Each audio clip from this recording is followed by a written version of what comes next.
Do it, please, by my receipt, said the princess. Put some paper over the jam, and moisten it with a little rum, and without even ice, it will never go mildewy. Chapter 3. Kitty was particularly glad of a chance of being alone with her husband.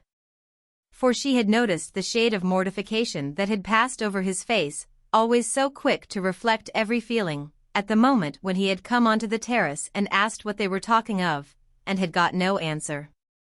When they had set off on foot ahead of the others, and had come out of sight of the house onto the beaten dusty road, marked with rusty wheels and sprinkled with grains of corn, she clung faster to his arm and pressed it closer to her. He had quite forgotten the momentary unpleasant impression, and alone with her he felt, now that the thought of her approaching motherhood was never for a moment absent from his mind, a new and delicious bliss, quite pure from all alloy of sense. In the being near to the woman he loved. There was no need of speech, yet he longed to hear the sound of her voice, which like her eyes had changed since she had been with child. In her voice, as in her eyes, there was that softness and gravity which is found in people continually concentrated on some cherished pursuit. So you're not tired? Lean more on me, said he. No, I'm so glad of a chance of being alone with you, and I must own, though I'm happy with them, I do regret our winter evenings alone. That was good, but this is even better. Both are better, he said, squeezing her hand. Do you know what we were talking about when you came in? About jam? Oh, yes, about jam too, but afterwards, about how men make offers. Ah, said Levin, listening more to the sound of her voice than to the words she was saying, and all the while paying attention to the road, which passed now through the forest, and avoiding places where she might make a false step. And about Sergei Ivanovitch and Varenka. You've noticed? I'm very anxious for it, she went on. What do you think about it? And she peeped into his face. I don't know what to think, Levin answered, smiling. Sergei seems very strange to me in that way. I told you, you know. Yes, that he was in love with that girl who died.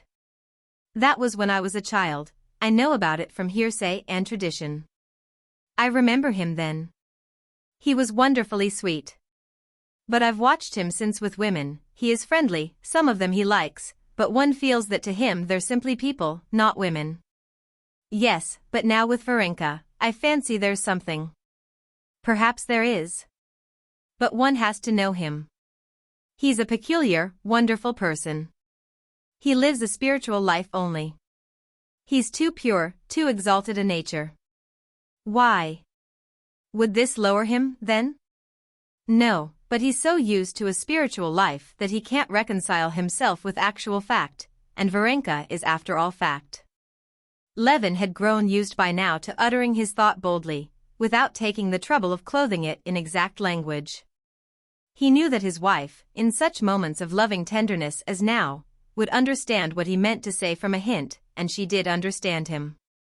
Yes, but there's not so much of that actual fact about her as about me. I can see that he would never have cared for me.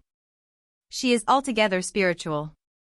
Oh, no, he is so fond of you, and I am always so glad when my people like you. Yes, he's very nice to me, but it's not as it was with poor Nikolai. You really cared for each other, Levin finished. Why not speak of him, he added. I sometimes blame myself for not, it ends in one's forgetting. Ah, how terrible and dear he was. Yes, what were we talking about? Levin said, after a pause. You think he can't fall in love, said Kitty, translating into her own language. It's not so much that he can't fall in love, Levin said, smiling, but he has not the weakness necessary. I've always envied him, and even now, when I'm so happy, I still envy him. You envy him for not being able to fall in love? I envy him for being better than I, said Levin. He does not live for himself. His whole life is subordinated to his duty. And that's why he can be calm and contented. And you? Kitty asked, with an ironical and loving smile. She could never have explained the chain of thought that made her smile. But the last link in it was that her husband, in exalting his brother and abasing himself, was not quite sincere. Kitty knew that this insincerity came from his love for his brother, from his sense of shame at being too happy, and above all from his unflagging craving to be better. She loved it in him, and so she smiled. "And you? What are you dissatisfied with?" she asked, with the same smile. Her disbelief in his self-dissatisfaction delighted him, and unconsciously he tried to draw her into giving utterance to the grounds of her disbelief. "I am happy, but dissatisfied with myself," he said. "Why, how can you be dissatisfied with yourself if you are happy?" "Well, how shall I say? In my heart I really care for nothing whatever but that you should not stumble, see? "Oh, but really you mustn't skip about like that," he cried, breaking off to scold her for too agile a movement in stepping over a branch that lay in the path. "But when I think about myself, and compare myself with others, especially with my brother, I feel I'm a poor creature." "But in what way?" Kitty pursued with the same smile. "Don't you too work for others? What about your cooperative settlement, and your work on the estate, and your book?" "Oh, but I feel, and particularly just now, it's your fault," he said, pressing her hand, "that all that doesn't count. I do it in a way half-heartedly. If I could care for all that as I care for you. Instead of that, I do it in these days like a task that is set me." "Well, what would you say about Papa?" asked Kitty. "Is he a poor creature then, as he does nothing for the public good?" No. But then one must have the simplicity, the straightforwardness, the goodness of your father, and I haven't got that. I do nothing, and I fret about it. It's all you're doing. Before there was you, and this too," he added with a glance towards her waist that she understood. "I put all my energies into work, now I can't, and I'm ashamed. I do it just as though it were a task set me, I'm pretending." "Well, but would you like to change this minute with Sergei Ivanovitch?" said Kitty. "Would you like to do this work for the general good, and to love the task set you, as he does, and nothing else?" "Of course not," said Levin. "But I'm so happy that I don't understand anything." "So you think he'll make her an offer today?" he added after a brief silence. "I think so, and I don't think so. Only, I'm awfully anxious for it. Here, wait a minute." She stooped down and picked a wild chamomile at the edge of the path. "Come, Count, he does propose, he doesn't," she said, giving him the flower. He doesn't," said Levin, tearing off the white petals. No. Kitty, snatching at his hand, stopped him. She had been watching his fingers with interest. "You picked off too." "Oh, but see, this little one shan't count to make up," said Levin, tearing off a little half-grown petal. "Here's the wagonette overtaking us." "Aren't you tired, Kitty?" called the princess. "Not in the least. If you are, you can get in, as the horses are quiet and walking." But it was not worth while to get in. They were quite near the place, and all walked on together. Chapter 4. Varenka, with her white kerchief on her black hair, surrounded by the children, gaily and good-humoredly looking after them, and at the same time visibly excited at the possibility of receiving a declaration from the man she cared for, was very attractive. Sergei Ivanovitch walked beside her, and never left off admiring her. Looking at her, he recalled all the delightful things he had heard from her lips, all the good he knew about her, and became more and more conscious that the feeling he had for her was something special that he had felt long, long ago. And only once, in his early youth. The feeling of happiness in being near her continually grew, and at last reached such a point that, as he put a huge, slender-stalked agaric fungus in her basket, he looked straight into her face. And noticing the flush of glad and alarmed excitement that overspread her face, he was confused himself, and smiled to her in silence, a smile that said too much. If so, he said to himself, I ought to think it over and make up my mind, and not give way like a boy to the impulse of a moment. I'm going to pick by myself apart from all the rest, or else my efforts will make no show, he said, and he left the edge of the forest where they were walking on low silky grass between old birch trees standing far apart, and went more into the heart of the wood, where between the white birch trunks there were gray trunks of aspen and dark bushes of hazel. Walking some 40 paces away, Sergei Ivanovitch, knowing he was out of sight, stood still behind a bushy spindle tree in full flower with its rosy red catkins. It was perfectly still all round him. Only overhead in the birches under which he stood, the flies, like a swarm of bees, buzzed unceasingly, and from time to time the children's voices were floated across to him. All at once he heard, not far from the edge of the wood, the sound of Varenka's contralto voice, calling Grisha, and a smile of delight passed over Sergei Ivanovich's face. Conscious of this smile, he shook his head disapprovingly at his own condition, and taking out a cigar, he began lighting it. For a long while he could not get a match to light against the trunk of a birch tree. The soft scales of the white bark rubbed off the phosphorus, and the light went out. At last one of the matches burned, and the fragrant cigar smoke, hovering uncertainly in flat, wide coils, stretched away forwards and upwards over a bush under the overhanging branches of a birch tree.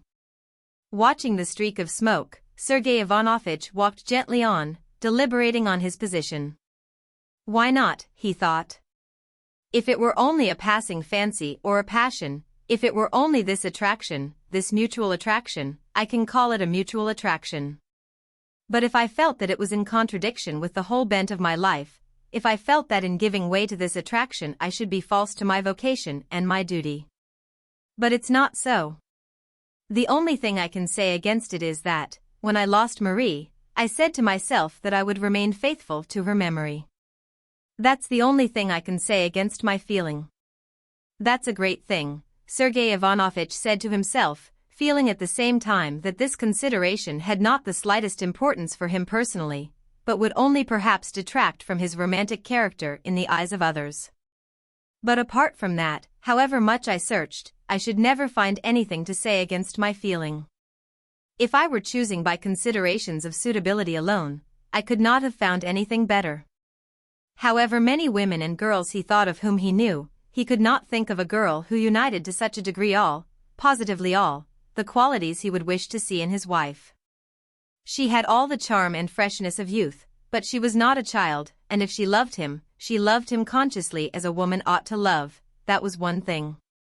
Another point, she was not only far from being worldly, but had an unmistakable distaste for worldly society, and at the same time she knew the world, and had all the ways of a woman of the best society, which were absolutely essential to Sergei Ivanovich's conception of the woman who was to share his life. Thirdly, she was religious, and not like a child, unconsciously religious and good, as Kitty, for example, was, but her life was founded on religious principles. Even in trifling matters, Sergei Ivanovich found in her all that he wanted in his wife. She was poor and alone in the world, so she would not bring with her a mass of relations and their influence into her husband's house. As he saw now in Kitty's case, she would owe everything to her husband, which was what he had always desired too for his future family life. And this girl, who united all these qualities, loved him. He was a modest man, but he could not help seeing it. And he loved her. There was one consideration against it, his age.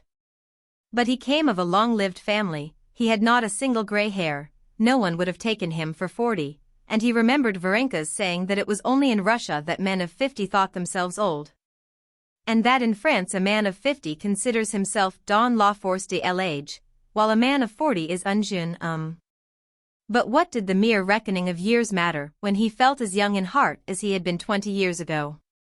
Was it not youth to feel as he felt now, when coming from the other side to the edge of the wood he saw in the glowing light of the slanting sunbeams the gracious figure of Varenka in her yellow gown with her basket, walking lightly by the trunk of an old birch tree, and when this impression of the sight of Varenka blended so harmoniously with the beauty of the view, of the yellow oat field lying bathed in the slanting sunshine, and beyond it the distant ancient forest flecked with yellow and melting into the blue of the distance?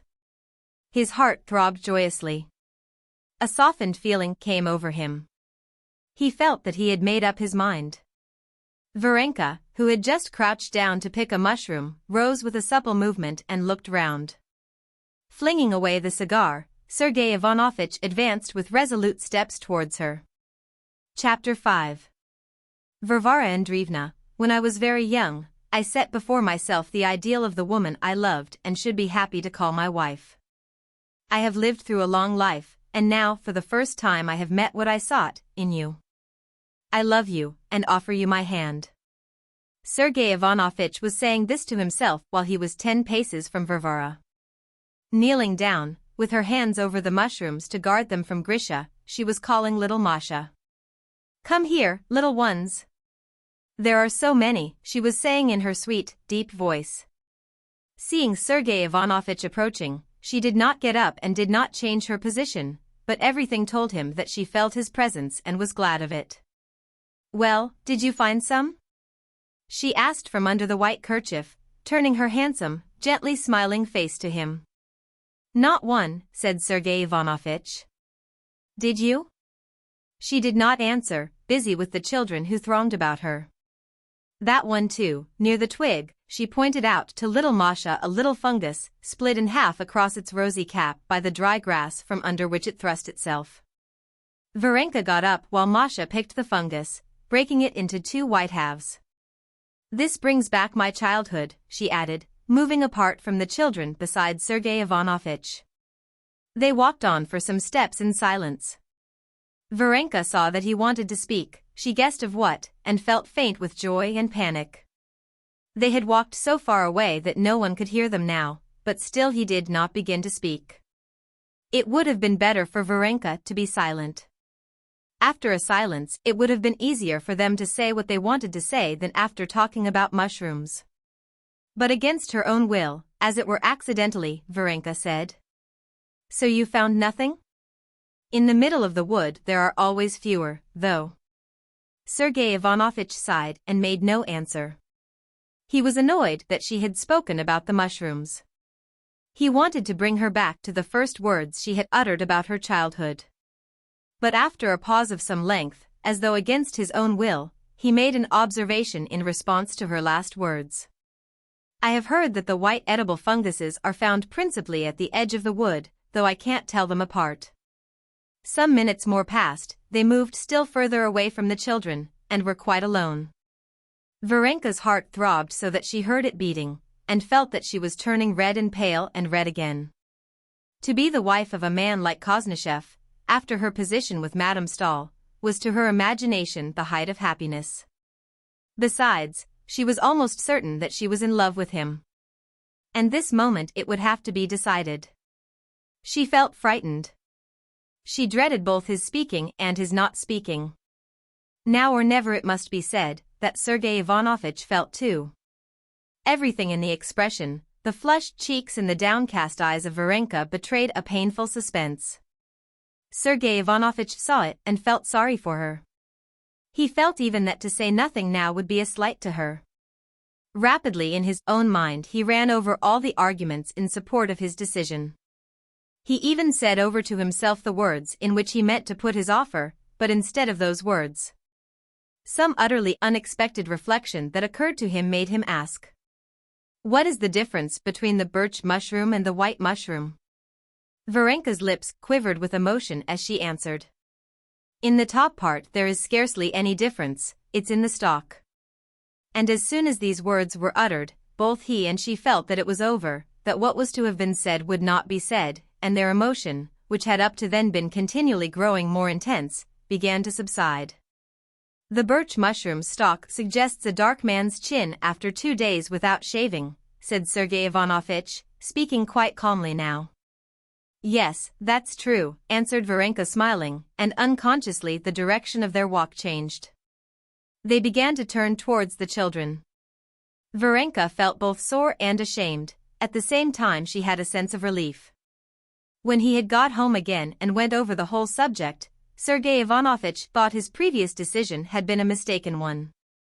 He could not be false to the memory of Marie. Gently, children, gently. Levin shouted quite angrily to the children, standing before his wife to protect her when the crowd of children flew with shrieks of delight to meet them. Behind the children Sergei Ivanovich and Varenka walked out of the wood. Kitty had no need to ask Varenka. She saw from the calm and somewhat crestfallen faces of both that her plans had not come off. Well, her husband questioned her as they were going home again. It doesn't bite, said Kitty, her smile and manner of speaking recalling her father, a likeness Levin often noticed with pleasure. How doesn't bite? I'll show you, she said, taking her husband's hand, lifting it to her mouth, and just faintly brushing it with closed lips. Like a kiss on a priest's hand. Which didn't it bite with, he said, laughing. Both. But it should have been like this. There are some peasants coming. Oh, they didn't see.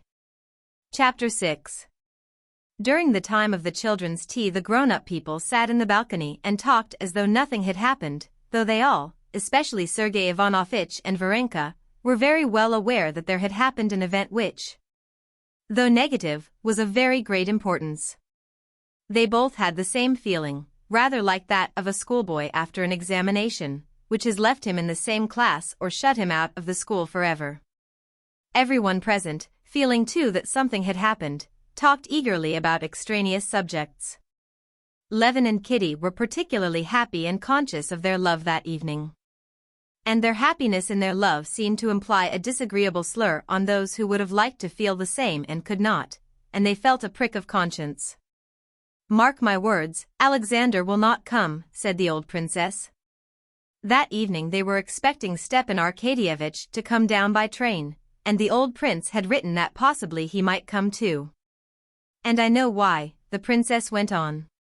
He says that young people ought to be left alone for a while at first. But Papa has left us alone. We've never seen him, said Kitty. Besides, we're not young people, we're old, married people by now. Only if he doesn't come, I shall say goodbye to you children, said the princess, sighing mournfully. What nonsense, Mamma, both the daughters fell upon her at once. How do you suppose he is feeling? Why, now. And suddenly there was an unexpected quiver in the princess's voice. Her daughters were silent, and looked at one another. Maman always finds something to be miserable about, they said in that glance. They did not know that happy as the princess was in her daughter's house, and useful as she felt herself to be there, she had been extremely miserable, both on her own account and her husband's. Ever since they had married their last and favorite daughter, and the old home had been left empty. What is it, Agafia Mihailovna? Kitty asked suddenly of Agafia Mihailovna, who was standing with a mysterious air, and a face full of meaning. About supper. Well, that's right, said Dolly. You go and arrange about it, and I'll go and hear Grisha repeat his lesson, or else he will have nothing done all day. That's my lesson. No, Dolly, I'm going, said Levin, jumping up. Grisha, who was by now at a high school, had to go over the lessons of the term in the summer holidays. Darya Alexandrovna, who had been studying Latin with her son in Moscow before, had made it a rule on coming to the Levins to go over with him, at least once a day, the most difficult lessons of Latin and arithmetic. Levin had offered to take her place, but the mother, having once overheard Levin's lesson, and noticing that it was not given exactly as the teacher in Moscow had given it, said resolutely, though with much embarrassment and anxiety not to mortify Levin, that they must keep strictly to the book as the teacher had done, and that she had better undertake it again herself. Levin was amazed both at Stepan Arkadyevitch, who, by neglecting his duty, threw upon the mother the supervision of studies of which she had no comprehension, and at the teachers for teaching the children so badly.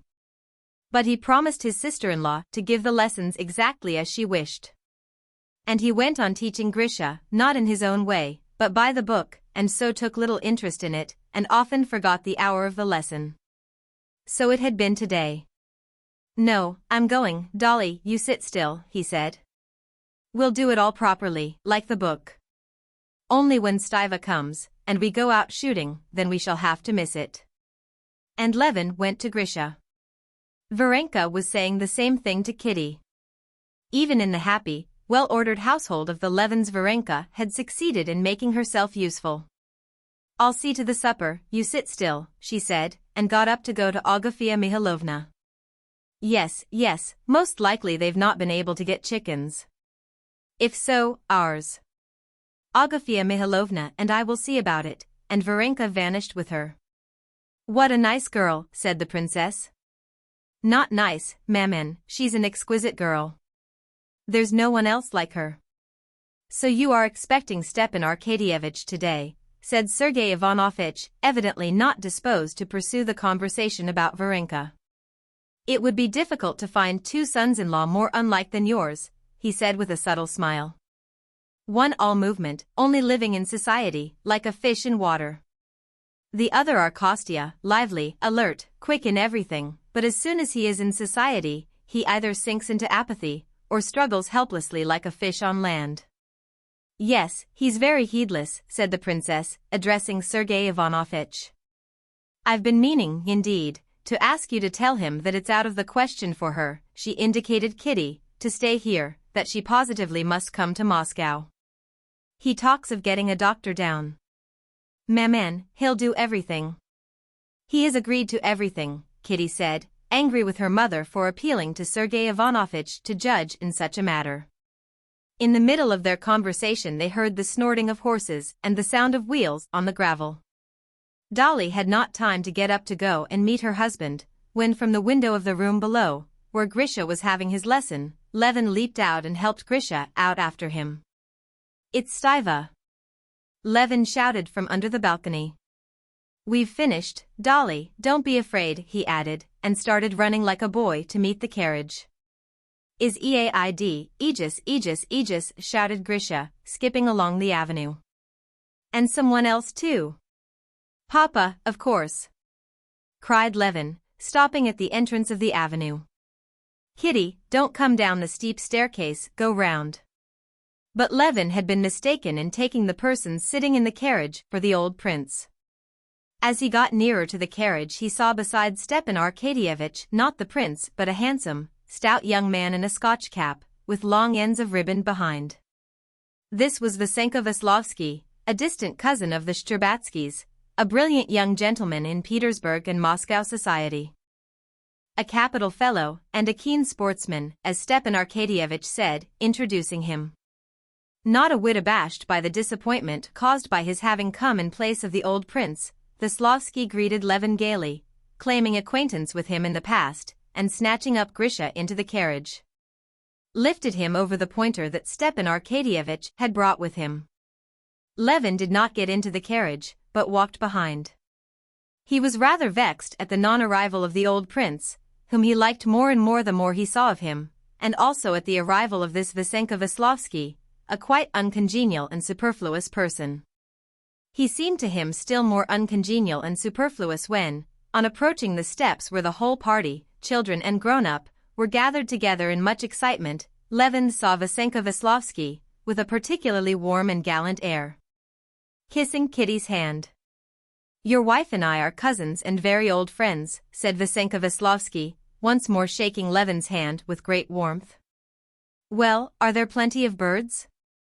Stepan Arkadyevitch said to Levin, hardly leaving time for everyone to utter their greetings. We've come with the most savage intentions.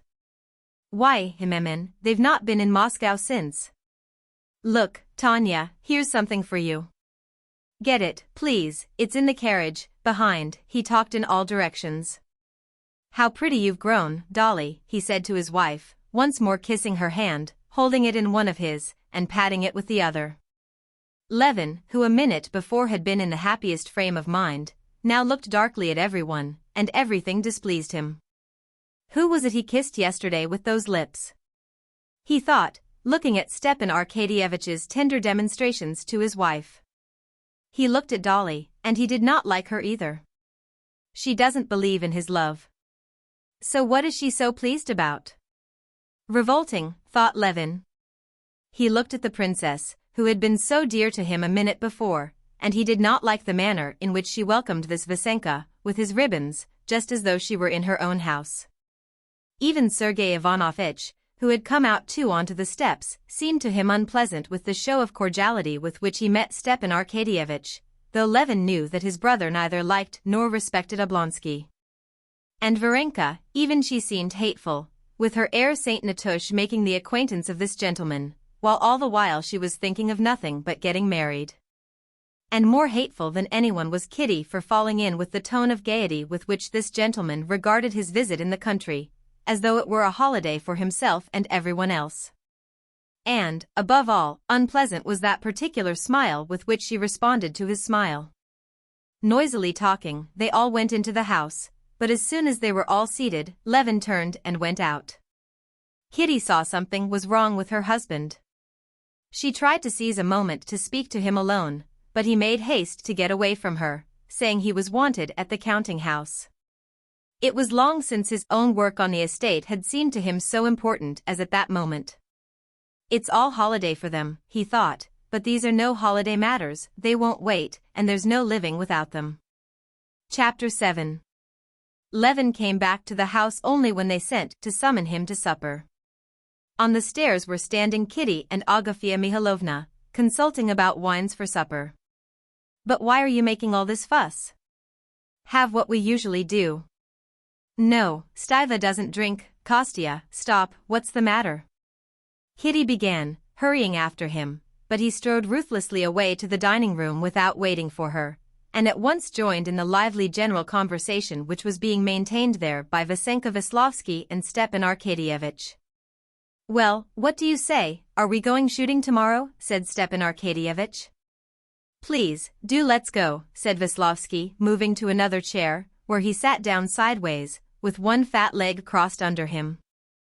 I shall be delighted, we will go. And have you had any shooting yet this year? Said Levin to Veslovsky, looking intently at his leg, but speaking with that forced amiability that Kitty knew so well in him, and that was so out of keeping with him. I can't answer for our finding grouse, but there are plenty of snipe. Only we ought to start early. You're not tired? Aren't you tired, Stiva? Me tired? I've never been tired yet. Suppose we stay up all night. Let's go for a walk.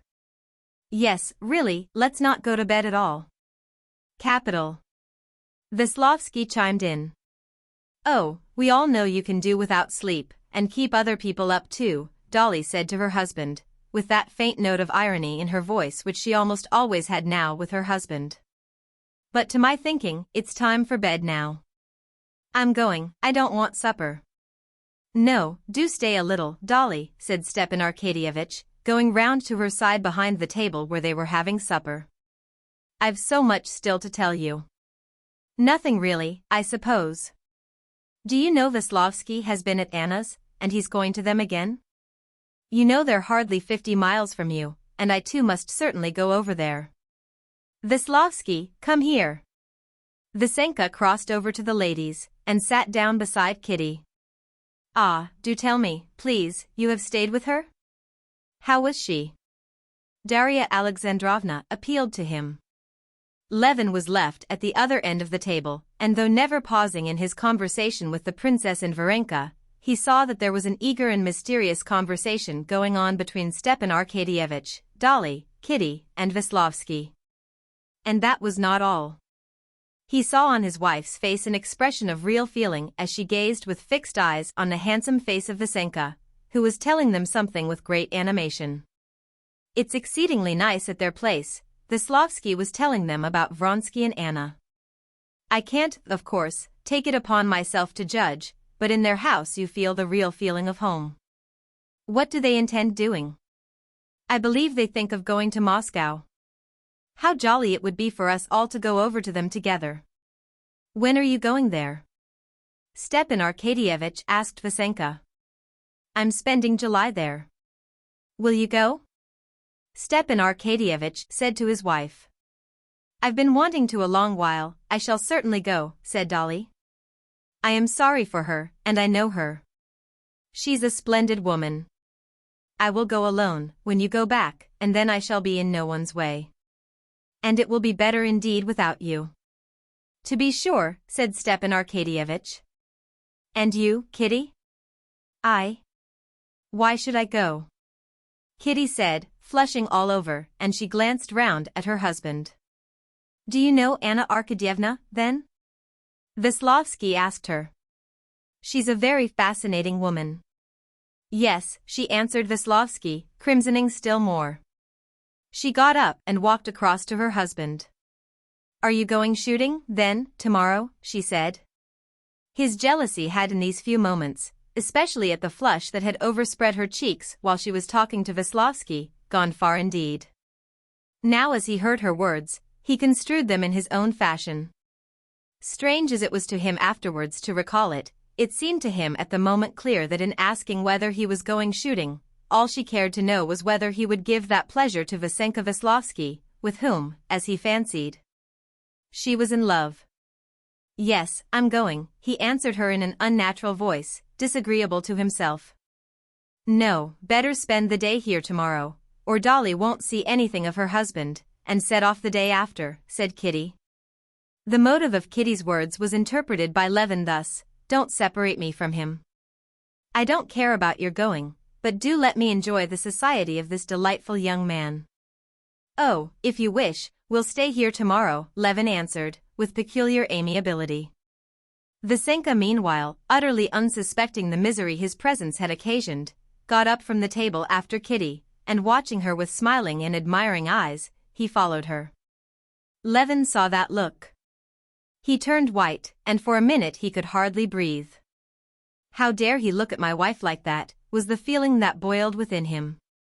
Tomorrow, then? Do, please, let us go, said Vasenka, sitting down on a chair, and again crossing his leg as his habit was. Levin's jealousy went further still. Already he saw himself a deceived husband, looked upon by his wife and her lover as simply necessary to provide them with the conveniences and pleasures of life. But in spite of that he made polite and hospitable inquiries of Vasenka about his shooting, his gun, and his boots, and agreed to go shooting next day. Happily for Levin, the old princess cut short his agonies by getting up herself and advising Kitty to go to bed. But even at this point Levin could not escape another agony. As he said good night to his hostess, Vasenka would again have kissed her hand, but Kitty, reddening, drew back her hand and said with a naive bluntness, for which the old princess scolded her afterwards: "We don't like that fashion." In Levin's eyes she was to blame for having allowed such relations to arise, and still more to blame for showing so awkwardly that she did not like them. "Why, how can one want to go to bed?" said Stepan Arkadyevitch, who, after drinking several glasses of wine at supper, was now in his most charming and sentimental humor. "Look, Kitty," he said, pointing to the moon, which had just risen behind the lime trees, "how exquisite. Veslovsky, this is the time for a serenade. You know, he has a splendid voice. We practiced songs together along the road. He has brought some lovely songs with him, 2 new ones. Varvara Andreevna, and he must sing some duets." When the party had broken up, Stepan Arkadyevitch walked a long while about the avenue with Veslovsky. Their voices could be heard singing one of the new songs. Levin, hearing these voices, sat scowling in an easy chair in his wife's bedroom, and maintained an obstinate silence when she asked him what was wrong. But when at last, with a timid glance, she hazarded the question, "Was there perhaps something you disliked about Veslovsky?" it all burst out, and he told her all. He was humiliated himself at what he was saying, and that exasperated him all the more. He stood facing her with his eyes glittering menacingly under his scowling brows, and he squeezed his strong arms across his chest, as though he were straining every nerve to hold himself in. The expression of his face would have been grim, and even cruel, if it had not at the same time had a look of suffering which touched her. His jaws were twitching, and his voice kept breaking. "You must understand that I'm not jealous, that's a nasty word. I can't be jealous, and believe that. I can't say what I feel, but this is awful. I'm not jealous, but I'm wounded, humiliated that anybody dare think, that anybody dare look at you with eyes like that." "Eyes like what?" said Kitty, trying as conscientiously as possible to recall every word and gesture of that evening and every shade implied in them. At the very bottom of her heart she did think there had been something precisely at the moment when he had crossed over after her to the other end of the table. But she dared not own it even to herself, and would have been even more unable to bring herself to say so to him, and so increase his suffering. "And what can there possibly be attractive about me as I am now?" "Ah!" he cried, clutching at his head, "you shouldn't say that. If you had been attractive then." "Oh, no, Kostya, oh, wait a minute, oh, do listen," she said, looking at him with an expression of pained commiseration. "Why, what can you be thinking about? When for me there's no one in the world, no one, no one. Would you like me never to see anyone? For the first minute she had been offended at his jealousy. She was angry that the slightest amusement, even the most innocent, should be forbidden her, but now she would readily have sacrificed, not merely such trifles, but everything, for his peace of mind, to save him from the agony he was suffering. You must understand the horror and comedy of my position, he went on in a desperate whisper, that he's in my house, that he's done nothing improper positively except his free and easy airs and the way he sits on his legs. He thinks it's the best possible form, and so I'm obliged to be civil to him. But, Kostya, you're exaggerating, said Kitty, at the bottom of her heart rejoicing at the depth of his love for her, shown now in his jealousy. The most awful part of it all is that you're just as you always are, and especially now when to me you're something sacred, and we're so happy, so particularly happy, and all of a sudden a little wretch. He's not a little wretch. Why should I abuse him? I have nothing to do with him. But why should my, and your, happiness? Do you know, I understand now what it's all come from, Kitty was beginning. Well, what? What? I saw how you looked while we were talking at supper. Well, well. Levin said in dismay. She told him what they had been talking about. And as she told him, she was breathless with emotion. Levin was silent for a space, then he scanned her pale and distressed face, and suddenly he clutched at his head. Katya, I've been worrying you. Darling, forgive me. It's madness. Katya, I'm a criminal. And how could you be so distressed at such idiocy? Oh, I was sorry for you. For me? For me? How mad I am. But why make you miserable? It's awful to think that any outsider can shatter our happiness. It's humiliating too, of course. Oh, then I'll keep him here all the summer, and will overwhelm him with civility, said Levin, kissing her hands. You shall see. Tomorrow. Oh, yes, we are going tomorrow. Chapter 8. Next day, before the ladies were up, the wagonette and a trap for the shooting party were at the door, and Laska, aware since early morning that they were going shooting, after much whining and darting to and fro, had sat herself down in the wagonette beside the coachman, and, disapproving of the delay, was excitedly watching the door from which the sportsmen still did not come out. The first to come out was Vasenka Veslovsky, in new high boots that reached halfway up his thick thighs, in a green blouse, with a new Russian leather cartridge belt, and in his Scotch cap with ribbons. With a brand new English gun without a sling. Laska flew up to him, welcomed him, and jumping up, asked him in her own way whether the others were coming soon, but getting no answer from him, she returned to her post of observation and sank into repose again, her head on one side, and one ear pricked up to listen.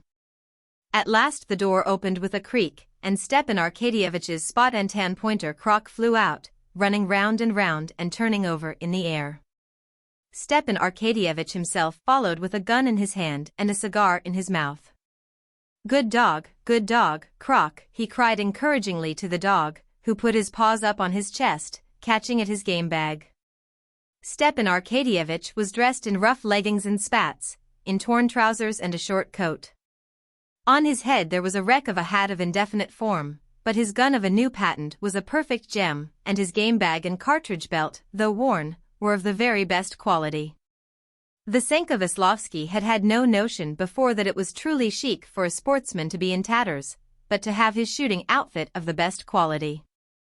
He saw it now as he looked at Stepan Arkadyevitch, radiant in his rags, graceful, well-fed, and joyous, a typical Russian nobleman. And he made up his mind that next time he went shooting he would certainly adopt the same get-up. Well, and what about our host? He asked. A young wife, said Stepan Arkadyevitch, smiling. Yes, and such a charming one. He came down dressed. No doubt he's run up to her again. Stepan Arkadyevitch guessed right. Levin had run up again to his wife to ask her once more if she forgave him for his idiocy yesterday, and, moreover, to beg her for Christ's sake to be more careful. The great thing was for her to keep away from the children, they might any minute push against her.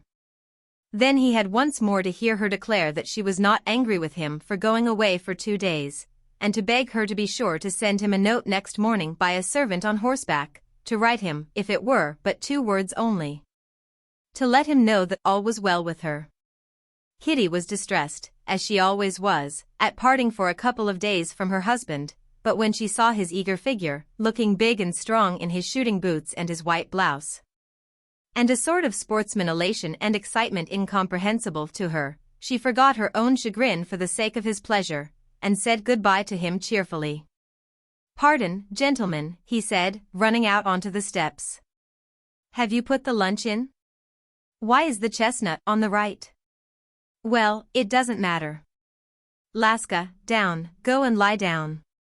Put it with the herd of oxen," he said to the herdsman, who was waiting for him at the steps with some question. "Excuse me, here comes another villain." Levin jumped out of the wagonette, in which he had already taken his seat, to meet the carpenter, who came towards the steps with a rule in his hand. "You didn't come to the counting house yesterday, and now you're detaining me." "Well, what is it? Would your honor let me make another turning? It's only 3 steps to add. And we make it just fit at the same time.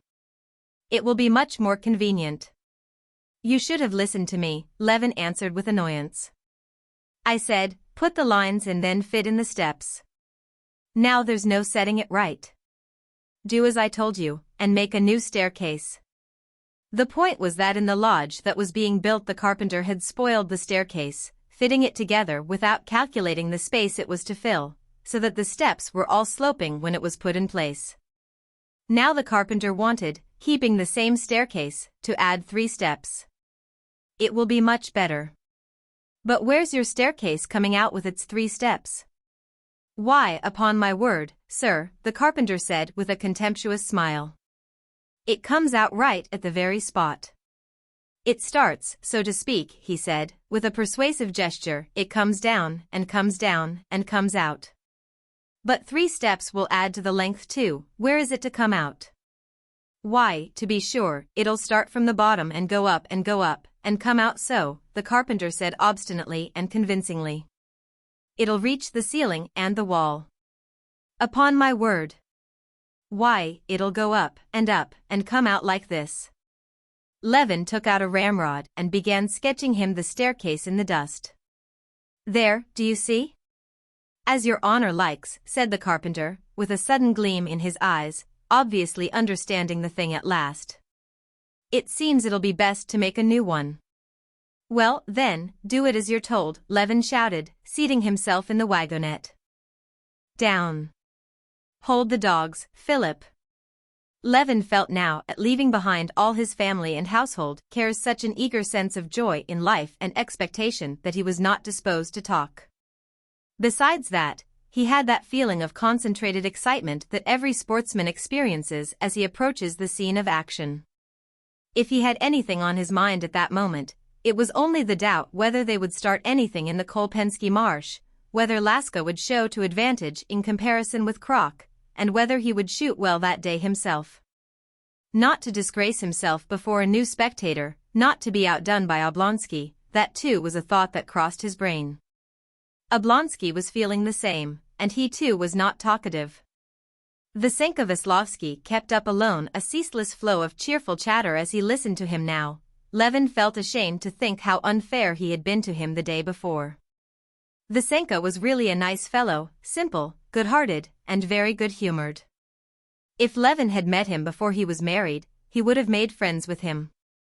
Levin rather disliked his holiday attitude to life and a sort of free and easy assumption of elegance.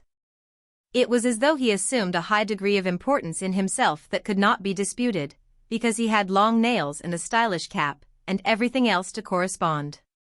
But this could be forgiven for the sake of his good nature and good breeding. Levin liked him for his good education, for speaking French and English with such an excellent accent, and for being a man of his world. Vasenka was extremely delighted with the left horse, a horse of the Don steppes. He kept praising him enthusiastically.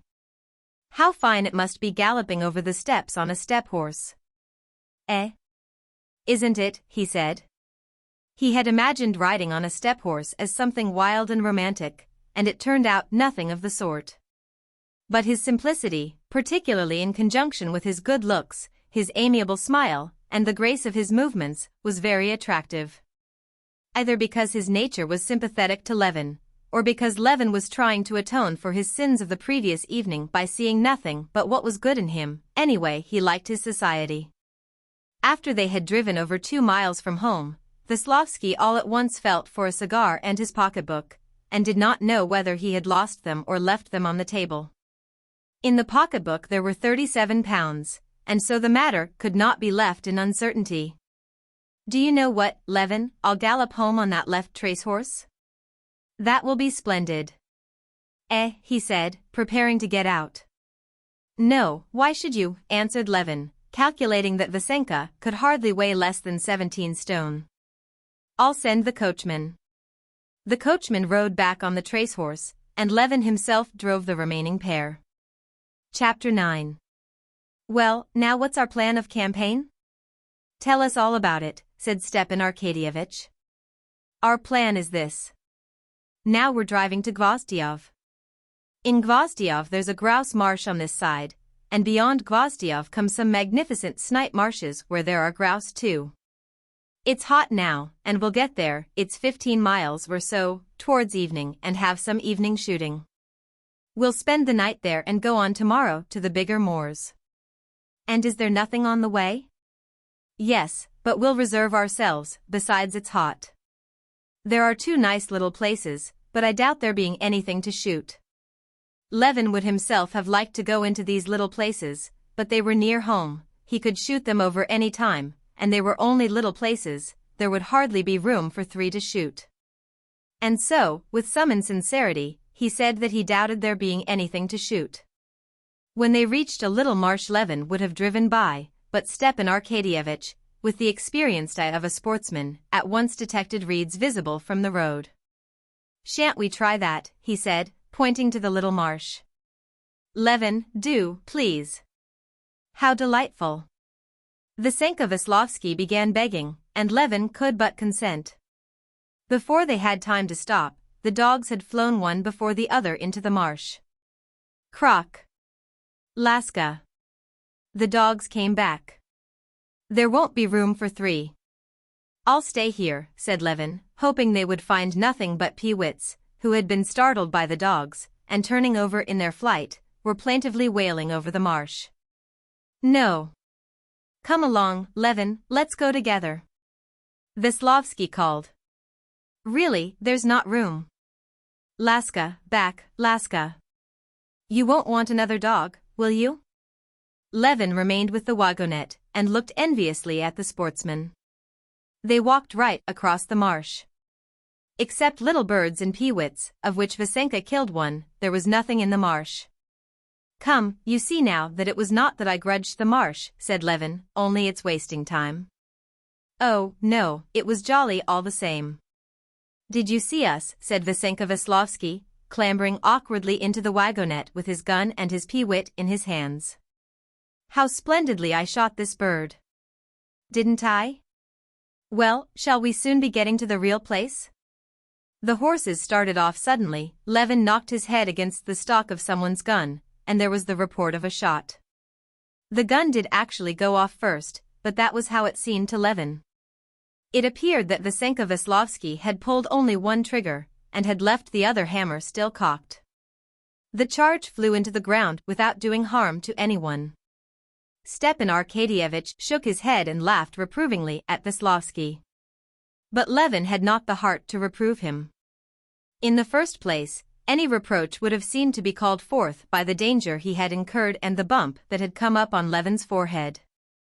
And besides, Veslovsky was at first so naively distressed, and then laughed so good-humoredly and infectiously at their general dismay, that one could not but laugh with him. When they reached the second marsh, which was fairly large, and would inevitably take some time to shoot over, Levin tried to persuade them to pass it by. But Veslovsky again overpersuaded him. Again, as the marsh was narrow, Levin, like a good host, remained with the carriage. Krok made straight for some clumps of sedge. Vasenka Veslovsky was the first to run after the dog. Before Stepan Arkadyevich had time to come up, a grouse flew out. Veslovsky missed it and it flew into an unmown meadow. This grouse was left for Veslovsky to follow up. Krok found it again and pointed, and Veslovsky shot it and went back to the carriage. "Now you go and I'll stay with the horses," he said. Levin had begun to feel the pangs of a sportsman's envy. He handed the reins to Veslovsky and walked into the marsh. Laska, who had been plaintively whining and fretting against the injustice of her treatment, flew straight ahead to a hopeful place that Levin knew well, and that Krok had not yet come upon. "Why don't you stop her?" shouted Stepan Arkadyevich. "She won't scare them," answered Levin, sympathizing with his bitch's pleasure and hurrying after her. As she came nearer and nearer to the familiar breeding places, there was more and more earnestness in Laska's exploration. A little marsh bird did not divert her attention for more than an instant. She made one circuit round the clump of reeds, was beginning a second, and suddenly quivered with excitement and became motionless. "Come, come, Stiva!" shouted Levin, feeling his heart beginning to beat more violently. And all of a sudden, as though some sort of shutter had been drawn back from his straining ears, all sounds, confused but loud, began to beat on his hearing, losing all sense of distance. He heard the steps of Stepan Arkadyevich, mistaking them for the tramp of the horses in the distance. He heard the brittle sound of the twigs on which he had trodden, taking this sound for the flying of a grouse. He heard too, not far behind him, a splashing in the water, which he could not explain to himself. Picking his steps, he moved up to the dog. "Fetch it." Not a grouse but a snipe flew up from beside the dog. Levin had lifted his gun, but at the very instant when he was taking aim, the sound of splashing grew louder, came closer, and was joined with the sound of Veslovsky's voice, shouting something with strange loudness. Levin saw he had his gun pointed behind the snipe, but still he fired. When he had made sure he had missed, Levin looked round and saw the horses and the wagonette not on the road but in the marsh. Veslovsky, eager to see the shooting, had driven into the marsh and got the horses stuck in the mud. "Damn the fellow," Levin said to himself, as he went back to the carriage that had sunk in the mire. "What did you drive in for?" he said to him dryly, and calling the coachman, he began pulling the horses out. Levin was vexed both at being hindered from shooting and at his horses getting stuck in the mud, and still more at the fact that neither Stepan Arkadyevich nor Veslovsky helped him and the coachman to unharness the horses and get them out, since neither of them had the slightest notion of harnessing. Without vouchsafing a syllable in reply to Vasenka's protestations that it had been quite dry there, Levin worked in silence with the coachman at extricating the horses. But then, as he got warm at the work and saw how assiduously Veslovsky was tugging at the wagonette by one of the mud guards, so that he broke it indeed, Levin blamed himself for having, under the influence of yesterday's feelings, been too cold to Veslovsky, and tried to be particularly genial so as to smooth over his chilliness. When everything had been put right, and the carriage had been brought back to the road, Levin had the lunch served. Bon appétit, bon conscience. Ce poulet vie tumor jusqu'au fond de mes bottes, Vasenka, who had recovered his spirits, quoted the French saying as he finished his second chicken. "Well, now our troubles are over, now everything's going to go well. Only, to atone for my sins, I'm bound to sit on the box." "That's so?" "Eh? No, no. I'll be your automaton." "You shall see how I'll get you along," he answered, not letting go the rein, when Levin begged him to let the coachman drive. "No, I must atone for my sins, and I'm very comfortable on the box." And he drove. Levin was a little afraid he would exhaust the horses, especially the chestnut, whom he did not know how to hold in. But unconsciously he fell under the influence of his gaiety and listened to the songs he sang all the way on the box, or the descriptions and representations he gave of driving in the English fashion, four in hand. And it was in the very best of spirits that after lunch they drove to the Gvozdyov marsh. Chapter 10. Vasenka drove the horses so smartly that they reached the marsh too early, while it was still hot. As they drew near this more important marsh, the chief aim of their expedition, Levin could not help considering how he could get rid of Vasenka and be free in his movements. Stepan Arkadyevich evidently had the same desire, and on his face Levin saw the look of anxiety always present in a true sportsman when beginning shooting, together with a certain good-humored slyness peculiar to him. "How shall we go?" "It's a splendid marsh, I see, and there are hawks," said Stepan Arkadyevich, pointing to two great birds hovering over the reeds. "Where there are hawks, there is sure to be game." "Now, gentlemen," said Levin, pulling up his boots and examining the lock of his gun with rather a gloomy expression, "do you see those reeds?" He pointed to an oasis of blackish green in the huge half-mown wet meadow that stretched along the right bank of the river. "The marsh begins here, straight in front of us, do you see, where it is greener? From here it runs to the right where the horses are, there are breeding places there, and grouse, and all round those reeds as far as that alder, and right up to the mill. Over there, do you see, where the pools are? That's the best place. There I once shot 17 snipe.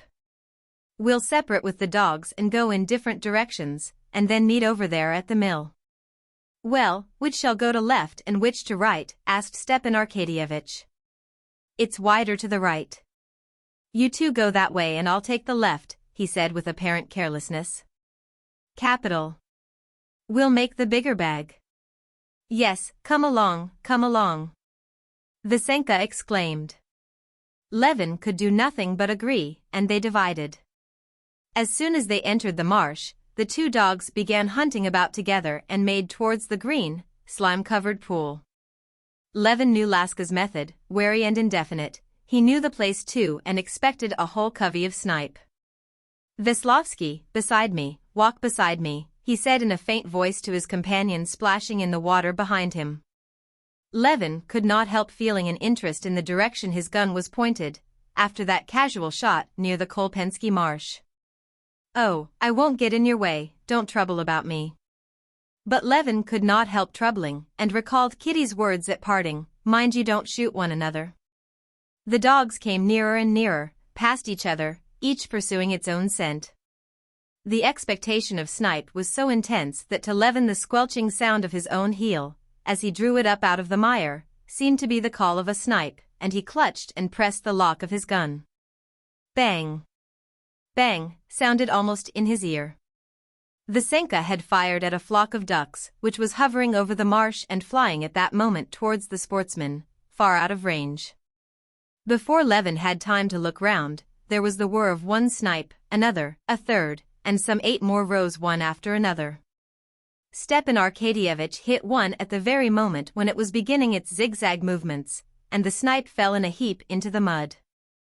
Oblonsky aimed deliberately at another, still flying low in the reeds, and together with the report of the shot, that snipe too fell, and it could be seen fluttering out where the sedge had been cut, its unhurt wing showing white beneath. Levin was not so lucky. He aimed at his first bird too low, and missed. He aimed at it again, just as it was rising, but at that instant another snipe flew up at his very feet, distracting him so that he missed again. While they were loading their guns, another snipe rose, and Veslovsky, who had had time to load again, sent 2 charges of small shot into the water. Stepan Arkadyevich picked up his snipe, and with sparkling eyes looked at Levin. "Well, now let us separate," said Stepan Arkadyevich, and limping on his left foot, holding his gun in readiness and whistling to his dog, he walked off in one direction. Levin and Veslovsky walked in the other. It always happened with Levin that when his first shots were a failure he got hot and out of temper, and shot badly the whole day. So it was that day. The snipe showed themselves in numbers. They kept flying up from just under the dogs, from under the sportsman's legs, and Levin might have retrieved his ill luck. But the more he shot, the more he felt disgraced in the eyes of Veslovsky, who kept popping away merrily and indiscriminately, killing nothing, and not in the slightest abashed by his ill success. Levin, in feverish haste, could not restrain himself, got more and more out of temper, and ended by shooting almost without a hope of hitting. Laska, indeed, seemed to understand this. She began looking more languidly, and gazed back at the sportsman, as it were, with perplexity or reproach in her eyes. Shots followed shots in rapid succession. The smoke of the powder hung about the sportsman, while in the great roomy net of the game bag there were only 3 light little snipe. And of these one had been killed by Veslovsky alone, and one by both of them together. Meanwhile from the other side of the marsh came the sound of Stepan Arkadyevich's shots, not frequent, but, as Levin fancied, well directed, for almost after each they heard crock, crock, a port. This excited Levin still more. The snipe were floating continually in the air over the reeds. Their whirring wings close to the earth, and their harsh cries high in the air, could be heard on all sides. The snipe that had risen first and flown up into the air, settled again before the sportsman. Instead of 2 hawks there were now dozens of them hovering with shrill cries over the marsh. After walking through the larger half of the marsh, Levin and Veslovsky reached the place where the peasants' mowing grass was divided into long strips reaching to the reeds, marked off in one place by the trampled grass, in another by a path mown through it. Half of these strips had already been mown. Though there was not so much hope of finding birds in the uncut part as the cut part, Levin had promised Stepan Arkadyevich to meet him, and so he walked on with his companion through the cut and uncut patches. "Hi, sportsman!" shouted one of a group of peasants sitting on an unharnessed cart. "Come and have some lunch with us. Have a drop of wine." Levin looked round. "Come along, it's all right," shouted a good-humored-looking bearded peasant with a red face, showing his white teeth in a grin, and holding up a greenish bottle that flashed in the sunlight. "Chu ils descent?" asked Veslovsky. "They invite you to have some vodka. Most likely they've been dividing the meadow into lots." "I should have some," said Levin, not without some guile, hoping Veslovsky would be tempted by the vodka, and would go away to them. "Why do they offer it?" "Oh, they're merrymaking. Really, you should join them. You would be interested. Allons, c'est curieux. You go, you'll find the way to the mill," cried Levin, and looking round he perceived with satisfaction that Veslovsky, bent and stumbling with weariness, holding his gun out at arm's length, was making his way out of the marsh towards the peasants. "You come too," the peasants shouted to Levin. "Never fear. You taste our cake." Levin felt a strong inclination to drink a little vodka and to eat some bread. He was exhausted, and felt it a great effort to drag his staggering legs out of the mire, and for a minute he hesitated. But Laska was setting. And immediately all his weariness vanished, and he walked lightly through the swamp towards the dog. A snipe flew up at his feet, he fired and killed it. Laska still pointed, "Fetch it." Another bird flew up close to the dog. Levin fired. But it was an unlucky day for him. He missed it, and when he went to look for the one he had shot, he could not find that either. He wandered all about the reeds, but Laska did not believe he had shot it, and when he sent her to find it, she pretended to hunt for it, but did not really. And in the absence of Vasenka, on whom Levin threw the blame of his failure, things went no better. There were plenty of snipe still, but Levin made one miss after another. The slanting rays of the sun were still hot. His clothes, soaked through with perspiration, stuck to his body, his left boot full of water weighed heavily on his leg and squeaked at every step. The sweat ran in drops down his powder-grimed face, his mouth was full of the bitter taste, his nose of the smell of powder and stagnant water, his ears were ringing with the incessant whir of the snipe. He could not touch the stock of his gun, it was so hot, his heart beat with short, rapid throbs, his hands shook with excitement, and his weary legs stumbled and staggered over the hillocks and in the swamp, but still he walked on and still he shot. At last, after a disgraceful miss, he flung his gun and his hat on the ground. "No, I must control myself," he said to himself, picking up his gun and his hat. He called Laska, and went out of the swamp. When he got on to dry ground he sat down, pulled off his boot and emptied it, then walked to the marsh, drank some stagnant-tasting water, moistened his burning hot gun, and washed his face and hands. Feeling refreshed, he went back to the spot where a snipe had settled, firmly resolved to keep cool. He tried to be calm, but it was the same again.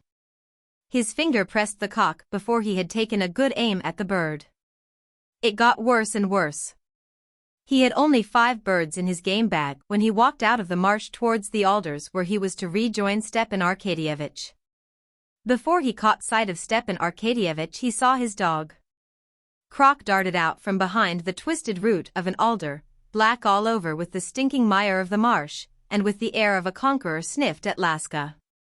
Behind Krok there came into view in the shade of the alder tree the shapely figure of Stepan Arkadyevitch. He came to meet him, red and perspiring, with unbuttoned neckband, still limping in the same way. "Well? You have been popping away," he said, smiling good-humoredly. "How have you got on?" queried Levin. But there was no need to ask, for he had already seen the full game bag. "Oh, pretty fair." He had 14 birds. A splendid marsh. "I've no doubt Veslovsky got in your way." "It's awkward too, shooting with one dog," said Stepan Arkadyevitch, to soften his triumph. Chapter 11. When Levin and Stepan Arkadyevitch reached the peasant's hut where Levin always used to stay, Veslovsky was already there. He was sitting in the middle of the hut, clinging with both hands to the bench from which he was being pulled by a soldier, the brother of the peasant's wife, who was helping him off with his miry boots. Veslovsky was laughing his infectious, good-humored laugh. "I've only just come. Ilsont eat charmants. Just fancy, they gave me drink, fed me. Such bread, it was exquisite. Delicious. And the vodka, I never tasted any better. And they would not take a penny for anything. And they kept saying, 'Excuse our homely ways.' What should they take anything for? They were entertaining you, to be sure. Do you suppose they keep vodka for sale?" said the soldier, succeeding at last in pulling the soaked boot off the blackened stocking. In spite of the dirtiness of the hut, which was all muddied by their boots and the filthy dogs licking themselves clean, and the smell of marsh mud and powder that filled the room, and the absence of knives and forks, the party drank their tea and ate their supper with a relish only known to sportsmen. Washed and clean, they went into a hay barn swept ready for them, where the coachman had been making up beds for the gentlemen. Though it was dusk, not one of them wanted to go to sleep. After wavering among reminiscences and anecdotes of guns, of dogs, and of former shooting parties, the conversation rested on a topic that interested all of them. After Vasenka had several times over-expressed his appreciation of this delightful sleeping place among the fragrant hay, this delightful broken cart, he supposed it to be broken because the shafts had been taken out.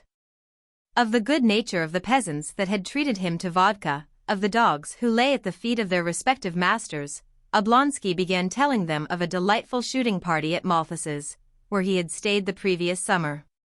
Malthus was a well-known capitalist, who had made his money by speculation in railway shares. Stepan Arkadyevitch described what grouse moors this Malthus had bought in the Tver province, and how they were preserved, and of the carriages and dog-carts in which the shooting party had been driven, and the luncheon pavilion that had been rigged up at the marsh. "I don't understand you," said Levin, sitting up in the hay. "How is it such people don't disgust you? I can understand a lunch with Lafitte is all very pleasant, but don't you dislike just that very sumptuousness? All these people, just like our spirit monopolists in old days, get their money in a way that gains them the contempt of everyone. They don't care for their contempt, and then they use their dishonest gains to buy off the contempt they have deserved." "Perfectly true," chimed in Vasenka Veslovsky. "Perfectly. Oblonsky, of course, goes out of bonhomie, but other people say, well, Oblonsky stays with them." "Not a bit of it." Levin could hear that Oblonsky was smiling as he spoke. "I simply don't consider him more dishonest than any other wealthy merchant or nobleman. They've all made their money alike, by their work and their intelligence." "Oh, by what work? Do you call it work to get hold of concessions and speculate with them?" "Of course it's work. Work in this sense, that if it were not for him and others like him, there would have been no railways. But that's not work, like the work of a peasant or a learned profession. Granted, but it's work in the sense that his activity produces a result, the railways. But of course you think the railways useless." No, that's another question. I am prepared to admit that they're useful. But all profit that is out of proportion to the labor expended is dishonest. But who is to define what is proportionate? Making profit by dishonest means, by trickery, said Levin, conscious that he could not draw a distinct line between honesty and dishonesty. Such as banking, for instance, he went on. It's an evil, the amassing of huge fortunes without labor, just the same thing as with the spirit monopolies, it's only the form that's changed. Le roi est mort, vive le roi. No sooner were the spirit monopolies abolished than the railways came up, and banking companies. That, too, is profit without work. Yes, that may all be very true and clever. Lie down, Croc. Stepan Arkadyevitch called to his dog, who was scratching and turning over all the hay. He was obviously convinced of the correctness of his position, and so talked serenely and without haste. But you have not drawn the line between honest and dishonest work. That I receive a bigger salary than my chief clerk, though he knows more about the work than I do, that's dishonest, I suppose? I can't say.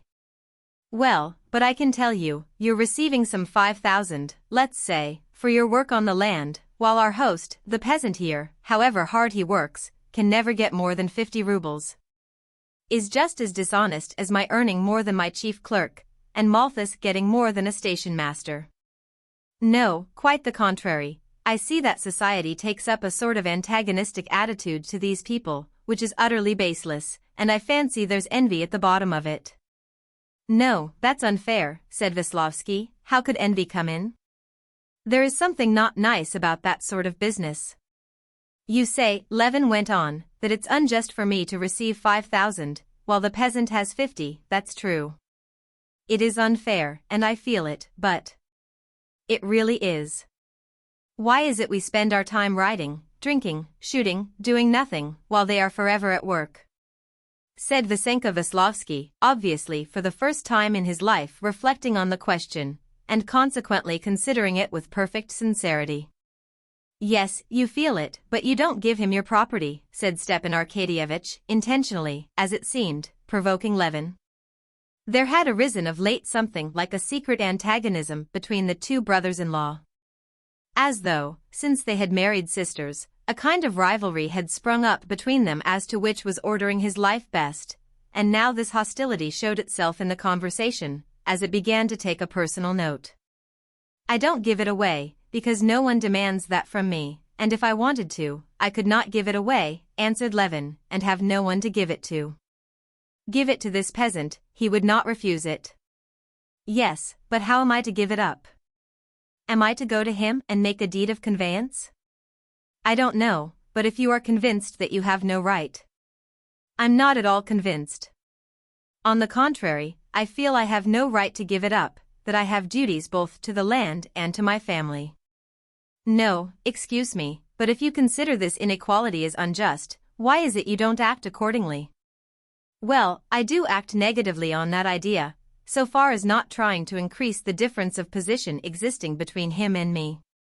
No, excuse me, that's a paradox. Yes, there's something of a sophistry about that, Veslovsky agreed. Ah. Our host, so you're not asleep yet, he said to the peasant who came into the barn, opening the creaking door. How is it you're not asleep? No, how's one to sleep? I thought our gentlemen would be asleep, but I heard them chattering. I want to get a hook from here. She won't bite, he added, stepping cautiously with his bare feet. And where are you going to sleep? We are going out for the night with the beasts. Ah, what a night! Said Veslovsky, looking out at the edge of the hut and the unharnessed wagonette that could be seen in the faint light of the evening glow in the great frame of the open doors. But listen, there are women's voices singing, and, on my word, not badly too. Who's that singing, my friend? That's the maids from hard by here. Let's go, let's have a walk. We shan't go to sleep, you know. Oblonsky, come along. If one could only do both, lie here and go, answered Oblonsky, stretching. It's capital lying here. Well, I shall go by myself, said Veslovsky, getting up eagerly, and putting on his shoes and stockings. Goodbye, gentlemen. If it's fun, I'll fetch you. You've treated me to some good sport, and I won't forget you. He really is a capital fellow, isn't he? Said Stepan Arkadyevitch, when Veslovsky had gone out and the peasant had closed the door after him. Yes, capital, answered Levin, still thinking of the subject of their conversation just before. It seemed to him that he had clearly expressed his thoughts and feelings to the best of his capacity, and yet both of them, straightforward men and not fools, had said with one voice that he was comforting himself with sophistries. This disconcerted him. It's just this, my dear boy.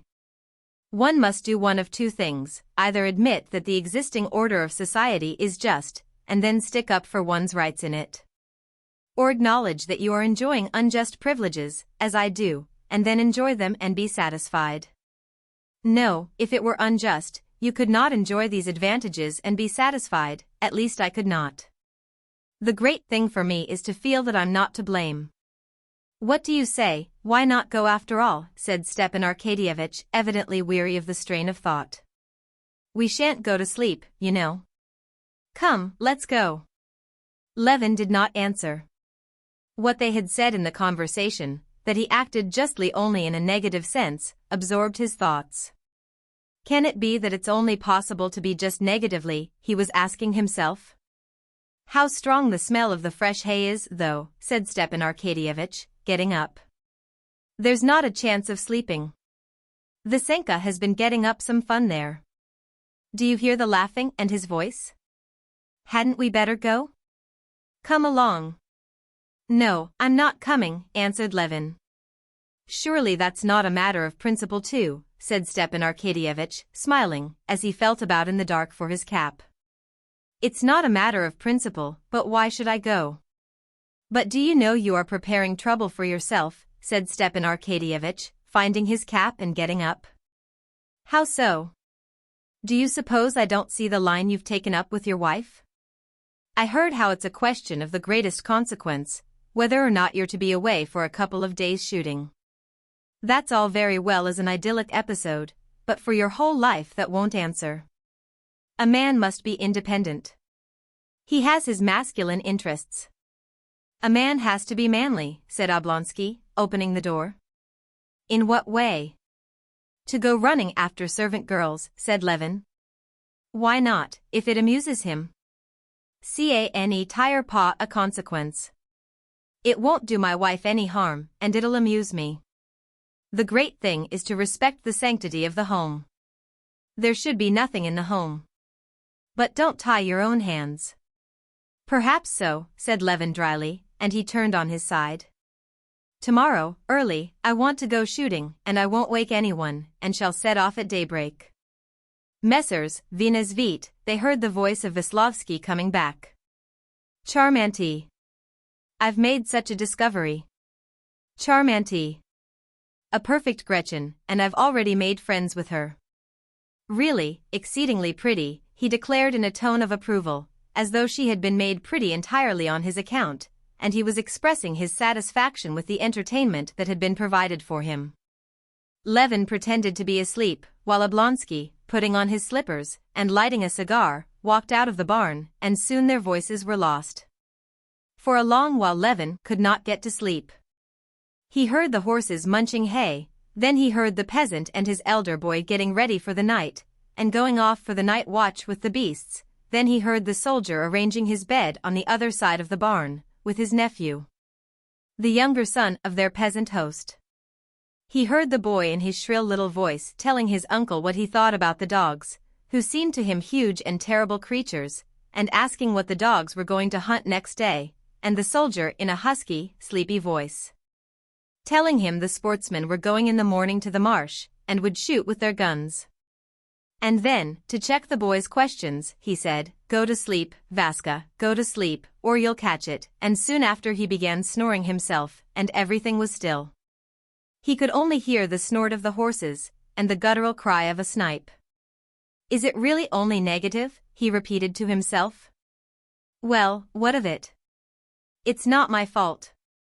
And he began thinking about the next day. Tomorrow I'll go out early, and I'll make a point of keeping cool. There are lots of snipe. And there are grouse too. When I come back there'll be the note from Kitty. Yes, Stiva may be right, I'm not manly with her, I'm tied to her apron strings. Well, it can't be helped. Negative again. Half asleep, he heard the laughter and mirthful talk of Veslovsky and Stepan Arkadyevitch. For an instant he opened his eyes, the moon was up, and in the open doorway, brightly lighted up by the moonlight, they were standing talking. Stepan Arkadyevitch was saying something of the freshness of one girl, comparing her to a freshly peeled nut, and Veslovsky with his infectious laugh was repeating some words, probably said to him by a peasant. Ah. You do your best to get round her. Levin, half asleep, said. Gentlemen, tomorrow before daylight, and fell asleep. Chapter 12. Waking up at earliest dawn, Levin tried to wake his companions. Vasenka, lying on his stomach, with one leg in a stocking thrust out, was sleeping so soundly that he could elicit no response.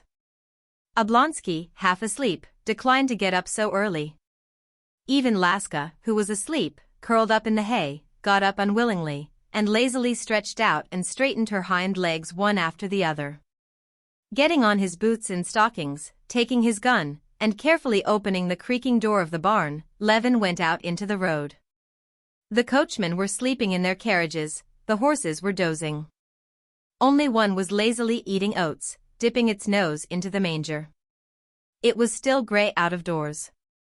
Why are you up so early, my dear? The old woman, their hostess, said, coming out of the hut and addressing him affectionately as an old friend. Going shooting, Granny. Do I go this way to the marsh? Straight out at the back, by our threshing floor, my dear, and hemp patches, there's a little footpath. Stepping carefully with her sunburnt, bare feet, the old woman conducted Levin, and moved back the fence for him by the threshing floor. Straight on and you'll come to the marsh. Our lads drove the cattle there yesterday evening. Laska ran eagerly forward along the little path. Levin followed her with a light, rapid step, continually looking at the sky. He hoped the sun would not be up before he reached the marsh. But the sun did not delay. The moon, which had been bright when he went out, by now shone only like a crescent of quicksilver. The pink flush of dawn, which one could not help seeing before, now had to be sought to be discerned at all. What were before undefined, vague blurs in the distant countryside could now be distinctly seen. They were sheaves of rye. The dew, not visible till the sun was up, wetted Levin's legs and his blouse above his belt in the high-growing, fragrant hemp patch, from which the pollen had already fallen out. In the transparent stillness of morning the smallest sounds were audible. A bee flew by Levin's ear with the whizzing sound of a bullet. He looked carefully, and saw a second and a third. They were all flying from the beehives behind the hedge, and they disappeared over the hemp patch in the direction of the marsh. The path led straight to the marsh. The marsh could be recognized by the mist which rose from it, thicker in one place and thinner in another, so that the reeds and willow bushes swayed like islands in this mist. At the edge of the marsh and the road, peasant boys and men, who had been herding for the night, were lying, and in the dawn all were asleep under their coats. Not far from them were 3 hobbled horses.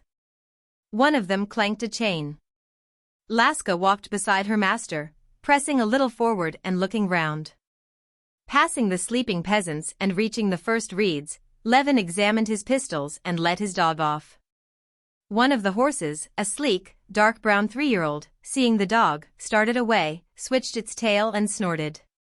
The other horses too were frightened, and splashing through the water with their hobbled legs, and drawing their hoofs out of the thick mud with a squelching sound, they bounded out of the marsh.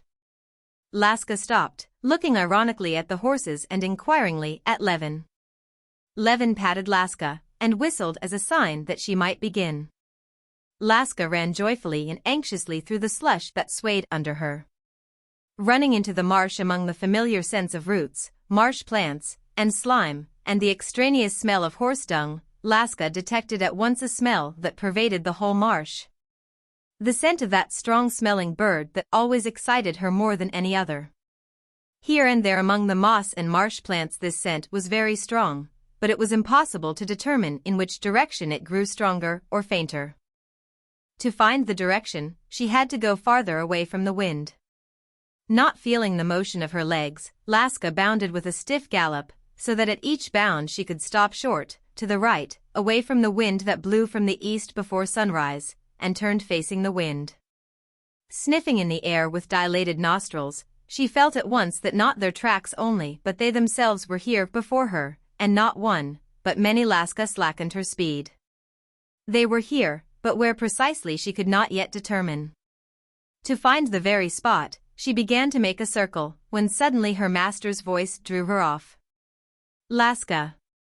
"Here," he asked, pointing her to a different direction. She stopped, asking him if she had better not go on doing as she had begun. But he repeated his command in an angry voice, pointing to a spot covered with water, where there could not be anything. She obeyed him, pretending she was looking, so as to please him, went round it, and went back to her former position, and was at once aware of the scent again. Now when he was not hindering her, she knew what to do, and without looking at what was under her feet, and to her vexation stumbling over a high stump into the water, but righting herself with her strong, supple legs, she began making the circle which was to make all clear to her.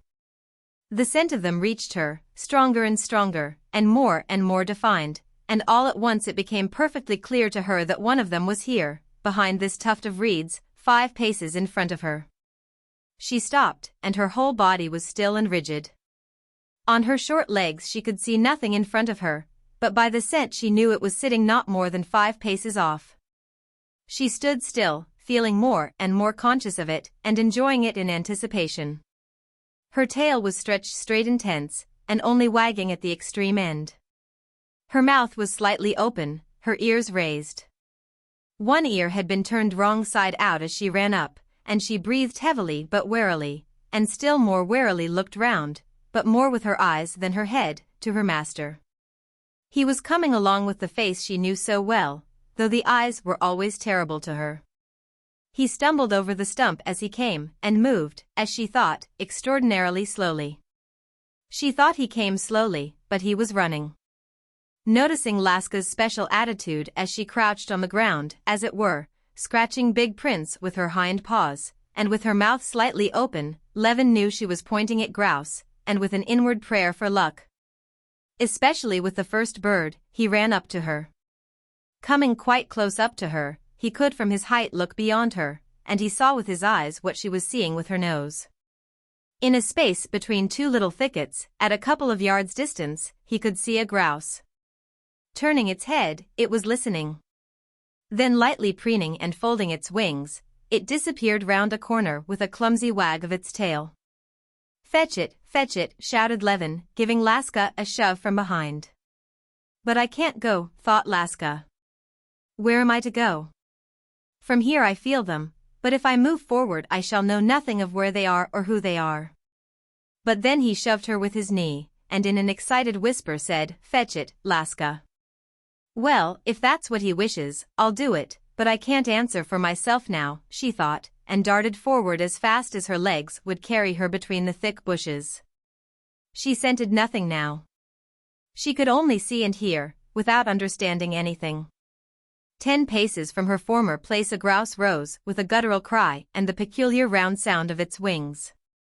And immediately after the shot it splashed heavily with its white breast on the wet mire. Another bird did not linger, but rose behind Levin without the dog. When Levin turned towards it, it was already some way off. But his shot caught it. Flying 20 paces further, the second grouse rose upwards, and whirling round like a ball, dropped heavily on a dry place. "Come, this is going to be some good," thought Levin, packing the warm and fat grouse into his game bag. Laska, will it be good?" When Levin, after loading his gun, moved on, the sun had fully risen, though unseen behind the storm clouds. The moon had lost all of its luster, and was like a white cloud in the sky. Not a single star could be seen. The sedge, silvery with dew before, now shone like gold. The stagnant pools were all like amber. The blue of the grass had changed to yellow-green. The marsh birds twittered and swarmed about the brook and upon the bushes that glittered with dew and cast long shadows. A hawk woke up and settled on a haycock, turning its head from side to side and looking discontentedly at the marsh. Crows were flying about the field, and a bare-legged boy was driving the horses to an old man, who had got up from under his long coat and was combing his hair. The smoke from the gun was white as milk over the green of the grass. One of the boys ran up to Levin. "Uncle, there were ducks here yesterday," he shouted to him, and he walked a little way off behind him. And Levin was doubly pleased, in sight of the boy, who expressed his approval, at killing 3 snipe, one after another, straight off. Chapter 13. The sportsman's saying, that if the first beast or the first bird is not missed, the day will be lucky, turned out correct. At 10 o'clock Levin, weary, hungry, and happy after a tramp of 20 miles, returned to his night's lodging with 19 head of fine game and 1 duck, which he tied to his belt, as it would not go into the game bag. His companions had long been awake, and had had time to get hungry and have breakfast. Wait a bit, I know there are 19, said Levin, counting a second time over the grouse and snipe, that looked so much less important now, bent and dry and blood-stained, with heads crooked aside, than they did when they were flying. The number was verified, and Stepan Arkadyevitch's envy pleased Levin. He was pleased too on returning to find the man sent by Kitty with a note was already there. "I am perfectly well and happy. If you were uneasy about me, you can feel easier than ever. I've a new bodyguard, Marya Vlasievna," this was the midwife, a new and important personage in Levin's domestic life. "She has come to have a look at me. She found me perfectly well, and we have kept her till you are back. All are happy and well, and please, don't be in a hurry to come back, but, if the sport is good, stay another day." These 2 pleasures, his lucky shooting and the letter from his wife, were so great that 2 slightly disagreeable incidents passed lightly over Levin. One was that the chestnut trace horse, who had been unmistakably overworked on the previous day, was off his feed and out of sorts. The coachman said he was overdriven yesterday, Konstantin Dmitrievich. Yes, indeed. Driven 10 miles with no sense. The other unpleasant incident, which for the first minute destroyed his good humor, though later he laughed at it a great deal, was to find that of all the provisions Kitty had provided in such abundance that one would have thought there was enough for a week, nothing was left. On his way back, tired and hungry from shooting, Levin had so distinct a vision of meat pies that as he approached the hut he seemed to smell and taste them, as Laska had smelt the game, and he immediately told Philip to give him some. It appeared that there were no pies left, nor even any chicken. "Well, this fellow's appetite," said Stepan Arkadyevitch, laughing and pointing at Vasenka Veslovsky. "I never suffer from loss of appetite, but he's really marvelous." "Well, it can't be helped," said Levin, looking gloomily at Veslovsky. "Well, Philip, give me some beef, then." "The beef's been eaten, and the bones given to the dogs," answered Philip. Levin was so hurt that he said, in a tone of vexation, "You might have left me something," and he felt ready to cry. "Then put away the game," he said in a shaking voice to Philip, trying not to look at Vasenka, "and cover them with some nettles. And you might at least ask for some milk for me." But when he had drunk some milk, he felt ashamed immediately at having shown his annoyance to a stranger, and he began to laugh at his hungry mortification. In the evening they went shooting again, and Veslovsky had several successful shots, and in the night they drove home. Their homeward journey was as lively as their drive out had been. Veslovsky sang songs and related with enjoyment his adventures with the peasants, who had regaled him with vodka, and said to him, "Excuse our homely ways," and his night's adventures with Kiss in the Ring and the servant girl and the peasant, who had asked him was he married, and on learning that he was not, said to him, "Well, mind you don't run after other men's wives, you'd better get one of your own." These words had particularly amused Veslovsky. "Altogether, I've enjoyed our outing awfully." "And you, Levin?" "I have, very much," Levin said quite sincerely. It was particularly delightful to him to have got rid of the hostility he had been feeling towards Vasenka Veslovsky at home, and to feel instead the most friendly disposition to him. Chapter 14. Next day at 10 o'clock Levin, who had already gone his rounds, knocked at the room where Vasenka had been put for the night. "Entrez." Veslovsky called to him.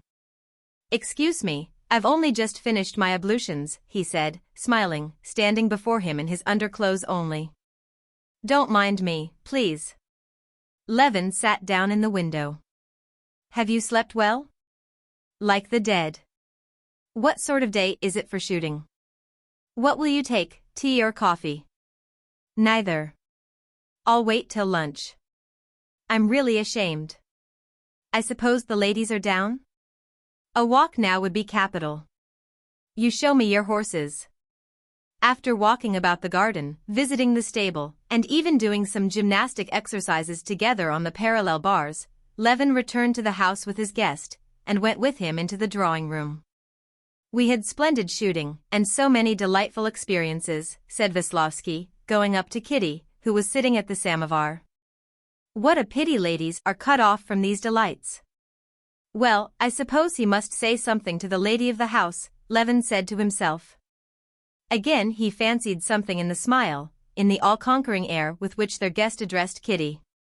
The princess, sitting on the other side of the table with Marya Vlasievna and Stepan Arkadyevitch, called Levin to her side, and began to talk to him about moving to Moscow for Kitty's confinement, and getting ready rooms for them.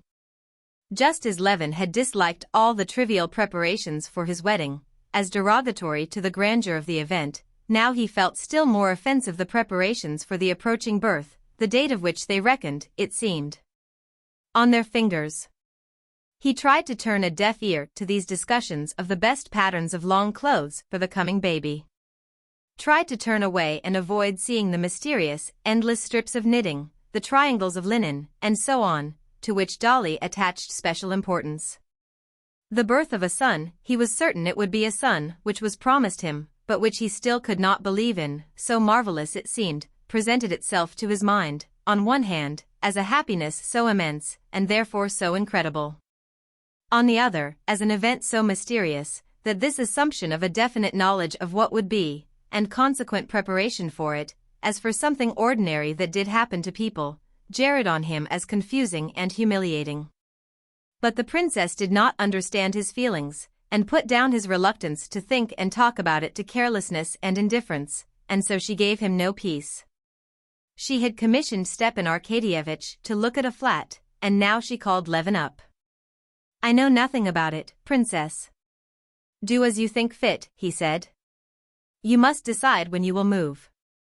"I really don't know. I know millions of children are born away from Moscow, and doctors, why? But if so—" "Oh, no, as Kitty wishes." "We can't talk to Kitty about it." "Do you want me to frighten her?" "Why, this spring Natalia Golitsina died from having an ignorant doctor." "I will do just what you say," he said gloomily. The princess began talking to him, but he did not hear her.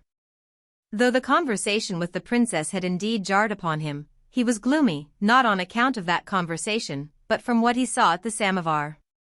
"No, it's impossible," he thought, glancing now and then at Vasenka bending over Kitty, telling her something with his charming smile, and at her, flushed and disturbed. There was something not nice in Vasenka's attitude, in his eyes, in his smile. Levin even saw something not nice in Kitty's attitude and look. And again the light died away in his eyes. Again, as before, all of a sudden, without the slightest transition, he felt cast down from a pinnacle of happiness, peace, and dignity, into an abyss of despair, rage, and humiliation. Again everything and everyone had become hateful to him. "You do just as you think best, princess," he said again, looking round. "Heavy is the cap of Monomach," Stepan Arkadyevitch said playfully, hinting, evidently, not simply at the princess's conversation, but at the cause of Levin's agitation, which he had noticed. "How late you are today, Dolly." Everyone got up to greet Darya Alexandrovna.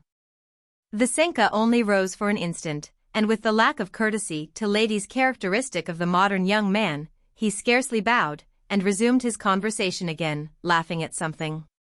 "I've been worried about Masha. She did not sleep well, and is dreadfully tiresome today," said Dolly. The conversation Vasenka had started with Kitty was running on the same lines as on the previous evening, discussing Anna, and whether love is to be put higher than worldly considerations. Kitty disliked the conversation, and she was disturbed both by the subject and the tone in which it was conducted, and also by the knowledge of the effect it would have on her husband. But she was too simple and innocent to know how to cut short this conversation, or even to conceal the superficial pleasure afforded her by the young man's very obvious admiration. She wanted to stop it, but she did not know what to do. Whatever she did she knew would be observed by her husband, and the worst interpretation put on it. And, in fact, when she asked Dolly what was wrong with Masha, and Vasenka, waiting till this uninteresting conversation was over, began to gaze indifferently at Dolly, the question struck Levin as an unnatural and disgusting piece of hypocrisy. "What do you say, shall we go and look for mushrooms today?" said Dolly. "By all means, please, and I shall come too," said Kitty, and she blushed. She wanted from politeness to ask Vasenka whether he would come, and she did not ask him. "Where are you going, Kostya?" she asked her husband with a guilty face, as he passed by her with a resolute step. This guilty air confirmed all his suspicions. "The mechanician came when I was away." "I haven't seen him yet," he said, not looking at her. He went downstairs, but before he had time to leave his study he heard his wife's familiar footsteps running with reckless speed to him. "What do you want?" he said to her shortly. "We are busy." "I beg your pardon," she said to the German mechanician, "I want a few words with my husband." The German would have left the room, but Levin said to him, "Don't disturb yourself." "The train is at 3, queried the German. "I mustn't be late." Levin did not answer him, but walked out himself with his wife. "Well, what have you to say to me?" he said to her in French. He did not look her in the face, and did not care to see that she in her condition was trembling all over, and had a piteous, crushed look. I want to say that we can't go on like this, that this is misery," she said. "The servants are here at the sideboard," he said angrily, "don't make a scene." "Well, let's go in here." They were standing in the passage. Kitty would have gone into the next room, but there the English governess was giving Tanya a lesson. "Well, come into the garden." In the garden they came upon a peasant weeding the path. And no longer considering that the peasant could see her tear-stained and his agitated face, that they looked like people fleeing from some disaster, they went on with rapid steps, feeling that they must speak out and clear up misunderstandings. Must be alone together, and so get rid of the misery they were both feeling. "We can't go on like this. It's misery. I am wretched, you are wretched." "What for?" she said, when they had at last reached a solitary garden seat at a turn in the lime tree avenue.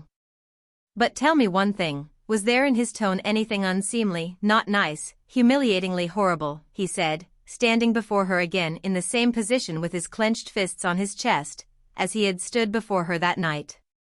"Yes," she said in a shaking voice, "but, Kostya, surely you see I'm not to blame?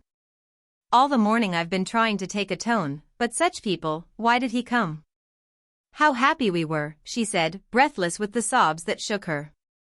Although nothing had been pursuing them, and there was nothing to run away from, and they could not possibly have found anything very delightful on that garden seat. The gardener saw with astonishment that they passed him on their way home with comforted and radiant faces. Chapter 15. After escorting his wife upstairs, Levin went to Dolly's part of the house. Darya Alexandrovna, for her part, was in great distress too that day. She was walking about the room, talking angrily to a little girl, who stood in the corner roaring. "And you shall stand all day in the corner, and have your dinner all alone, and not see one of your dolls, and I won't make you a new frock," she said, not knowing how to punish her. "Oh, she is a disgusting child," she turned to Levin. "Where does she get such wicked propensities? Why, what has she done?" Levin said without much interest, for he had wanted to ask her advice, and so was annoyed that he had come at an unlucky moment. "Grisha and she went into the raspberries, and there, I can't tell you really what she did. It's 1,000 pities Miss Elliot's not with us. This one sees to nothing, she's a machine. Figurez-vous que la petite?" And Darya Alexandrovna described Masha's crime. That proves nothing. It's not a question of evil propensities at all, it's simply mischief, Levin assured her. But you are upset about something? What have you come for? Asked Dolly. What's going on there? And in the tone of her question Levin heard that it would be easy for him to say what he had meant to say. I've not been in there, I've been alone in the garden with Kitty. We've had a quarrel for the second time since Stiva came. Dolly looked at him with her shrewd, comprehending eyes. Come, tell me, honor bright, has there been? Not in Kitty, but in that gentleman's behavior, a tone which might be unpleasant, not unpleasant, but horrible, offensive to a husband? You mean, how shall I say? Stay in the corner, she said to Masha, who, detecting a faint smile in her mother's face, had been turning round. The opinion of the world would be that he is behaving as young men do behave. Il fait la cour à une jeune jolie femme, and a husband who's a man of the world should only be flattered by it. Yes, said Levin gloomily, but you noticed it? Not only I, but Stiva noticed it. Just after breakfast he said to me in so many words, Je crois que Veslovsky fait un petit brin de cour à Kitty. Well, that's all right then, now I'm satisfied I'll send him away, said Levin. What do you mean? Are you crazy? Dolly cried in horror. Nonsense, Kostya, only think, she said, laughing. You can go now to Fanny, she said to Masha. No, if you wish it, I'll speak to Stiva. He'll take him away. He can say you're expecting visitors. Altogether, he doesn't fit into the house. No, I'll do it myself. But you'll quarrel with him? Not a bit. I shall so enjoy it, Levin said, his eyes flashing with real enjoyment. Come, forgive her, Dolly, she won't do it again, he said of the little sinner, who had not gone to Fanny, but was standing irresolutely before her mother, waiting and looking up from under her brows to catch her mother's eye. The mother glanced at her. The child broke into sobs, hid her face on her mother's lap, and Dolly laid her thin, tender hand on her head. And what is there in common between us and him, thought Levin, and he went off to look for Veslovsky. As he passed through the passage he gave orders for the carriage to be got ready to drive to the station. The spring was broken yesterday, said the footman. Well, the covered trap, then, and make haste. Where's the visitor? The gentleman's gone to his room. Levin came upon Veslovsky at the moment when the latter, having unpacked his things from his trunk, and laid out some new songs, was putting on his gaiters to go out riding. Whether there was something exceptional in Levin's face, or that Vasenka was himself conscious that ce petit brin de cour he was making was out of place in this family. But he was somewhat, as much as a young man in society can be, disconcerted at Levin's entrance. You ride in gaiters? Yes, it's much cleaner, said Vasenka, putting his fat leg on a chair, fastening the bottom hook, and smiling with simple-hearted good humor. He was undoubtedly a good-natured fellow, and Levin felt sorry for him and ashamed of himself, as his host, when he saw the shy look on Vasenka's face. On the table lay a piece of stick which they had broken together that morning, trying their strength. Levin took the fragment in his hands and began smashing it up, breaking bits off the stick, not knowing how to begin. I wanted. He paused, but suddenly, remembering Kitty and everything that had happened, he said, looking him resolutely in the face, I have ordered the horses to be put to for you. How so? Vasenka began in surprise. To drive where? For you to drive to the station, Levin said gloomily. Are you going away, or has something happened? It happens that I expect visitors, said Levin, his strong fingers more and more rapidly breaking off the ends of the split stick. And I'm not expecting visitors, and nothing has happened, but I beg you to go away. You can explain my rudeness as you like. Vasenka drew himself up. I beg you to explain, he said with dignity, understanding at last. I can't explain, Levin said softly and deliberately, trying to control the trembling of his jaw, and you'd better not ask. And as the split ends were all broken off, Levin clutched the thick ends in his finger, broke the stick in two, and carefully caught the end as it fell. Probably the sight of those nervous fingers, of the muscles he had proved that morning at gymnastics, of the glittering eyes, the soft voice, and quivering jaws, convinced Vasenka better than any words. He bowed, shrugging his shoulders, and smiling contemptuously. "Can I not see Oblonsky?" The shrug and the smile did not irritate Levin. What else was there for him to do, he thought. "I'll send him to you at once." "What madness is this?" Stepan Arkadyevitch said when, after hearing from his friend that he was being turned out of the house, he found Levin in the garden, where he was walking about waiting for his guest's departure. "Mais c'est ridicule." "What fly has stung you?" "Mais c'est du dernier ridicule." What did you think, if a young man? But the place where Levin had been stung was evidently still sore, for he turned pale again, when Stepan Arkadyevitch would have enlarged on the reason, and he himself cut him short. "Please don't go into it. I can't help it. I feel ashamed of how I'm treating you and him. But it won't be, I imagine, a great grief to him to go, and his presence was distasteful to me and to my wife. But it's insulting to him. Et puis c'est ridicule. And to me it's both insulting and distressing. And I'm not at fault in any way, and there's no need for me to suffer. Well, this I didn't expect of you. On peut être jaloux, mais à ce point, c'est du dernier ridicule." Levin turned quickly, and walked away from him into the depths of the avenue, and he went on walking up and down alone. Soon he heard the rumble of the trap, and saw from behind the trees how Vasenka, sitting in the hay, unluckily there was no seat in the trap, in his Scotch cap, was driven along the avenue, jolting up and down over the ruts. "What's this?" Levin thought, when a footman ran out of the house and stopped the trap. It was the mechanician, whom Levin had totally forgotten. The mechanician, bowing low, said something to Veslovsky, then clambered into the trap, and they drove off together. Stepan Arkadyevitch and the princess were much upset by Levin's action. And he himself felt not only in the highest degree ridicule, but also utterly guilty and disgraced. But remembering what sufferings he and his wife had been through, when he asked himself how he should act another time, he answered that he should do just the same again. In spite of all this, towards the end of that day, everyone except the princess, who could not pardon Levin's action, became extraordinarily lively and good-humored, like children after a punishment or grown-up people after a dreary, ceremonious reception, so that by the evening Vasenka's dismissal was spoken of, in the absence of the princess, as though it were some remote event. And Dolly, who had inherited her father's gift of humorous storytelling, made Varenka helpless with laughter as she related for the third and fourth time, always with fresh humorous additions, how she had only just put on her new shoes for the benefit of the visitor, and on going into the drawing-room, heard suddenly the rumble of the trap. And who should be in the trap but Vasenka himself, with his Scotch cap, and his songs and his gaiters, and all, sitting in the hay. "If only you'd ordered out the carriage.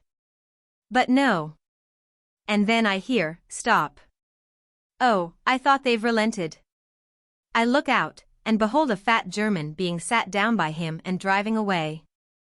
And my new shoes all for nothing. Chapter 16.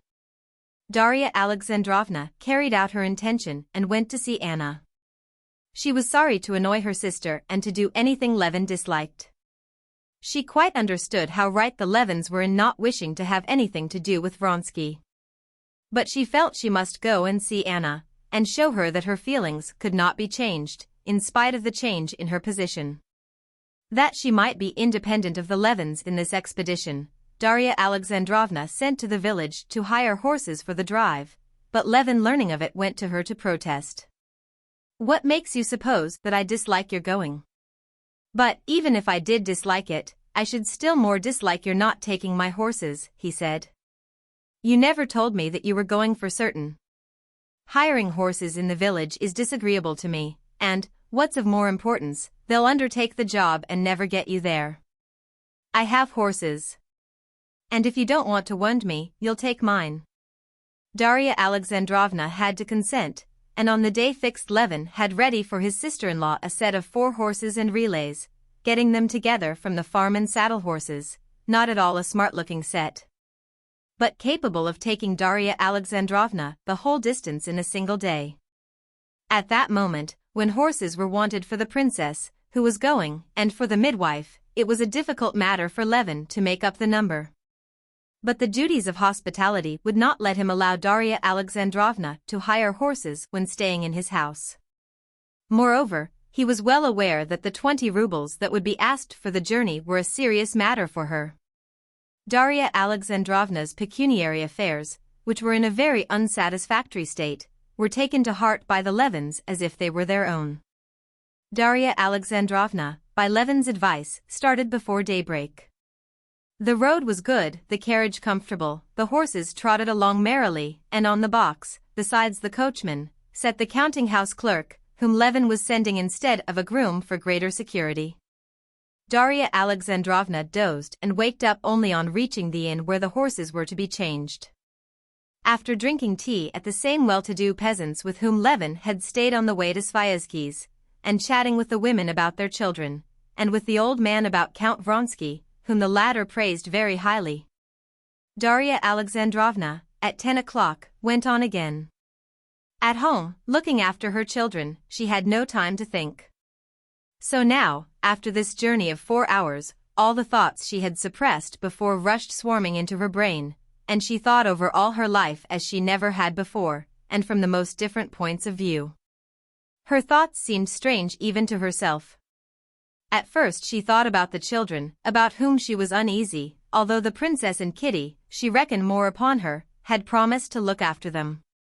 If only Masha does not begin her naughty tricks, if Grisha isn't kicked by a horse, and Lily's stomach isn't upset again, she thought. But these questions of the present were succeeded by questions of the immediate future. She began thinking how she had to get a new flat in Moscow for the coming winter, to renew the drawing-room furniture, and to make her elder girl a cloak. Then questions of the more remote future occurred to her, how she was to place her children in the world. The girls are all right, she thought, but the boys? It's very well that I'm teaching Grisha, but of course that's only because I am free myself now, I'm not with child. Stiva, of course, there's no counting on. And with the help of good-natured friends I can bring them up. But if there's another baby coming? And the thought struck her how untruly it was said that the curse laid on woman was that in sorrow she should bring forth children. The birth itself, that's nothing. But the months of carrying the child, that's what's so intolerable, she thought, picturing to herself her last pregnancy, and the death of the last baby. And she recalled the conversation she had just had with the young woman at the inn. On being asked whether she had any children, the handsome young woman had answered cheerfully. I had a girl baby, but God set me free, I buried her last Lent. Well, did you grieve very much for her? Asked Darya Alexandrovna. Why grieve? The old man has grandchildren enough as it is. It was only a trouble. No working, nor nothing. Only a tie. This answer had struck Darya Alexandrovna as revolting in spite of the good-natured and pleasing face of the young woman. But now she could not help recalling these words. In those cynical words there was indeed a grain of truth. Yes, altogether, thought Darya Alexandrovna, looking back over her whole existence during those 15 years of her married life, pregnancy, sickness, mental incapacity, indifference to everything, and most of all, hideousness. Kitty, young and pretty as she is, even Kitty has lost her looks, and I when I'm with child become hideous, I know it. The birth, the agony, the hideous agonies that last moment, then the nursing, the sleepless nights, the fearful pains. Darya Alexandrovna shuddered at the mere recollection of the pain from sore breasts which she had suffered with almost every child. Then the children's illnesses, that everlasting apprehension, then bringing them up. Evil propensities, she thought of little Masha's crime among the raspberries, education, Latin, it's all so incomprehensible and difficult. And on the top of it all, the death of these children. And there rose again before her imagination the cruel memory, that always tore her mother's heart, of the death of her last little baby, who had died of croup. His funeral, the callous indifference of all at the little pink coffin, and her own torn heart, and her lonely anguish at the sight of the pale little brow with its projecting temples, and the open, wondering little mouth seen in the coffin at the moment when it was being covered with the little pink lid with a cross braided on it. And all this, what's it for? What is to come of it all? That I'm wasting my life, never having a moment's peace either with child, or nursing a child, forever irritable, peevish, wretched myself and worrying others, repulsive to my husband, while the children are growing up unhappy, badly educated, and penniless. Even now, if it weren't for spending the summer at the Levins, I don't know how we should be managing to live. Of course Kostya and Kitty have so much tact that we don't feel it, but it can't go on. They'll have children, they won't be able to keep us, it's a drag on them as it is. How is Papa, who has hardly anything left for himself, to help us?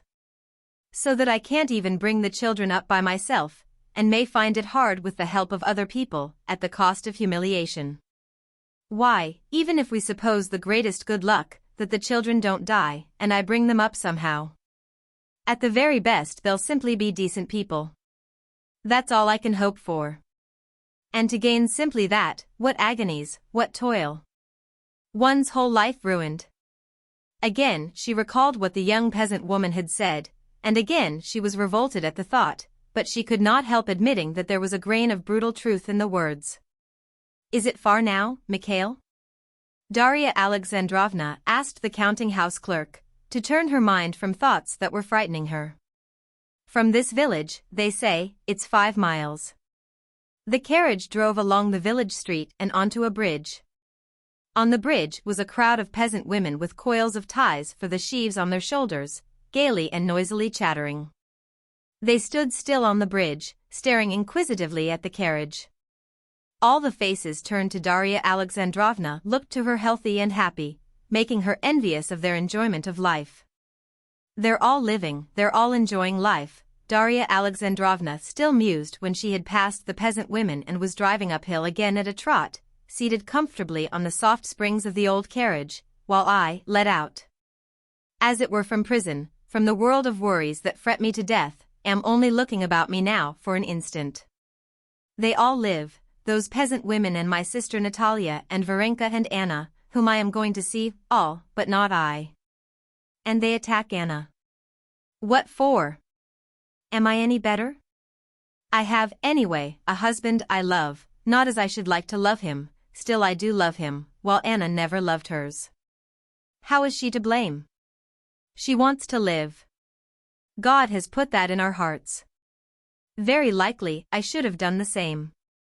Even to this day I don't feel sure I did right in listening to her at that terrible time when she came to me in Moscow. I ought then to have cast off my husband and have begun my life fresh. I might have loved and have been loved in reality. And is it any better as it is? I don't respect him. He's necessary to me, she thought about her husband, and I put up with him.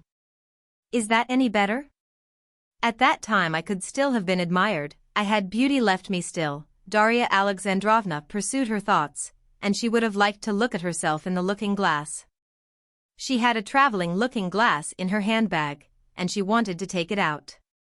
But looking at the backs of the coachman and the swaying counting-house clerk, she felt that she would be ashamed if either of them were to look round, and she did not take out the glass. But without looking in the glass, she thought that even now it was not too late. And she thought of Sergei Ivanovitch, who was always particularly attentive to her, of Stiva's good-hearted friend, Turovtsin, who had helped her nurse her children through the scarlatina, and was in love with her. And there was someone else, a quite young man, who, her husband had told her it as a joke, thought her more beautiful than either of her sisters. And the most passionate and impossible romances rose before Darya Alexandrovna's imagination. Anna did quite right, and certainly I shall never reproach her for it.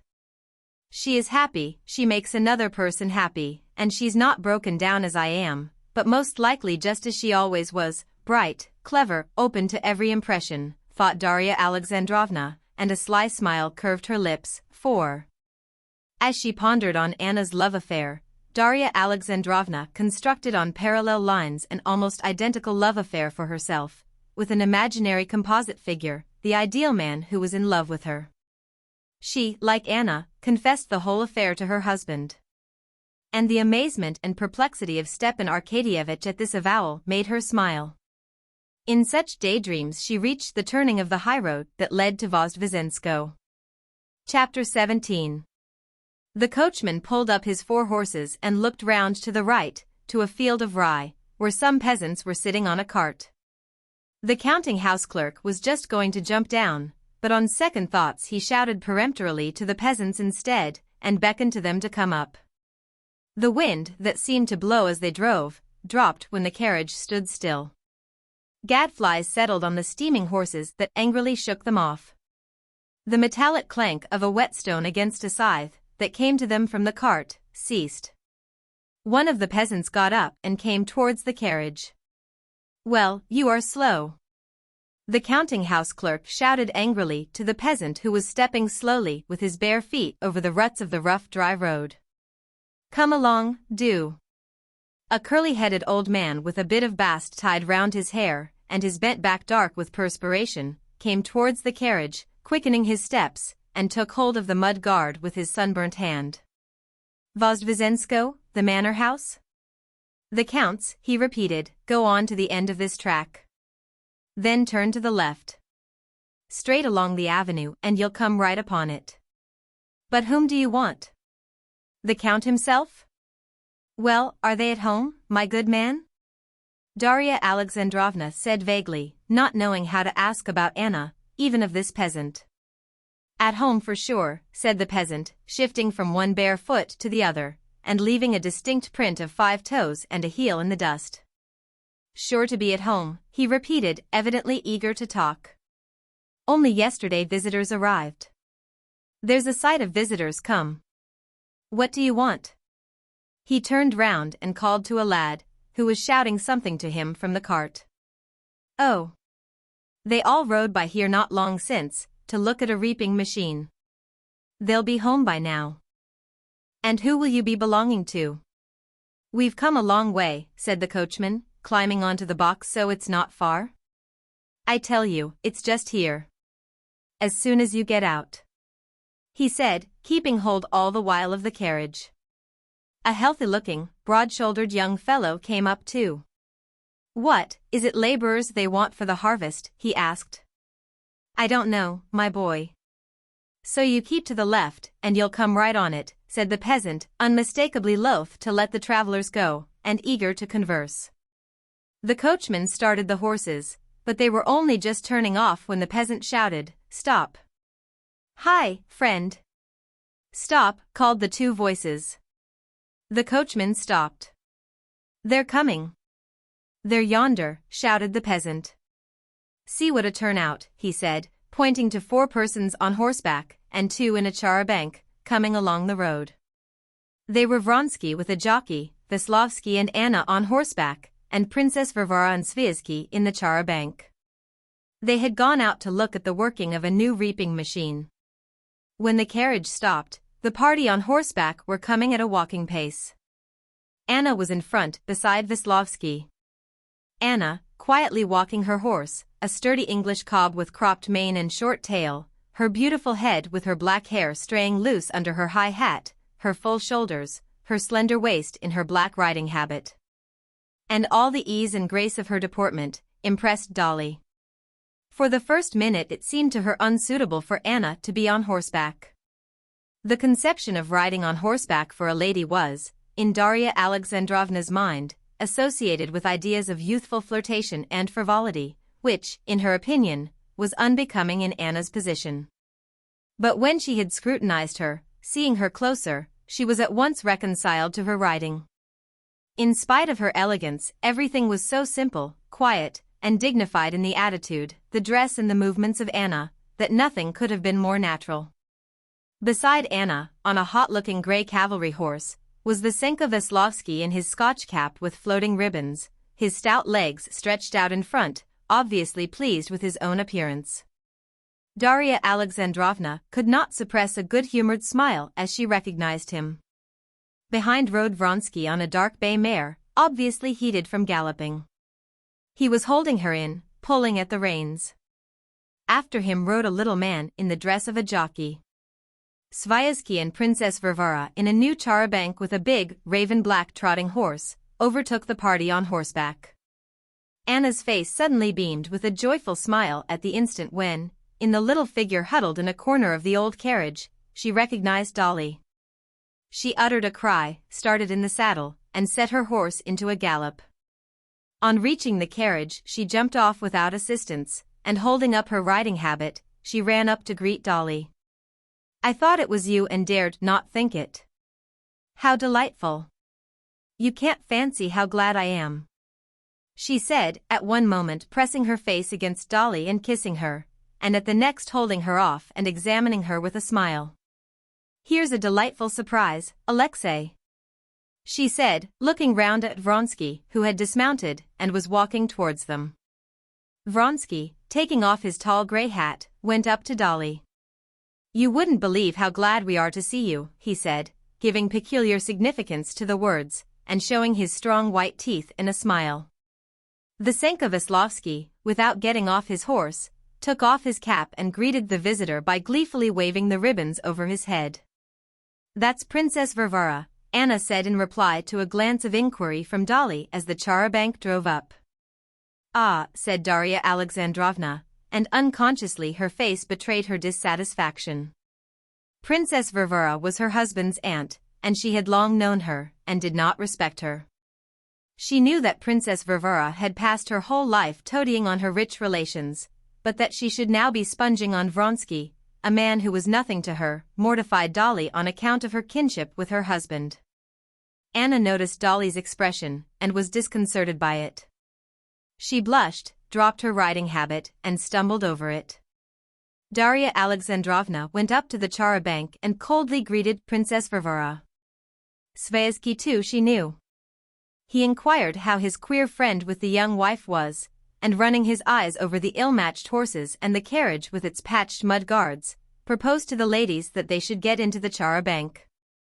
"And I'll get into this vehicle," he said.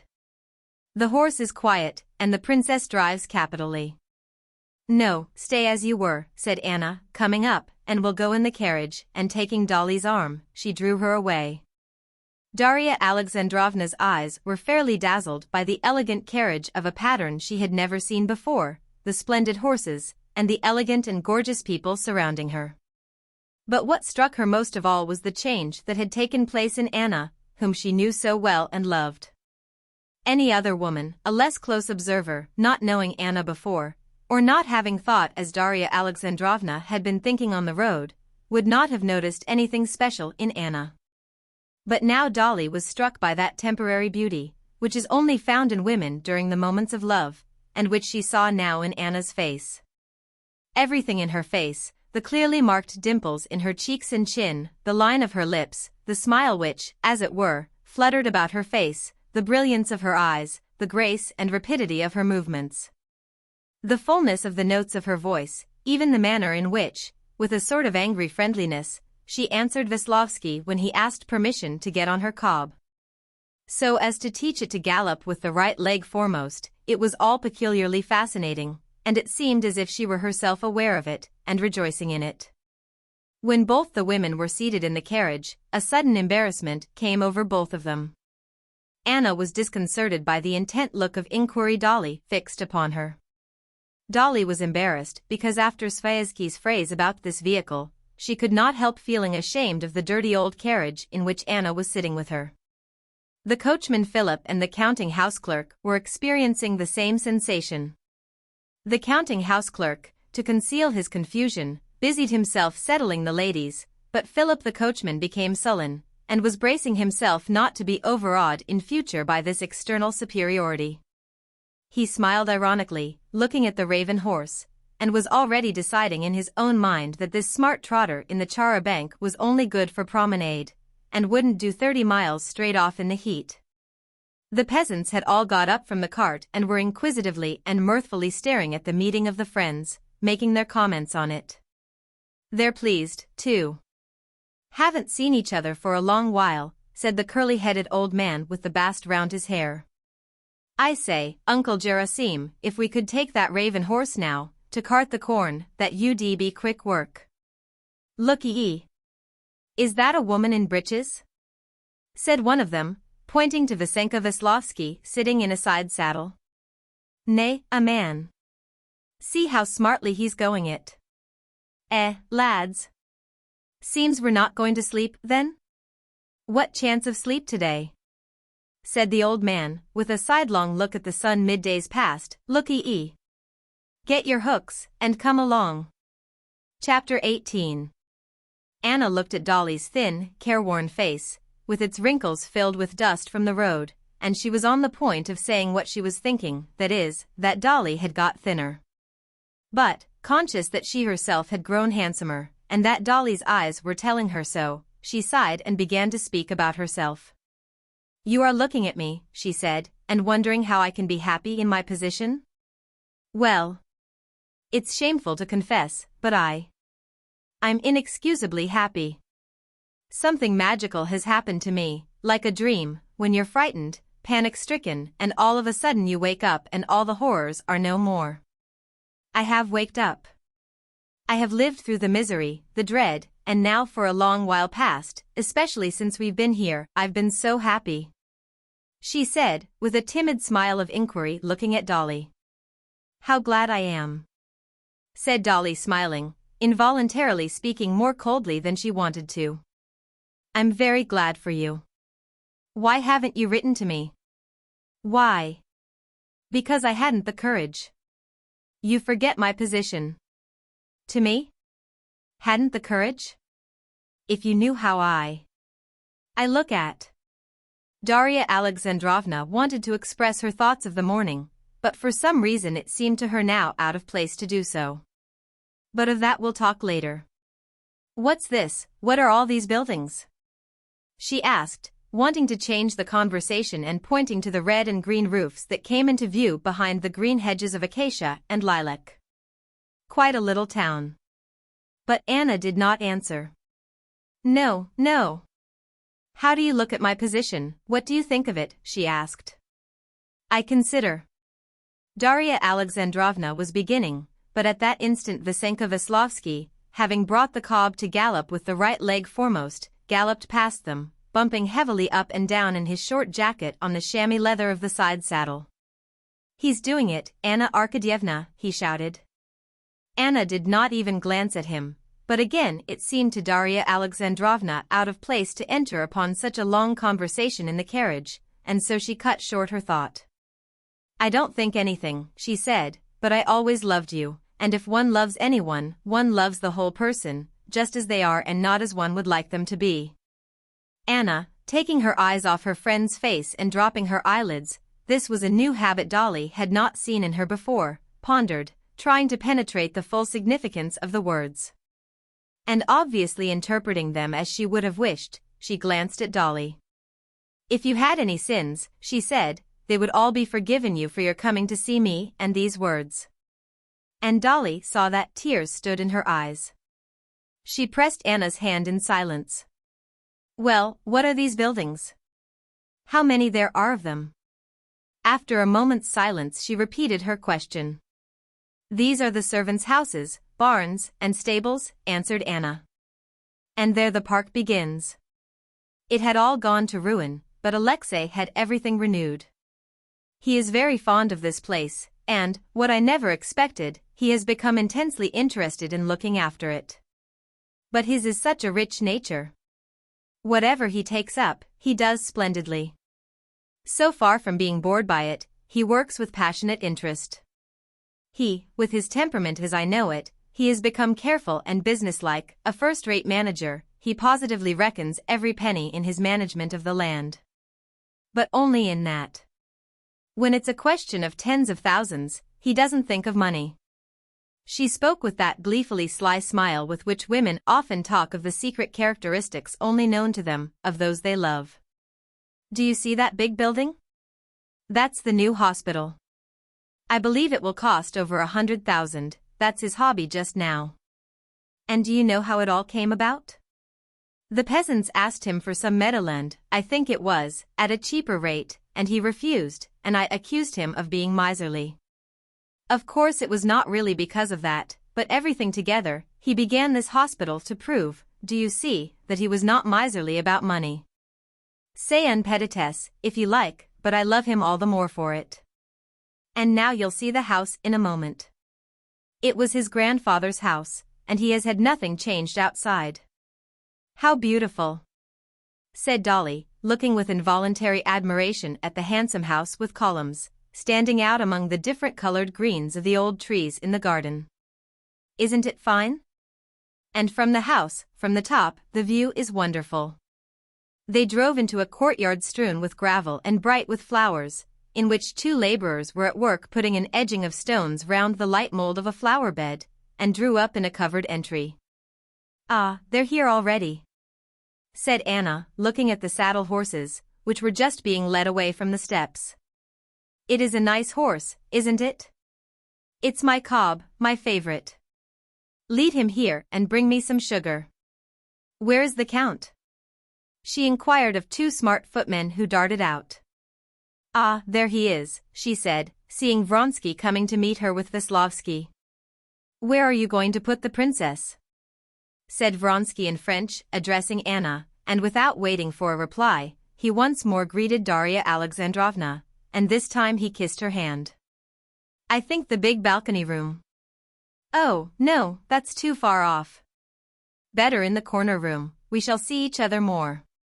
Come, let's go up, said Anna, as she gave her favorite horse the sugar the footman had brought her. Etes-vous oubliez votre devoir, she said to Veslovsky, who came out too on the steps. Pardon, j'nai tout plein les poches, he answered, smiling, putting his fingers in his waistcoat pocket. Mais vous venez trop tard, she said, rubbing her handkerchief on her hand, which the horse had made wet in taking the sugar. Anna turned to Dolly. You can stay some time? For one day only? That's impossible. I promise to be back, and the children, said Dolly, feeling embarrassed both because she had to get her bag out of the carriage, and because she knew her face must be covered with dust. No, Dolly, darling. Well, we'll see. Come along, and Anna led Dolly to her room. That room was not the smart guest chamber Vronsky had suggested, but the one of which Anna had said that Dolly would excuse it. And this room, for which excuse was needed, was more full of luxury than any in which Dolly had ever stayed, a luxury that reminded her of the best hotels abroad. Well, darling, how happy I am, Anna said, sitting down in her riding habit for a moment beside Dolly. Tell me about all of you. Stiva I had only a glimpse of, and he cannot tell one about the children. How is my favorite, Tanya? Quite a big girl, I expect? Yes, she's very tall, Darya Alexandrovna answered shortly, surprised herself that she should respond so coolly about her children. We are having a delightful stay at the Levins, she added. Oh, if I had known, said Anna, that you do not despise me. You might have all come to us. Stiva's an old friend and a great friend of Alexei's, you know, she added, and suddenly she blushed. Yes, but we are all. Dolly answered in confusion. But in my delight I'm talking nonsense. The one thing, darling, is that I am so glad to have you, said Anna, kissing her again. You haven't told me yet how and what you think about me, and I keep wanting to know. But I'm glad you will see me as I am. The chief thing I shouldn't like would be for people to imagine I want to prove anything. I don't want to prove anything, I merely want to live, to do no one harm but myself. I have the right to do that, haven't I? But it is a big subject, and we'll talk over everything properly later. Now I'll go and dress and send a maid to you. Chapter 19. Left alone, Darya Alexandrovna, with a good housewife's eye, scanned her room. All she had seen in entering the house and walking through it, and all she saw now in her room, gave her an impression of wealth and sumptuousness and of that modern European luxury of which she had only read in English novels, but had never seen in Russia and in the country. Everything was new, from the new French hangings on the walls to the carpet which covered the whole floor. The bed had a spring mattress, and a special sort of bolster and silk pillowcases on the little pillows. The marble washstand, the dressing table, the little sofa, the tables, the bronze clock on the chimney-piece, the window curtains, and the portieres were all new and expensive. The smart maid, who came in to offer her services, with her hair done up high, and a gown more fashionable than Dolly's, was as new and expensive as the whole room. Darya Alexandrovna liked her neatness, her deferential and obliging manners, but she felt ill at ease with her. She felt ashamed of her seeing the patched dressing jacket that had unluckily been packed by mistake for her. She was ashamed of the very patches and darned places of which she had been so proud at home. At home it had been so clear that for 6 dressing jackets there would be needed 24 yards of nainsook at 16 pence the yard, which was a matter of 30 shillings besides the cutting out and making. And these 30 shillings had been saved. But before the maid she felt, if not exactly ashamed, at least uncomfortable. Darya Alexandrovna had a great sense of relief when Anushka, whom she had known for years, walked in. The smart maid was sent for to go to her mistress, and Anushka remained with Darya Alexandrovna. Anushka was obviously much pleased at that lady's arrival, and began to chatter away without a pause. Dolly observed that she was longing to express her opinion in regard to her mistress's position, especially as to the love and devotion of the Count to Anna Arkadyevna, but Dolly carefully interrupted her whenever she began to speak about this. "I grew up with Anna Arkadyevna, my lady's dearer to me than anything." "Well, it's not for us to judge. And, to be sure, there seems so much love. Kindly pour out the water for me to wash now, please," Darya Alexandrovna cut her short. "Certainly. We've 2 women kept specially for washing small things, but most of the linen's done by machinery. The Count goes into everything himself." "Ah, what a husband!" Dolly was glad when Anna came in, and by her entrance put a stop to Anushka's gossip. Anna had put on a very simple batiste gown. Dolly scrutinized that simple gown attentively. She knew what it meant, and the price at which such simplicity was obtained. "An old friend," said Anna of Anushka. Anna was not embarrassed now. She was perfectly composed and at ease. Dolly saw that she had now completely recovered from the impression her arrival had made on her, and had assumed that superficial, careless tone which, as it were, closed the door on that compartment in which her deeper feelings and ideas were kept. "Well, Anna, and how is your little girl?" asked Dolly. "Annie?" This was what she called her little daughter Anna. "Very well. She has got on wonderfully. Would you like to see her? Come, I'll show her to you. We had a terrible bother," she began telling her, over nurses. "We had an Italian wet nurse. A good creature, but so stupid. We wanted to get rid of her, but the baby is so used to her that we've gone on keeping her still." "But how have you managed?" Dolly was beginning a question as to what name the little girl would have, but noticing a sudden frown on Anna's face, she changed the drift of her question. "How did you manage? Have you weaned her yet?" But Anna had understood. "You didn't mean to ask that? You meant to ask about her surname." "Yes. That worries Alexei. She has no name, that is, she's a Karenina," said Anna, dropping her eyelids till nothing could be seen but the eyelashes meeting. "But we'll talk about all that later," her face suddenly brightening. "Come, I'll show you her. Ls trace gentil. She crawls now." In the nursery, the luxury which had impressed Dolly in the whole house struck her still more.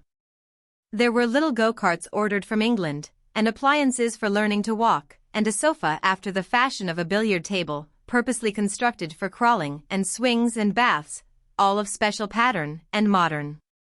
They were all English, solid, and of good make, and obviously very expensive. The room was large, and very light and lofty.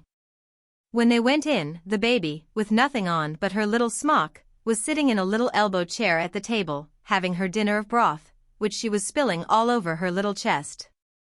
The baby was being fed, and the Russian nursery maid was evidently sharing her meal. Neither the wet nurse nor the head nurse were there. They were in the next room, from which came the sound of their conversation in the queer French which was their only means of communication. Hearing Anna's voice, a smart, tall English nurse with a disagreeable face and a dissolute expression walked in at the door, hurriedly shaking her fair curls, and immediately began to defend herself, though Anna had not found fault with her.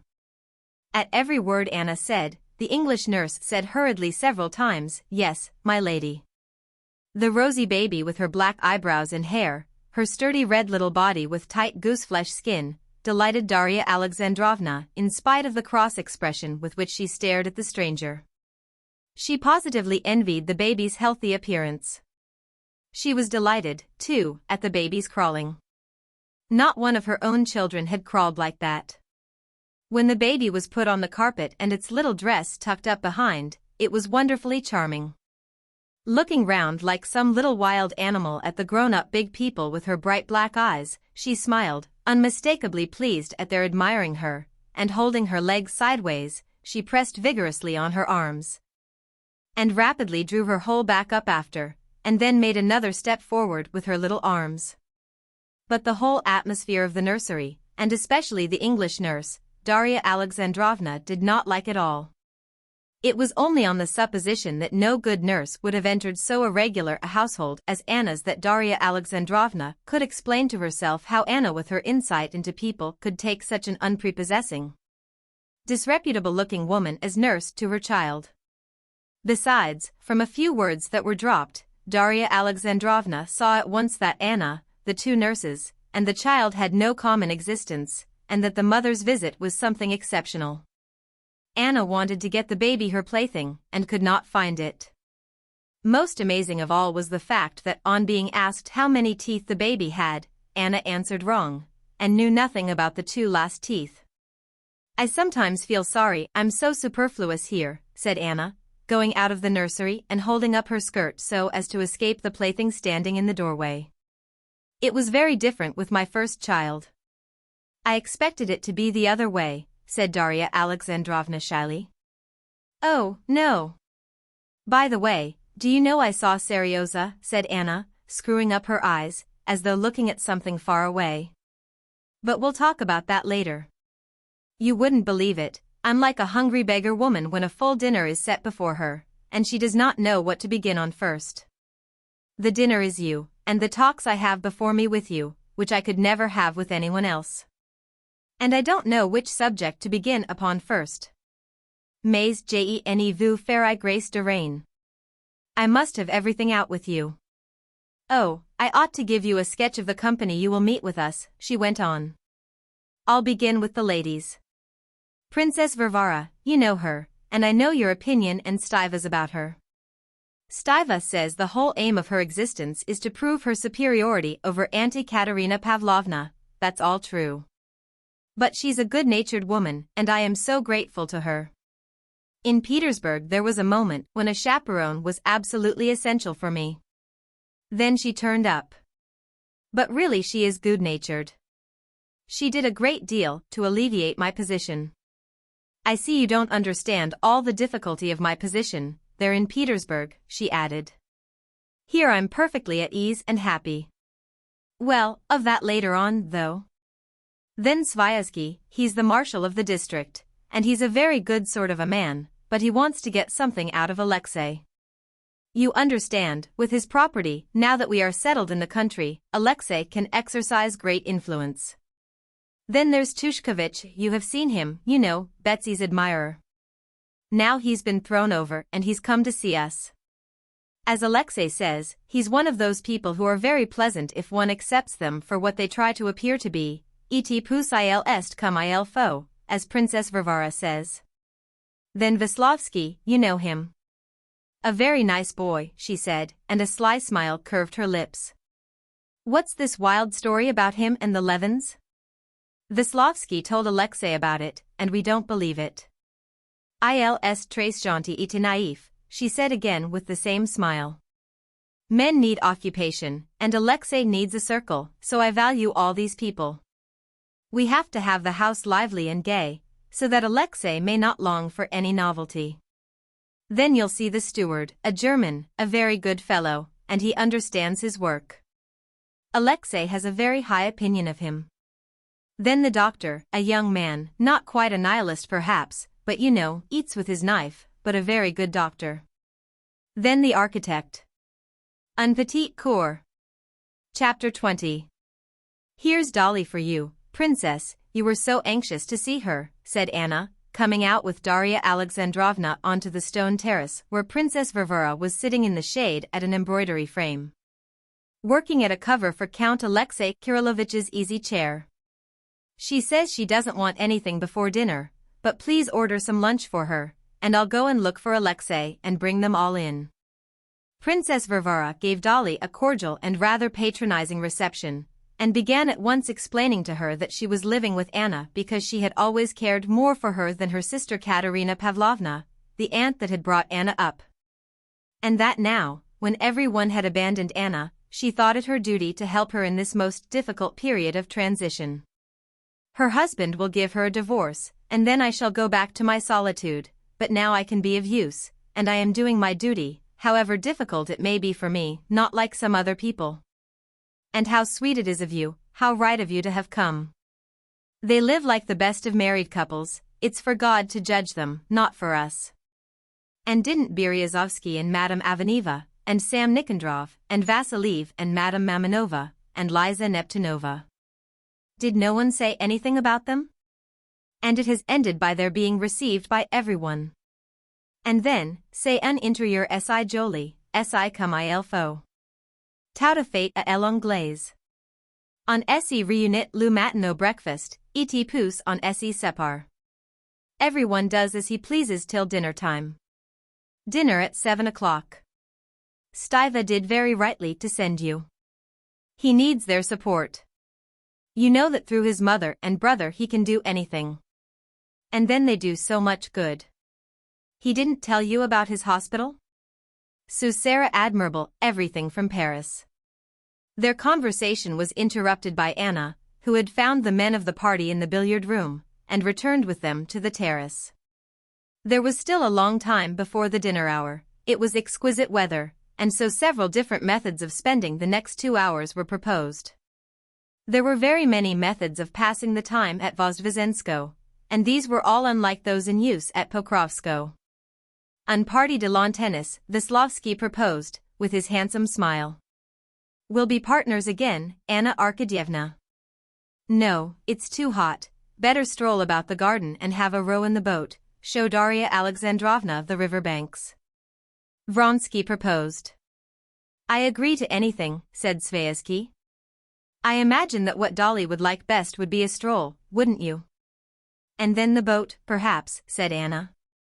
So it was decided. Veslovsky and Tushkevich went off to the bathing place, promising to get the boat ready and to wait there for them. They walked along the path in 2 couples, Anna with Sviazhsky, and Dolly with Vronsky. Dolly was a little embarrassed and anxious in the new surroundings in which she found herself. Abstractly, theoretically, she did not merely justify, she positively approved of Anna's conduct.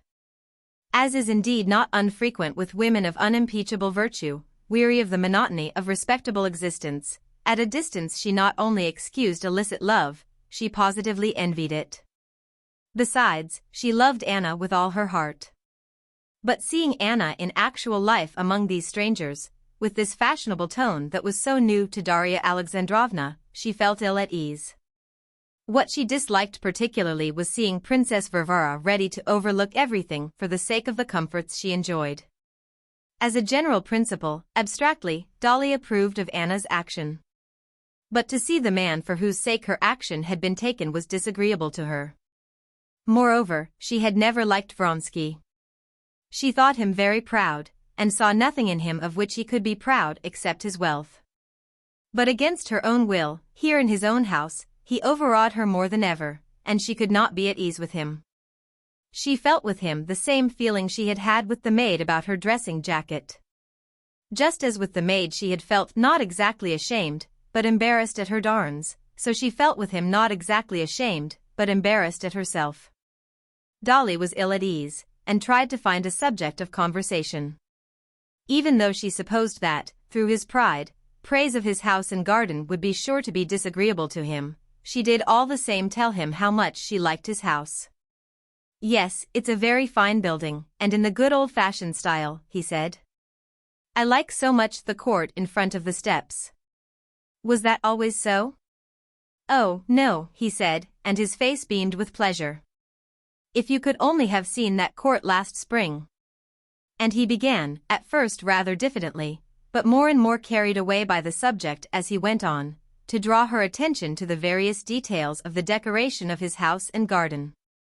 It was evident that, having devoted a great deal of trouble to improve and beautify his home, Vronsky felt a need to show off the improvements to a new person, and was genuinely delighted at Darya Alexandrovna's praise.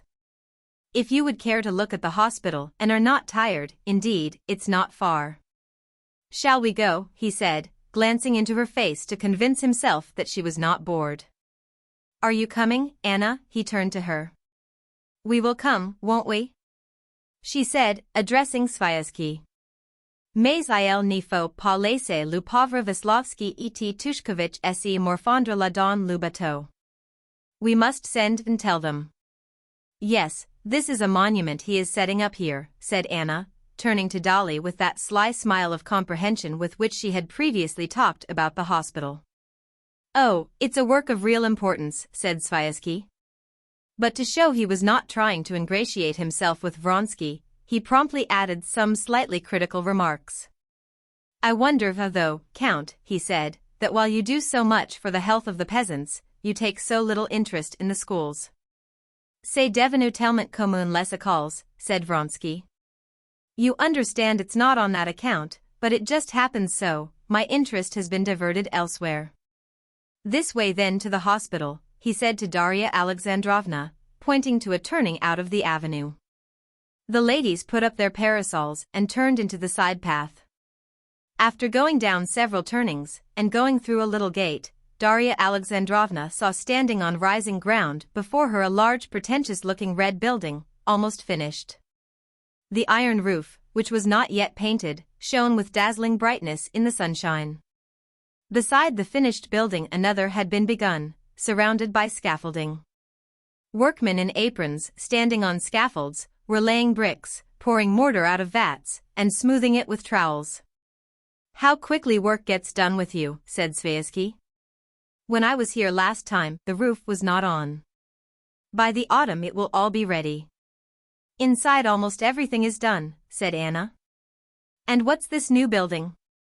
That's the house for the doctor and the dispensary, answered Vronsky, seeing the architect in a short jacket coming towards him. And excusing himself to the ladies, he went to meet him. Going round a hole where the workmen were slaking lime, he stood still with the architect and began talking rather warmly. The front is still too low, he said to Anna, who had asked what was the matter.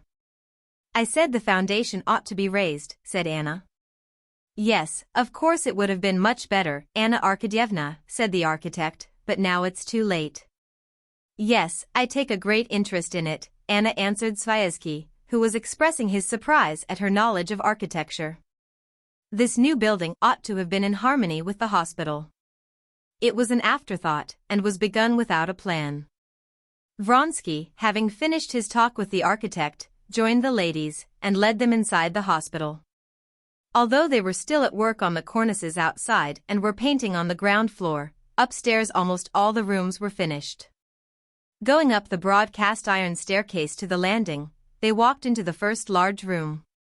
The walls were stuccoed to look like marble, the huge plate-glass windows were already in, only the parquet floor was not yet finished, and the carpenters, who were planing a block of it, left their work, taking off the bands that fastened their hair, to greet the gentry. This is the reception room, said Vronsky. Here there will be a desk, tables, and benches, and nothing more. This way, let us go in here. Don't go near the window, said Anna, trying the paint to see if it were dry. Alexei, the paint's dry already, she added. From the reception room, they went into the corridor. Here Vronsky showed them the mechanism for ventilation on a novel system. Then he showed them marble baths, and beds with extraordinary springs. Then he showed them the wards one after another, the storeroom, the linen room, then the heating stove of a new pattern, then the trolleys, which would make no noise as they carried everything needed along the corridors, and many other things. Sviazhsky, as a connoisseur in the latest mechanical improvements, appreciated everything fully. Dolly simply wondered at all she had not seen before, and, anxious to understand it all, made minute inquiries about everything, which gave Vronsky great satisfaction.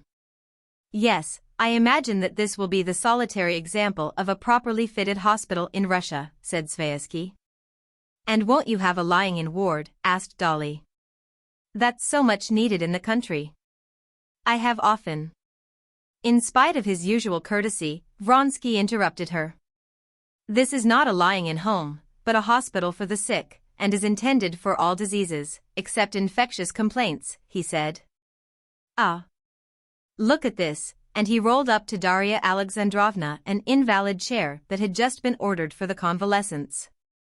"Look." He sat down in the chair and began moving it. "The patient can't walk, still too weak, perhaps, or something wrong with his legs, but he must have air, and he moves, rolls himself along." Darya Alexandrovna was interested by everything. She liked everything very much, but most of all she liked Vronsky himself with his natural, simple-hearted eagerness. "Yes, he's a very nice, good man," she thought several times, not hearing what he said, but looking at him and penetrating into his expression, while she mentally put herself in Anna's place. She liked him so much just now with his eager interest that she saw how Anna could be in love with him. Chapter 21. "No, I think the princess is tired, and horses don't interest her," Vronsky said to Anna, who wanted to go on to the stables, where Sviazhsky wished to see the new stallion. "You go on, while I escort the princess home, and we'll have a little talk," he said, "if you would like that," he added, turning to her. "I know nothing about horses, and I shall be delighted," answered Darya Alexandrovna, rather astonished. She saw by Vronsky's face that he wanted something from her. She was not mistaken. As soon as they had passed through the little gate back into the garden, he looked in the direction Anna had taken, and having made sure that she could neither hear nor see them, he began. "You guess that I have something I want to say to you," he said, looking at her with laughing eyes. "I am not wrong in believing you to be a friend of Anna's." He took off his hat and, taking out his handkerchief, wiped his head, which was growing bald. Darya Alexandrovna made no answer, and merely stared at him with dismay. When she was left alone with him, she suddenly felt afraid. His laughing eyes and stern expressions scared her. The most diverse suppositions as to what he was about to speak of to her flashed into her brain. "He is going to beg me to come to stay with them with the children, and I shall have to refuse, or to create a set that will receive Anna in Moscow. Or isn't it Vasenka Veslovsky and his relations with Anna? Or perhaps about Kitty, that he feels he was to blame?" All her conjectures were unpleasant, but she did not guess what he really wanted to talk about to her. "You have so much influence with Anna, she is so fond of you," he said, "do help me." Darya Alexandrovna looked with timid inquiry into his energetic face, which under the lime trees was continually being lighted up in patches by the sunshine, and then passing into complete shadow again.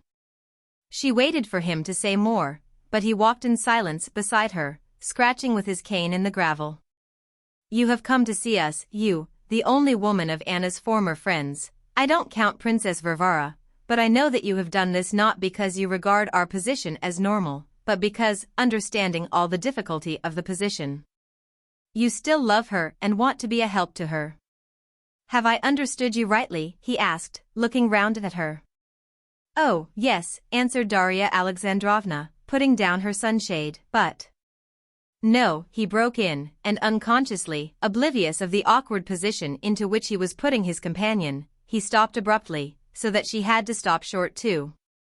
"No one feels more deeply and intensely than I do all the difficulty of Anna's position, and that you may well understand, if you do me the honor of supposing I have any heart. I am to blame for that position, and that is why I feel it." "I understand," said Darya Alexandrovna, involuntarily admiring the sincerity and firmness with which he said this. "But just because you feel yourself responsible, you exaggerate it, I am afraid," she said. "Her position in the world is difficult, I can well understand."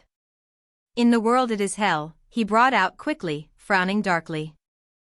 You can't imagine moral sufferings greater than what she went through in Petersburg in that fortnight. And I beg you to believe it. Yes, but here, so long as neither Anna nor you miss society. Society, he said contemptuously, how could I miss society?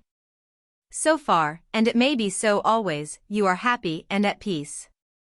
I see in Anna that she is happy, perfectly happy, she has had time to tell me so much already, said Darya Alexandrovna, smiling, and involuntarily, as she said this, at the same moment a doubt entered her mind whether Anna really were happy.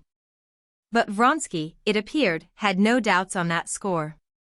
Yes, he said, I know that she has revived after all her sufferings, she is happy in the present. But I am afraid of what is before us. I beg your pardon, you would like to walk on? No, I don't mind. Well, then, let us sit here. Darya Alexandrovna sat down on a garden seat in a corner of the avenue. He stood up facing her. I see that she is happy, he repeated, and the doubt whether she were happy sank more deeply into Darya Alexandrovna's mind. But can it last? Whether we have acted rightly or wrongly is another question, but the die is cast, he said, passing from Russian to French, and we are bound together for life.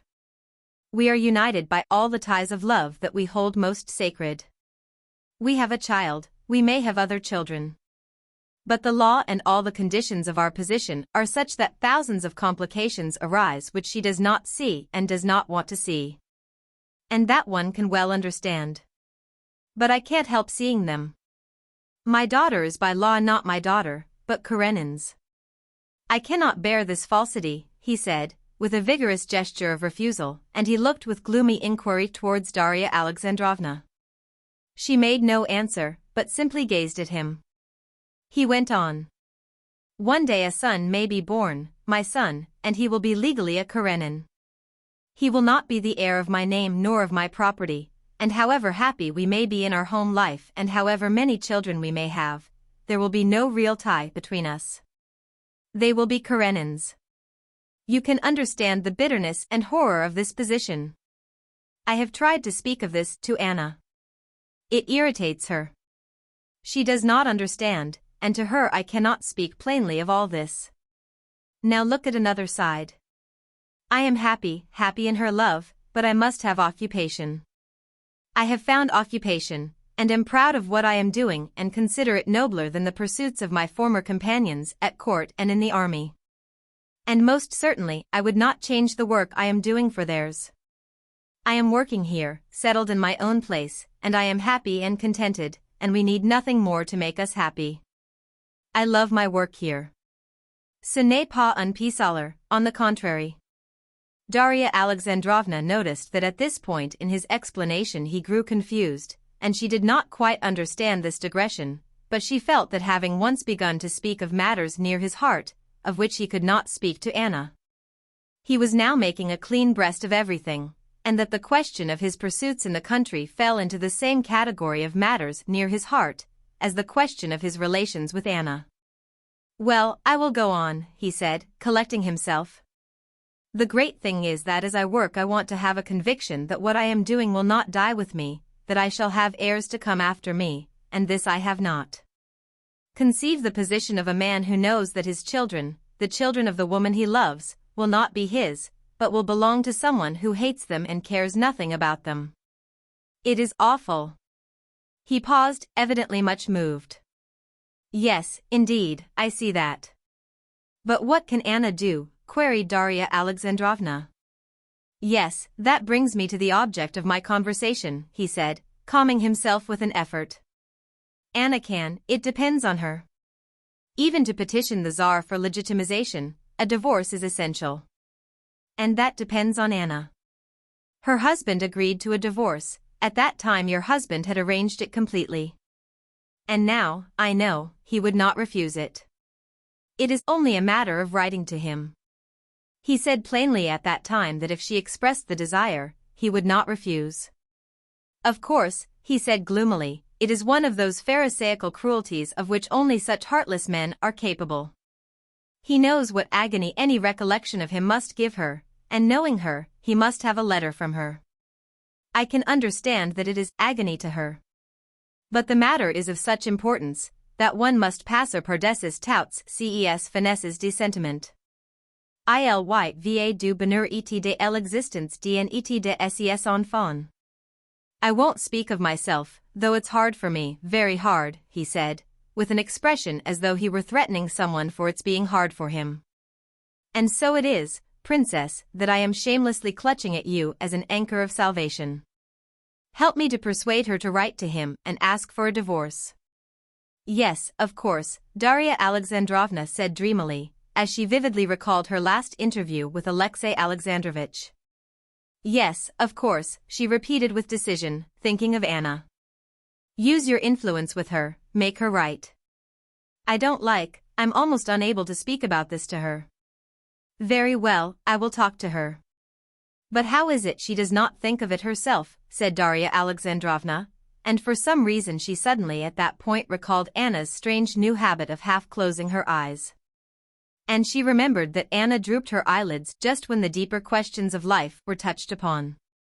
Just as though she half shut her eyes to her own life, so as not to see everything, thought Dolly. Yes, indeed, for my own sake and for hers I will talk to her, Dolly said in reply to his look of gratitude. They got up and walked to the house. Chapter 22. When Anna found Dolly at home before her, she looked intently in her eyes, as though questioning her about the talk she had had with Vronsky, but she made no inquiry in words.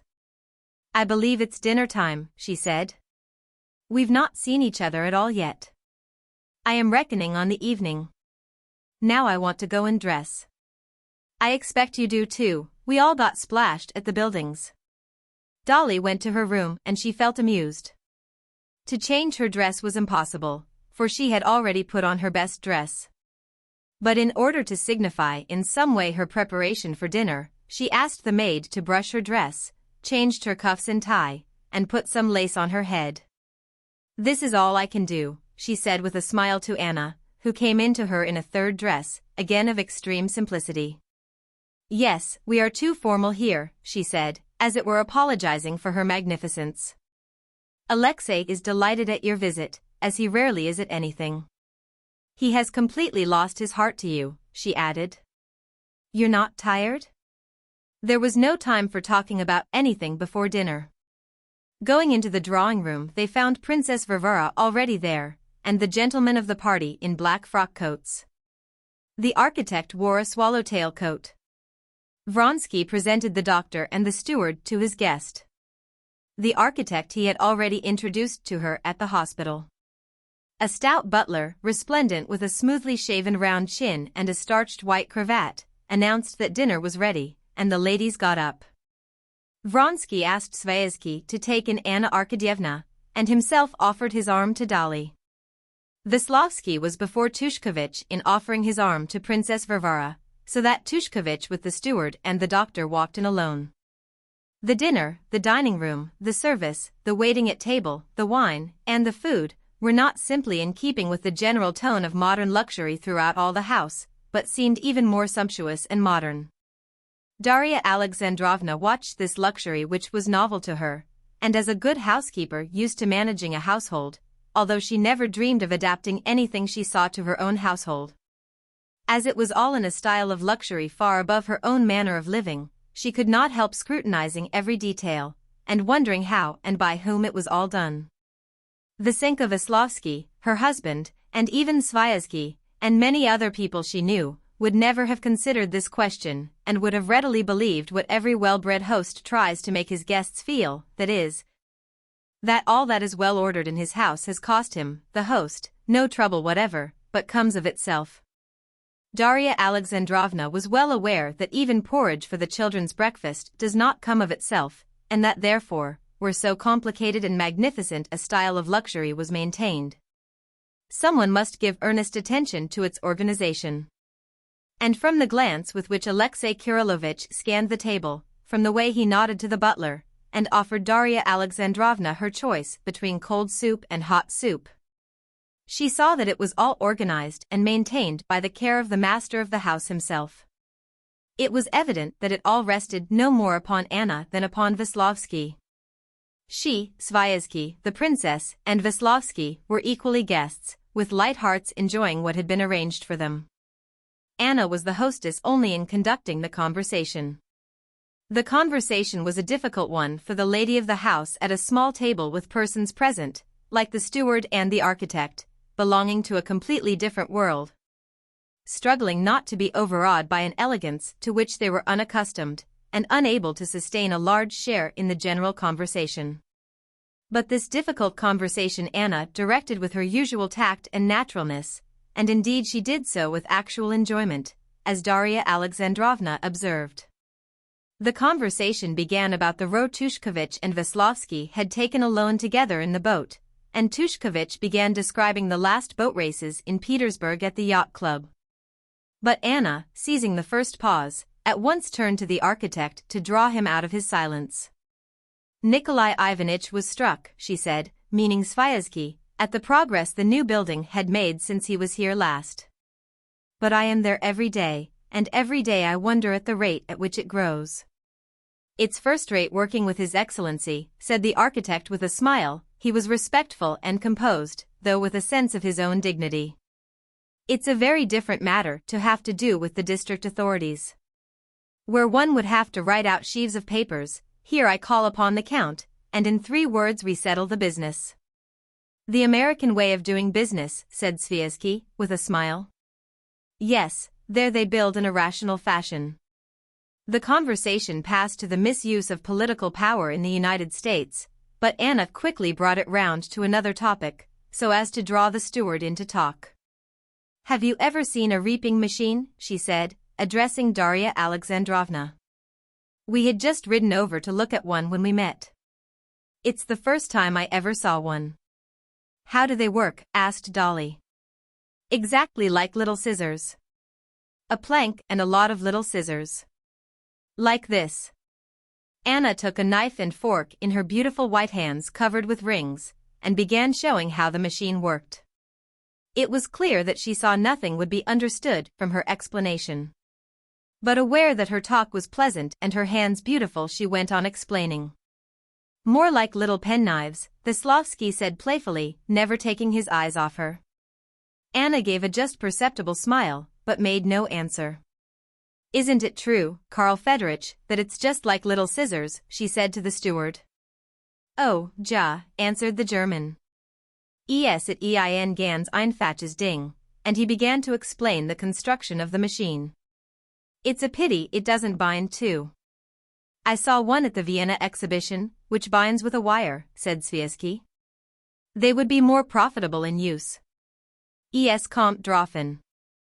Der Preis vom Draht muss ausgerechnet werden. And the German, roused from his taciturnity, turned to Vronsky. Das lässt sich ausrechnen, erlaucht. The German was just feeling in the pocket where were his pencil and the notebook he always wrote in, but recollecting that he was at a dinner, and observing Vronsky's chilly glance, he checked himself. Zu kompliziert, macht zu viel Klopot, he concluded. Wenscht man Dokots, so hat man out Klopots, said Vasenka Veslovsky, mimicking the German. Jador Alalemand, he addressed Anna again with the same smile. Sesses, she said with playful severity. We expected to find you in the fields, Vasily Semyonitch, she said to the doctor, a sickly-looking man. Have you been there? I went there, but I had taken flight, the doctor answered with gloomy jocoseness.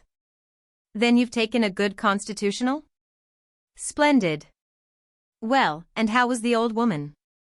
I hope it's not typhus? Typhus it is not, but it's taking a bad turn. What a pity, said Anna, and having thus paid the dues of civility to her domestic circle, she turned to her own friends. It would be a hard task, though, to construct a machine from your description, Anna Arkadyevna, Sviazhsky said jestingly. Oh, no, why so, said Anna with a smile that betrayed that she knew there was something charming in her disquisitions upon the machine that had been noticed by Sviazhsky. This new trait of girlish coquettishness made an unpleasant impression on Dolly. But Anna Arkadyevna's knowledge of architecture is marvelous, said Tushkovich. To be sure, I heard Anna Arkadyevna talking yesterday about plinths and damp courses, said Veslovsky. Have I got it right? There's nothing marvelous about it, when one sees and hears so much of it, said Anna. But, I dare say, you don't even know what houses are made of? Darya Alexandrovna saw that Anna disliked the tone of raillery that existed between her and Veslovsky, but fell in with it against her will. Vronsky acted in this matter quite differently from Levin. He obviously attached no significance to Veslovsky's chattering, on the contrary, he encouraged his jests. Come now, tell us, Veslovsky, how are the stones held together? By cement, of course. Bravo. And what is cement? Oh, some sort of paste, no, putty, said Veslovsky, raising a general laugh. The company at dinner, with the exception of the doctor, the architect, and the steward, who remained plunged in gloomy silence, kept up a conversation that never paused, glancing off one subject, fastening on another, and at times stinging one or the other to the quick. Once Darya Alexandrovna felt wounded to the quick, and got so hot that she positively flushed and wondered afterwards whether she had said anything extreme or unpleasant. Sviazhsky began talking of Levin, describing his strange view that machinery is simply pernicious in its effects on Russian agriculture. I have not the pleasure of knowing this M. Levin, Vronsky said, smiling, but most likely he has never seen the machines he condemns, or if he has seen and tried any, it must have been after a queer fashion, some Russian imitation, not a machine from abroad. What sort of views can anyone have on such a subject? Turkish views, in general, Veslovsky said, turning to Anna with a smile.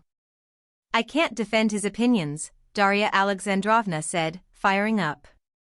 But I can say that he's a highly cultivated man, and if he were here he would know very well how to answer you, though I am not capable of doing so. I like him extremely, and we are great friends, Sviazhsky said, smiling good-naturedly. Mais pardon Illinois est un petit peu tôt. He maintains, for instance, that district councils and arbitration boards are all of no use, and he is unwilling to take part in anything. It's our Russian apathy, said Vronsky, pouring water from an ice decanter into a delicate glass on a high stem. We've no sense of the duties our privileges impose upon us, and so we refuse to recognize these duties. I know no man more strict in the performance of his duties, said Darya Alexandrovna, irritated by Vronsky's tone of superiority.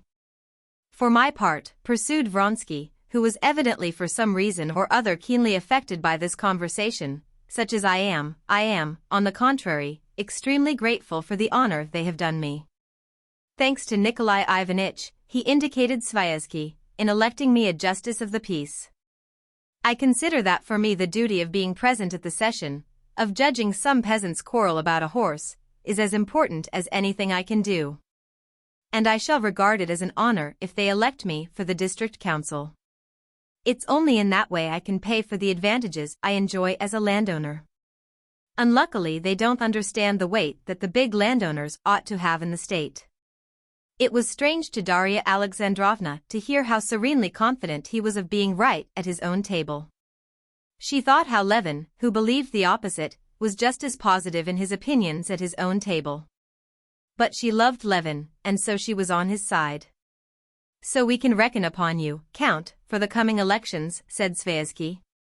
But you must come a little beforehand, so as to be on the spot by the 8th. If you would do me the honor to stop with me. I rather agree with your beau-frère, said Anna, though not quite on the same ground as he, she added with a smile. I'm afraid that we have too many of these public duties in these latter days. Just as in old days there were so many government functionaries that one had to call in a functionary for every single thing, so now everyone's doing some sort of public duty. Alexei has been here now 6 months, and he's a member, I do believe, of 5 or 6 different public bodies. Du train que c'est la vie, the whole time will be wasted on it. And I'm afraid that with such a multiplicity of these bodies, they'll end in being a mere form. How many are you a member of, Nikolai Ivanitch? She turned to Sviazhsky. Over 20, I fancy. Anna spoke lightly, but irritation could be discerned in her tone. Darya Alexandrovna, watching Anna and Vronsky attentively, detected it instantly. She noticed, too, that as she spoke Vronsky's face had immediately taken a serious and obstinate expression.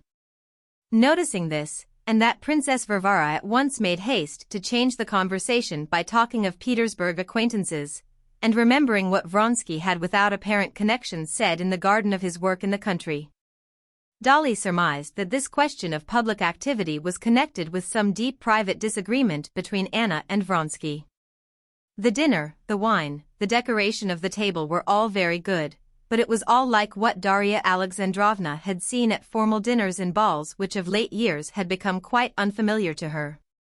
It all had the same impersonal and constrained character, and so on an ordinary day and in a little circle of friends it made a disagreeable impression on her. After dinner they sat on the terrace, then they proceeded to play lawn tennis. The players, divided into two parties, stood on opposite sides of a tightly drawn net with gilt poles on the carefully leveled and rolled croquet ground. Darya Alexandrovna made an attempt to play, but it was a long time before she could understand the game, and by the time she did understand it, she was so tired that she sat down with Princess Varvara and simply looked on at the players. Her partner, Tushkevich, gave up playing too, but the others kept the game up for a long time. Sviazhsky and Vronsky both played very well and seriously.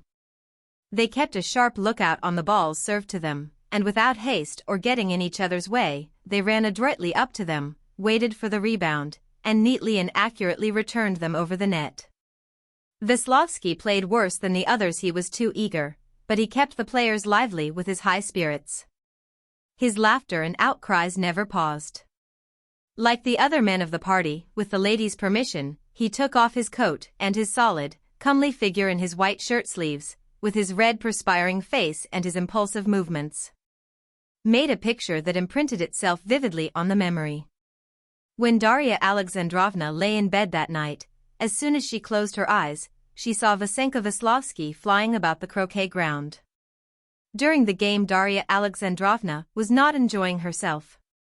She did not like the light tone of raillery that was kept up all the time between Vasenka Veslovsky and Anna, and the unnaturalness altogether of grown-up people, all alone without children, playing at a child's game.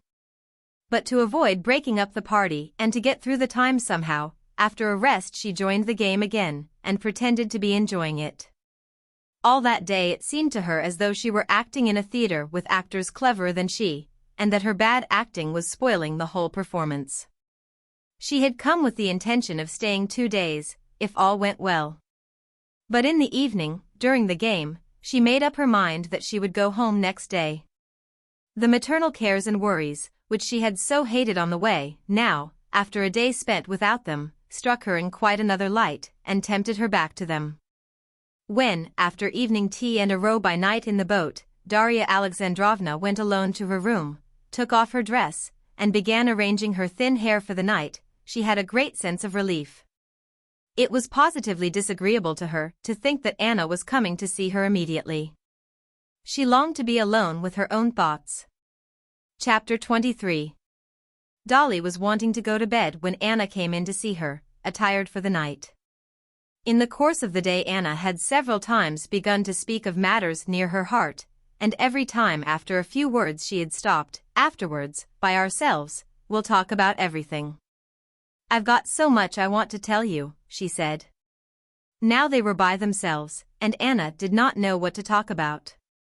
She sat in the window looking at Dolly, and going over in her own mind all the stores of intimate talk which had seemed so inexhaustible beforehand, and she found nothing. At that moment it seemed to her that everything had been said already. Well, what of Kitty, she said with a heavy sigh, looking penitently at Dolly. Tell me the truth, Dolly, isn't she angry with me? Angry? Oh, no, said Darya Alexandrovna, smiling. But she hates me, despises me? Oh, no. But you know that sort of thing isn't forgiven. Yes, yes, said Anna, turning away and looking out of the open window. But I was not to blame. And who is to blame? What's the meaning of being to blame? Could it have been otherwise? What do you think? Could it possibly have happened that you didn't become the wife of Stiva? Really, I don't know. But this is what I want you to tell me. Yes, yes, but we've not finished about Kitty.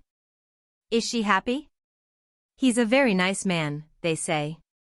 He's much more than very nice. I don't know a better man. Ah, how glad I am. I'm so glad. Much more than very nice, she repeated. Dolly smiled. But tell me about yourself. We've a great deal to talk about. And I've had a talk with. Dolly did not know what to call him.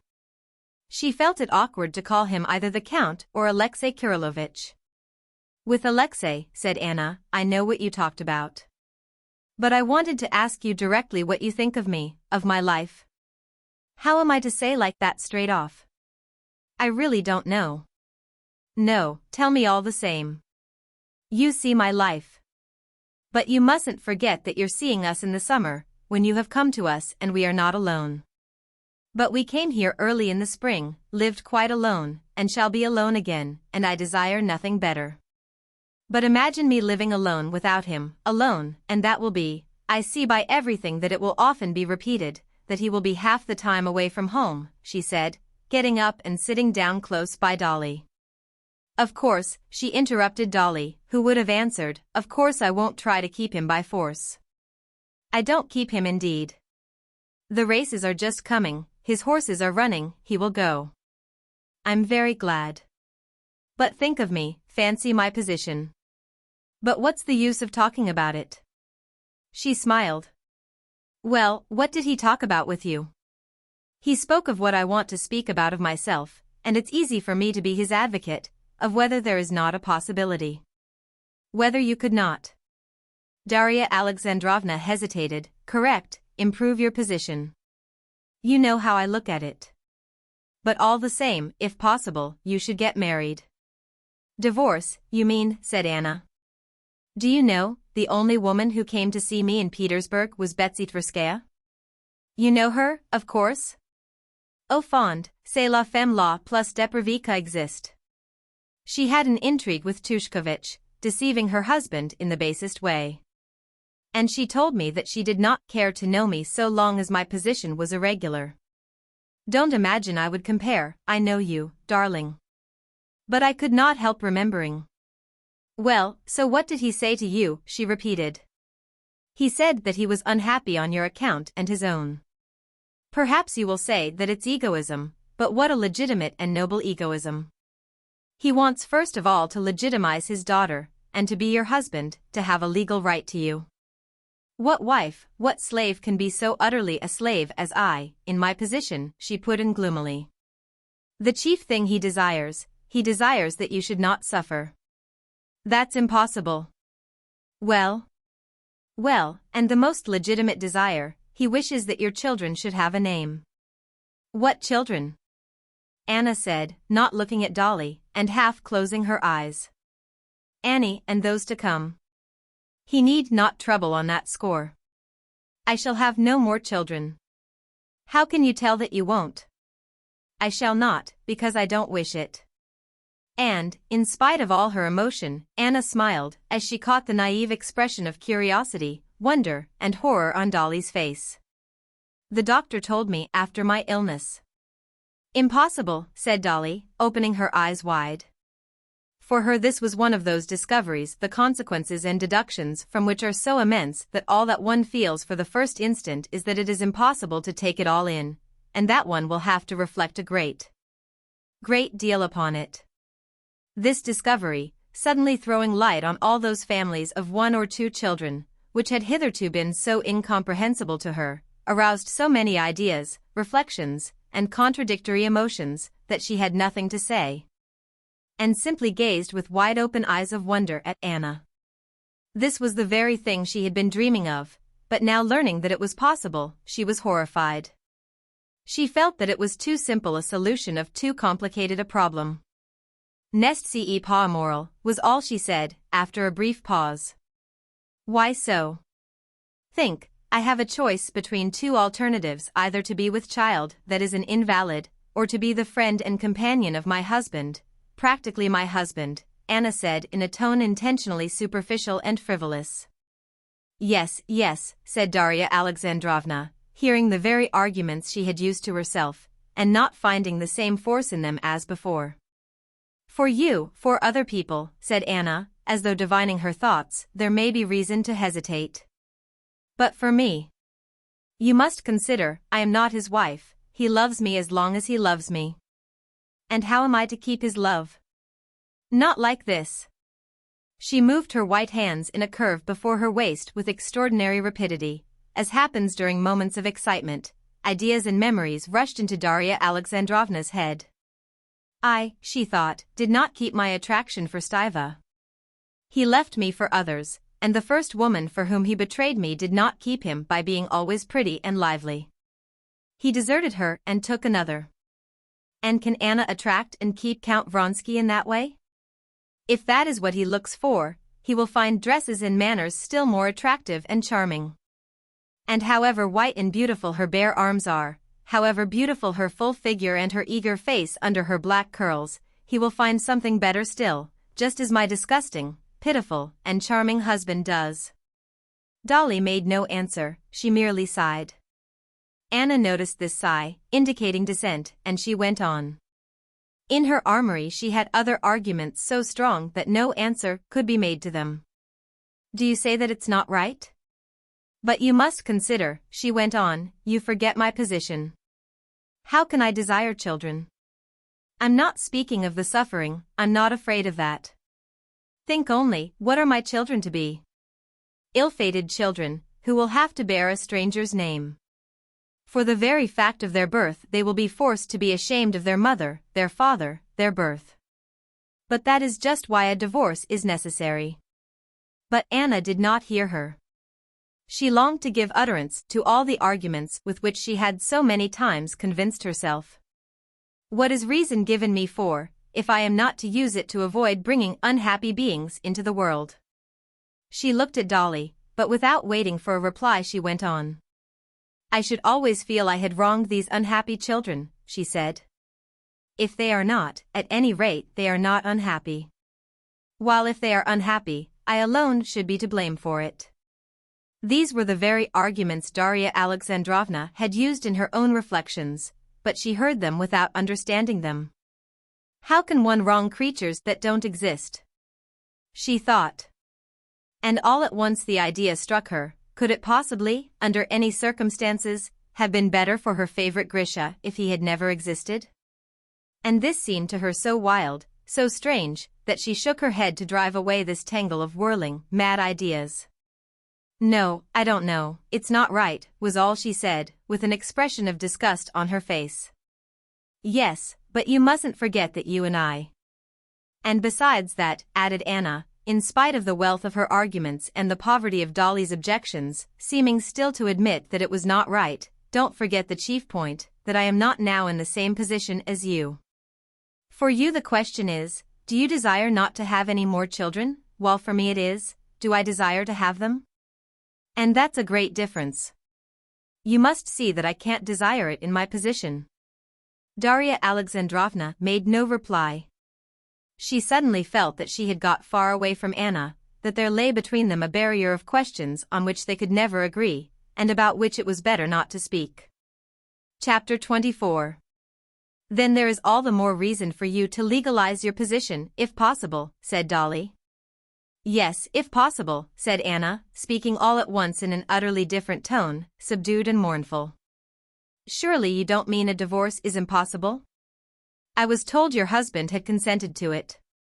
Dolly, I don't want to talk about that.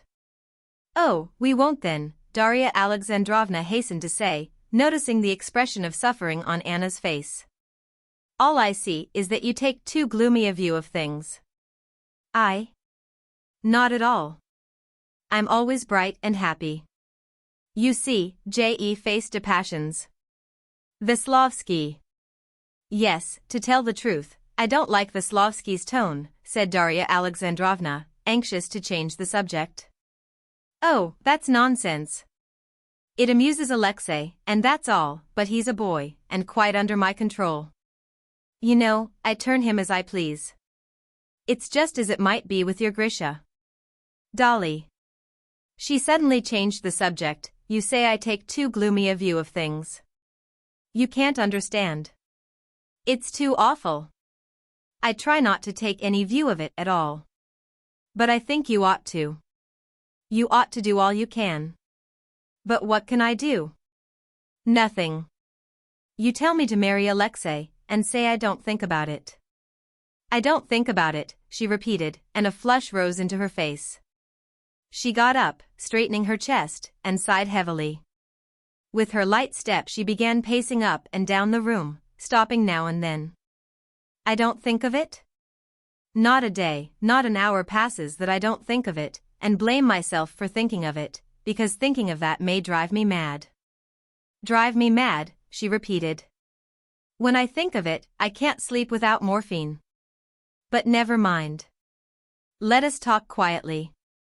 They tell me, divorce.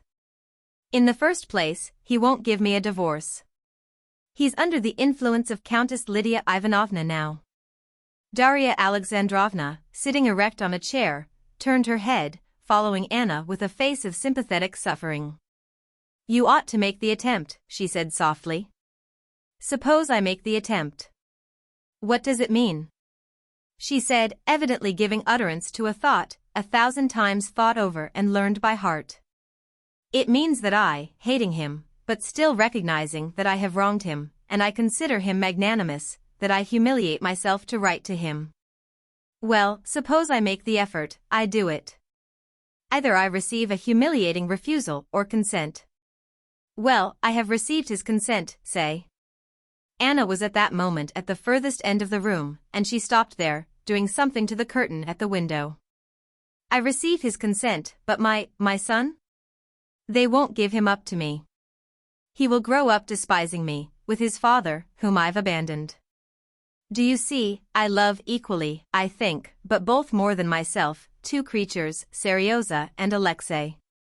She came out into the middle of the room and stood facing Dolly, with her arms pressed tightly across her chest.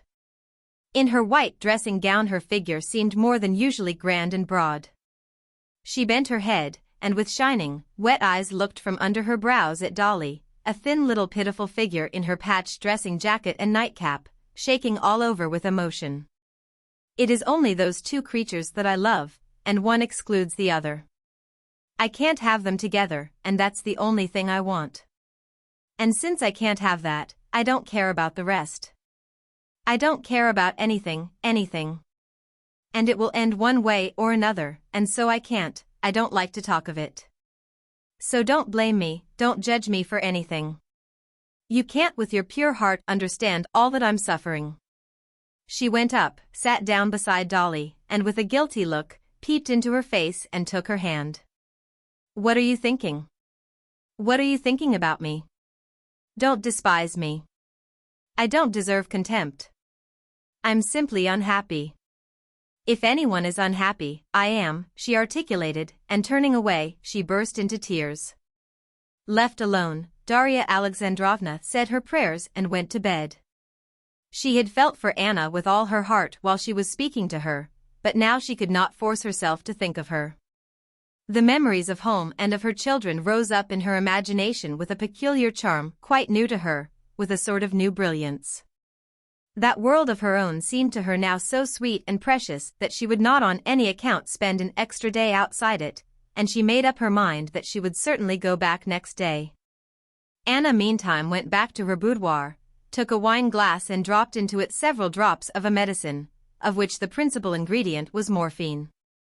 After drinking it off and sitting still a little while, she went into her bedroom in a soothed and more cheerful frame of mind. When she went into the bedroom, Vronsky looked intently at her. He was looking for traces of the conversation which he knew that, staying so long in Dolly's room, she must have had with her. But in her expression of restrained excitement, and of a sort of reserve, he could find nothing but the beauty that always bewitched him afresh though he was used to it, the consciousness of it, and the desire that it should affect him. He did not want to ask her what they had been talking of, but he hoped that she would tell him something of her own accord.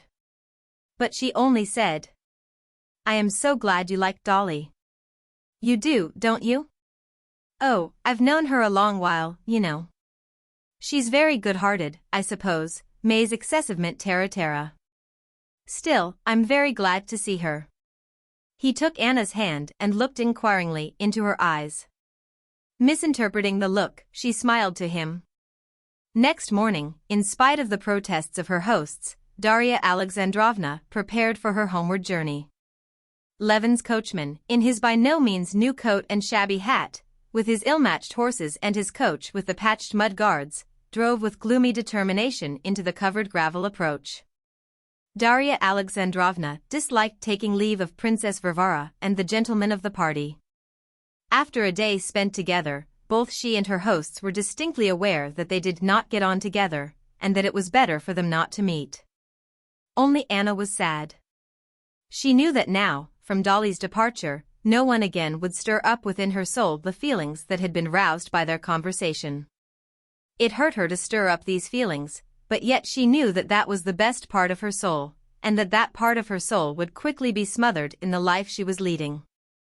As she drove out into the open country, Darya Alexandrovna had a delightful sense of relief, and she felt tempted to ask the two men how they had liked being at Vronsky's, when suddenly the coachman, Philip, expressed himself unasked. "Rolling in wealth they may be, but 3 pots of oats was all they gave us. Everything cleared up till there wasn't a grain left by cockcrow." "What are 3 pots?" "A mere mouthful. And oats now down to 45 kopecks. At our place, no fear, all comers may have as much as they can eat." "The master's a screw," put in the counting-house clerk. "Well, did you like their horses?" asked Dolly. "The horses, there's no two opinions about them. And the food was good. But it seemed to me sort of dreary there, Darya Alexandrovna." "I don't know what you thought," he said, turning his handsome, good-natured face to her. "I thought so too."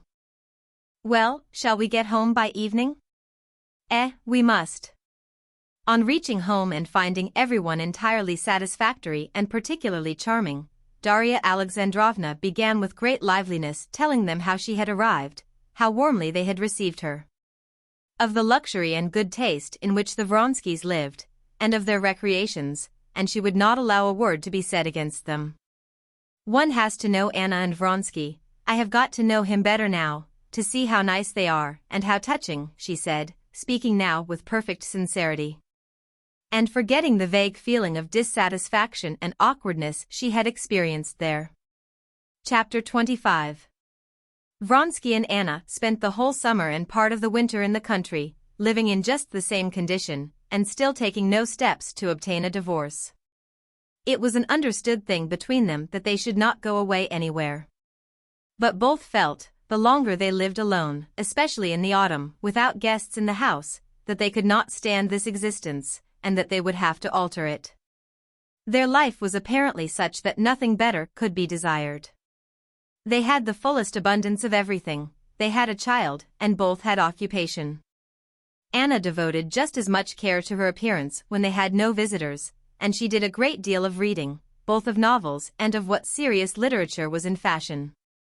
She ordered all the books that were praised in the foreign papers and reviews she received, and read them with that concentrated attention which is only given to what is read in seclusion. Moreover, every subject that was of interest to Vronsky, she studied in books and special journals, so that he often went straight to her with questions relating to agriculture or architecture. Sometimes even with questions relating to horsebreeding or sport. He was amazed at her knowledge, her memory, and at first was disposed to doubt it, to ask for confirmation of her facts, and she would find what he asked for in some book and show it to him. The building of the hospital, too, interested her. She did not merely assist, but planned and suggested a great deal herself, but her chief thought was still of herself, how far she was dear to Vronsky, how far she could make up to him for all he had given up. Vronsky appreciated this desire not only to please, but to serve him, which had become the sole aim of her existence, but at the same time he wearied of the loving snares in which she tried to hold him fast. As time went on, and he saw himself more and more often held fast in these snares, he had an ever-growing desire, not so much to escape from them, as to try whether they hindered his freedom. Had it not been for this growing desire to be free, not to have scenes every time he wanted to go to the town to a meeting or a race, Vronsky would have been perfectly satisfied with his life. The role he had taken up, the role of a wealthy landowner, one of that class which ought to be the very heart of the Russian aristocracy, was entirely to his taste. And now, after spending 6 months in that character, he derived even greater satisfaction from it. And his management of his estate, which occupied and absorbed him more and more, was most successful. In spite of the immense sums cost him by the hospital, by machinery, by cows ordered from Switzerland, and many other things, he was convinced that he was not wasting, but increasing his substance. In all matters affecting income, the sales of timber, wheat, and wool, the letting of lands, Vronsky was hard as a rock, and knew well how to keep up prices. In all operations on a large scale on this and his other estates, he kept to the simplest methods involving no risk, and in trifling details he was careful and exacting to an extreme degree. In spite of all the cunning and ingenuity of the German steward, who would try to tempt him into purchases by making his original estimate always far larger than really required, and then representing to Vronsky that he might get the thing cheaper, and so make a profit, Vronsky did not give in. He listened to his steward, cross-examined him, and only agreed to his suggestions when the implement to be ordered or constructed was the very newest, not yet known in Russia, and likely to excite wonder. Apart from such exceptions, he resolved upon an increased outlay only where there was a surplus, and in making such an outlay he went into the minutest details, and insisted on getting the very best for his money. So that by the method on which he managed his affairs, it was clear that he was not wasting, but increasing his substance. In October there were the provincial elections in the Kashinsky province, where were the estates of Vronsky, Svaizky, Koznishev, Oblonsky, and a small part of Levin's land. These elections were attracting public attention from several circumstances connected with them, and also from the people taking part in them. There had been a great deal of talk about them, and great preparations were being made for them. Persons who never attended the elections were coming from Moscow, from Petersburg, and from abroad to attend these. Vronsky had long before promised Svaizky to go to them. Before the election Svaizky, who often visited Vozdvizensko, drove over to fetch Vronsky. On the day before there had been almost a quarrel between Vronsky and Anna over this proposed expedition. It was the very dullest autumn weather, which is so dreary in the country, and so, preparing himself for a struggle, Vronsky, with a hard and cold expression, informed Anna of his departure as he had never spoken to her before. But, to his surprise, Anna accepted the information with great composure, and merely asked when he would be back. He looked intently at her, at a loss to explain this composure. She smiled at his look. He knew that way she had of withdrawing into herself, and knew that it only happened when she had determined upon something without letting him know her plans. He was afraid of this. But he was so anxious to avoid a scene that he kept up appearances, and half sincerely believed in what he longed to believe in, her reasonableness. "I hope you won't be dull?" "I hope not," said Anna. "I got a box of books yesterday from Gautier's." "No, I shan't be dull." She's trying to take that tone, and so much the better, he thought, or else it would be the same thing over and over again. And he set off for the elections without appealing to her for a candid explanation. It was the first time since the beginning of their intimacy that he had parted from her without a full explanation. From one point of view this troubled him, but on the other side he felt that it was better so. At first there will be, as this time, something undefined kept back, and then she will get used to it. In any case I can give up anything for her, but not my masculine independence, he thought. Chapter 26. In September Levin moved to Moscow for Kitty's confinement. He had spent a whole month in Moscow with nothing to do, when Sergei Ivanovitch, who had property in the Kashinsky province, and took great interest in the question of the approaching elections, made ready to set off to the elections. He invited his brother, who had a vote in the Seleznevsky district, to come with him. Levin had, moreover, to transact in Kashin some extremely important business relating to the wardship of land and to the receiving of certain redemption money for his sister, who was abroad. Levin still hesitated, but Kitty, who saw that he was bored in Moscow, and urged him to go, on her own authority ordered him the proper nobleman's uniform, costing £7. And that £7 paid for the uniform was the chief cause that finally decided Levin to go. He went to Kashin. Levin had been 6 days in Kashin, visiting the assembly each day, and busily engaged about his sister's business, which still dragged on. The district marshals of nobility were all occupied with the elections, and it was impossible to get the simplest thing done that depended upon the court of wardship. The other matter, the payment of the sums due, was met too by difficulties. After long negotiations over the legal details, the money was at last ready to be paid. But the notary, a most obliging person, could not hand over the order, because it must have the signature of the president, and the president, though he had not given over his duties to a deputy, was at the elections.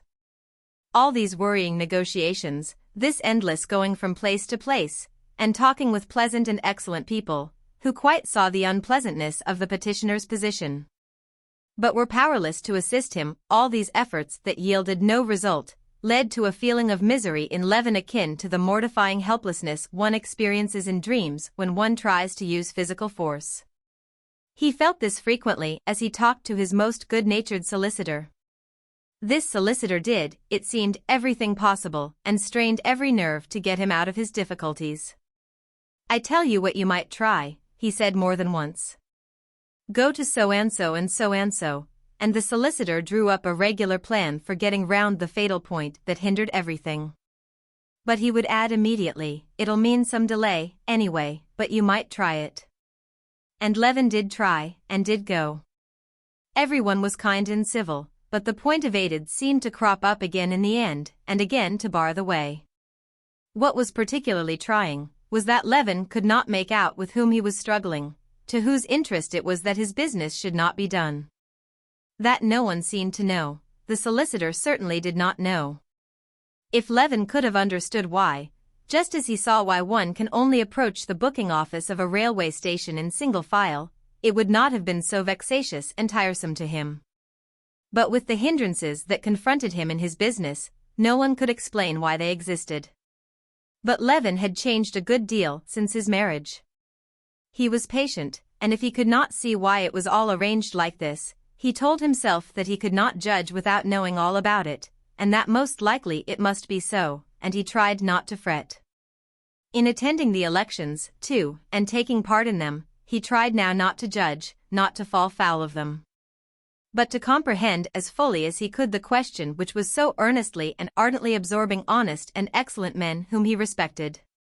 Since his marriage there had been revealed to Levin so many new and serious aspects of life that had previously, through his frivolous attitude to them, seemed of no importance. That in the question of the elections too he assumed and tried to find some serious significance. Sergei Ivanovitch explained to him the meaning and object of the proposed revolution at the elections. The marshal of the province, in whose hands the law had placed the control of so many important public functions, the guardianship of wards, the very department which was giving Levin so much trouble just now. The disposal of large sums subscribed by the nobility of the province, the high schools, female, male, and military, and popular instruction on the new model, and finally, the district council, the marshal of the province, Snetkov, was a nobleman of the old school, dissipating an immense fortune, a good-hearted man, honest after his own fashion, but utterly without any comprehension of the needs of modern days. He always took, in every question, the side of the nobility. He was positively antagonistic to the spread of popular education, and he succeeded in giving a purely party character to the district council which ought by rights to be of such an immense importance. What was needed was to put in his place a fresh, capable, perfectly modern man, of contemporary ideas, and to frame their policy so as from the rights conferred upon the nobles, not as the nobility, but as an element of the district council, to extract all the powers of self-government that could possibly be derived from them. In the wealthy Kashinsky province, which always took the lead of other provinces in everything, there was now such a preponderance of forces that this policy, once carried through properly there, might serve as a model for other provinces for all Russia. And hence the whole question was of the greatest importance. It was proposed to elect as marshal in place of Snetkov either Sviazhsky, or, better still, Nevedovsky, a former university professor, a man of remarkable intelligence and a great friend of Sergei Ivanovich.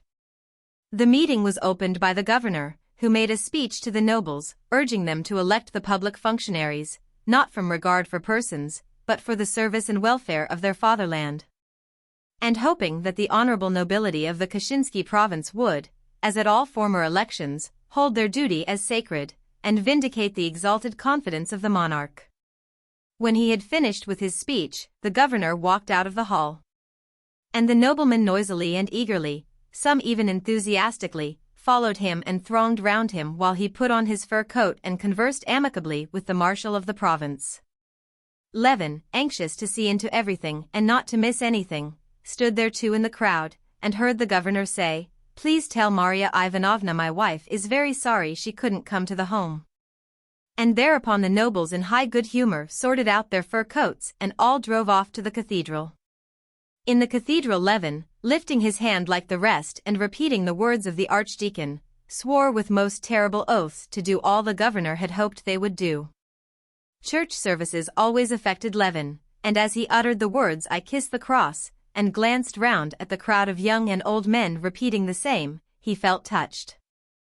On the second and third days there was business relating to the finances of the nobility and the female high school, of no importance whatever, as Sergei Ivanovich explained, and Levin, busy seeing after his own affairs, did not attend the meetings. On the fourth day, the auditing of the marshal's accounts took place at the high table of the marshal of the province. And then there occurred the first skirmish between the new party and the old. The committee who had been deputed to verify the accounts reported to the meeting that all was in order. The marshal of the province got up, thanked the nobility for their confidence, and shed tears. The nobles gave him a loud welcome and shook hands with him. But at that instant a nobleman of Sergei Ivanovich's party said that he had heard that the committee had not verified the accounts, considering such a verification an insult to the marshal of the province. One of the members of the committee incautiously admitted this. Then a small gentleman, very young-looking but very malignant, began to say that it would probably be agreeable to the marshal of the province to give an account of his expenditures of the public moneys, and that the misplaced delicacy of the members of the committee was depriving him of this moral satisfaction. Then the members of the committee tried to withdraw their admission, and Sergei Ivanovich began to prove that they must logically admit either that they had verified the accounts or that they had not, and he developed this dilemma in detail. Sergei Ivanovich was answered by the spokesman of the opposite party. Then Sviazhsky spoke, and then the malignant gentleman again. The discussion lasted a long time and ended in nothing. Levin was surprised that they should dispute upon this subject so long, especially as, when he asked Sergei Ivanovich whether he supposed that money had been misappropriated, Sergei Ivanovich answered, "Oh, no. He's an honest man." But those old-fashioned methods of paternal family arrangements in the management of provincial affairs must be broken down. On the fifth day came the elections of the district marshals. It was rather a stormy day in several districts. In the Seleznevsky district Sviazhsky was elected unanimously without a ballot, and he gave a dinner that evening. Chapter 27. The sixth day was fixed for the election of the marshal of the province. The rooms, large and small, were full of noblemen in all sorts of uniforms. Many had come only for that day. Men who had not seen each other for years, some from the Crimea, some from Petersburg, some from abroad, met in the rooms of the Hall of Nobility. There was much discussion around the governor's table under the portrait of the Tsar. The nobles, both in the larger and the smaller rooms, grouped themselves in camps, and from their hostile and suspicious glances, from the silence that fell upon them when outsiders approached a group, and from the way that some, whispering together, retreated to the farther corridor, it was evident that each side had secrets from the other. In appearance the noblemen were sharply divided into two classes, the old and the new. The old were for the most part either in old uniforms of the nobility, buttoned up closely, with spurs and hats, or in their own special naval, cavalry, infantry, or official uniforms. The uniforms of the older men were embroidered in the old-fashioned way with epaulets on their shoulders. They were unmistakably tight and short in the waist, as though their wearers had grown out of them. The younger men wore the uniform of the nobility with long waists and broad shoulders, unbuttoned over white waistcoats, or uniforms with black collars and with the embroidered badges of justices of the peace. To the younger men belonged the court uniforms that here and there brightened up the crowd. But the division into young and old did not correspond with the division of parties. Some of the young men, as Levin observed, belonged to the old party. And some of the very oldest noblemen, on the contrary, were whispering with Sviazhsky, and were evidently ardent partisans of the new party. Levin stood in the smaller room, where they were smoking and taking light refreshments, close to his own friends, and listening to what they were saying. He conscientiously exerted all his intelligence trying to understand what was said. Sergei Ivanovitch was the center round which the others grouped themselves. He was listening at that moment to Sviazhsky and Hlyastov, the marshal of another district, who belonged to their party. Hlyastov would not agree to go with his district to ask Snetkov to stand, while Sviazhsky was persuading him to do so, and Sergei Ivanovitch was approving of the plan. Levin could not make out why the opposition was to ask the marshal to stand whom they wanted to supersede. Stepan Arkadyevitch, who had just been drinking and taking some lunch, came up to them in his uniform of a gentleman of the bedchamber, wiping his lips with a perfumed handkerchief of bordered batiste. "We are placing our forces," he said, pulling out his whiskers, "Sergei Ivanovitch." And listening to the conversation, he supported Sviazhsky's contention. "One district's enough, and Sviazhsky's obviously of the opposition," he said, words evidently intelligible to all except Levin. "Why, Kostya, you here too? I suppose you're converted, eh?" he added, turning to Levin and drawing his arm through his. Levin would have been glad indeed to be converted, but could not make out what the point was, and retreating a few steps from the speakers. He explained to Stepan Arkadyevitch his inability to understand why the marshal of the province should be asked to stand. "O sancta simplicitas," said Stepan Arkadyevitch, and briefly and clearly he explained it to Levin. If, as at previous elections, all the districts asked the marshal of the province to stand, then he would be elected without a ballot. That must not be. Now 8 districts had agreed to call upon him. If 2 refused to do so, Snetkov might decline to stand at all, and then the old party might choose another of their party, which would throw them completely out in their reckoning. But if only one district, Sviazhsky's, did not call upon him to stand, Snetkov would let himself be balloted for. They were even, some of them, going to vote for him, and purposely to let him get a good many votes, so that the enemy might be thrown off the scent, and when a candidate of the other side was put up, they too might give him some votes. Levin understood to some extent, but not fully, and would have put a few more questions, when suddenly everyone began talking and making a noise and they moved towards the big room. "What is it?" "Eh? Whom? No guarantee? Whose? What? They won't pass him? No guarantee? They won't let Flarov in? Because of the charge against him? Why, at this rate, they won't admit anyone. It's a swindle. The law."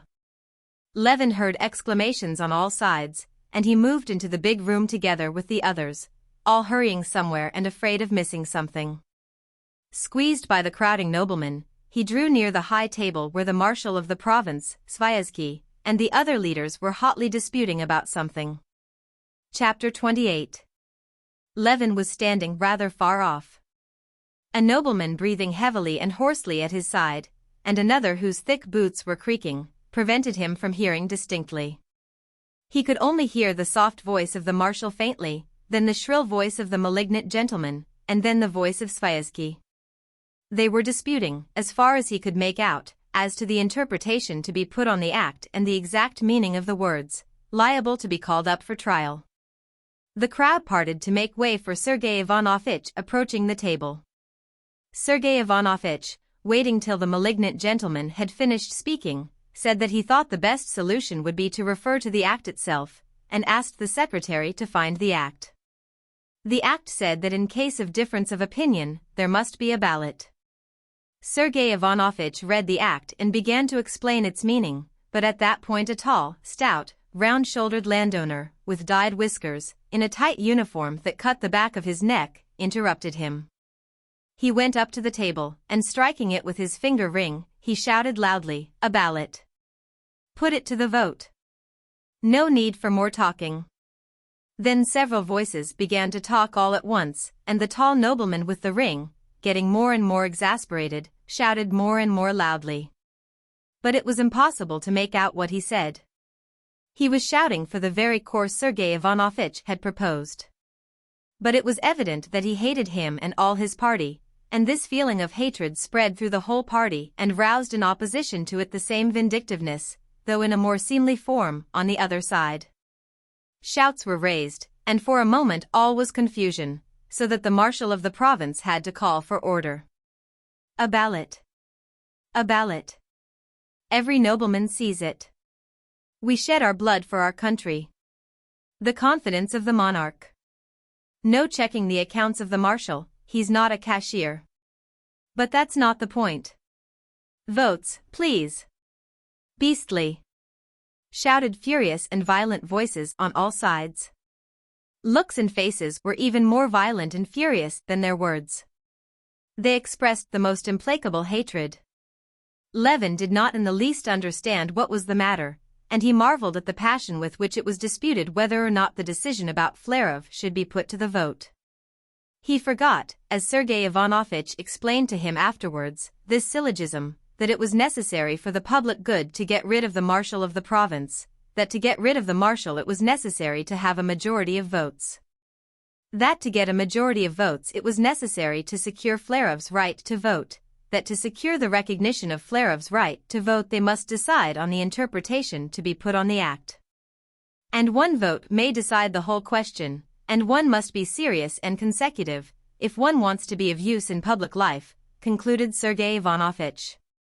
But Levin forgot all that, and it was painful to him to see all these excellent persons, for whom he had a respect, in such an unpleasant and vicious state of excitement. To escape from this painful feeling he went away into the other room where there was nobody except the waiters at the refreshment bar. Seeing the waiters busy over washing up the crockery and setting in order their plates and wine glasses, seeing their calm and cheerful faces, Levin felt an unexpected sense of relief as though he had come out of a stuffy room into the fresh air. He began walking up and down, looking with pleasure at the waiters. He particularly liked the way one grey-whiskered waiter, who showed his scorn for the other younger ones and was jeered at by them, was teaching them how to fold up napkins properly. Levin was just about to enter into conversation with the old waiter, when the secretary of the court of wardship, a little old man whose specialty it was to know all the noblemen of the province by name and patronymic, drew him away. "Please come, Konstantin Dmitrievich," he said, "your brother's looking for you. They are voting on the legal point." Levin walked into the room, received a white ball, and followed his brother, Sergei Ivanovich, to the table where Sviazhsky was standing with a significant and ironical face, holding his beard in his fist and sniffing at it. Sergei Ivanovich put his hand into the box, put the ball somewhere, and making room for Levin, stopped.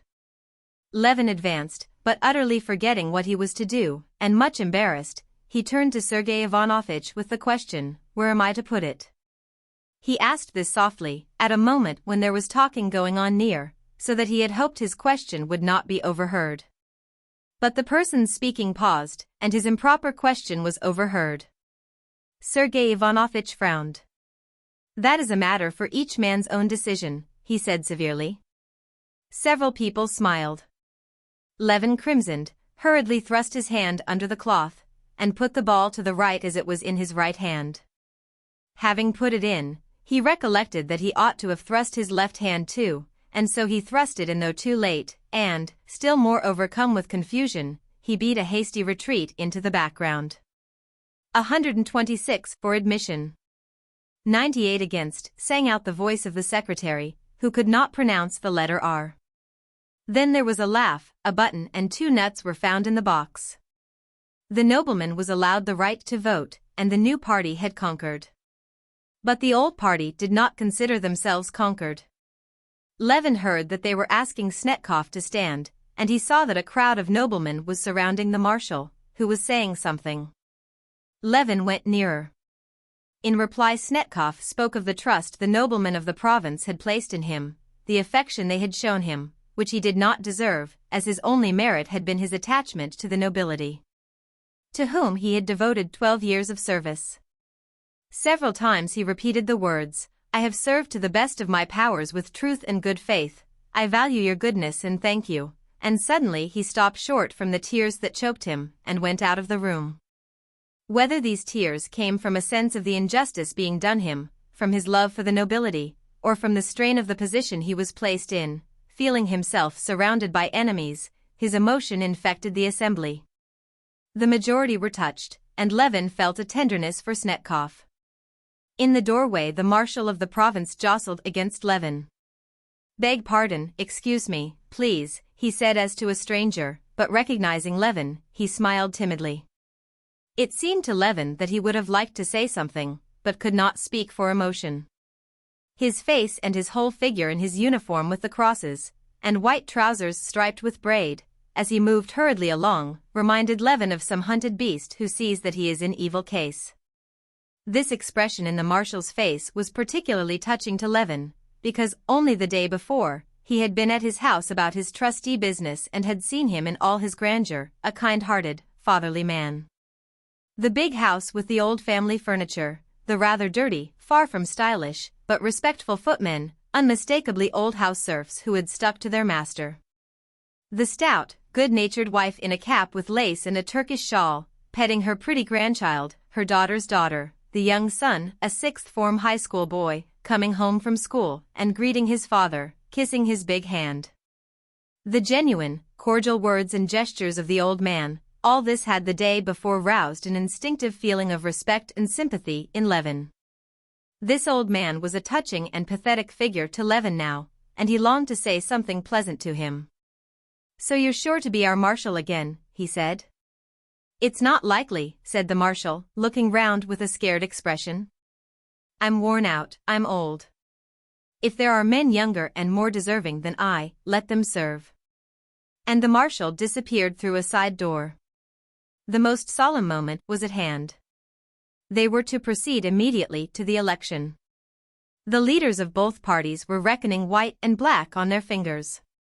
The discussion upon Flerov had given the new party not only Flerov's vote, but had also gained time for them, so that they could send to fetch 3 noblemen who had been rendered unable to take part in the elections by the wiles of the other party.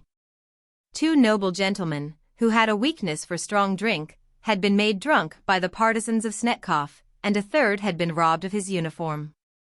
On learning this, the new party had made haste, during the dispute about Flerov, to send some of their men in a sledge to clothe the stripped gentleman, and to bring along one of the intoxicated to the meeting. "I've brought one, drenched him with water," said the landowner, who had gone on this errand, to Sviazhsky. "He's all right?" "He'll do. Not too drunk, he won't fall down," said Sviazhsky, shaking his head. "No, he's first-rate. If only they don't give him any more here. I've told the waiter not to give him anything on any account." Chapter 29. The narrow room, in which they were smoking and taking refreshments, was full of noblemen. The excitement grew more intense, and every face betrayed some uneasiness. The excitement was specially keen for the leaders of each party, who knew every detail and had reckoned up every vote. They were the generals organizing the approaching battle. The rest, like the rank and file before an engagement, though they were getting ready for the fight, sought for other distractions in the interval. Some were lunching, standing at the bar, or sitting at the table, others were walking up and down the long room, smoking cigarettes, and talking with friends whom they had not seen for a long while. Levin did not care to eat, and he was not smoking. He did not want to join his own friends, that is Sergei Ivanovitch, Stepan Arkadyevitch, Sviazhsky and the rest, because Vronsky in his equerry's uniform was standing with them in eager conversation. Levin had seen him already at the meeting on the previous day, and he had studiously avoided him, not caring to greet him. He went to the window and sat down, scanning the groups, and listening to what was being said around him. He felt depressed, especially because everyone else was, as he saw, eager, anxious, and interested, and he alone, with an old, toothless little man with mumbling lips wearing a naval uniform, sitting beside him, had no interest in it and nothing to do. He's such a blackguard. I have told him so, but it makes no difference. Only think of it. He couldn't collect it in 3 years. He heard vigorously uttered by a round-shouldered, short, country gentleman, who had pomaded hair hanging on his embroidered collar, and new boots obviously put on for the occasion, with heels that tapped energetically as he spoke. Casting a displeased glance at Levin, this gentleman sharply turned his back. Yes, it's a dirty business, there's no denying, a small gentleman assented in a high voice. Next, a whole crowd of country gentlemen, surrounding a stout general, hurriedly came near Levin. These persons were unmistakably seeking a place where they could talk without being overheard. How dare he say I had his breeches stolen? Pawned them for drink, I expect. Damn the fellow, prince indeed. He'd better not say it, the beast. But excuse me. They take their stand on the act, was being said in another group. The wife must be registered as noble. Oh, damn your acts. I speak from my heart. We're all gentlemen, aren't we? Above suspicion. Shall we go on, Your Excellency, fine champagne? Another group was following a nobleman, who was shouting something in a loud voice. It was one of the 3 intoxicated gentlemen. I always advised Maria Semyonovna to let for a fair rent, for she can never save a profit, he heard a pleasant voice say.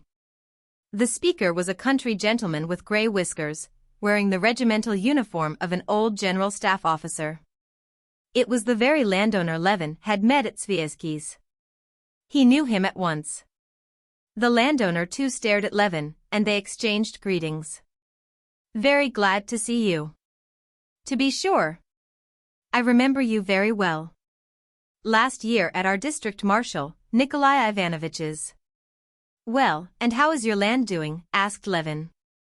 Oh, still just the same, always at a loss, the landowner answered with a resigned smile, but with an expression of serenity and conviction that so it must be. And how do you come to be in our province? He asked. Come to take part in our coup d'état, he said, confidently pronouncing the French words with a bad accent. All rushes here, gentlemen of the bedchamber, and everything short of the ministry. He pointed to the imposing figure of Stepan Arkadyevitch in white trousers and his court uniform, walking by with a general. I ought to own that I don't very well understand the drift of the provincial elections, said Levin. The landowner looked at him. Why, what is there to understand? There's no meaning in it at all. It's a decaying institution that goes on running only by the force of inertia. Just look, the very uniforms tell you that it's an assembly of justices of the peace, permanent members of the court, and so on, but not of noblemen. Then why do you come? Asked Levin. From habit, nothing else. Then, too, one must keep up connections. It's a moral obligation of a sort. And then, to tell the truth, there's one's own interests. My son-in-law wants to stand as a permanent member, they're not rich people, and he must be brought forward. These gentlemen, now, what do they come for? He said, pointing to the malignant gentleman, who was talking at the high table. That's the new generation of nobility. New it may be, but nobility it isn't. They're proprietors of a sort, but we're the landowners. As noblemen, they're cutting their own throats. But you say it's an institution that's served its time. That it may be, but still it ought to be treated a little more respectfully. Snetkov, now, we may be of use, or we may not, but we're the growth of 1,000 years. If we're laying out a garden, planting one before the house, you know, and there you've a tree that's stood for centuries in the very spot. Old and gnarled it may be, and yet you don't cut down the old fellow to make room for the flower beds, but lay out your beds so as to take advantage of the tree. You won't grow him again in a year, he said cautiously, and he immediately changed the conversation. Well, and how is your land doing? Oh, not very well. I make 5%. Yes, but you don't reckon your own work. Aren't you worth something too? I'll tell you my own case. Before I took to seeing after the land, I had a salary of £300 from the service. Now I do more work than I did in the service, and like you I get 5%. on the land, and thank God for that. But one's work is thrown in for nothing. Then why do you do it, if it's a clear loss? Oh, well, one does it. What would you have? It's habit, and one knows it's how it should be. And what's more, the landowner went on, leaning his elbows on the window and chatting on, my son, I must tell you, has no taste for it. There's no doubt he'll be a scientific man. So there'll be no one to keep it up. And yet one does it. Here this year I've planted an orchard. Yes, yes, said Levin, that's perfectly true. I always feel there's no real balance of gain in my work on the land, and yet one does it. It's a sort of duty one feels to the land. But I tell you what, the landowner pursued, a neighbor of mine, a merchant, was at my place. We walked about the fields and the garden. No, said he, Stepan Vasilievich, everything's well looked after, but your garden's neglected. But, as a fact, it's well kept up. To my thinking, I'd cut down that lime tree. Here you've thousands of limes, and each would make 2 good bundles of bark. And nowadays that bark's worth something. I'd cut down the lot.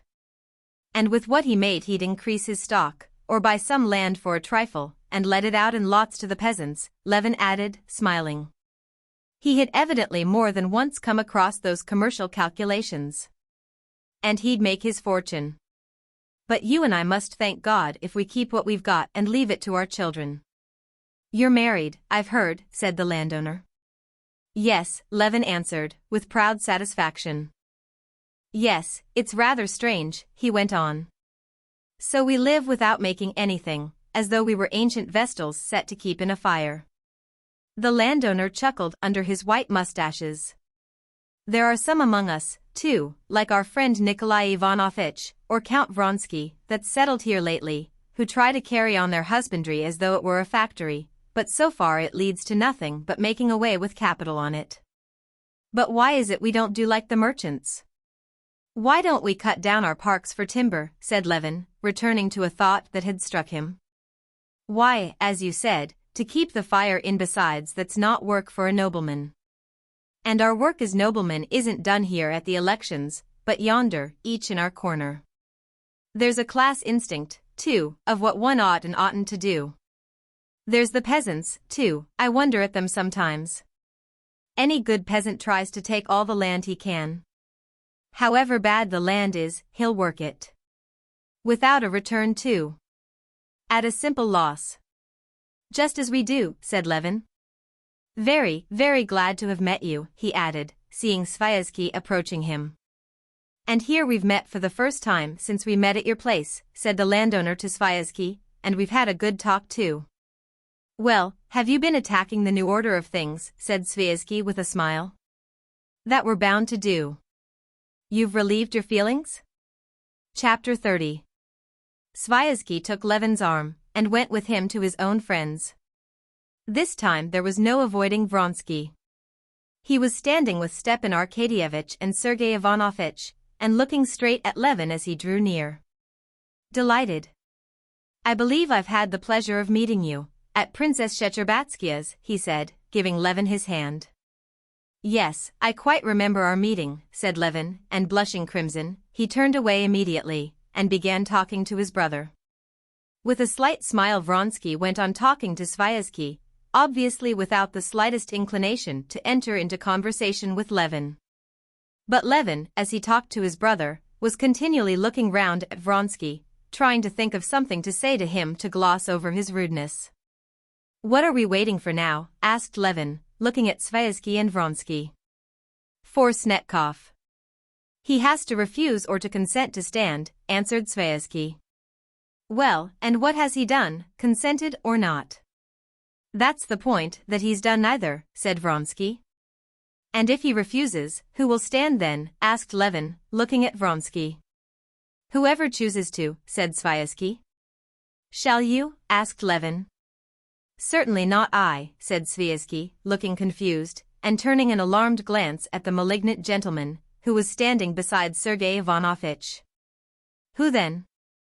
Nevidovsky? Said Levin, feeling he was putting his foot into it. But this was worse still. Nevidovsky and Sviazhsky were the two candidates. I certainly shall not, under any circumstances, answered the malignant gentleman. This was Nevidovsky himself. Sviazhsky introduced him to Levin. Well, you find it exciting too, said Stepan Arkadyevitch, winking at Vronsky. It's something like a race. One might bet on it. Yes, it is keenly exciting, said Vronsky. And once taking the thing up, one's eager to see it through. It's a fight, he said, scowling and setting his powerful jaws. What a capable fellow Sviazhsky is. Sees it all so clearly. Oh, yes. Vronsky assented indifferently. A silence followed, during which Vronsky, since he had to look at something, looked at Levin, at his feet, at his uniform, then at his face, and noticing his gloomy eyes fixed upon him, he said, in order to say something. How is it that you, living constantly in the country, are not a justice of the peace? You are not in the uniform of one. It's because I consider that the justice of the peace is a silly institution, Levin answered gloomily. He had been all the time looking for an opportunity to enter into conversation with Vronsky, so as to smooth over his rudeness at their first meeting. I don't think so, quite the contrary, Vronsky said, with quiet surprise. It's a plaything, Levin cut him short. We don't want justices of the peace. I've never had a single thing to do with them during 8 years. And what I have had was decided wrongly by them. The justice of the peace is over 30 miles from me. For some matter of 2 rubles I should have to send a lawyer, who costs me 15. And he related how a peasant had stolen some flour from the miller, and when the miller told him of it, had lodged a complaint for slander. All this was utterly uncalled for and stupid, and Levin felt it himself as he said it. Oh, this is such an original fellow, said Stepan Arkadyevitch with his most soothing, almond oil smile. But come along, I think they're voting. And they separated. I can't understand, said Sergei Ivanovitch, who had observed his brother's clumsiness, I can't understand how anyone can be so absolutely devoid of political tact. That's where we Russians are so deficient. The marshal of the province is our opponent, and with him your ami Koshon, and you beg him to stand Count Vronsky. Now, I'm not making a friend of him, he's asked me to dinner, and I'm not going. But he's one of our side, why make an enemy of him? Then you ask Nevidovsky if he's going to stand. That's not a thing to do. Oh, I don't understand it at all. And it's all such nonsense, Levin answered gloomily. You say it's all such nonsense, but as soon as you have anything to do with it, you make a muddle. Levin did not answer, and they walked together into the big room. The marshal of the province, though he was vaguely conscious in the air of some trap being prepared for him, and though he had not been called upon by all to stand, had still made up his mind to stand. All was silence in the room. The secretary announced in a loud voice that the captain of the guards, Mikhail Stepanovich Snetkov, would now be balloted for as marshal of the province. The district marshals walked carrying plates, on which were balls, from their tables to the high table, and the election began. Put it in the right side, whispered Stepan Arkadyevitch, as with his brother Levin followed the marshal of his district to the table. But Levin had forgotten by now the calculations that had been explained to him, and was afraid Stepan Arkadyevitch might be mistaken in saying the right side. Surely Snetkov was the enemy. As he went up, he held the ball in his right hand, but thinking he was wrong, just at the box he changed to the left hand, and undoubtedly put the ball to the left. An adept in the business, standing at the box and seeing by the mere action of the elbow where each put his ball, scowled with annoyance. It was no good for him to use his insight. Everything was still, and the counting of the balls was heard. Then a single voice rose and proclaimed the numbers for and against. The marshal had been voted for by a considerable majority. All was noise and eager movement towards the doors. Snetkov came in, and the nobles thronged round him, congratulating him. Well, now is it over? Levin asked Sergei Ivanovitch. It's only just beginning, Sviazhsky said, replying for Sergei Ivanovitch with a smile. Some other candidate may receive more votes than the marshal. Levin had quite forgotten about that. Now he could only remember that there was some sort of trickery in it, but he was too bored to think what it was exactly. He felt depressed and longed to get out of the crowd. As no one was paying any attention to him, and no one apparently needed him, he quietly slipped away into the little room where the refreshments were, and again had a great sense of comfort when he saw the waiters. The little old waiter pressed him to have something, and Levin agreed.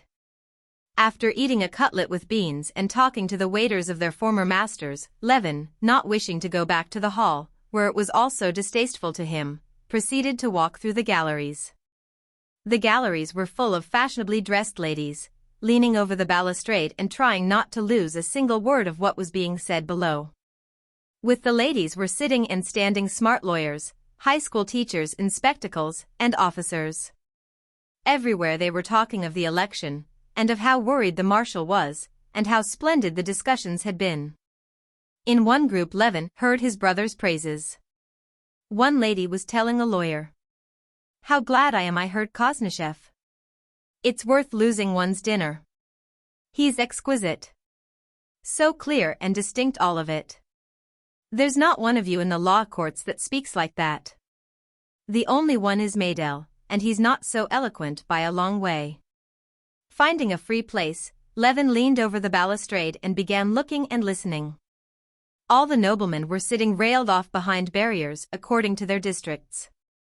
In the middle of the room stood a man in a uniform, who shouted in a loud, high voice, "As a candidate for the marshalship of the nobility of the province, we call upon Staff Captain Yevgeny Ivanovich Aputin." A dead silence followed, and then a weak old voice was heard, "Declined." "We call upon the Privy Councillor Pyotr Petrovich Bull," the voice began again. "Declined," a high boyish voice replied. Again it began, and again declined. And so it went on for about an hour. Levin, with his elbows on the balustrade, looked and listened. At first he wondered and wanted to know what it meant, then feeling sure that he could not make it out he began to be bored. Then recalling all the excitement and vindictiveness he had seen on all the faces, he felt sad. He made up his mind to go, and went downstairs. As he passed through the entry to the galleries he met a dejected high school boy walking up and down with tired-looking eyes. On the stairs he met a couple, a lady running quickly on her high heels and the jaunty deputy prosecutor. "I told you weren't late," the deputy prosecutor was saying at the moment when Levin moved aside to let the lady pass. Levin was on the stairs to the way out, and was just feeling in his waistcoat pocket for the number of his overcoat, when the secretary overtook him. "This way, please, Konstantin Dmitrievich, they are voting." The candidate who was being voted on was Nevidovsky, who had so stoutly denied all idea of standing. Levin went up to the door of the room. It was locked. The secretary knocked, the door opened, and Levin was met by two red-faced gentlemen, who darted out. "I can't stand any more of it," said one red-faced gentleman. After them the face of the marshal of the province was poked out. His face was dreadful looking from exhaustion and dismay. "I told you not to let anyone out," he cried to the doorkeeper. "I let someone in, Your Excellency. Mercy on us." And with a heavy sigh the marshal of the province walked with downcast head to the high table in the middle of the room, his legs staggering in his white trousers. Nevidovsky had scored a higher majority, as they had planned, and he was the new marshal of the province. Many people were amused, many were pleased and happy, many were in ecstasies, many were disgusted and unhappy. The former marshal of the province was in a state of despair, which he could not conceal. When Nevidovsky went out of the room, the crowd thronged round him and followed him enthusiastically, just as they had followed the governor who had opened the meetings, and just as they had followed Snetkov when he was elected. Chapter 31. The newly elected marshal and many of the successful party dined that day with Vronsky. Vronsky had come to the elections partly because he was bored in the country and wanted to show Anna his right to independence, and also to repay Sviazhsky by his support at the election for all the trouble he had taken for Vronsky at the district council election. But chiefly in order strictly to perform all those duties of a nobleman and landowner which he had taken upon himself. But he had not in the least expected that the election would so interest him, so keenly excite him, and that he would be so good at this kind of thing. He was quite a new man in the circle of the nobility of the province, but his success was unmistakable, and he was not wrong in supposing that he had already obtained a certain influence. This influence was due to his wealth and reputation. The capital house in the town lent him by his old friend Shirkov, who had a post in the Department of Finances and was director of a flourishing bank in Kashin. The excellent cook Vronsky had brought from the country, and his friendship with the governor, who was a schoolfellow of Vronsky's, a schoolfellow he had patronized and protected indeed. But what contributed more than all to his success was his direct, equable manner with everyone, which very quickly made the majority of the noblemen reverse the current opinion of his supposed haughtiness. He was himself conscious that, except that whimsical gentleman married to Kitty Shcherbátskia, who had a propos de bottes poured out a stream of irrelevant absurdities with such spiteful fury, every nobleman with whom he had made acquaintance had become his adherent. He saw clearly, and other people recognized it, too, that he had done a great deal to secure the success of Nevidovsky. And now at his own table, celebrating Nevidovsky's election, he was experiencing an agreeable sense of triumph over the success of his candidate. The election itself had so fascinated him that, if he could succeed in getting married during the next 3 years, he began to think of standing himself, much as after winning a race ridden by a jockey, he had longed to ride a race himself. Today he was celebrating the success of his jockey. Vronsky sat at the head of the table. On his right hand sat the young governor, a general of high rank. To all the rest he was the chief man in the province, who had solemnly opened the elections with his speech, and aroused a feeling of respect and even of awe in many people, as Vronsky saw. To Vronsky he was Little Katka Maslov, that had been his nickname in the pages' corps, whom he felt to be shy and tried to mettre à son aise. On the left hand sat Nevidovsky with his youthful, stubborn, and malignant face. With him Vronsky was simple and deferential. Sviazhsky took his failure very light-heartedly. It was indeed no failure in his eyes, as he said himself, turning, glass in hand, to Nevidovsky.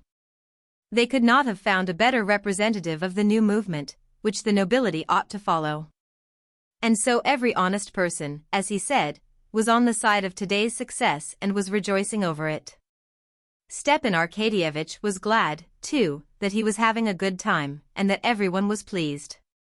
The episode of the election served as a good occasion for a capital dinner. Sviazhsky comically imitated the tearful discourse of the marshal, and observed, addressing Nevidovsky, that His Excellency would have to select another more complicated method of auditing the accounts than tears. Another nobleman jocosely described how footmen in stockings had been ordered for the marshal's ball, and how now they would have to be sent back unless the new marshal would give a ball with footmen in stockings. Continually during dinner they said of Nevidovsky, "Our marshal, and Your Excellency." This was said with the same pleasure with which a bride is called Madam and her husband's name. Nevidovsky affected to be not merely indifferent but scornful of this appellation, but it was obvious that he was highly delighted, and had to keep a curb on himself not to betray the triumph which was unsuitable to their new liberal tone. After dinner several telegrams were sent to people interested in the result of the election. And Stepan Arkadyevitch, who was in high good humor, sent Darya Alexandrovna a telegram, Nevidovsky elected by 20 votes. Congratulations. Tell people. He dictated it aloud, saying, "We must let them share our rejoicing." Darya Alexandrovna, getting the message, simply sighed over the ruble wasted on it, and understood that it was an after-dinner affair. She knew Stiva had a weakness after dining for fair Joer le Telegraph. Everything, together with the excellent dinner and the wine, not from Russian merchants, but imported direct from abroad, was extremely dignified, simple, and enjoyable. The party, some 20, had been selected by Sviazhsky from among the more active new liberals, all of the same way of thinking, who were at the same time clever and well-bred. They drank, also half in jest, to the health of the new marshal of the province, of the governor, of the bank director, and of our amiable host. Vronsky was satisfied. He had never expected to find so pleasant a tone in the provinces. Towards the end of dinner it was still more lively. The governor asked Vronsky to come to a concert for the benefit of the Servians which his wife, who was anxious to make his acquaintance, had been getting up. There'll be a ball, and you'll see the belle of the province. Worth seeing, really. Not in my line, Vronsky answered. He liked that English phrase. But he smiled and promised to come. Before they rose from the table, when all of them were smoking, Vronsky's valet went up to him with a letter on a tray. From Vozdvizensko by special messenger, he said with a significant expression. Astonishing. How like he is to the deputy prosecutor Sventitsky, said one of the guests in French of the valet, while Vronsky, frowning, read the letter. The letter was from Anna. Before he read the letter, he knew its contents. Expecting the elections to be over in 5 days, he had promised to be back on Friday. Today was Saturday, and he knew that the letter contained reproaches for not being back at the time fixed. The letter he had sent the previous evening had probably not reached her yet. The letter was what he had expected, but the form of it was unexpected and particularly disagreeable to him. Annie is very ill, the doctor says it may be inflammation. I am losing my head all alone. Princess Varvara is no help, but a hindrance. I expected you the day before yesterday, and now I am sending to find out where you are and what you are doing. I wanted to come myself, but thought better of it, knowing you would dislike it. Send some answer, that I may know what to do. The child ill, yet she had thought of coming herself. Their daughter ill, and this hostile tone. The innocent festivities over the election, and this gloomy, burdensome love to which he had to return struck Vronsky by their contrast. But he had to go, and by the first train that night he set off home. Chapter 32. Before Vronsky's departure for the elections, Anna had reflected that the scenes constantly repeated between them each time he left home might only make him cold to her instead of attaching him to her. And resolved to do all she could to control herself so as to bear the parting with composure. But the cold, severe glance with which he had looked at her when he came to tell her he was going had wounded her, and before he had started her peace of mind was destroyed. In solitude afterwards, thinking over that glance which had expressed his right to freedom, she came, as she always did, to the same point, the sense of her own humiliation. He has the right to go away when and where he chooses. Not simply to go away, but to leave me. He has every right, and I have none. But knowing that, he ought not to do it. What has he done, though? He looked at me with a cold, severe expression. Of course that is something indefinable, impalpable, but it has never been so before, and that glance means a great deal. She thought that glance shows the beginning of indifference. And though she felt sure that a coldness was beginning, there was nothing she could do. She could not in any way alter her relations to him. Just as before, only by love and by charm could she keep him. And so, just as before, only by occupation in the day, by morphine at night, could she stifle the fearful thought of what would be if he ceased to love her. It is true there was still one means. Not to keep him, for that she wanted nothing more than his love, but to be nearer to him, to be in such a position that he would not leave her. That means was divorce and marriage. And she began to long for that, and made up her mind to agree to it the first time he or Stiva approached her on the subject. Absorbed in such thoughts, she passed 5 days without him, the 5 days that he was to be at the elections. Walks, conversation with Princess Varvara, visits to the hospital, and, most of all, reading of one book after another, filled up her time. But on the 6th day, when the coachman came back without him, she felt that now she was utterly incapable of stifling the thought of him and of what he was doing there. Just at that time her little girl was taken ill. Anna began to look after her, but even that did not distract her mind, especially as the illness was not serious. However hard she tried, she could not love this little child, and to feign love was beyond her powers. Towards the evening of that day, still alone, Anna was in such a panic about him that she decided to start for the town, but on second thoughts wrote him the contradictory letter that Vronsky received, and without reading it through, sent it off by a special messenger. The next morning she received his letter and regretted her own She dreaded a repetition of the severe look he had flung at her at parting, especially when he knew that the baby was not dangerously ill. But still she was glad she had written to him. At this moment Anna was positively admitting to herself that she was a burden to him, that he would relinquish his freedom regretfully to return to her, and in spite of that she was glad he was coming. Let him weary of her, but he would be here with her, so that she would see him, would know of every action he took. She was sitting in the drawing-room near a lamp, with a new volume of Taine, and as she read, listening to the sound of the wind outside, and every minute expecting the carriage to arrive. Several times she had fancied she heard the sound of wheels, but she had been mistaken. At last she heard not the sound of wheels, but the coachman's shout and the dull rumble in the covered entry. Even Princess Varvara, playing patience, confirmed this, and Anna, flushing hotly, got up, but instead of going down, as she had done twice before, she stood still. She suddenly felt ashamed of her duplicity, but even more she dreaded how he might meet her. All feeling of wounded pride had passed now, she was only afraid of the expression of his displeasure. She remembered that her child had been perfectly well again for the last 2 days. She felt positively vexed with her for getting better from the very moment her letter was sent off.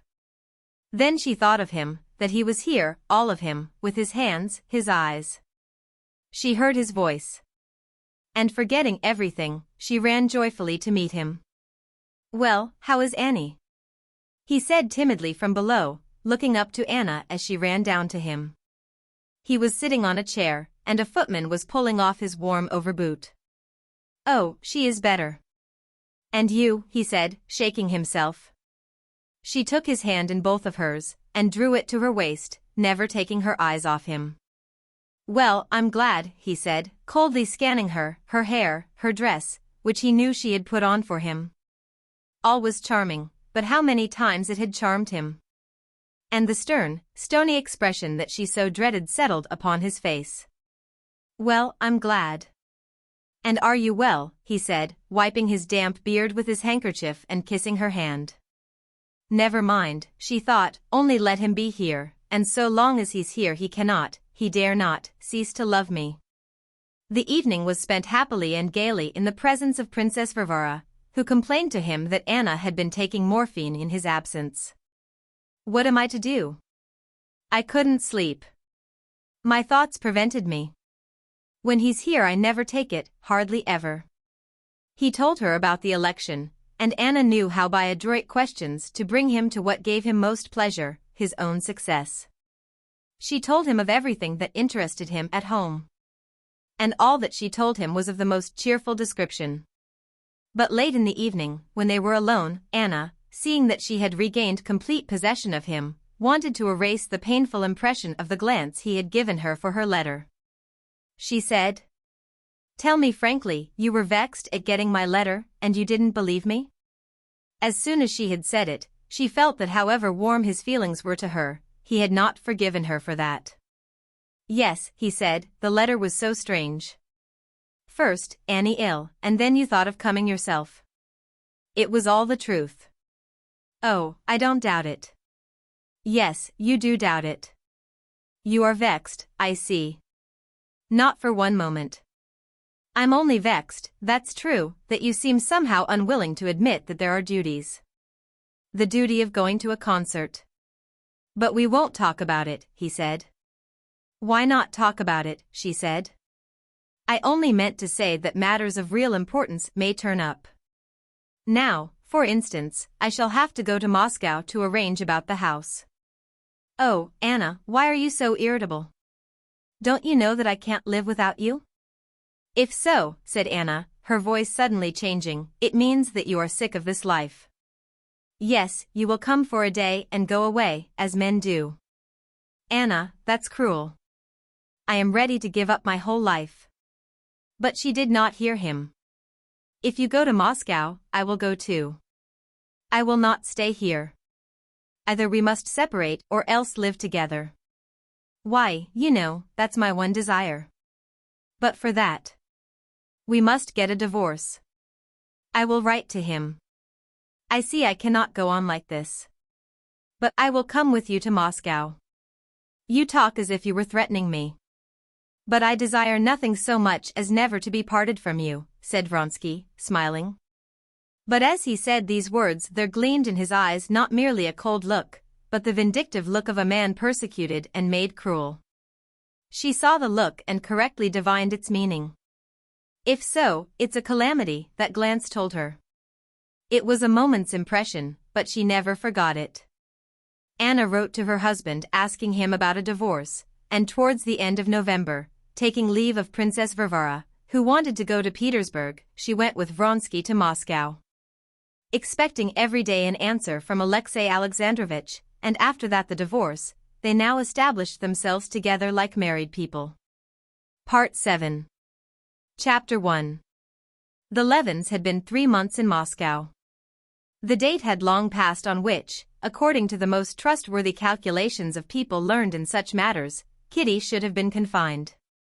But she was still about, and there was nothing to show that her time was any nearer than 2 months ago. The doctor, the monthly nurse, and Dolly and her mother, and most of all Levin, who could not think of the approaching event without terror, began to be impatient and uneasy. Kitty was the only person who felt perfectly calm and happy. She was distinctly conscious now of the birth of a new feeling of love for the future child, for her to some extent actually existing already, and she brooded blissfully over this feeling. He was not by now altogether a part of herself, but sometimes lived his own life independently of her. Often this separate being gave her pain, but at the same time she wanted to laugh with a strange new joy. All the people she loved were with her, and all were so good to her, so attentively caring for her, so entirely pleasant was everything presented to her, that if she had not known and felt that it must all soon be over, she could not have wished for a better and pleasanter life. The only thing that spoiled the charm of this manner of life was that her husband was not here as she loved him to be, and as he was in the country. She liked his serene, friendly, and hospitable manner in the country. In the town he seemed continually uneasy and on his guard, as though he were afraid someone would be rude to him, and still more to her. At home in the country, knowing himself distinctly to be in his right place, he was never in haste to be off elsewhere. He was never unoccupied. Here in town he was in a continual hurry, as though afraid of missing something, and yet he had nothing to do. And she felt sorry for him. To others, she knew, he did not appear an object of pity. On the contrary, when Kitty looked at him in society, as one sometimes looks at those one loves, trying to see him as if he were a stranger, so as to catch the impression he must make on others, she saw with a panic even of jealous fear that he was far indeed from being a pitiable figure, that he was very attractive with his fine breeding, his rather old-fashioned, reserved courtesy with women, his powerful figure and striking, as she thought, and expressive face.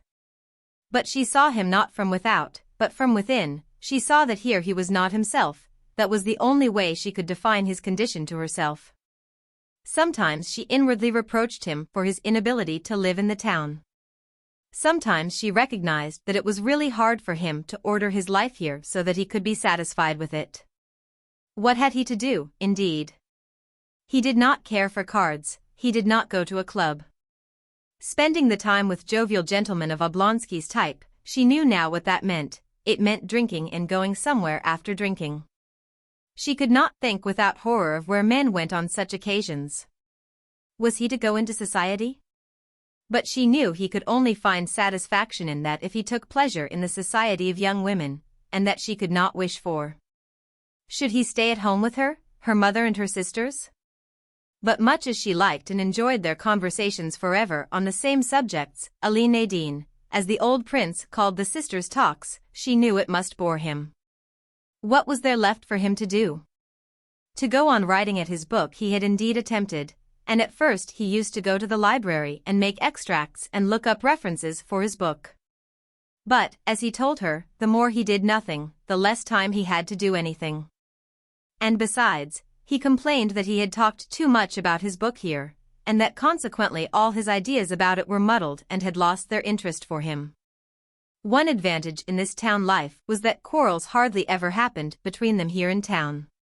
Whether it was that their conditions were different, or that they had both become more careful and sensible in that respect, they had no quarrels in Moscow from jealousy, which they had so dreaded when they moved from the country. One event, an event of great importance to both from that point of view, did indeed happen, that was Kitty's meeting with Vronsky. The old Princess Maria Borisovna, Kitty's godmother, who had always been very fond of her, had insisted on seeing her. Kitty, though she did not go into society at all on account of her condition, went with her father to see the venerable old lady, and there met Vronsky. The only thing Kitty could reproach herself for at this meeting was that at the instant when she recognized in his civilian dress the features once so familiar to her, her breath failed her, the blood rushed to her heart. And a vivid blush, she felt it, overspread her face. But this lasted only a few seconds. Before her father, who purposely began talking in a loud voice to Vronsky, had finished, she was perfectly ready to look at Vronsky, to speak to him, if necessary, exactly as she spoke to Princess Maria Borisovna, and more than that. To do so in such a way that everything to the faintest intonation and smile would have been approved by her husband, whose unseen presence she seemed to feel about her at that instant. She said a few words to him, even smiled serenely at his joke about the elections, which he called our parliament. She had to smile to show she saw the joke. But she turned away immediately to Princess Maria Borisovna, and did not once glance at him till he got up to go. Then she looked at him, but evidently only because it would be uncivil not to look at a man when he is saying goodbye. She was grateful to her father for saying nothing to her about their meeting Vronsky, but she saw by his special warmth to her after the visit during their usual walk that he was pleased with her. She was pleased with herself. She had not expected she would have had the power, while keeping somewhere in the bottom of her heart all the memories of her old feeling for Vronsky, not only to seem but to be perfectly indifferent and composed with him. Levin flushed a great deal more than she when she told him she had met Vronsky at Princess Maria Borisovna's. It was very hard for her to tell him this, but still harder to go on speaking of the details of the meeting, as he did not question her, but simply gazed at her with a frown. "I am very sorry you weren't there," she said. "Not that you weren't in the room, I couldn't have been so natural in your presence. I am blushing now much more, much more," she said, blushing till the tears came into her eyes. "But that you couldn't see through a crack." The truthful eyes told Levin that she was satisfied with herself, and in spite of her blushing he was quickly reassured and began questioning her, which was all she wanted. When he had heard everything, even to the detail that for the first second she could not help flushing, but that afterwards she was just as direct and as much at her ease as with any chance acquaintance, Levin was quite happy again and said he was glad of it, and would not now behave as stupidly as he had done at the election, but would try the first time he met Vronsky to be as friendly as possible. "It's so wretched to feel that there's a man almost an enemy whom it's painful to meet," said Levin. "I'm very, very glad." Chapter 2. "Go, please, go then and call on the Bowles," Kitty said to her husband, when he came in to see her at 11 o'clock before going out. "I know you are dining at the club, Papa put down your name. But what are you going to do in the morning?" "I am only going to Katavasov," answered Levin. "Why so early?" "He promised to introduce me to Metrov. I wanted to talk to him about my work." "He's a distinguished scientific man from Petersburg," said Levin. "Yes, wasn't it his article you were praising so?" "Well, and after that," said Kitty. "I shall go to the court, perhaps, about my sister's business." "And the concert?" she queried. "I shan't go there all alone." "No? Do go, there are going to be some new things." "That interested you so?" "I should certainly go." "Well, anyway, I shall come home before dinner," he said, looking at his watch. "Put on your frock coat, so that you can go straight to call on Countess Bola." "But is it absolutely necessary?" "Oh, absolutely. He has been to see us." "Come, what is it?" "You go in, sit down, talk for 5 minutes of the weather, get up and go away." "Oh, you wouldn't believe it. I've got so out of the way of all this that it makes me feel positively ashamed. It's such a horrible thing to do. A complete outsider walks in, sits down, stays on with nothing to do, wastes their time and worries himself, and walks away." Kitty laughed. Why, I suppose you used to pay calls before you were married, didn't you? Yes, I did, but I always felt ashamed, and now I'm so out of the way of it that, by Jove, I'd sooner go 2 days running without my dinner than pay this call. One's so ashamed. I feel all the while that they're annoyed, that they're saying, "What has he come for?" No, they won't. I'll answer for that, said Kitty, looking into his face with a laugh. She took his hand. Well, goodbye. Do go, please. He was just going out after kissing his wife's hand, when she stopped him. Kostya, do you know I've only 50 rubles left? Oh, all right, I'll go to the bank and get some. How much? He said, with the expression of dissatisfaction she knew so well. No, wait a minute. She held his hand. Let's talk about it, it worries me. I seem to spend nothing unnecessary, but money seems to fly away simply. We don't manage well, somehow. Oh, it's all right, he said with a little cough, looking at her from under his brows. That cough she knew well. It was a sign of intense dissatisfaction, not with her, but with himself.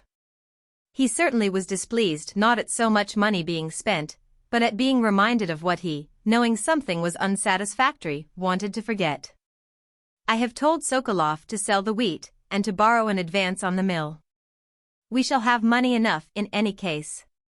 Yes, but I'm afraid that altogether. Oh, it's all right, he repeated. Well, goodbye, darling.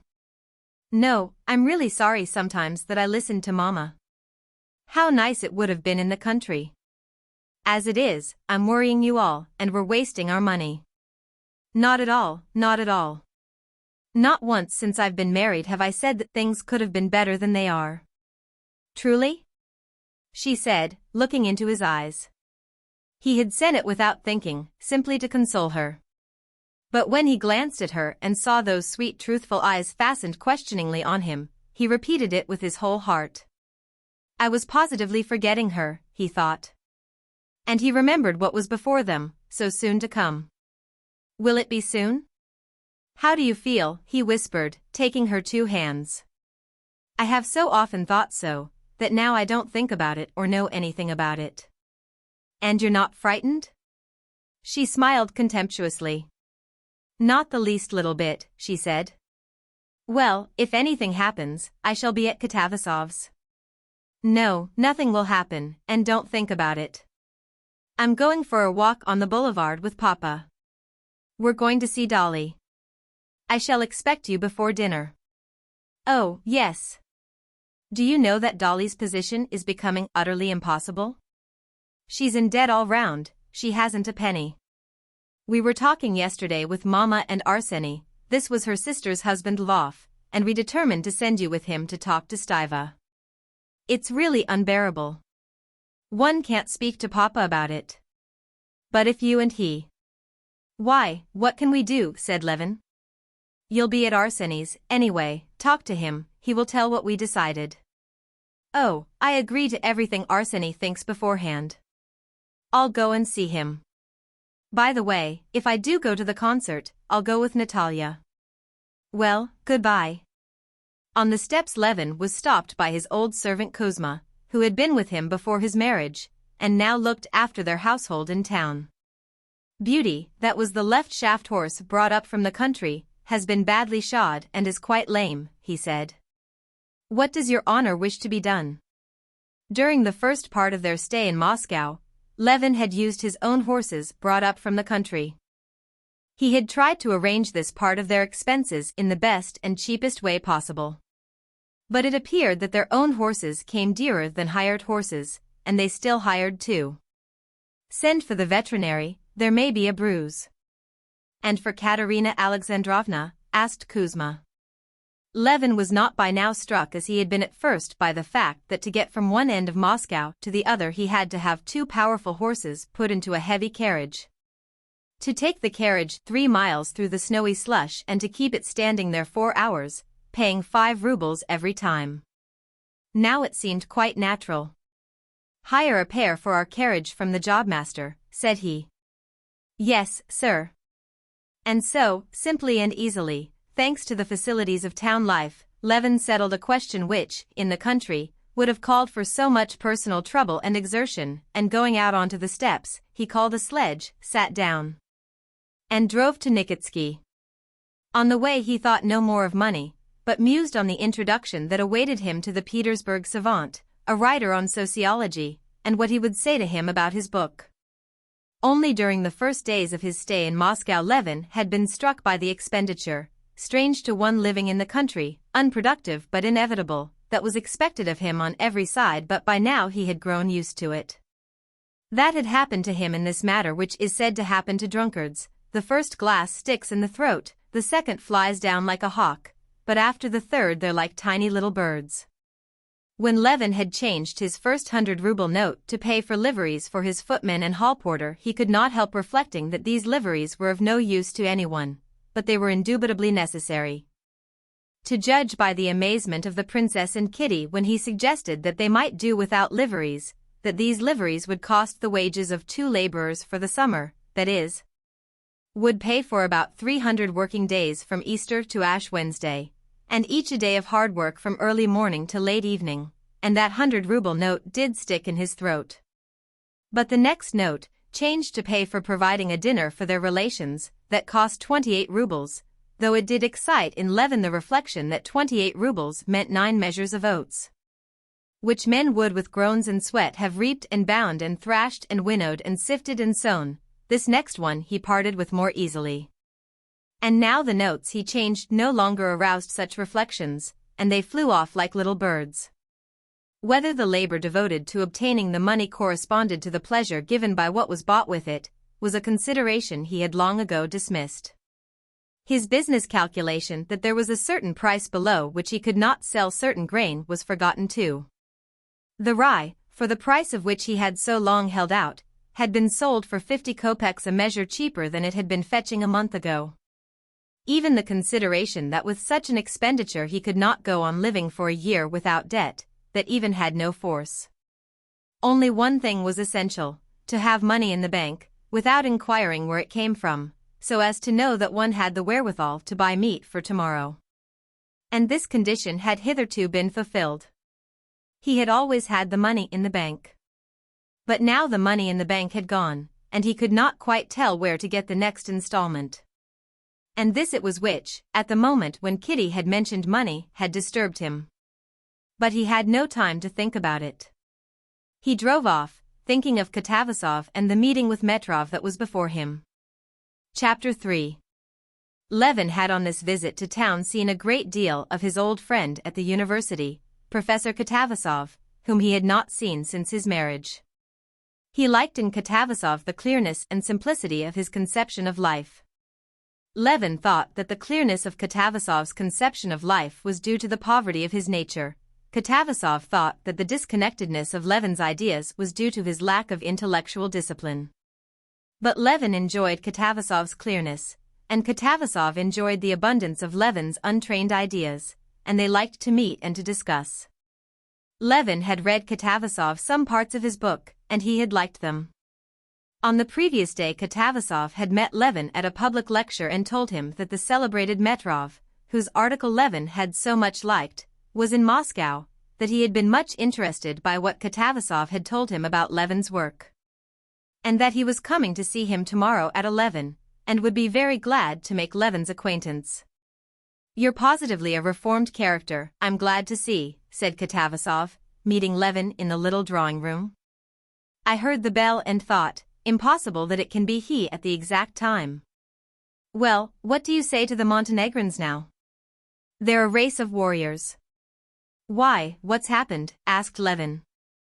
Katavasov in a few words told him the last piece of news from the war, and going into his study, introduced Levin to a short, thick-set man of pleasant appearance. This was Metrov. The conversation touched for a brief space on politics and on how recent events were looked at in the higher spheres in Petersburg. Metrov repeated a saying that had reached him through a most trustworthy source, reported as having been uttered on this subject by the Tsar and one of the ministers. Katavasov had heard also on excellent authority that the Tsar had said something quite different. Levin tried to imagine circumstances in which both sayings might have been uttered, and the conversation on that topic dropped. Yes, here he's written almost a book on the natural conditions of the laborer in relation to the land, said Katavasov. I'm not a specialist, but I, as a natural science man, was pleased at his not taking mankind as something outside biological laws. But, on the contrary, seeing his dependence on his surroundings, and in that dependence seeking the laws of his development. That's very interesting, said Metrov. What I began precisely was to write a book on agriculture. But studying the chief instrument of agriculture, the laborer, said Levin, reddening, I could not help coming to quite unexpected results. And Levin began carefully, as it were, feeling his ground, to expound his views. He knew Metrov had written an article against the generally accepted theory of political economy. But to what extent he could reckon on his sympathy with his own new views he did not know and could not guess from the clever and serene face of the learned man. But in what do you see the special characteristics of the Russian laborer, said Metrov, in his biological characteristics, so to speak, or in the condition in which he is placed? Levin saw that there was an idea underlying this question with which he did not agree. But he went on explaining his own idea that the Russian laborer has a quite special view of the land, different from that of other people. And to support this proposition he made haste to add that in his opinion this attitude of the Russian peasant was due to the consciousness of his vocation to people vast unoccupied expanses in the East. One may easily be led into error in basing any conclusion on the general vocation of a people, said Metrov, interrupting Levin. The condition of the laborer will always depend on his relation to the land and to capital. And without letting Levin finish explaining his idea, Metrov began expounding to him the special point of his own theory. In what the point of his theory lay, Levin did not understand, because he did not take the trouble to understand. He saw that Metrov, like other people, in spite of his own article, in which he had attacked the current theory of political economy, looked at the position of the Russian peasant simply from the point of view of capital, wages, and rent. He would indeed have been obliged to admit that in the eastern, much the larger, part of Russia rent was as yet nil, that for 9/10 of the 80 millions of the Russian peasants' wages took the form simply of food provided for themselves. And that capital does not so far exist except in the form of the most primitive tools. Yet it was only from that point of view that he considered every laborer, though in many points he differed from the economists and had his own theory of the wage fund, which he expounded to Levin. Levin listened reluctantly, and at first made objections. He would have liked to interrupt Metrov, to explain his own thought, which in his opinion would have rendered further exposition of Metrov's theories superfluous. But later on, feeling convinced that they looked at the matter so differently, that they could never understand one another, he did not even oppose his statements, but simply listened. Although what Metrov was saying was by now utterly devoid of interest for him, he yet experienced a certain satisfaction in listening to him. It flattered his vanity that such a learned man should explain his ideas to him so eagerly, with such intensity and confidence in Levin's understanding of the subject, sometimes with a mere hint referring him to a whole aspect of the subject. He put this down to his own credit, unaware that Metrov, who had already discussed his theory over and over again with all his intimate friends, talked of it with special eagerness to every new person. And in general was eager to talk to anyone of any subject that interested him, even if still obscure to himself. "We are late though," said Katavasov, looking at his watch directly Metrov had finished his discourse. "Yes, there's a meeting of the Society of Amateurs today in commemoration of the Jubilee of Svintich," said Katavasov in answer to Levin's inquiry. "Pyotr Ivanovitch and I were going. I've promised to deliver an address on his labors in zoology. Come along with us, it's very interesting." "Yes, and indeed it's time to start," said Metrov. "Come with us, and from there, if you care to, come to my place. I should very much like to hear your work." "Oh, no. It's no good yet, it's unfinished. But I shall be very glad to go to the meeting. I say, friends, have you heard?" He is handed in the separate report, Katavasov called from the other room, where he was putting on his frock coat. And a conversation sprang up upon the university question, which was a very important event that winter in Moscow. 3 old professors in the council had not accepted the opinion of the younger professors. The young ones had registered a separate resolution. This, in the judgment of some people, was monstrous, in the judgment of others it was the simplest and most just thing to do, and the professors were split up into 2 parties. One party, to which Katavasov belonged, saw in the opposite party a scoundrelly betrayal and treachery, while the opposite party saw in them childishness and lack of respect for the authorities. Levin, though he did not belong to the university, had several times already during his stay in Moscow heard and talked about this matter, and had his own opinion on the subject. He took part in the conversation that was continued in the street, as they all 3 walked to the buildings of the old university. The meeting had already begun. Round the cloth-covered table, at which Katavasov and Metrov seated themselves, there were some half-dozen persons, and one of these was bending close over a manuscript, reading something aloud. Levin sat down in one of the empty chairs that were standing round the table, and in a whisper asked a student sitting near what was being read. The student, eyeing Levin with displeasure, said, "Biography." Though Levin was not interested in the biography, he could not help listening, and learned some new and interesting facts about the life of the distinguished man of science. When the reader had finished, the chairman thanked him and read some verses of the poet meant sent him on the Jubilee, and said a few words by way of thanks to the poet. Then Katavasov in his loud, ringing voice read his address on the scientific labors of the man whose Jubilee was being kept. When Katavasov had finished, Levin looked at his watch, saw it was past 1, and thought that there would not be time before the concert to read Metrov his book, and indeed, he did not now care to do so. During the reading he had thought over their conversation. He saw distinctly now that though Metrov's ideas might perhaps have value, his own ideas had a value too, and their ideas could only be made clear and lead to something if each worked separately in his chosen path. And that nothing would be gained by putting their ideas together. And having made up his mind to refuse Metrov's invitation, Levin went up to him at the end of the meeting. Metrov introduced Levin to the chairman, with whom he was talking of the political news. Metrov told the chairman what he had already told Levin, and Levin made the same remarks on his news that he had already made that morning, but for the sake of variety he expressed also a new opinion which had only just struck him. After that the conversation turned again on the university question. As Levin had already heard it all, he made haste to tell Metrov that he was sorry he could not take advantage of his invitation, took leave, and drove to Lvov's. Chapter 4.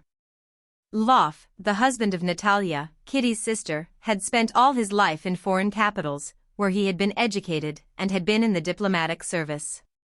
During the previous year he had left the diplomatic service, not owing to any unpleasantness, he never had any unpleasantness with anyone, and was transferred to the department of the court of the palace in Moscow, in order to give his 2 boys the best education possible.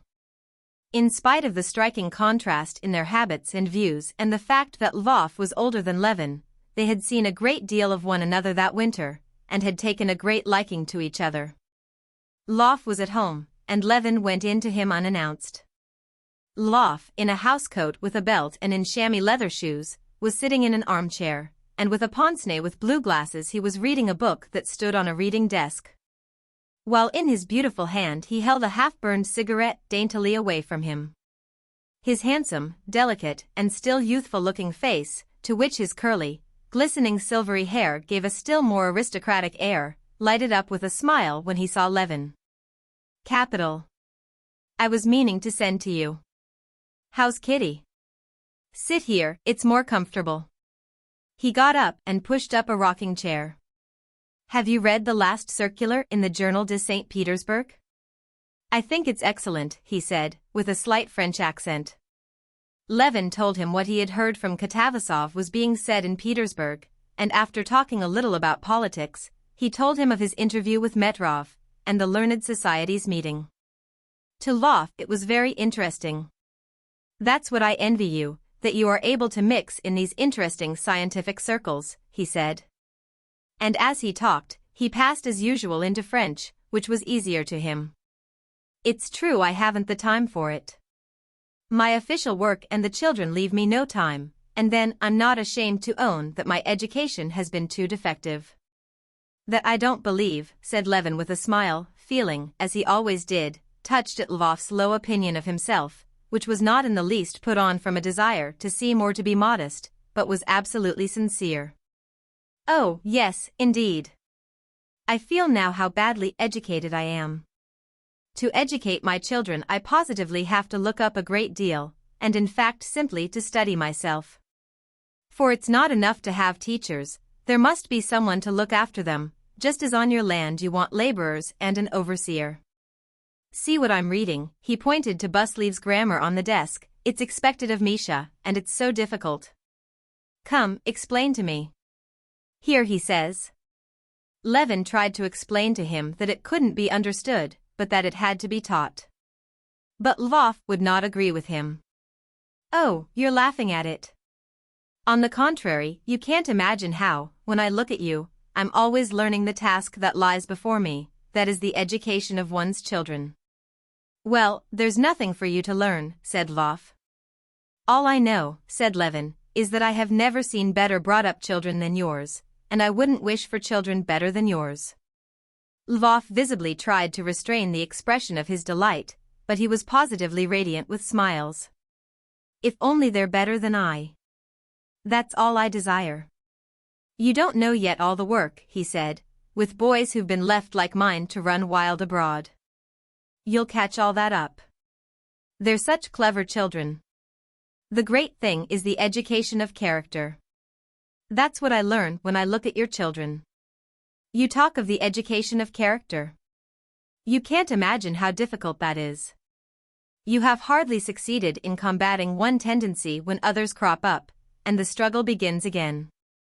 If one had not a support in religion, you remember we talked about that, no father could bring children up relying on his own strength alone without that help. This subject, which always interested Levin, was cut short by the entrance of the beauty Natalia Alexandrovna, dressed to go out. I didn't know you were here, she said, unmistakably feeling no regret, but a positive pleasure, in interrupting this conversation on a topic she had heard so much of that she was by now weary of it. Well, how is Kitty? I am dining with you today. I tell you what, Arseny, she turned to her husband, you take the carriage. And the husband and wife began to discuss their arrangements for the day. As the husband had to drive to meet someone on official business, while the wife had to go to the concert and some public meeting of a committee on the Eastern question, there was a great deal to consider and settle. Levin had to take part in their plans as one of themselves. It was settled that Levin should go with Natalia to the concert and the meeting, and that from there they should send the carriage to the office for Arseny, and he should call for her and take her to Kitty's. Or that, if he had not finished his work, he should send the carriage back and Levin would go with her. He's spoiling me, Lvov said to his wife, he assures me that our children are splendid, when I know how much that's bad there is in them. Arseny goes to extremes, I always say, said his wife. If you look for perfection, you will never be satisfied. And it's true, as Papa says, that when we were brought up there was one extreme, we were kept in the basement, while our parents lived in the best rooms. Now it's just the other way, the parents are in the wash house, while the children are in the best rooms. Parents now are not expected to live at all, but to exist altogether for their children. Well, what if they like it better? Lvov said, with his beautiful smile, touching her hand. Anyone who didn't know you would think you were a stepmother, not a true mother. No, extremes are not good in anything, Natalia said serenely, putting his paper knife straight in its proper place on the table. Well, come here, you perfect children, Lvov said to the two handsome boys who came in, and after bowing to Levin, went up to their father, obviously wishing to ask him about something. Levin would have liked to talk to them, to hear what they would say to their father, but Natalia began talking to him, and then Lvov's colleague in the service, Mahatin, walked in, wearing his court uniform, to go with him to meet someone. And a conversation was kept up without a break upon Herzegovina, Princess Korzynskaya, the town council, and the sudden death of Madame Apraxina. Levin even forgot the commission entrusted to him. He recollected it as he was going into the hall. "Oh, Kitty told me to talk to you about Oblonsky," he said, as Lvov was standing on the stairs, seeing his wife and Levin off. Yes, Maman wants us, les beaux frères, to attack him," he said, blushing. "But why should I?" "Well, then, I will attack him," said Madame Lvova, with a smile, standing in her white sheepskin cape, waiting till they had finished speaking. "Come, let us go." Chapter 5. At the concert in the afternoon 2 very interesting things were performed. One was a fantasia, King Lear, the other was a quartet dedicated to the memory of Bach. Both were new and in the new style, and Levin was eager to form an opinion of them. After escorting his sister-in-law to her stall, he stood against a column and tried to listen as attentively and conscientiously as possible. He tried not to let his attention be distracted, and not to spoil his impression by looking at the conductor in a white tie, waving his arms, which always disturbed his enjoyment of music so much, or the ladies in bonnets, with strings carefully tied over their ears, and all these people either thinking of nothing at all or thinking of all sorts of things except the music. He tried to avoid meeting musical connoisseurs or talkative acquaintances, and stood looking at the floor straight before him, listening. But the more he listened to the fantasia of King Lear, the further he felt from forming any definite opinion of it. There was, as it were, a continual beginning, a preparation of the musical expression of some feeling, but it fell to pieces again directly, breaking into new musical motives, or simply nothing but the whims of the composer. Exceedingly complex but disconnected sounds. And these fragmentary musical expressions, though sometimes beautiful, were disagreeable, because they were utterly unexpected and not led up to by anything. Gaiety and grief and despair and tenderness and triumph followed one another without any connection, like the emotions of a madman. And those emotions, like a madman's, sprang up quite unexpectedly. During the whole of the performance Levin felt like a deaf man watching people dancing, and was in a state of complete bewilderment when the fantasia was over, and felt a great weariness from the fruitless strain on his attention. Loud applause resounded on all sides. Everyone got up, moved about, and began talking. Anxious to throw some light on his own perplexity from the impressions of others, Levin began to walk about, looking for connoisseurs, and was glad to see a well-known musical amateur in conversation with Pestsov, whom he knew. Marvelous! Pestsov was saying in his mellow bass. "How are you, Konstantin Dmitrievich? Particularly sculptures K in plastic, so to say, and richly colored is that passage where you feel Cordelia's approach, where woman, das Ewig Weiblich, enters into conflict with fate. Isn't it?" "You mean, what has Cordelia to do with it?" Levin asked timidly, forgetting that the fantasia was supposed to represent King Lear. "Cordelia comes in, see here," said Pestsov, tapping his finger on the satiny surface of the program he held in his hand and passing it to Levin. Only then Levin recollected the title of the fantasia, and made haste to read in the Russian translation the lines from Shakespeare that were printed on the back of the program. "You can't follow it without that," said Pestsov, addressing Levin, as the person he had been speaking to had gone away, and he had no one to talk to. In the entr'acte Levin and Pestsov fell into an argument upon the merits and defects of music of the Wagner school. Levin maintained that the mistake of Wagner and all his followers lay in their trying to take music into the sphere of another art, just as poetry goes wrong when it tries to paint a face as the art of painting ought to do. And as an instance of this mistake he cited the sculptor who carved in marble certain poetic phantasms flitting round the figure of the poet on the pedestal. These phantoms were so far from being phantoms that they were positively clinging on the ladder, said Levin.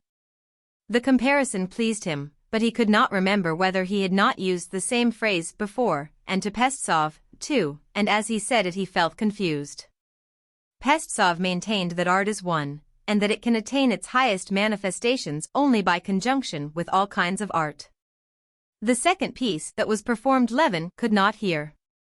Pestsov, who was standing beside him, was talking to him almost all the time, condemning the music for its excessive affected assumption of simplicity, and comparing it with the simplicity of the pre-Raphaelites in painting. As he went out, Levin met many more acquaintances, with whom he talked of politics, of music, and of common acquaintances. Among others he met Count Bull, whom he had utterly forgotten to call upon. "Well, go at once then," Madame Lvova said, when he told her, "Perhaps they'll not be at home, and then you can come to the meeting to fetch me. You'll find me still there." Chapter 6. "Perhaps they're not at home?" said Levin, as he went into the hall of Countess Bola's house. "At home, please walk in," said the porter, resolutely removing his overcoat. "How annoying," thought Levin with a sigh, taking off one glove and stroking his hat. "What did I come for? What have I to say to them?" As he passed through the first drawing-room, Levin met in the doorway Countess Bola, giving some order to a servant with a careworn and severe face. On seeing Levin she smiled, and asked him to come into the little drawing-room, where he heard voices. In this room there were sitting in armchairs the two daughters of the countess, and a Moscow colonel, whom Levin knew. Levin went up, greeted them, and sat down beside the sofa with his hat on his knees. "How is your wife? Have you been at the concert?" "We couldn't go. Mama had to be at the funeral service." "Yes, I heard." "What a sudden death," said Levin. The countess came in, sat down on the sofa, and she too asked after his wife and inquired about the concert. Levin answered, and repeated an inquiry about Madame Apraxina's sudden death. "But she was always in weak health." "Were you at the opera yesterday?" "Yes, I was." "Luca was very good." "Yes, very good," he said, and as it was utterly of no consequence to him what they thought of him, he began repeating what they had heard 100 times about the characteristics of the singer's talent. Countess Bola pretended to be listening. Then, when he had said enough and paused, the colonel, who had been silent till then, began to talk. The colonel too talked of the opera and about culture. At last, after speaking of the proposed fall journey at Turin's, the colonel laughed, got up noisily, and went away. Levin too rose, but he saw by the face of the countess that it was not yet time for him to go. He must stay 2 minutes longer. He sat down. But as he was thinking all the while how stupid it was, he could not find a subject for conversation, and sat silent. "You are not going to the public meeting? They say it will be very interesting," began the countess. "No, I promised my Belsir to fetch her from it," said Levin. A silence followed. The mother once more exchanged glances with the daughter. "Well, now I think the time has come," thought Levin, and he got up. The ladies shook hands with him, and begged him to say 1000 choses to his wife for them. The porter asked him, as he gave him his coat, "Where is your honor staying?" and immediately wrote down his address in a big handsomely bound book. "Of course I don't care, but still I feel ashamed and awfully stupid," thought Levin, consoling himself with the reflection that everyone does it. He drove to the public meeting, where he was to find his sister-in-law, so as to drive home with her. At the public meeting of the committee there were a great many people, and almost all the highest society. Levin was in time for the report which, as everyone said, was very interesting. When the reading of the report was over, people moved about, and Levin met Sviazhsky, who invited him very pressingly to come that evening to a meeting of the Society of Agriculture, where a celebrated lecture was to be delivered. And Stepan Arkadyevitch, who had only just come from the races, and many other acquaintances. And Levin heard and uttered various criticisms on the meeting, on the new fantasia, and on a public trial. But, probably from the mental fatigue he was beginning to feel, he made a blunder in speaking of the trial, and this blunder he recalled several times with vexation. Speaking of the sentence upon a foreigner who had been condemned in Russia, and of how unfair it would be to punish him by exile abroad, Levin repeated what he had heard the day before in conversation from an acquaintance. "I think sending him abroad is much the same as punishing a carp by putting it into the water," said Levin. Then he recollected that this idea, which he had heard from an acquaintance and uttered as his own, came from a fable of Krylov's, and that the acquaintance had picked it up from a newspaper article. After driving home with his sister-in-law, and finding Kitty in good spirits and quite well, Levin drove to the club. Chapter 7. Levin reached the club just at the right time. Members and visitors were driving up as he arrived. Levin had not been at the club for a very long while, not since he lived in Moscow, when he was leaving the university and going into society. He remembered the club, the external details of its arrangement, but he had completely forgotten the impression it had made on him in old days. But as soon as, driving into the wide semicircular court and getting out of the sledge, he mounted the steps, and the hall porter, adorned with a crossway scarf, noiselessly opened the door to him with a bow. As soon as he saw in the porter's room the cloaks and galoshes of members who thought it less trouble to take them off downstairs. As soon as he heard the mysterious ringing bell that preceded him as he ascended the easy, carpeted staircase, and saw the statue on the landing, and the third porter at the top doors, a familiar figure grown older, in the club livery. Opening the door without haste or delay, and scanning the visitors as they passed in, Levin felt the old impression of the club come back in a rush, an impression of repose, comfort, and propriety. "Your hat, please," the porter said to Levin, who forgot the club rule to leave his hat in the porter's room. "Long time since you've been." "The prince put your name down yesterday." "Prince Stepan Arkadyevich is not here yet." The porter did not only know Levin, but also all his ties and relationships, and so immediately mentioned his intimate friends. Passing through the outer hall, divided up by screens, and the room partitioned on the right, where a man sits at the fruit buffet, Levin overtook an old man walking slowly in, and entered the dining room full of noise and people. He walked along the tables, almost all full, and looked at the visitors. He saw people of all sorts, old and young, some he knew a little, some intimate friends. There was not a single cross or worried-looking face. All seemed to have left their cares and anxieties in the porter's room with their hats, and were all deliberately getting ready to enjoy the material blessings of life. Sviazhsky was here, and Shcherbatsky, Nevedovsky and the old prince, and Vronsky and Sergei Ivanovitch. "Ah. Why are you late?" the prince said, smiling, and giving him his hand over his own shoulder. "How's Kitty?" he added, smoothing out the napkin he had tucked in at his waistcoat buttons. "All right, they are dining at home, all the three of them." "Ah, Ali Nadine, to be sure. There's no room with us." "Go to that table, and make haste and take a seat," said the prince, and turning away he carefully took a plate of eel soup. "Levin, this way," a good-natured voice shouted a little farther on. It was Turovtsin. He was sitting with a young officer, and beside them were two chairs turned upside down. Levin gladly went up to them. He had always liked the good-hearted rake, Turovtsin. He was associated in his mind with memories of his courtship, and at that moment, after the strain of intellectual conversation, the sight of Turovtsin's good-natured face was particularly welcome. "For you, Anna Blonsky. He'll be here directly." The young man, holding himself very erect, with eyes forever twinkling with enjoyment, was an officer from Petersburg, Gagin. Turovtsin introduced them. "Oblonsky's always late." "Ah, here he is." "Have you only just come?" said Oblonsky, coming quickly towards them. "Good day. Had some vodka? Well, come along then." Levin got up and went with him to the big table spread with spirits and appetizers of the most various kinds. One would have thought that out of 24 delicacies one might find something to one's taste, but Stepan Arkadyevich asked for something special, and one of the liveried waiters standing by immediately brought what was required. They drank a wine glassful and returned to their table. At once, while they were still at the soup, Gagin was served with champagne, and told the waiter to fill 4 glasses. Levin did not refuse the wine, and asked for a second bottle.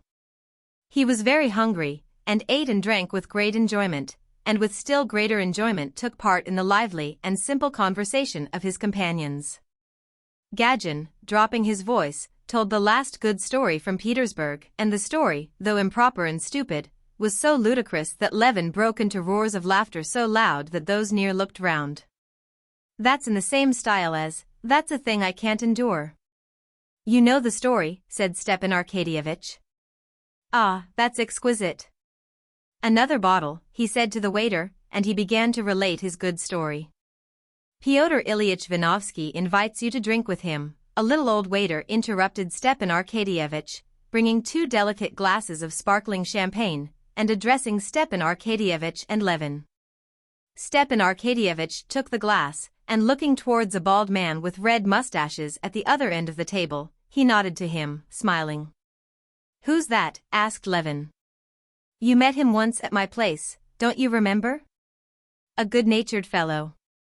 Levin did the same as Stepan Arkadyevitch and took the glass. Stepan Arkadyevitch's anecdote too was very amusing. Levin told his story, and that too was successful.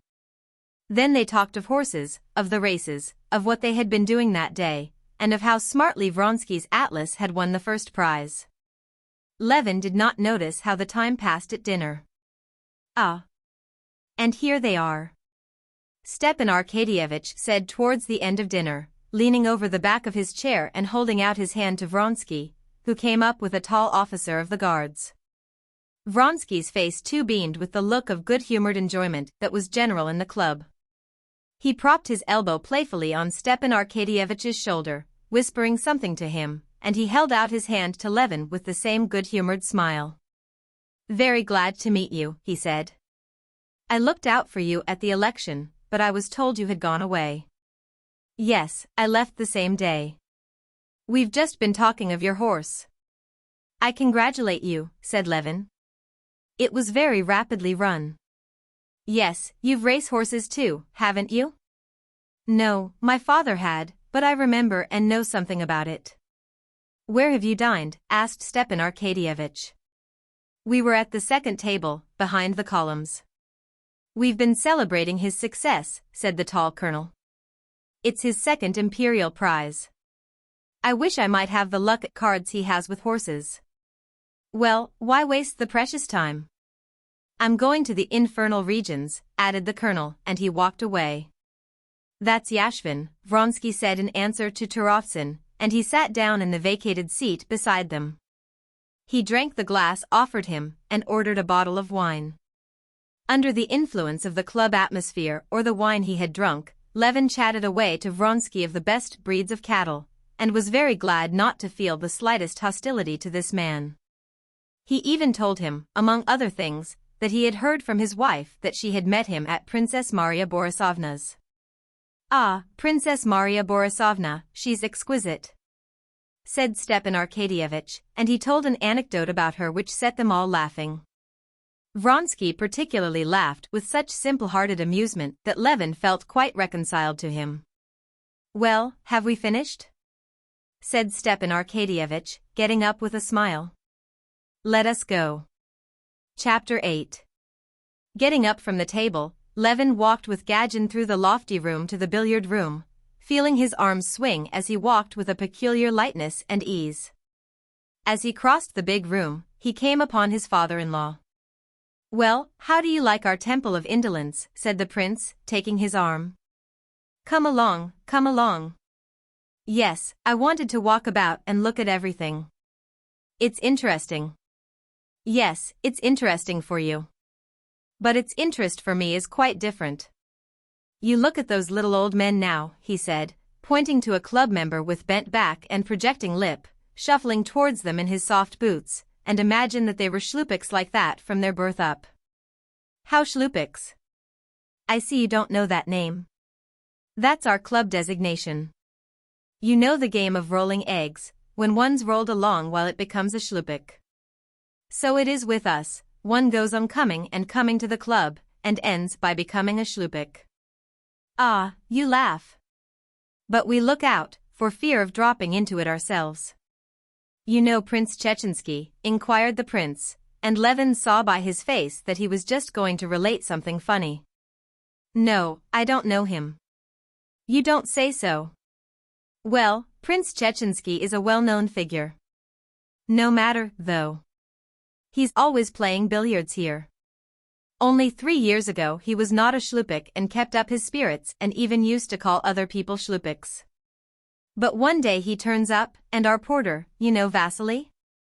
Why, that fat one, he's famous for his bon mots.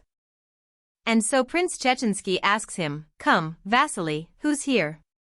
Any shlupiks here yet? And he says, you're the third. Yes, my dear boy, that he did.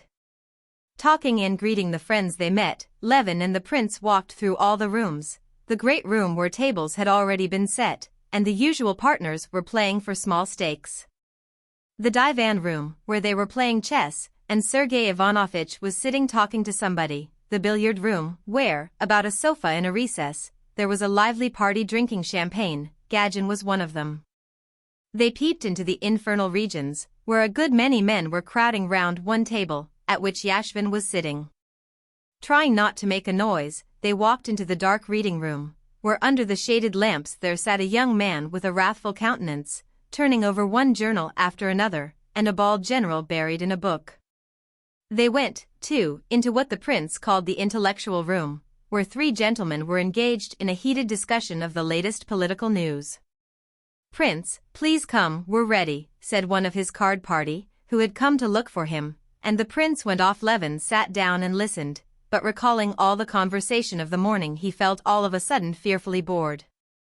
He got up hurriedly, and went to look for Oblonsky and Turovtsin, with whom it had been so pleasant. Turovtsin was one of the circle drinking in the billiard room, and Stepan Arkadyevitch was talking with Vronsky near the door at the farther corner of the room. It's not that she's dull. But this undefined, this unsettled position Levin caught, and he was hurrying away, but Stepan Arkadyevitch called to him. Levin, said Stepan Arkadyevitch, and Levin noticed that his eyes were not full of tears exactly, but moist, which always happened when he had been drinking, or when he was touched. Just now it was due to both causes. Levin, don't go, he said, and he warmly squeezed his arm above the elbow, obviously not at all wishing to let him go. This is a true friend of mine, almost my greatest friend, he said to Vronsky.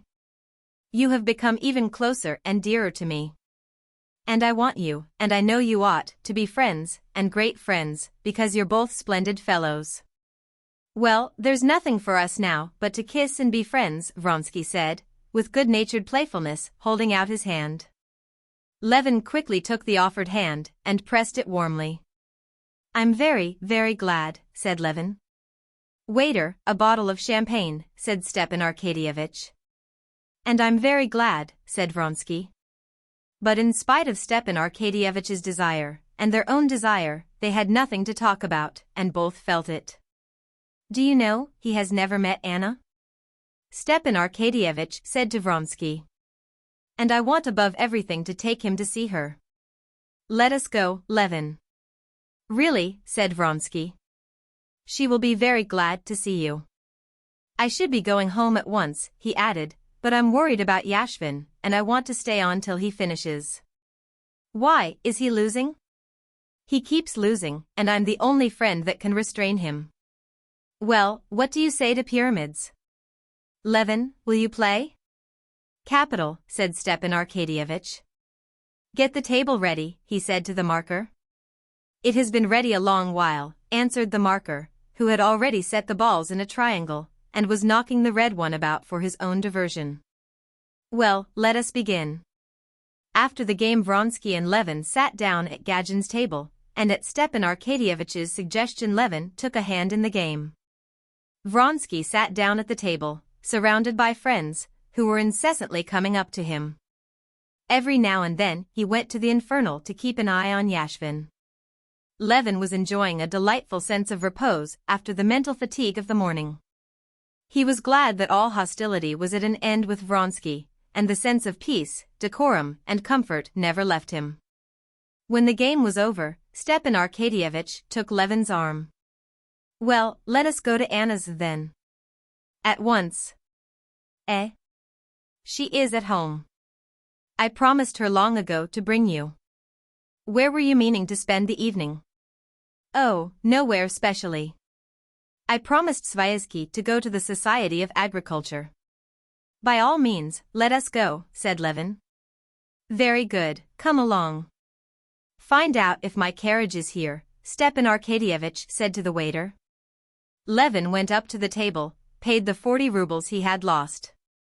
Paid his bill, the amount of which was in some mysterious way ascertained by the little old waiter who stood at the counter, and swinging his arms he walked through all the rooms to the way out. Chapter 9. Oblonsky's carriage. The porter shouted in an angry bass. The carriage drove up and both got in. It was only for the first few moments, while the carriage was driving out of the clubhouse gates, that Levin was still under the influence of the club atmosphere of repose, comfort, and unimpeachable good form. But as soon as the carriage drove out into the street, and he felt it jolting over the uneven road, heard the angry shout of a sledge driver coming towards them, saw in the uncertain light the red blind of a tavern and the shops. This impression was dissipated, and he began to think over his actions, and to wonder whether he was doing right in going to see Anna. What would Kitty say? But Stepan Arkadyevitch gave him no time for reflection, and, as though divining his doubts, he scattered them. "How glad I am," he said, "that you should know her. You know Dolly has long wished for it. And Lof's been to see her, and often goes. Though she is my sister," Stepan Arkadyevitch pursued, "I don't hesitate to say that she's a remarkable woman. But you will see. Her position is very painful, especially now." "Why especially now?" "We are carrying on negotiations with her husband about a divorce. And he's agreed, but there are difficulties in regard to the son, and the business, which ought to have been arranged long ago, has been dragging on for 3 months past. As soon as the divorce is over, she will marry Vronsky. How stupid these old ceremonies are, that no one believes in, and which only prevent people being comfortable," Stepan Arkadyevitch put in. "Well, then their position will be as regular as mine, as yours." "What is the difficulty?" said Levin. "Oh, it's a long and tedious story. The whole business is in such an anomalous position with us. But the point is she has been for 3 months in Moscow, where everyone knows her, waiting for the divorce. She goes out nowhere, sees no woman except Dolly, because, do you understand, she doesn't care to have people come as a favor. That fool Princess Varvara, even she has left her, considering this a breach of propriety. Well, you see, in such a position any other woman would not have found resources in herself. But you'll see how she has arranged her life, how calm, how dignified she is." To the left, in the crescent opposite the church, shouted Stepan Arkadyevitch, leaning out of the window. "Phew! How hot it is," he said, in spite of 12 degrees of frost, flinging his open overcoat still wider open. "But she has a daughter, no doubt she's busy looking after her," said Levin. "I believe you picture every woman simply as a female, uncouveuse," said Stepan Arkadyevitch. "If she's occupied, it must be with her children. No, she brings her up capitally, I believe, but one doesn't hear about her. She's busy, in the first place, with what she writes. I see you're smiling ironically, but you're wrong. She's writing a children's book, and doesn't talk about it to anyone, but she read it to me and I gave the manuscript to Vorkov. You know the publisher, and he's an author himself too, I fancy. He understands those things, and he says it's a remarkable piece of work. But are you fancying she's an authoress? Not a bit of it. She's a woman with a heart, before everything, but you'll see. Now she has a little English girl with her, and a whole family she's looking after." "Oh, something in a philanthropic way?" "Why, you will look at everything in the worst light. It's not from philanthropy, it's from the heart. They, that is, Vronsky, had a trainer, an Englishman, first-rate in his own line, but a drunkard. He's completely given up to drink, delirium tremens, and the family were cast on the world. She saw them, helped them, got more and more interested in them, and now the whole family is on her hands. But not by way of patronage, you know, helping with money. She's herself preparing the boys in Russian for the high school, and she's taken the little girl to live with her. But you'll see her for yourself." The carriage drove into the courtyard, and Stepan Arkadyevitch rang loudly at the entrance where sledges were standing. And without asking the servant who opened the door whether the lady were at home, Stepan Arkadyevitch walked into the hall. Levin followed him, more and more doubtful whether he was doing right or wrong. Looking at himself in the glass, Levin noticed that he was red in the face, but he felt certain he was not drunk, and he followed Stepan Arkadyevich up the carpeted stairs. At the top Stepan Arkadyevich inquired of the footman, who bowed to him as to an intimate friend, who was with Anna Arkadyevna, and received the answer that it was M. Vorkov. "Where are they?" "In the study." Passing through the dining room, a room not very large, with dark, paneled walls, Stepan Arkadyevich and Levin walked over the soft carpet to the half-dark study, lighted up by a single lamp with a big dark shade. Another lamp with a reflector was hanging on the wall, lighting up a big full-length portrait of a woman, which Levin could not help looking at.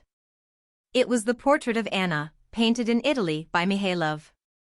While Stepan Arkadyevich went behind the trailage, and the man's voice which had been speaking paused, Levin gazed at the portrait, which stood out from the frame in the brilliant light thrown on it, and he could not tear himself away from it.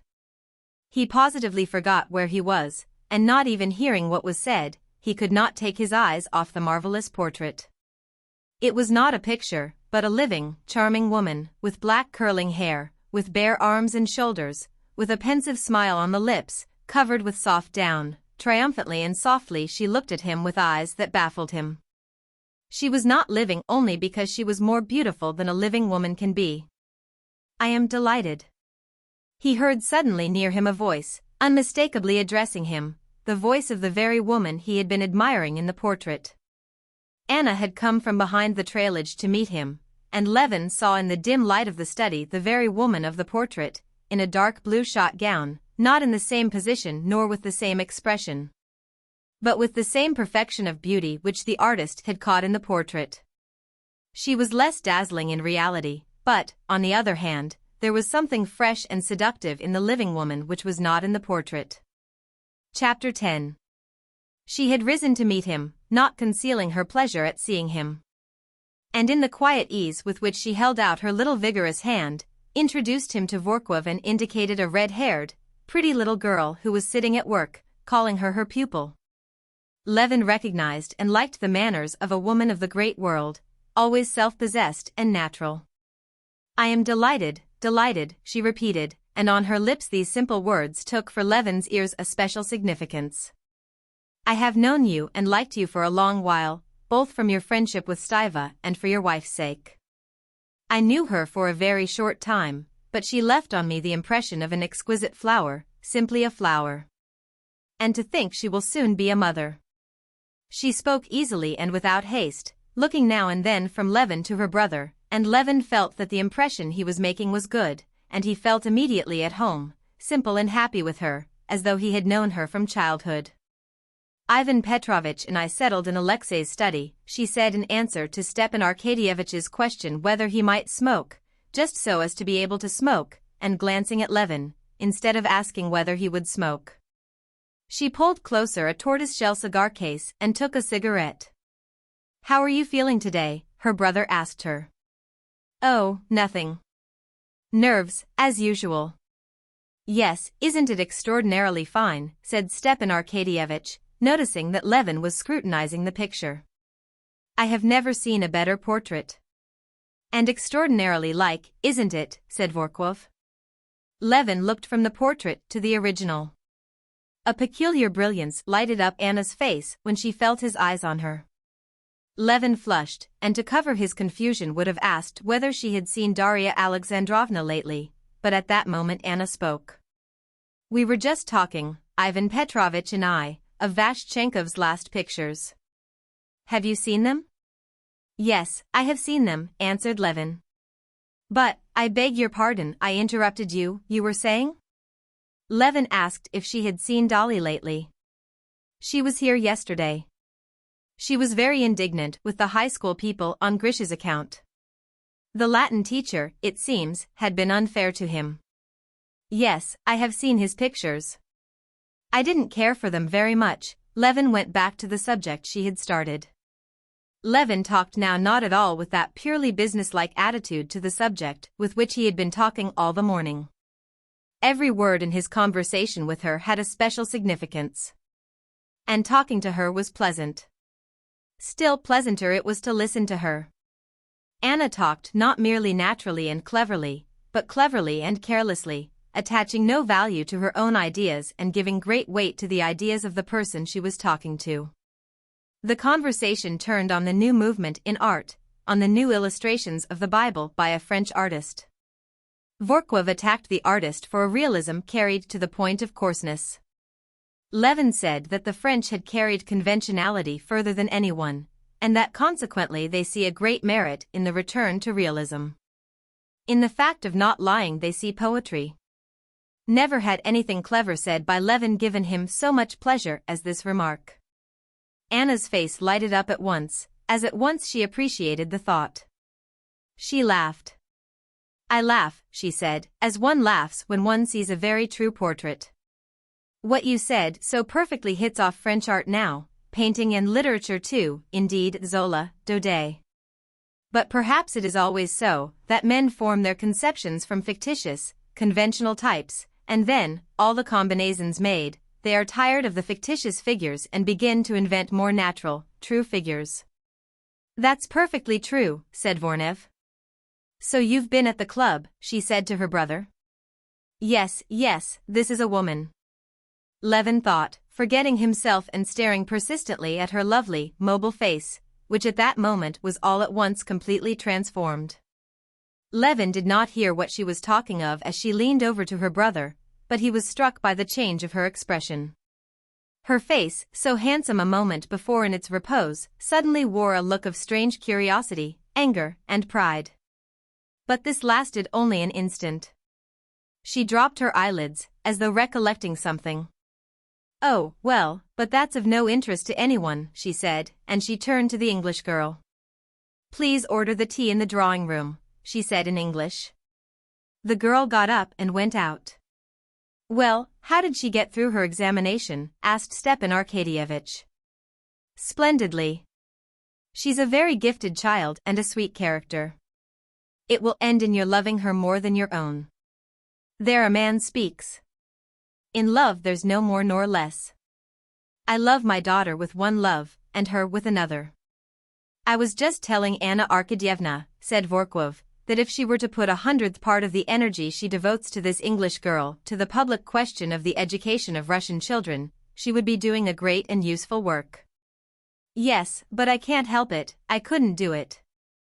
Count Alexei Kirillovich urged me very much." As she uttered the words Count Alexei Kirillovich, she glanced with appealing timidity at Levin, and he unconsciously responded with a respectful and reassuring look. "He urged me to take up the school in the village.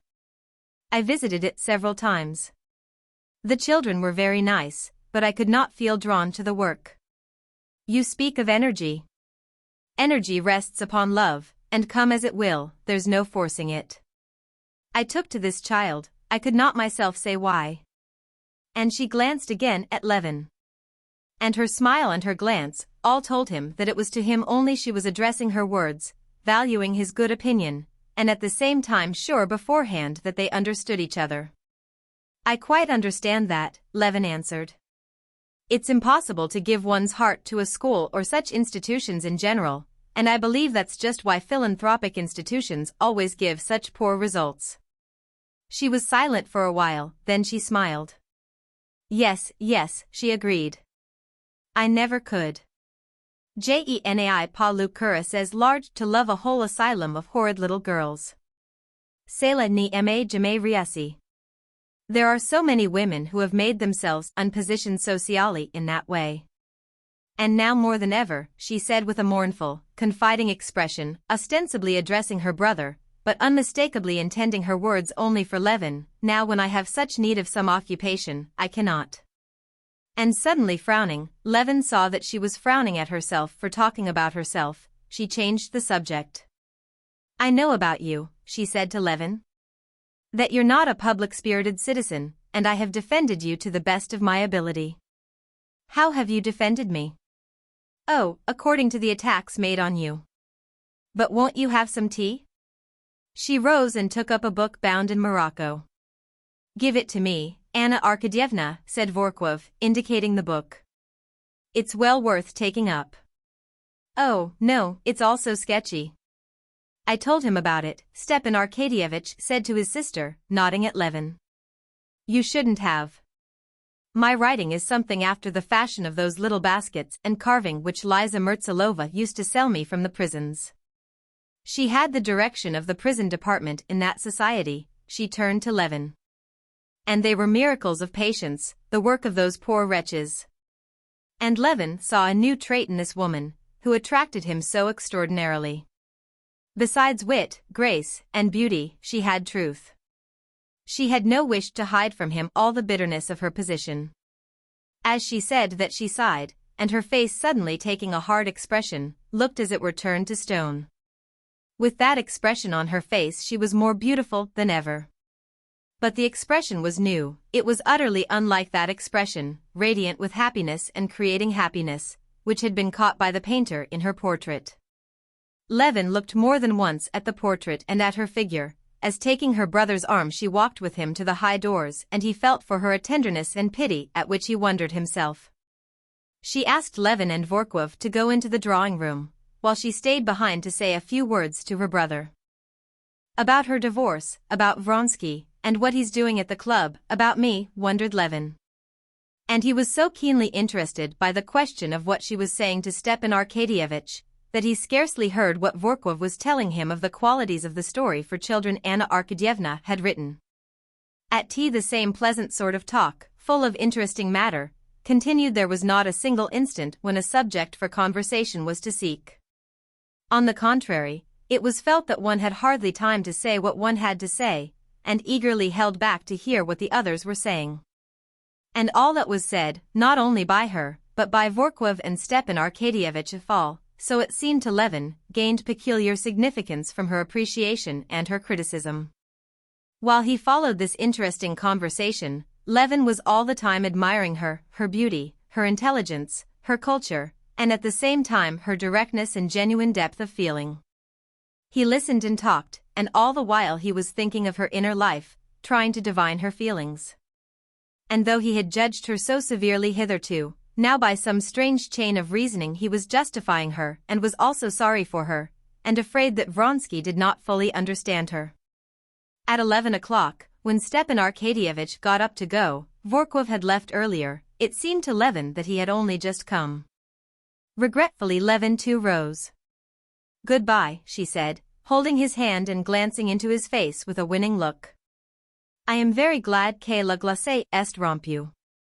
She dropped his hand, and half closed her eyes. "Tell your wife that I love her as before, and that if she cannot pardon me my position, then my wish for her is that she may never pardon it.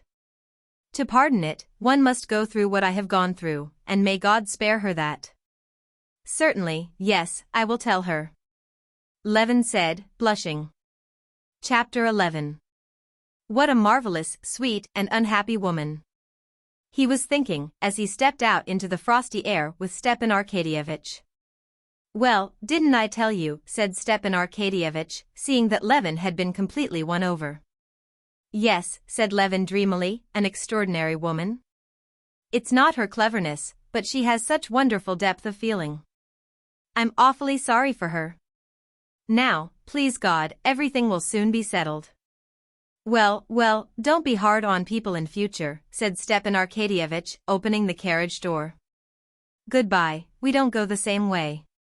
Still thinking of Anna, of everything, even the simplest phrase in their conversation with her, and recalling the minutest changes in her expression, entering more and more into her position, and feeling sympathy for her, Levin reached home.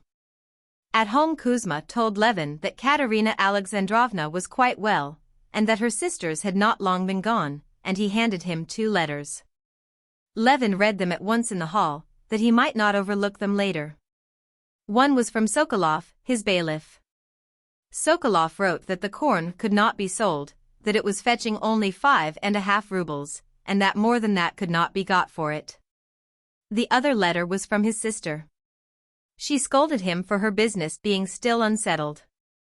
"Well, we must sell it at 5.5 if we can't get more." Levin decided the first question, which had always before seemed such a weighty one, with extraordinary facility on the spot. "It's extraordinary how all one's time is taken up here," he thought, considering the second letter. He felt himself to blame for not having got done what his sister had asked him to do for her. Today, again, I've not been to the court, but today I've certainly not had time. And resolving that he would not fail to do it next day, he went up to his wife. As he went in, Levin rapidly ran through mentally the day he had spent. All the events of the day were conversations he had heard and taken part in. All the conversations were upon subjects which, if he had been alone at home, he would never have taken up, but here they were very interesting. And all these conversations were right enough, only in two places there was something not quite right. One was what he had said about the carp, the other was something not quite the thing in the tender sympathy he was feeling for Anna. Levin found his wife low-spirited and dull. The dinner of the three sisters had gone off very well, but then they had waited and waited for him, all of them had felt dull, the sisters had departed, and she had been left alone. "Well, and what have you been doing?" she asked him, looking straight into his eyes, which shone with rather a suspicious brightness. But that she might not prevent his telling her everything, she concealed her close scrutiny of him, and with an approving smile listened to his account of how he had spent the evening. "Well, I'm very glad I met Vronsky. I felt quite at ease and natural with him. You understand, I shall try not to see him, but I'm glad that this awkwardness is all over," he said, and remembering that by way of trying not to see him, he had immediately gone to call on Anna, he blushed. "We talk about the peasants drinking. I don't know which drinks most, the peasantry or our own class. The peasants do on holidays, but Kitty took not the slightest interest in discussing the drinking habits of the peasants. She saw that he blushed, and she wanted to know why. "Well, and then where did you go?" "Stiva urged me awfully to go and see Anna Arkadyevna." And as he said this, Levin blushed even more, and his doubts as to whether he had done right in going to see Anna were settled once for all. He knew now that he ought not to have done so. Kitty's eyes opened in a curious way and gleamed at Anna's name, but controlling herself with an effort, she concealed her emotion and deceived him. "Oh," was all she said. "I'm sure you won't be angry at my going. Stiva begged me to, and Dolly wished it," Levin went on. "Oh, no," she said, but he saw in her eyes a constraint that boded him no good. "She is a very sweet, very, very unhappy, good woman," he said, telling her about Anna, her occupations, and what she had told him to say to her. "Yes, of course, she is very much to be pitied," said Kitty, when he had finished. "Whom was your letter from?" He told her, and believing in her calm tone, he went to change his coat. Coming back, he found Kitty in the same easy chair. When he went up to her, she glanced at him and broke into sobs. What is it?" he asked, knowing beforehand what. "You're in love with that hateful woman, she has bewitched you. I saw it in your eyes." Yes. "What can it all lead to?" "You were drinking at the club, drinking and gambling, and then you went to her of all people." "No, we must go away." "I shall go away tomorrow." It was a long while before Levin could soothe his wife. At last he succeeded in calming her, only by confessing that a feeling of pity, in conjunction with the wine he had drunk, had been too much for him, that he had succumbed to Anna's artful influence, and that he would avoid her. One thing he did with more sincerity confess to was that living so long in Moscow, a life of nothing but conversation, eating and drinking, he was degenerating. They talked till 3 o'clock in the morning. Only at 3 o'clock were they sufficiently reconciled to be able to go to sleep. Chapter 12. After taking leave of her guests, Anna did not sit down, but began walking up and down the room. She had unconsciously the whole evening done her utmost to arouse in Levin a feeling of love, as of late she had fallen into doing with all young men, and she knew she had attained her aim, as far as was possible in one evening, with a married and conscientious man. She liked him indeed extremely, and, in spite of the striking difference, from the masculine point of view, between Vronsky and Levin, as a woman she saw something they had in common, which had made Kitty able to love both. Yet as soon as he was out of the room, she ceased to think of him. One thought, and one only, pursued her in different forms, and refused to be shaken off. "If I have so much effect on others, on this man, who loves his home and his wife, why is it he is so cold to me? Not cold exactly, he loves me, I know that. But something new is drawing us apart now. Why wasn't he here all the evening? He told Stiva to say he could not leave Yashvin, and must watch over his play. Is Yashvin a child? But supposing it's true. He never tells a lie. But there's something else in it if it's true. He is glad of an opportunity of showing me that he has other duties. I know that, I submit to that. But why prove that to me? He wants to show me that his love for me is not to interfere with his freedom. But I need no proofs, I need love. He ought to understand all the bitterness of this life for me here in Moscow. Is this life? I am not living, but waiting for an event, which is continually put off and put off. No answer again. And Stiva says he cannot go to Alexei Alexandrovich. And I can't write again. I can do nothing, can begin nothing, can alter nothing. I hold myself in, I wait, inventing amusements for myself, the English family, writing, reading, but it's all nothing but a sham, it's all the same as morphine. He ought to feel for me, she said, feeling tears of self-pity coming into her eyes. She heard Vronsky's abrupt ring and hurriedly dried her tears, not only dried her tears, but sat down by a lamp and opened a book, affecting composure. She wanted to show him that she was displeased that he had not come home as he had promised, displeased only, and not on any account to let him see her distress, and least of all, her self-pity. She might pity herself, but he must not pity her. She did not want strife, she blamed him for wanting to quarrel, but unconsciously put herself into an attitude of antagonism. Well, you've not been dull, he said, eagerly and good-humoredly, going up to her. What a terrible passion it is, gambling. No, I've not been dull, I've learned long ago not to be dull.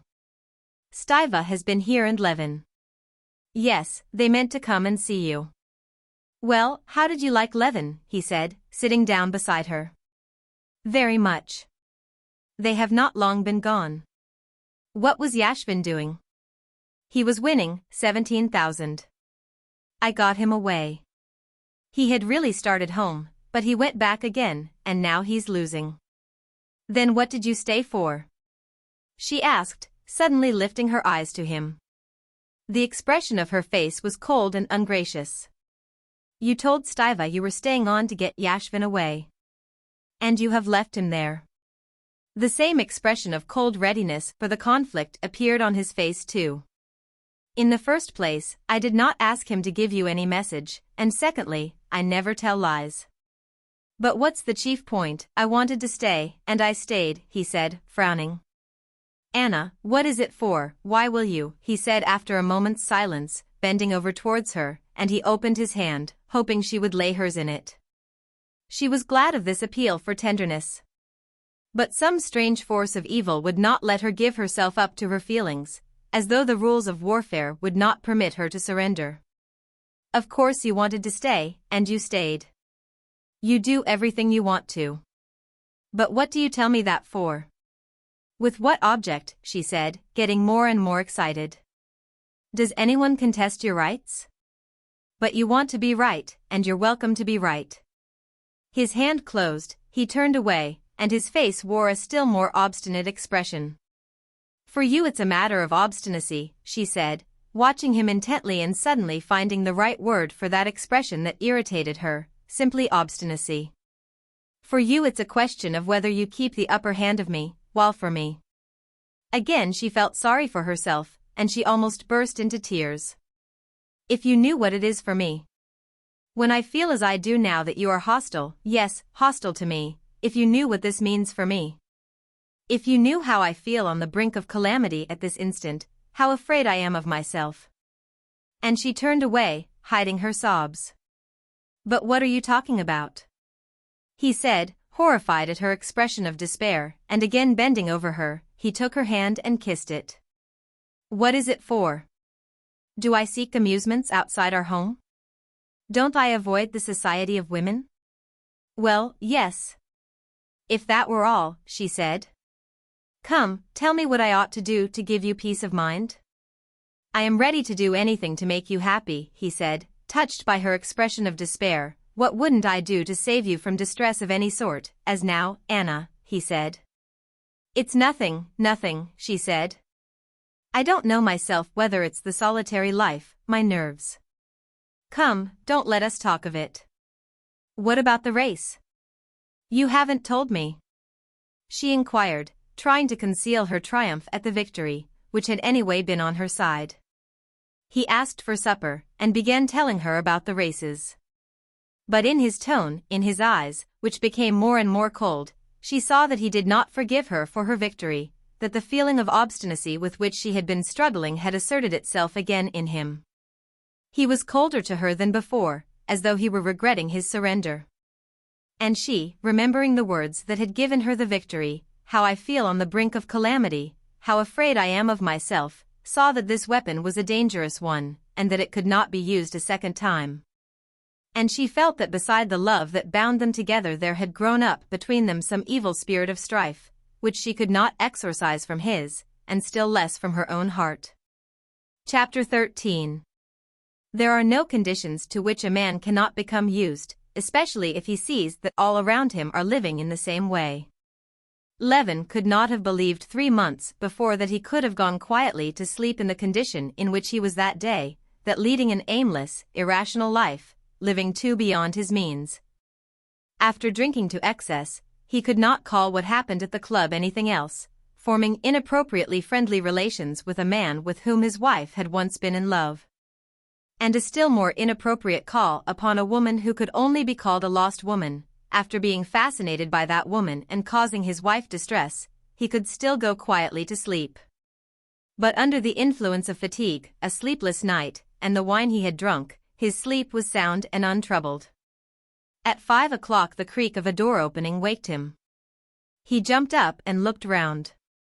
Kitty was not in bed beside him. But there was a light moving behind the screen, and he heard her steps. What is it, he said, half asleep. Kitty. What is it? Nothing, she said, coming from behind the screen with a candle in her hand.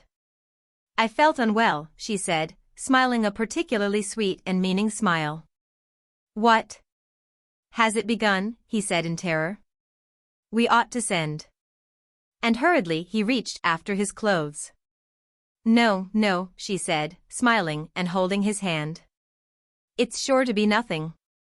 I was rather unwell, only a little. It's all over now. And getting into bed, she blew out the candle, lay down and was still.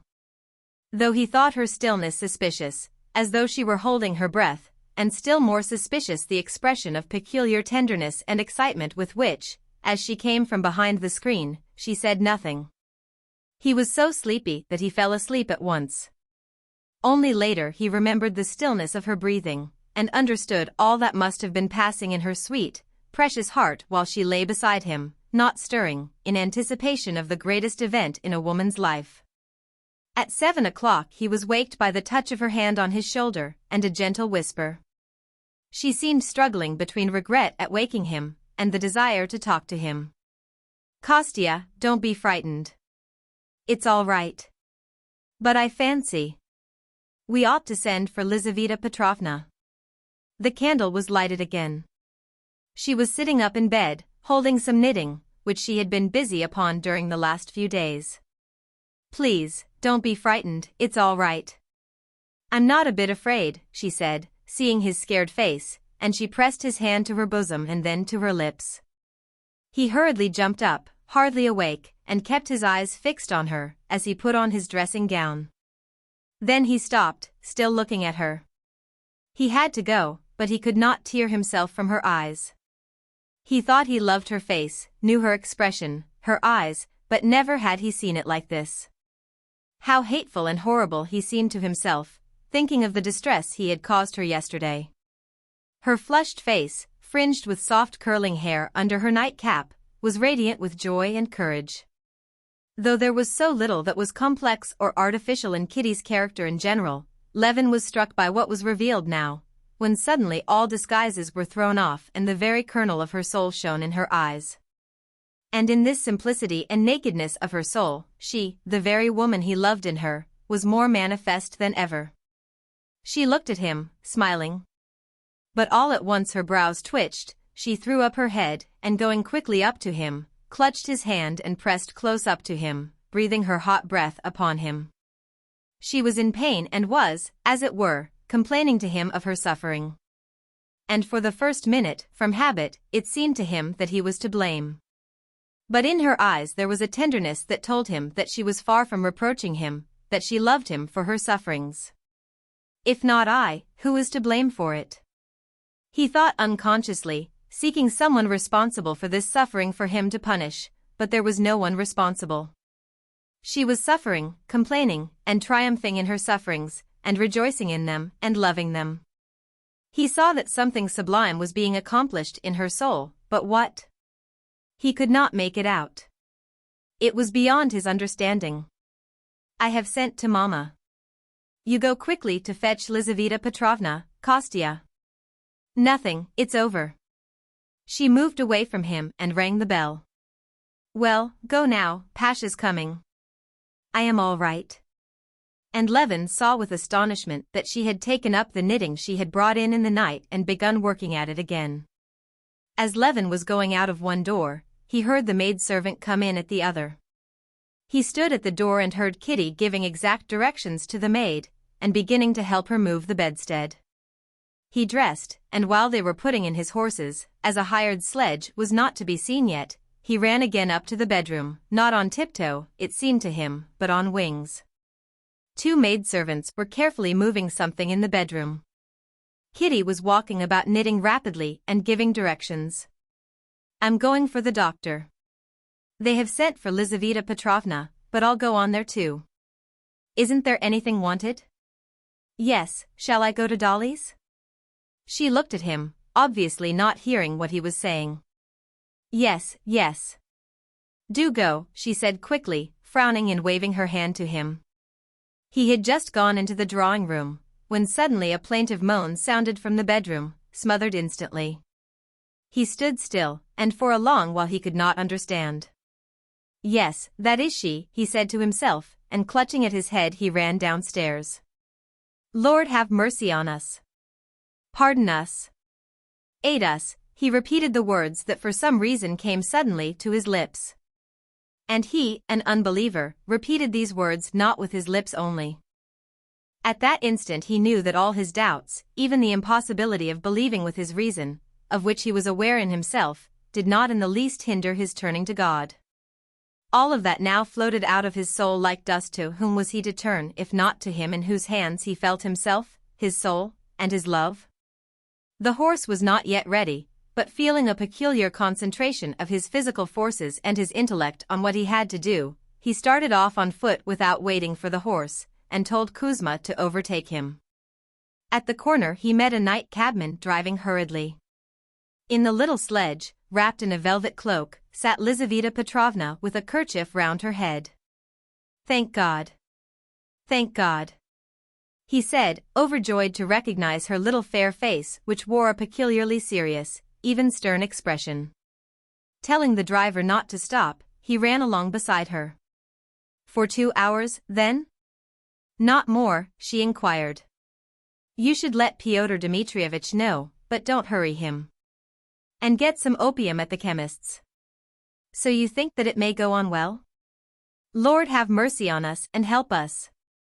Levin said, seeing his own horse driving out of the gate. Jumping into the sledge beside Kuzma, he told him to drive to the doctor's.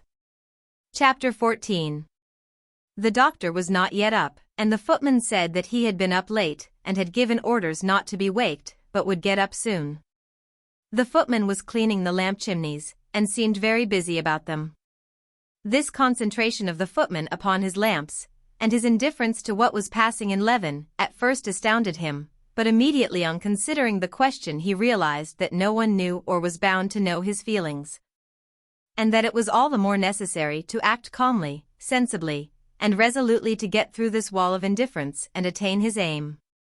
Don't be in a hurry or let anything slip, Levin said to himself, feeling a greater and greater flow of physical energy and attention to all that lay before him to do.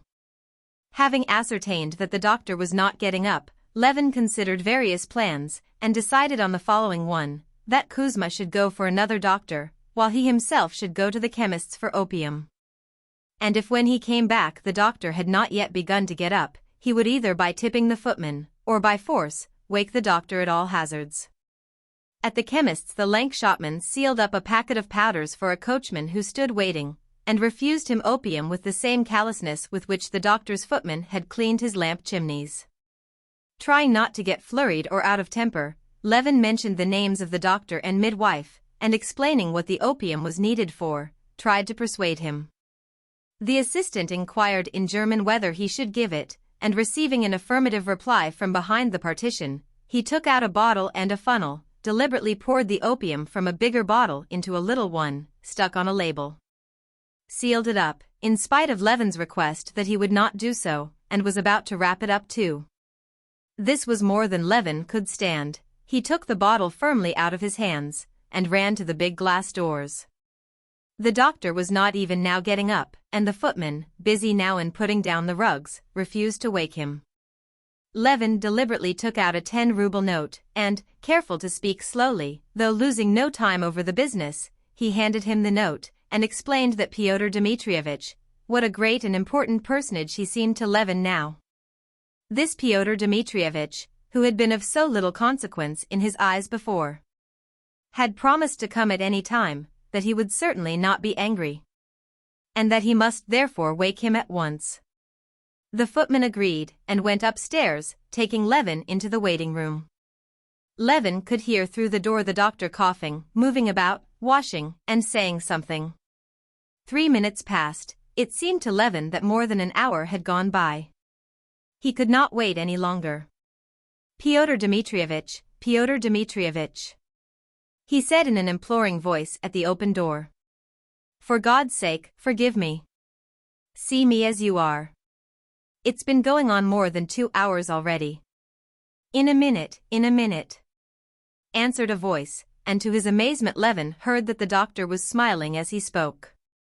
For 1 instant. In a minute. 2 minutes more passed while the doctor was putting on his boots, and 2 minutes more while the doctor put on his coat and combed his hair. Pyotr Dmitrievich. Levin was beginning again in a plaintive voice, just as the doctor came in dressed and ready. These people have no conscience, thought Levin. Combing his hair, while we're dying. Good morning, the doctor said to him, shaking hands, and, as it were, teasing him with his composure. There's no hurry. Well now? Trying to be as accurate as possible, Levin began to tell him every unnecessary detail of his wife's condition, interrupting his account repeatedly with entreaties that the doctor would come with him at once. Oh, you needn't be in any hurry. You don't understand, you know. I'm certain I'm not wanted, still I've promised, and if you like, I'll come. But there's no hurry. Please sit down, won't you have some coffee? Levin stared at him with eyes that asked whether he was laughing at him. But the doctor had no notion of making fun of him. I know, the doctor said, smiling. I'm a married man myself, and at these moments we husbands are very much to be pitied. I've a patient whose husband always takes refuge in the stables on such occasions. But what do you think, Pyotr Dmitrievich? Do you suppose it may go all right? Everything points to a favorable issue. So you'll come immediately? Said Levin, looking wrathfully at the servant who was bringing in the coffee. In an hour's time. Oh, for mercy's sake. Well, let me drink my coffee, anyway. The doctor started upon his coffee. Both were silent. The Turks are really getting beaten, though. Did you read yesterday's telegrams? Said the doctor, munching some roll. No, I can't stand it, said Levin, jumping up. So you'll be with us in a quarter of an hour. In half an hour. On your honor? When Levin got home, he drove up at the same time as the princess, and they went up to the bedroom door together. The princess had tears in her eyes, and her hands were shaking. Seeing Levin, she embraced him and burst into tears. Well, my dear Lizaveta Petrovna, she queried, clasping the hand of the midwife, who came out to meet them with a beaming and anxious face. "She's going on well," she said, "persuade her to lie down. She will be easier so." From the moment when he had waked up and understood what was going on, Levin had prepared his mind to bear resolutely what was before him, and without considering or anticipating anything, to avoid upsetting his wife. And on the contrary to soothe her and keep up her courage. Without allowing himself even to think of what was to come, of how it would end, judging from his inquiries as to the usual duration of these ordeals. Levin had in his imagination braced himself to bear up and to keep a tight rein on his feelings for 5 hours, and it had seemed to him he could do this. But when he came back from the doctor's and saw her sufferings again, he fell to repeating more and more frequently, "Lord, have mercy on us, and succor us." He sighed, and flung his head up, and began to feel afraid he could not bear it, that he would burst into tears or run away. Such agony it was to him. And only 1 hour had passed. But after that hour there passed another hour, 2 hours, 3, the full 5 hours he had fixed as the furthest limit of his sufferings, and the position was still unchanged. And he was still bearing it because there was nothing to be done but bear it, every instant feeling that he had reached the utmost limits of his endurance, and that his heart would break with sympathy and pain. But still the minutes passed by and the hours, and still hours more, and his misery and horror grew and were more and more intense. All the ordinary conditions of life, without which one can form no conception of anything, had ceased to exist for Levin. He lost all sense of time. Minutes, those minutes when she sent for him and he held her moist hand, that would squeeze his hand with extraordinary violence and then push it away, seemed to him hours, and hours seemed to him minutes. He was surprised when Lizaveta Petrovna asked him to light a candle behind a screen, and he found that it was 5 o'clock in the afternoon. If he had been told it was only 10 o'clock in the morning, he would not have been more surprised. Where he was all this time, he knew as little as the time of anything. He saw her swollen face, sometimes bewildered and in agony, sometimes smiling and trying to reassure him.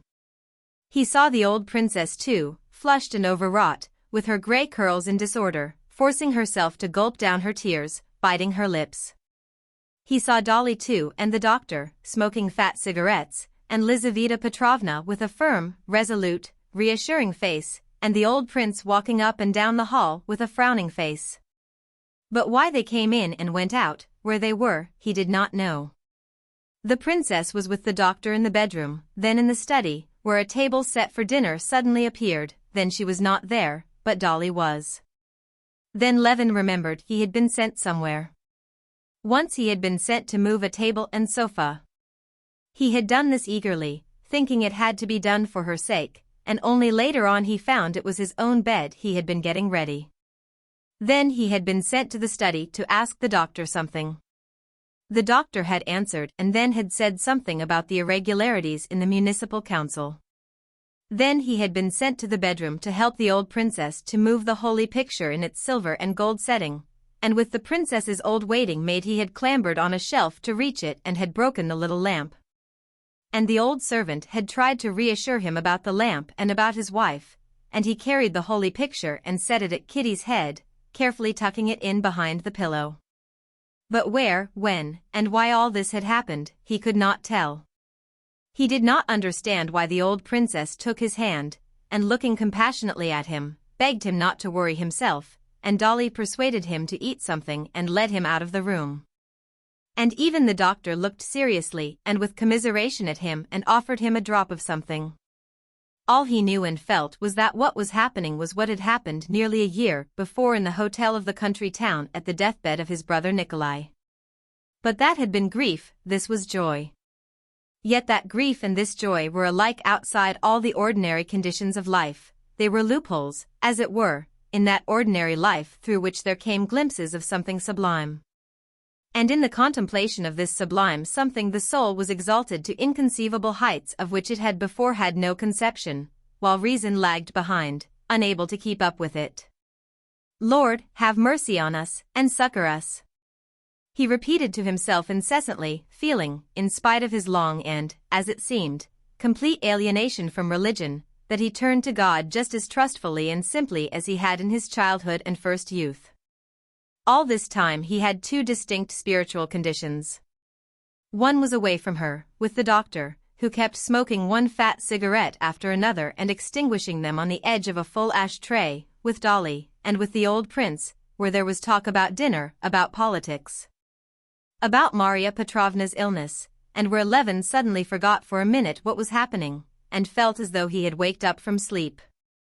The other was in her presence, at her pillow, where his heart seemed breaking and still did not break from sympathetic suffering, and he prayed to God without ceasing.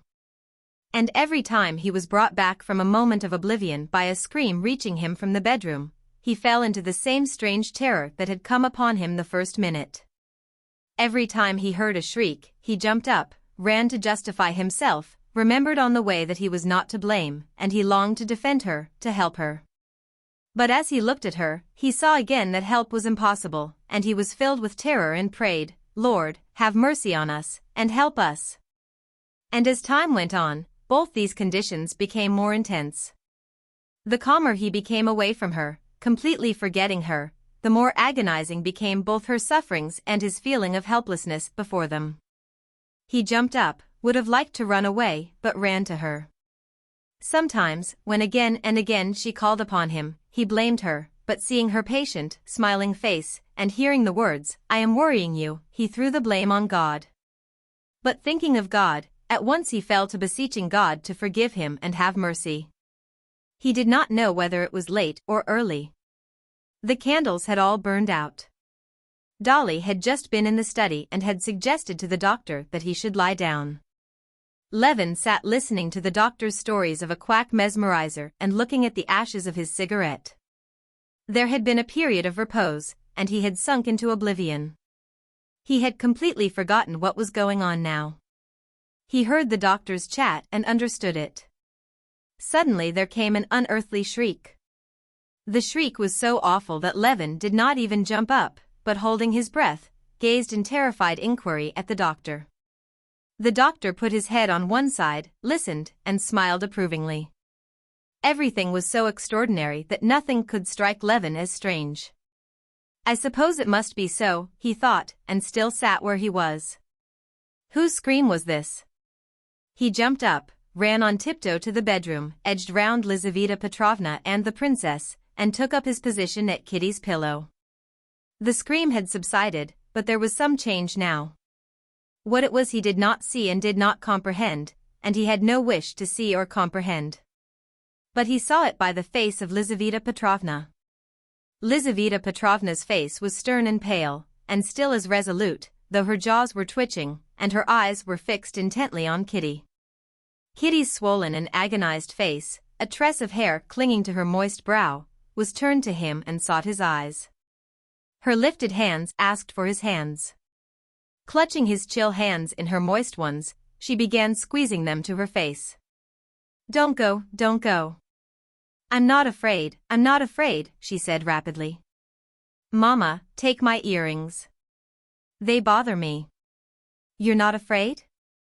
"Quick, quick, Lizaveta Petrovna." She spoke quickly, very quickly, and tried to smile. But suddenly her face was drawn, she pushed him away. "Oh, this is awful. I'm dying, I'm dying." "Go away," she shrieked, and again he heard that unearthly scream. Levin clutched at his head and ran out of the room. It's nothing, it's all right," Dolly called after him. But they might say what they liked, he knew now that all was over. He stood in the next room, his head leaning against the doorpost, and heard shrieks, howls such as he had never heard before, and he knew that what had been Kitty was uttering these shrieks. He had long ago ceased to wish for the child. By now he loathed this child. He did not even wish for her life now, all he longed for was the end of this awful anguish. "Doctor. What is it?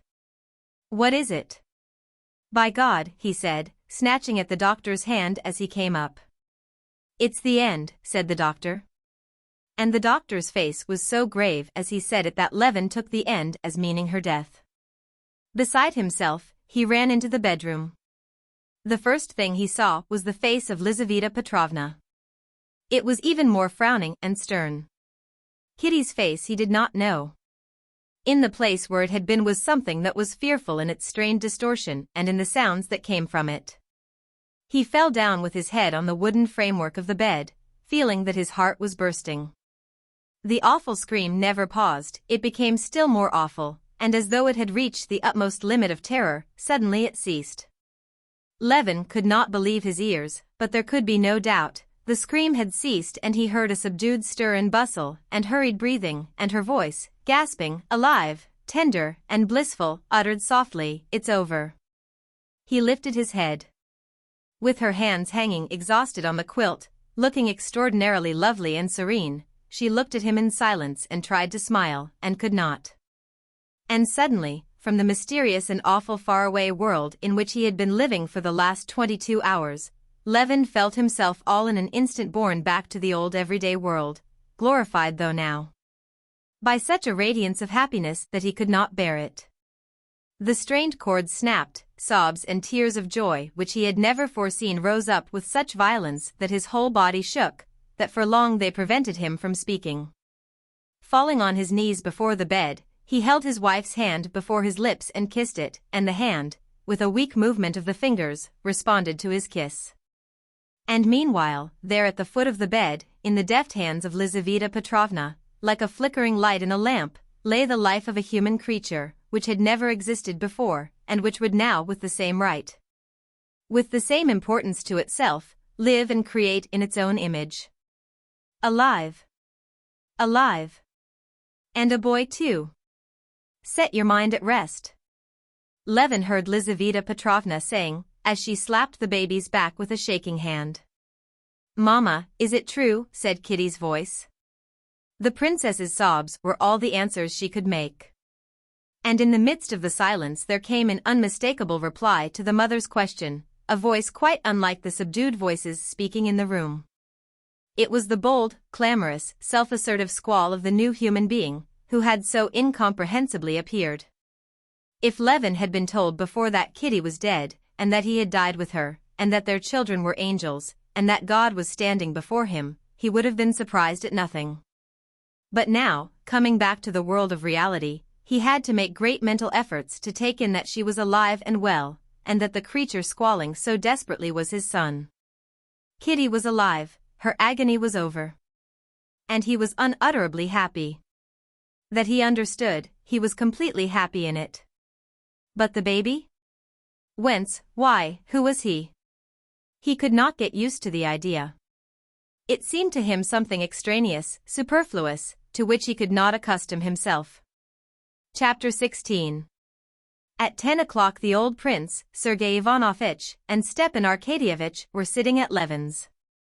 Having inquired after Kitty, they had dropped into conversation upon other subjects.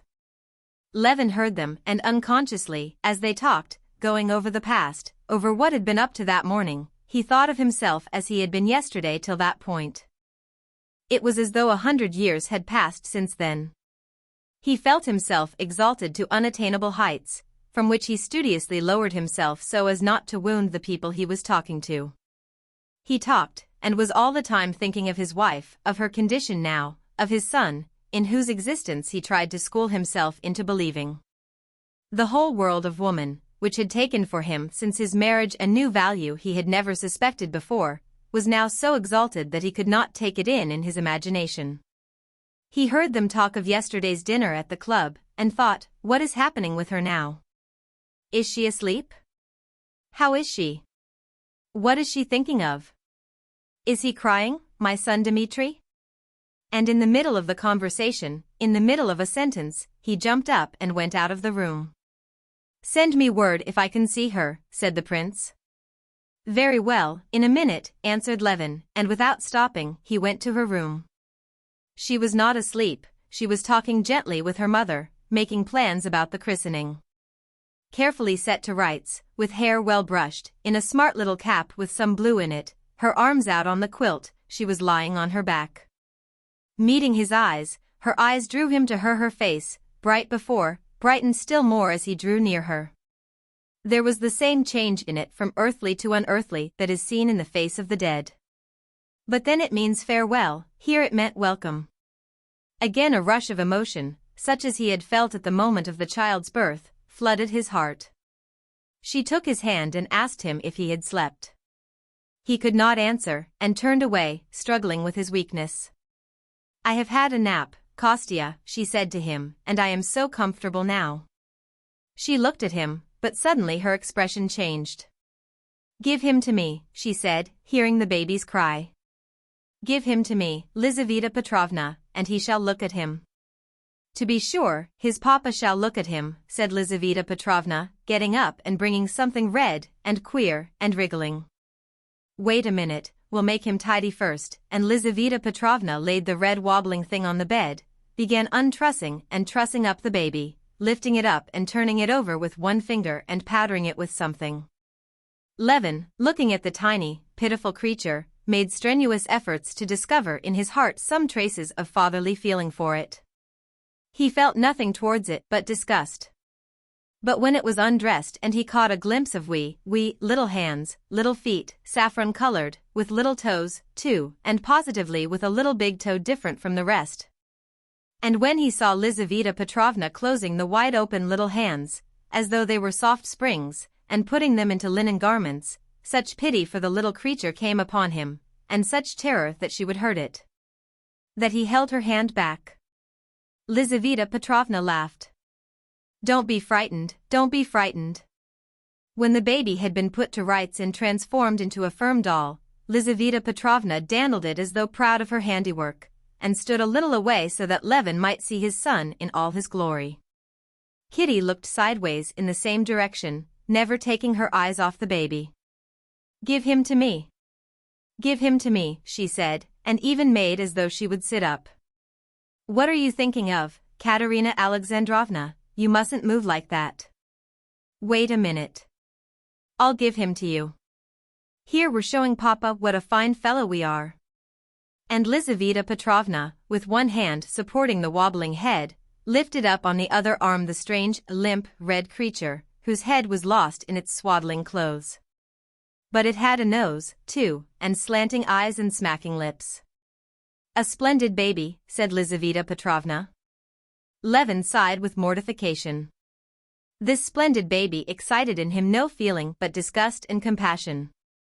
It was not at all the feeling he had looked forward to. He turned away while Lizaveta Petrovna put the baby to the unaccustomed breast. Suddenly laughter made him look round. The baby had taken the breast. "Come, that's enough," said Lizaveta Petrovna, but Kitty would not let the baby go. He fell asleep in her arms.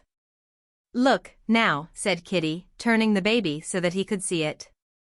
The aged-looking little face suddenly puckered up still more and the baby sneezed. Smiling, hardly able to restrain his tears, Levin kissed his wife and went out of the dark room.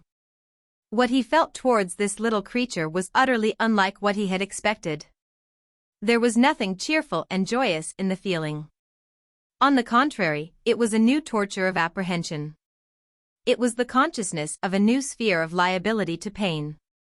And this sense was so painful at first, the apprehension lest this helpless creature should suffer was so intense, that it prevented him from noticing the strange thrill of senseless joy and even pride that he had felt when the baby sneezed. Chapter 17. Stepan Arkadyevitch's affairs were in a very bad way. The money for 2/3 of the forest had all been spent already, and he had borrowed from the merchant in advance at 10% discount, almost all the remaining third. The merchant would not give more, especially as Darya Alexandrovna, for the first time that winter insisting on her right to her own property, had refused to sign the receipt for the payment of the last third of the forest. All his salary went on household expenses and in payment of petty debts that could not be put off. There was positively no money. This was unpleasant and awkward, and in Stepan Arkadyevitch's opinion things could not go on like this. The explanation of the position was, in his view, to be found in the fact that his salary was too small. The post he filled had been unmistakably very good 5 years ago, but it was so no longer. Petrov, the bank director, had 12,000. Sventitsky, a company director, had 17,000. Mighton, who had founded a bank, received 50,000. "Clearly I've been napping, and they've overlooked me," Stepan Arkadyevich thought about himself. And he began keeping his eyes and ears open, and towards the end of the winter he had discovered a very good berth and had formed a plan of attack upon it, at first from Moscow through aunts, uncles, and friends, and then, when the matter was well advanced, in the spring, he went himself to Petersburg. It was one of those snug, lucrative berths of which there are so many more nowadays than there used to be, with incomes ranging from 1,000 to 50,000 rubles. It was the post of secretary of the Committee of the Amalgamated Agency of the Southern Railways, and of certain banking companies. This position, like all such appointments, called for such immense energy and such varied qualifications, that it was difficult for them to be found united in any one man. And since a man combining all the qualifications was not to be found, it was at least better that the post be filled by an honest than by a dishonest man. And Stepan Arkadyevich was not merely an honest man, unemphatically, in the common acceptation of the words, he was an honest man, emphatically, in that special sense which the word has in Moscow, when they talk of an honest politician. An honest writer, an honest newspaper, an honest institution, an honest tendency, meaning not simply that the man or the institution is not dishonest, but that they are capable on occasion of taking a line of their own in opposition to the authorities. Stepan Arkadyevich moved in those circles in Moscow in which that expression had come into use, was regarded there as an honest man, and so had more right to this appointment than others. The appointment yielded an income of from 7,000 to 10,000 a year, and Oblonsky could fill it without giving up his government position. It was in the hands of 2 ministers, 1 lady, and 2 Jews, and all these people, though the way had been paved already with them, Stepan Arkadyevich had to see in Petersburg. Besides this business, Stepan Arkadyevich had promised his sister Anna to obtain from Karenin a definite answer on the question of divorce. And begging 50 rubles from Dolly, he set off for Petersburg. Stepan Arkadyevich sat in Karenin's study listening to his report on the causes of the unsatisfactory position of Russian finance, and only waiting for the moment when he would finish to speak about his own business or about Anna. "Yes, that's very true," he said, when Alexei Alexandrovich took off the pince-nez, without which he could not read now, and looked inquiringly at his former brother-in-law, "that's very true in particular cases. But still the principle of our day is freedom." "Yes, but I lay down another principle, embracing the principle of freedom," said Alexei Alexandrovich, with emphasis on the word embracing, and he put on his pince-nez again, so as to read the passage in which this statement was made. And turning over the beautifully written, wide-margined manuscript, Alexei Alexandrovich read aloud over again the conclusive passage. "I don't advocate protection for the sake of private interests, but for the public weal, and for the lower and upper classes equally," he said, looking over his pince-nez at Oblonsky. "But they cannot grasp that, they are taken up now with personal interests, and carried away by phrases."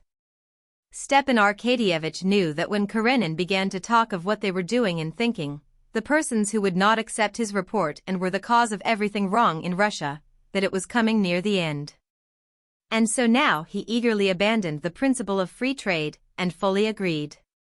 Alexei Alexandrovich paused, thoughtfully turning over the pages of his manuscript. "Oh, by the way," said Stepan Arkadyevich, "I wanted to ask you, sometime when you see Pomorsky, to drop him a hint that I should be very glad to get that new appointment of secretary of the Committee of the Amalgamated Agency of the Southern Railways and Banking Companies." Stepan Arkadyevich was familiar by now with the title of the post he coveted, and he brought it out rapidly without mistake. Alexei Alexandrovich questioned him as to the duties of this new committee, and pondered.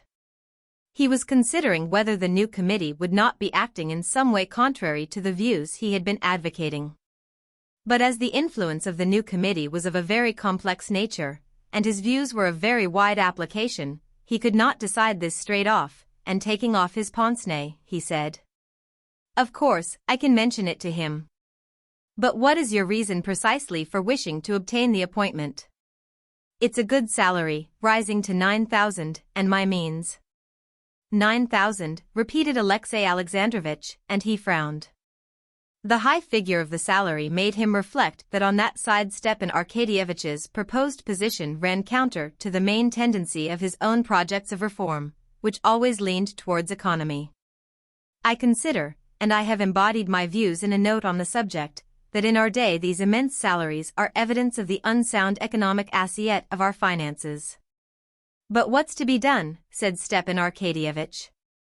Suppose a bank director gets 10,000, well, he's worth it, or an engineer gets 20,000, after all, it's a growing thing, you know. I assume that a salary is the price paid for a commodity, and it ought to conform with the law of supply and demand. If the salary is fixed without any regard for that law, as, for instance, when I see two engineers leaving college together, both equally well trained and efficient, and one getting 40,000 while the other is satisfied with 2.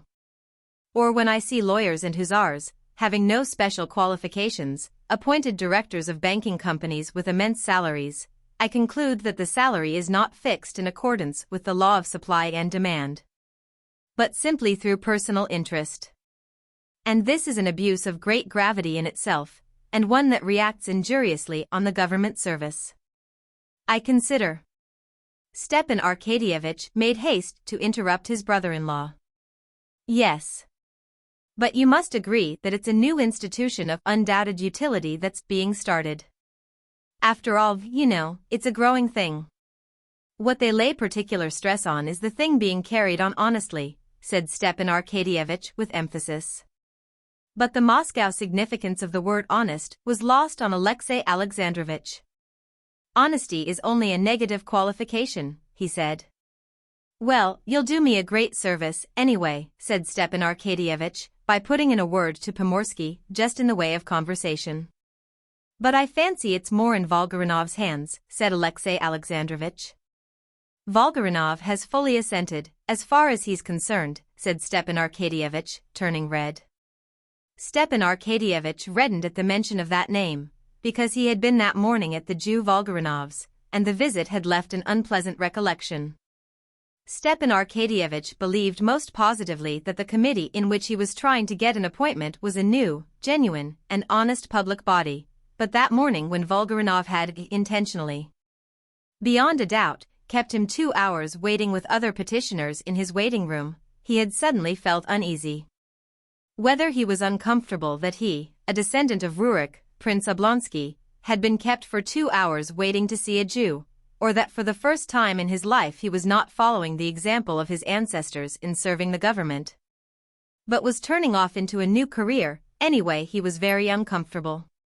During those 2 hours in Volgarinov's waiting room Stepan Arkadyevitch, stepping jauntily about the room, pulling his whiskers, entering into conversation with the other petitioners, and inventing an epigram on his position, assiduously concealed from others, and even from himself, the feeling he was experiencing. But all the time he was uncomfortable and angry, he could not have said why, whether because he could not get his epigram just right, or from some other reason. When at last Volgarinov had received him with exaggerated politeness and unmistakable triumph at his humiliation, and had all but refused the favor asked of him, Stepan Arkadyevitch had made haste to forget it all as soon as possible. And now, at the mere recollection, he blushed. Chapter 18. Now there is something I want to talk about, and you know what it is. About Anna, Stepan Arkadyevitch said, pausing for a brief space and shaking off the unpleasant impression. As soon as Oblonsky uttered Anna's name, the face of Alexei Alexandrovich was completely transformed, all the life was gone out of it, and it looked weary and dead. What is it exactly that you want from me? He said, moving in his chair and snapping his pince-nez. A definite settlement, Alexei Alexandrovich, some settlement of the position.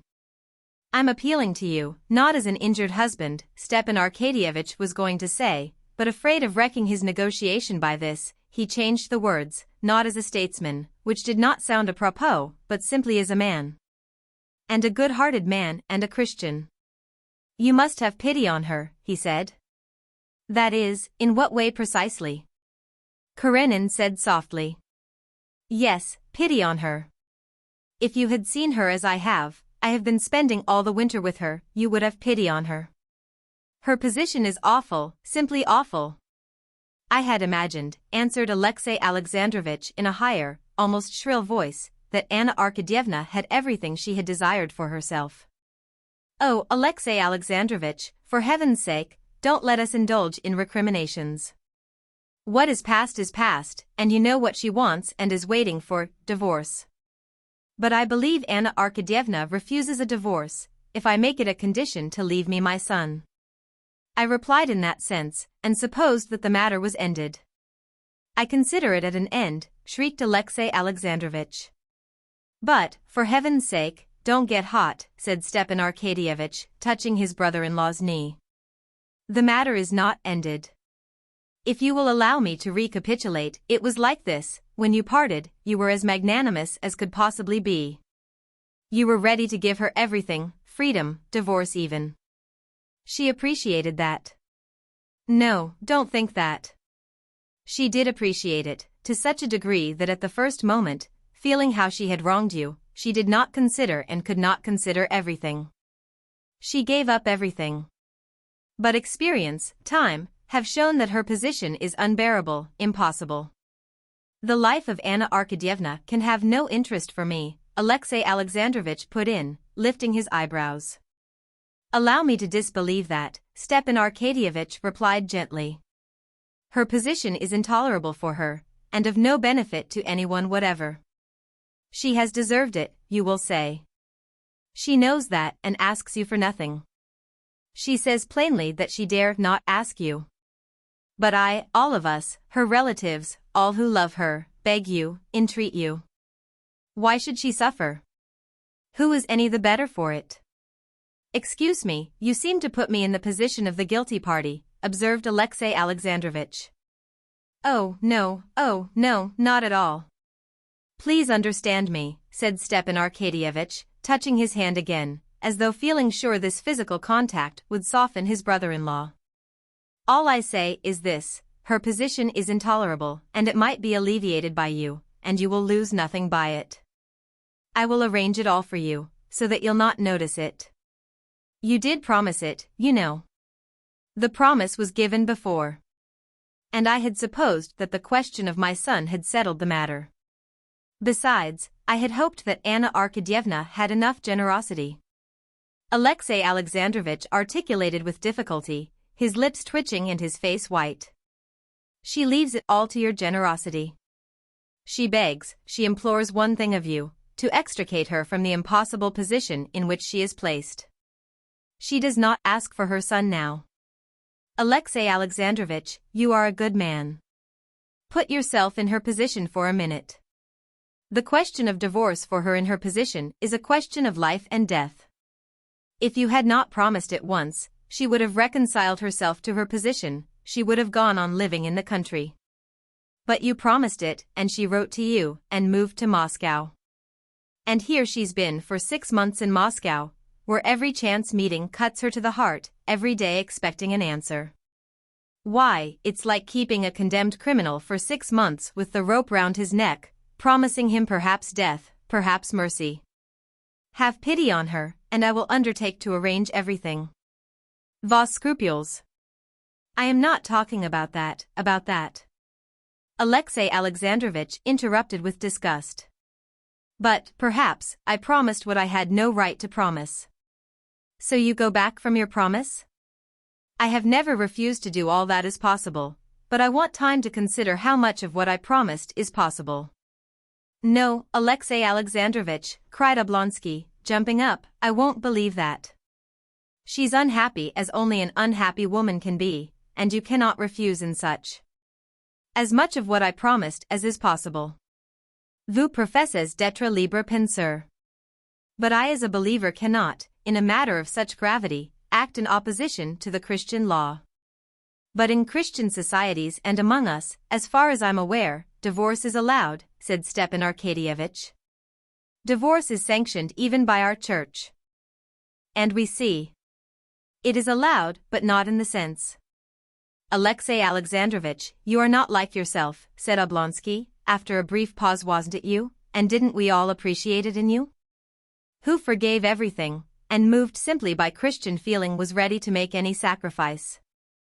You said yourself, if a man take thy coat, give him thy cloak also, and now. I beg, said Alexei Alexandrovich shrilly, getting suddenly onto his feet, his face white and his jaws twitching, I beg you to drop this subject. Oh, no. Oh, forgive me if I have wounded you, said Stepan Arkadyevitch, holding out his hand with a smile of embarrassment, but like a messenger I have simply performed the commission given me. Alexei Alexandrovich gave him his hand, pondered a little, and said, I must think it over and seek for guidance. The day after tomorrow I will give you a final answer, he said, after considering a moment. Chapter 19. Stepan Arkadyevitch was about to go away when Korny came in to announce. Sergei Alexeyevich. Who's Sergei Alexeyevich? Stepan Arkadyevitch was beginning, but he remembered immediately. Ah, Seryosa, he said aloud. Sergei Alexeyevich. I thought it was the director of a department. Anna asked me to see him too, he thought. And he recalled the timid, piteous expression with which Anna had said to him at parting, anyway, you will see him. Find out exactly where he is, who is looking after him. And Stiva, if it were possible. Could it be possible? Stepan Arkadyevitch knew what was meant by that if it were possible to arrange the divorce so as to let her have her son. Stepan Arkadyevitch saw now that it was no good to dream of that, but still he was glad to see his nephew. Alexei Alexandrovich reminded his brother-in-law that they never spoke to the boy of his mother, and he begged him not to mention a single word about her.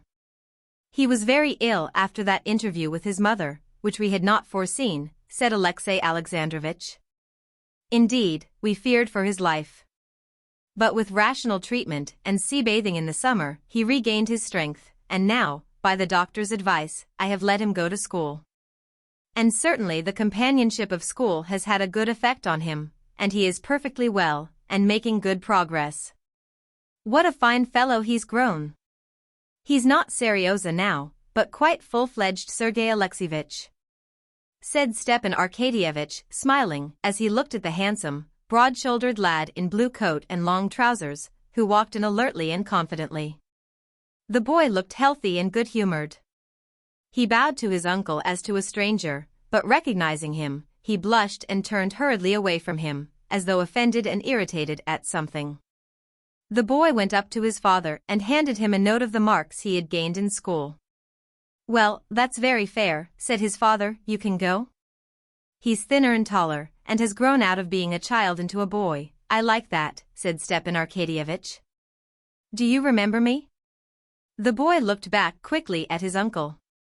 Yes, mon uncle, he answered, glancing at his father, and again he looked downcast. His uncle called him to him, and took his hand. Well, and how are you getting on, he said, wanting to talk to him and not knowing what to say. The boy, blushing and making no answer, cautiously drew his hand away. As soon as Stepan Arkadyevitch let go his hand, he glanced doubtfully at his father, and like a bird set free, he darted out of the room. A year had passed since the last time Seryosa had seen his mother. Since then, he had heard nothing more of her. And in the course of that year he had gone to school, and made friends among his schoolfellows. The dreams and memories of his mother, which had made him ill after seeing her, did not occupy his thoughts now. When they came back to him, he studiously drove them away, regarding them as shameful and girlish, below the dignity of a boy and a schoolboy. He knew that his father and mother were separated by some quarrel, he knew that he had to remain with his father, and he tried to get used to that idea. He disliked seeing his uncle, so like his mother, for it called up those memories of which he was ashamed. He disliked it all the more as from some words he had caught as he waited at the study door, and still more from the faces of his father and uncle, he guessed that they must have been talking of his mother.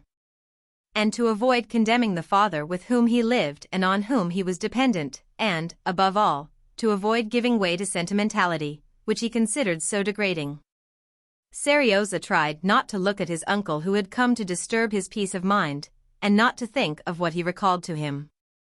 But when Stepan Arkadyevitch, going out after him, saw him on the stairs, and calling to him, asked him how he spent his playtime at school. Seryoza talked more freely to him away from his father's presence. "We have a railway now," he said in answer to his uncle's question. "It's like this, do you see? Two sit on a bench, they're the passengers, and one stands up straight on the bench.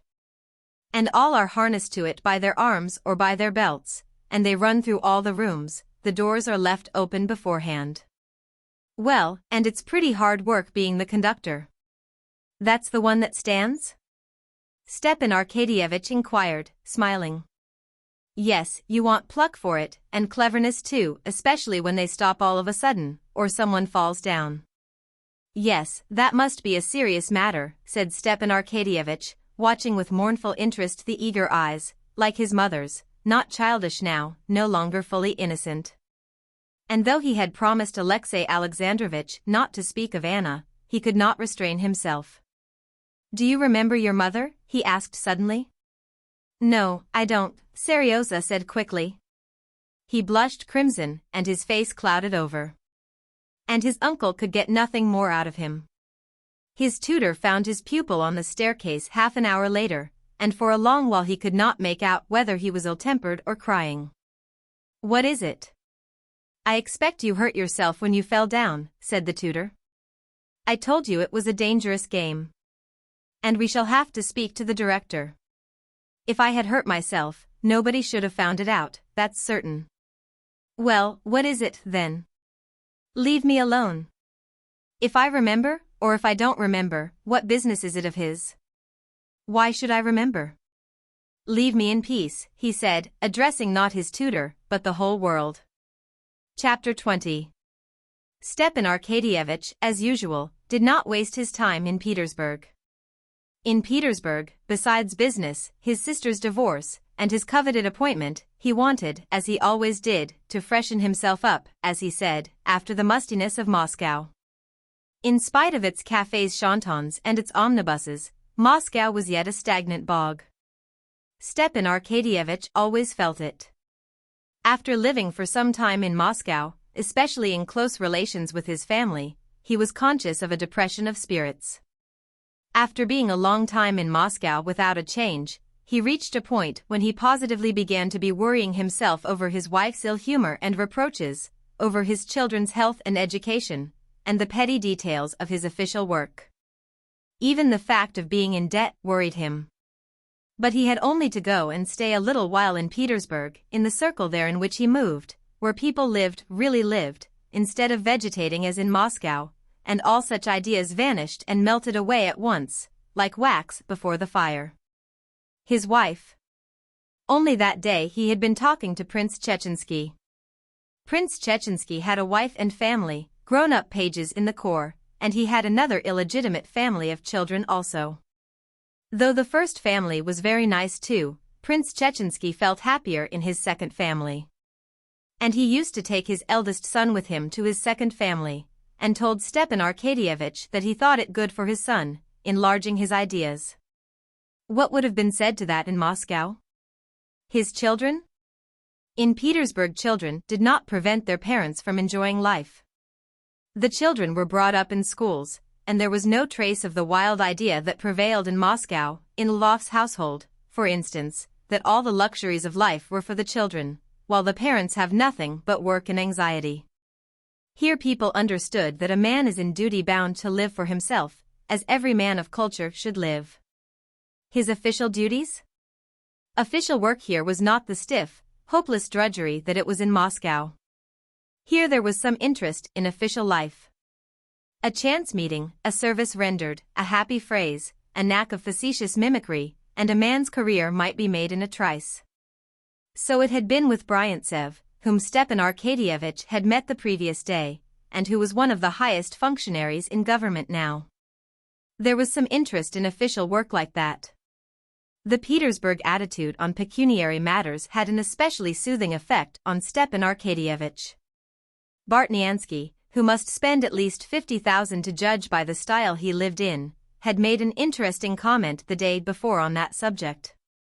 As they were talking before dinner, Stepan Arkadyevitch said to Bartniansky, You're friendly, I fancy, with Mordvinsky. You might do me a favor, say a word to him, please, for me. There's an appointment I should like to get, secretary of the agency. Oh, I shan't remember all that if you tell it to me. But what possesses you to have to do with railways and Jews? Take it as you will, it's a low business.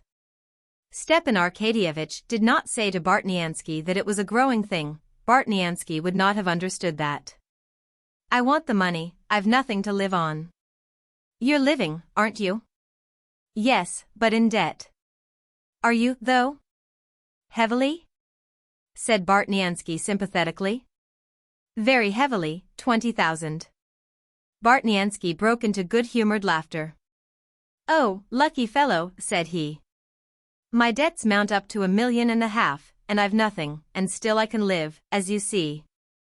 And Stepan Arkadyevich saw the correctness of this view not in words only but in actual fact. Zivahov owed 300,000, and hadn't a farthing to bless himself with, and he lived, and in style too. Count Krivtsov was considered a hopeless case by everyone, and yet he kept 2 mistresses. Petrovsky had run through 5 millions, and still lived in just the same style, and was even a manager in the financial department with a salary of 20,000. But besides this, Petersburg had physically an agreeable effect on Stepan Arkadyevich. It made him younger. In Moscow he sometimes found a gray hair in his head, dropped asleep after dinner, stretched, walked slowly upstairs, breathing heavily, was bored by the society of young women, and did not dance at balls. In Petersburg he always felt 10 years younger. His experience in Petersburg was exactly what had been described to him on the previous day by Prince Pyotr Oblonsky, a man of 60, who had just come back from abroad. We don't know the way to live here, said Pyotr Oblonsky. I spent the summer in Baden, and you wouldn't believe it, I felt quite a young man. At a glimpse of a pretty woman, my thoughts. One dines and drinks a glass of wine, and feels strong and ready for anything. I came home to Russia, had to see my wife, and, what's more, go to my country place, and there, you'd hardly believe it, in a fortnight I'd got into a dressing gown and given up dressing for dinner. Needn't say I had no thoughts left for pretty women. I became quite an old gentleman. There was nothing left for me but to think of my eternal salvation. I went off to Paris, I was as right as could be at once. Stepan Arkadyevich felt exactly the difference that Pyotr Oblonsky described. In Moscow he degenerated so much that if he had had to be there for long together, he might in good earnest have come to considering his salvation. In Petersburg he felt himself a man of the world again. Between Princess Betsy Tverskaya and Stepan Arkadyevich there had long existed rather curious relations.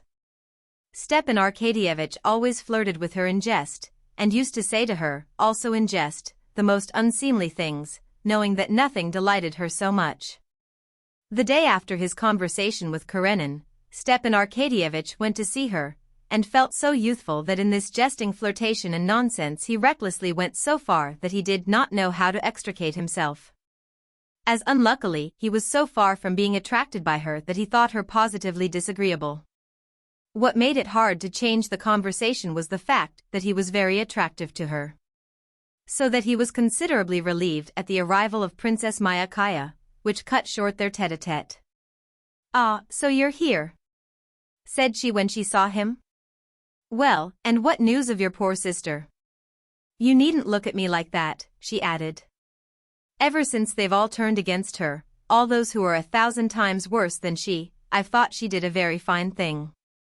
I can't forgive Vronsky for not letting me know when she was in Petersburg. I'd have gone to see her and gone about with her everywhere. Please give her my love. Come, tell me about her."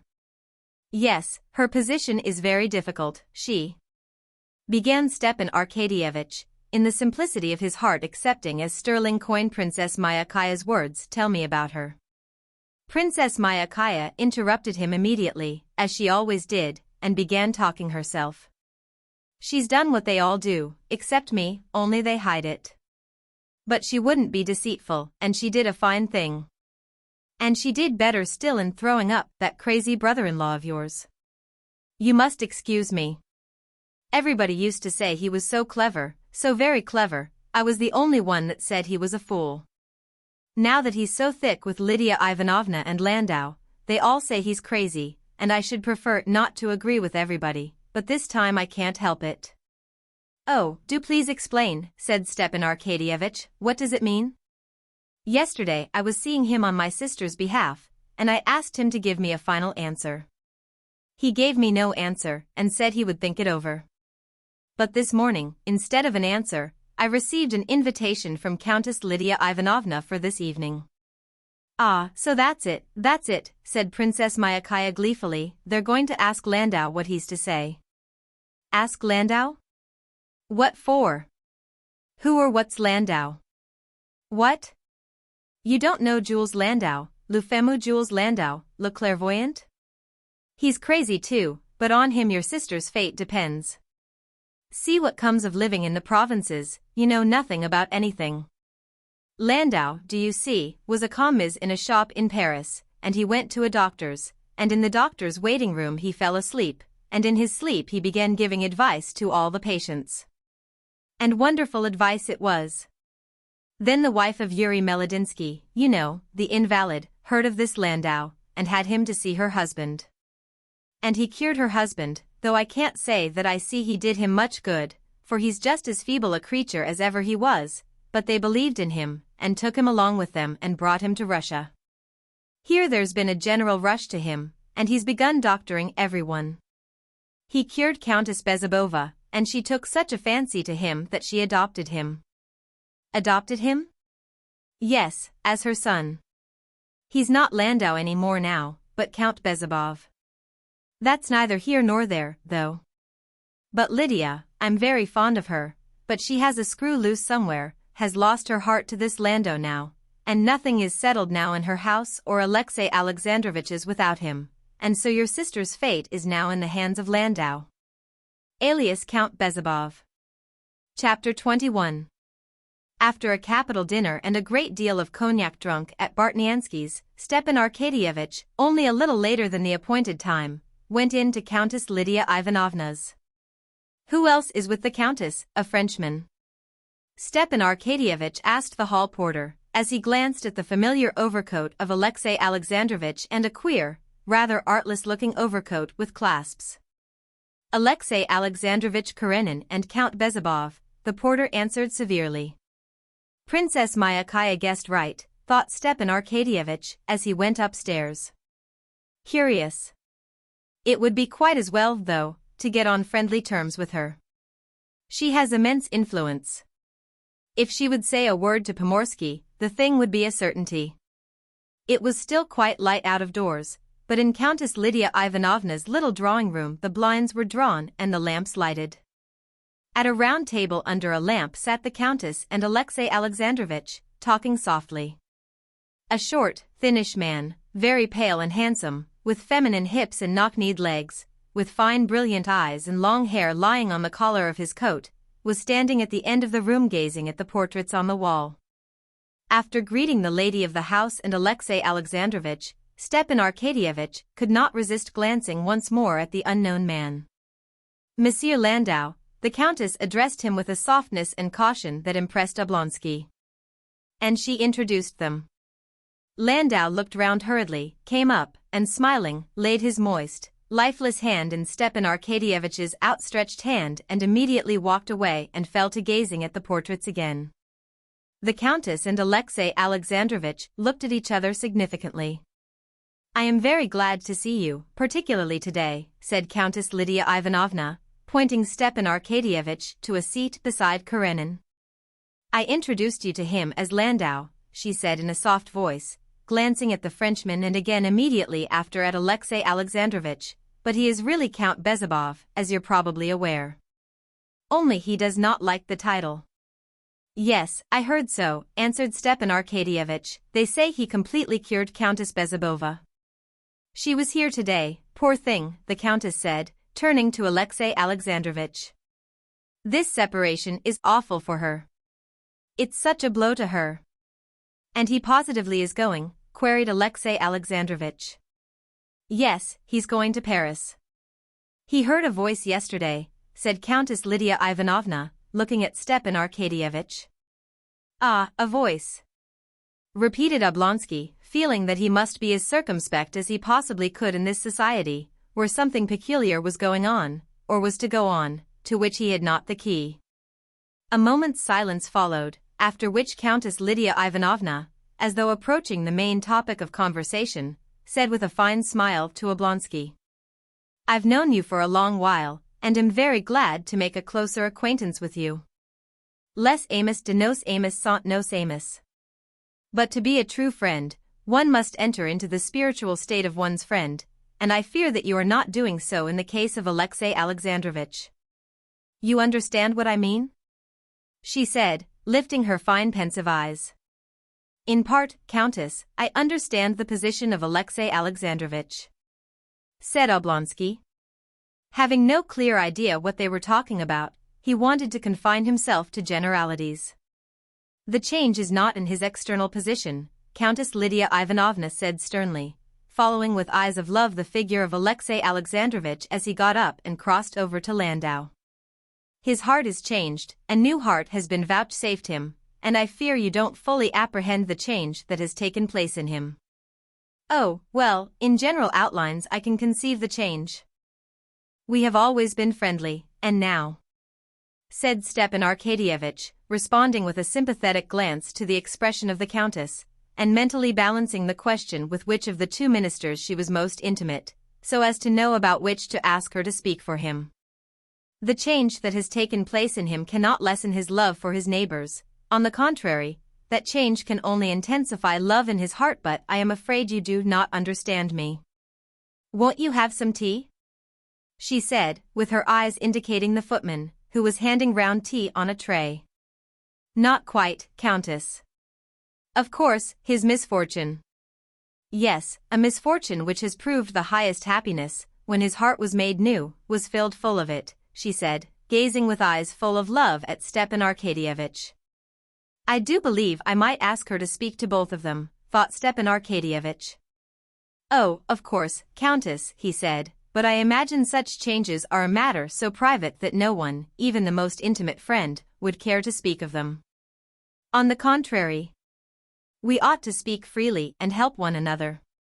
"Yes, undoubtedly so, but there is such a difference of convictions, and besides," said Oblonsky with a soft smile, "there can be no difference where it is a question of holy truth." "Oh, no, of course, but—" and Stepan Arkadyevich paused in confusion. He understood at last that they were talking of religion. "I fancy he will fall asleep immediately," said Alexei Alexandrovich in a whisper full of meaning, going up to Lydia Ivanovna. Stepan Arkadyevich looked round. Landau was sitting at the window, leaning on his elbow and the back of his chair, his head drooping. Noticing that all eyes were turned on him, he raised his head and smiled a smile of childlike artlessness. "Don't take any notice," said Lydia Ivanovna, and she lightly moved a chair up for Alexei Alexandrovich. "I have observed," she was beginning, when a footman came into the room with a letter. Lydia Ivanovna rapidly ran her eyes over the note, and excusing herself, wrote an answer with extraordinary rapidity, handed it to the man, and came back to the table. "I have observed," she went on, "that Moscow people, especially the men, are more indifferent to religion than anyone." "Oh, no, Countess, I thought Moscow people had the reputation of being the firmest in the faith," answered Stepan Arkadyevich. "But as far as I can make out, you are unfortunately one of the indifferent ones," said Alexei Alexandrovich, turning to him with a weary smile. "How anyone can be indifferent," said Lydia Ivanovna. "I am not so much indifferent on that subject as I am waiting in suspense," said Stepan Arkadyevich, with his most deprecating smile. "I hardly think that the time for such questions has come yet for me." Alexei Alexandrovich and Lydia Ivanovna looked at each other. "We can never tell whether the time has come for us or not," said Alexei Alexandrovich severely.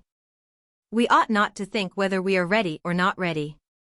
God's grace is not guided by human considerations. Sometimes it comes not to those that strive for it, and comes to those that are unprepared, like Saul." "No, I believe it won't be just yet," said Lydia Ivanovna, who had been meanwhile watching the movements of the Frenchman. Landau got up and came to them. "Do you allow me to listen?" he asked. "Oh, yes." "I did not want to disturb you," said Lydia Ivanovna, gazing tenderly at him. "Sit here with us. One has only not to close one's eyes to shut out the light," Alexei Alexandrovich went on. "Ah, if you knew the happiness we know, feeling his presence ever in our hearts," said Countess Lydia Ivanovna with a rapturous smile. "But a man may feel himself unworthy sometimes to rise to that height," said Stepan Arkadyevitch, conscious of hypocrisy in admitting this religious height, but at the same time unable to bring himself to acknowledge his free-thinking views before a person who, by a single word to Pomorsky, might procure him the coveted appointment. "That is, you mean that sin keeps him back," said Lydia Ivanovna. "But that is a false idea. There is no sin for believers, their sin has been atoned for." "Pardon," she added, looking at the footman, who came in again with another letter. She read it and gave a verbal answer. "Tomorrow at the Grand Duchess's, say. For the believer sin is not," she went on. "Yes, but faith without works is dead," said Stepan Arkadyevitch, recalling the phrase from the Catechism, and only by his smile clinging to his independence. "There you have it, from the Epistle of St. James," said Alexei Alexandrovich, addressing Lydia Ivanovna, with a certain reproachfulness in his tone. It was unmistakably a subject they had discussed more than once before. "What harm has been done by the false interpretation of that passage? Nothing holds men back from belief like that misinterpretation. I have not works, so I cannot believe, though all the while that is not said. But the very opposite is said. Striving for God, saving the soul by fasting," said Countess Lydia Ivanovna, with disgusted contempt, "those are the crude ideas of our monks. Yet that is nowhere said. It is far simpler and easier," she added, looking at Oblonsky with the same encouraging smile with which at court she encouraged youthful maids of honor, disconcerted by the new surroundings of the court. "We are saved by Christ who suffered for us." "We are saved by faith," Alexei Alexandrovich chimed in, with a glance of approval at her words. "Vous comprenez l'anglais?" asked Lydia Ivanovna, and receiving a reply in the affirmative, she got up and began looking through a shelf of books. "I want to read him Safe and Happy, or Under the Wing," she said, looking inquiringly at Karenin.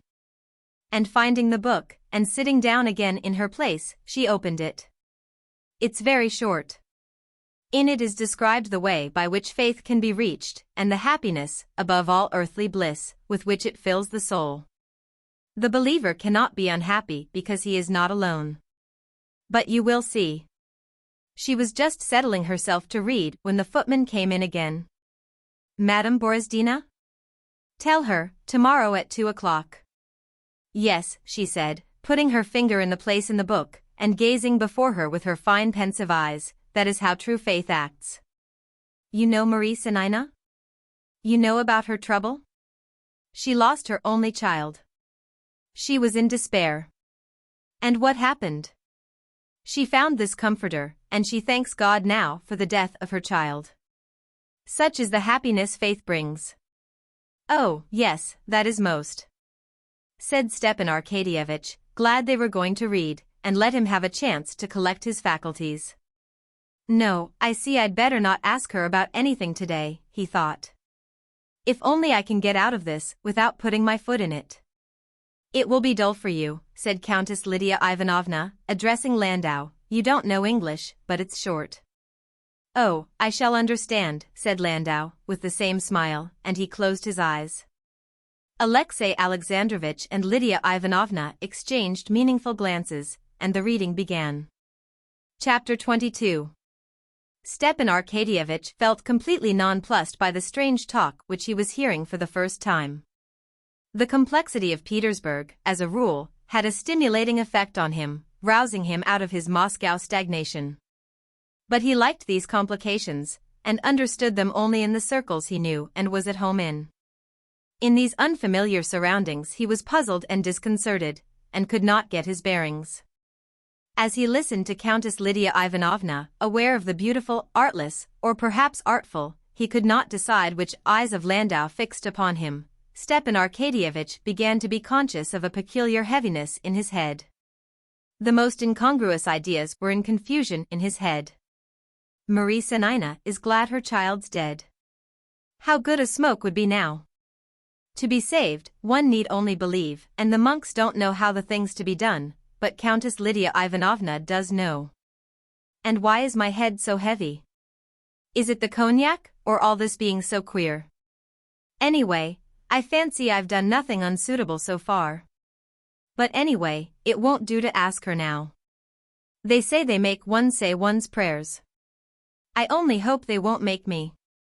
That'll be too imbecile. And what stuff it is she's reading. But she has a good accent. Landau, Bezubov, what's he Bezubov for? All at once Stepan Arkadyevich became aware that his lower jaw was uncontrollably forming a yawn. He pulled his whiskers to cover the yawn, and shook himself together.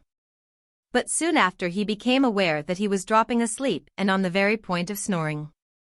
He recovered himself at the very moment when the voice of Countess Lydia Ivanovna was saying he's asleep. Stepan Arkadyevich started with dismay, feeling guilty and caught.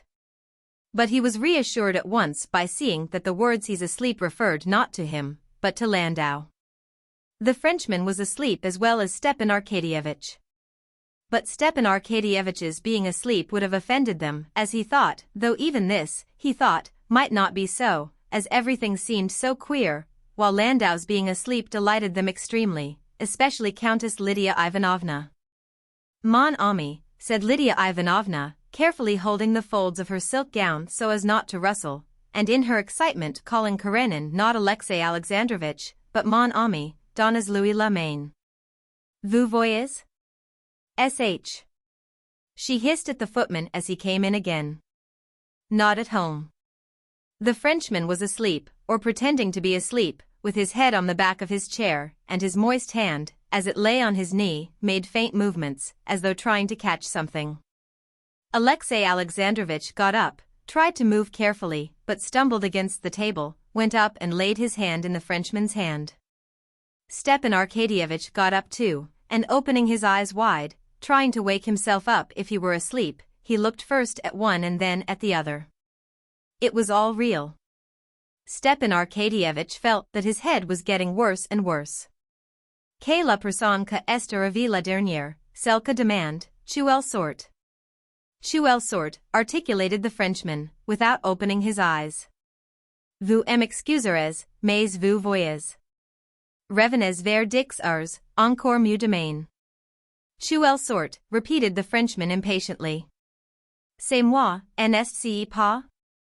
And receiving an answer in the affirmative, Stepan Arkadyevich, forgetting the favor he had meant to ask of Lydia Ivanovna, and forgetting his sister's affairs, caring for nothing, but filled with the sole desire to get away as soon as possible, went out on tiptoe and ran out into the street as though from a plague-stricken house.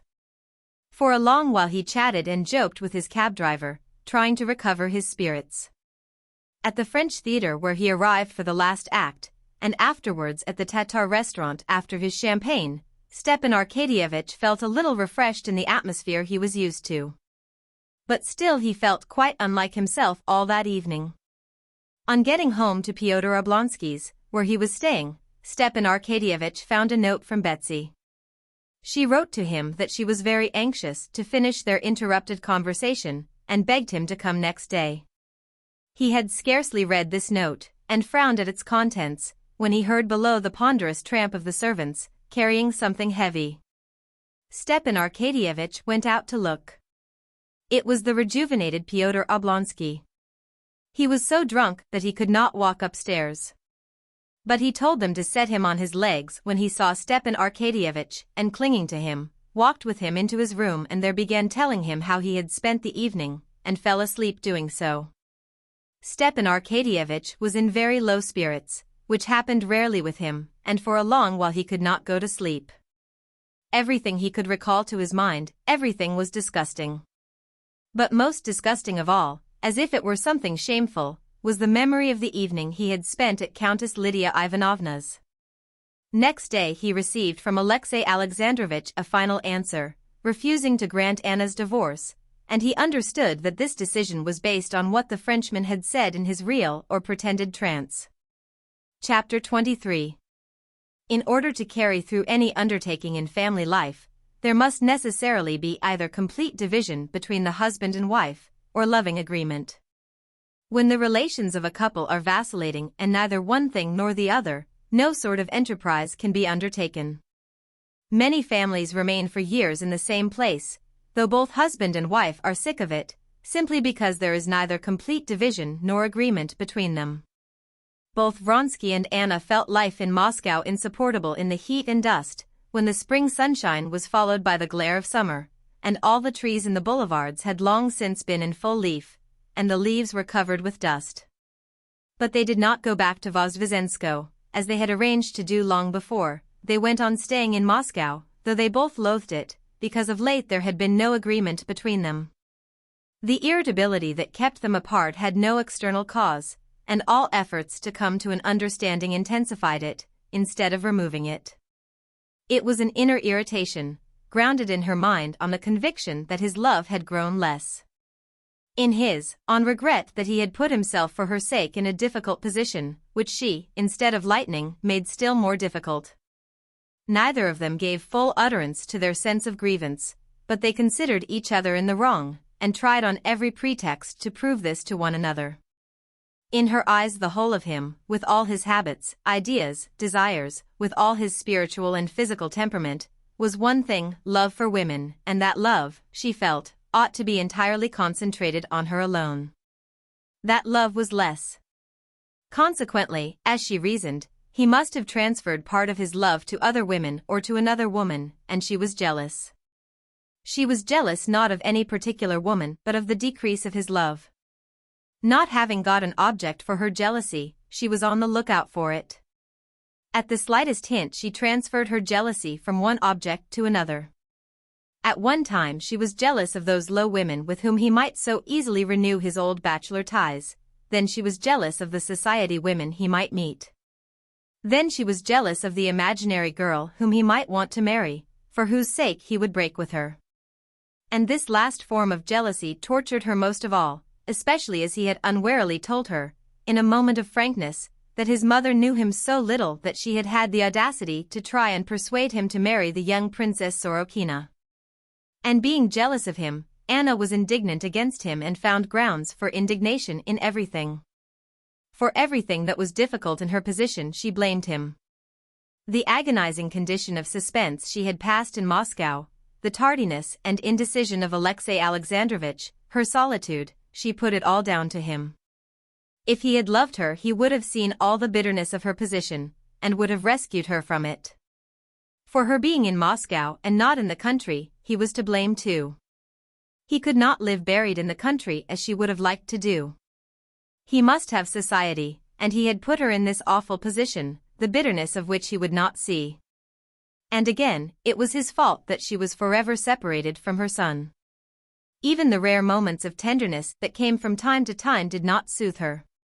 In his tenderness now she saw a shade of complacency, of self-confidence, which had not been of old, and which exasperated her. It was dusk. Anna was alone, and waiting for him to come back from a bachelor dinner. She walked up and down in his study, the room where the noise from the street was least heard, and thought over every detail of their yesterday's quarrel. Going back from the well-remembered, offensive words of the quarrel to what had been the ground of it, she arrived at last at its origin. For a long while she could hardly believe that their dissension had arisen from a conversation so inoffensive, of so little moment to either. But so it actually had been. It all arose from his laughing at the girls' high schools, declaring they were useless, while she defended them. He had spoken slightingly of women's education in general, and had said that Hannah, Anna's English protégée, had not the slightest need to know anything of physics. This irritated Anna. She saw in this a contemptuous reference to her occupations. And she bethought her of a phrase to pay him back for the pain he had given her. "I don't expect you to understand me, my feelings, as anyone who loved me might, but simple delicacy I did expect," she said. And he had actually flushed with vexation, and had said something unpleasant.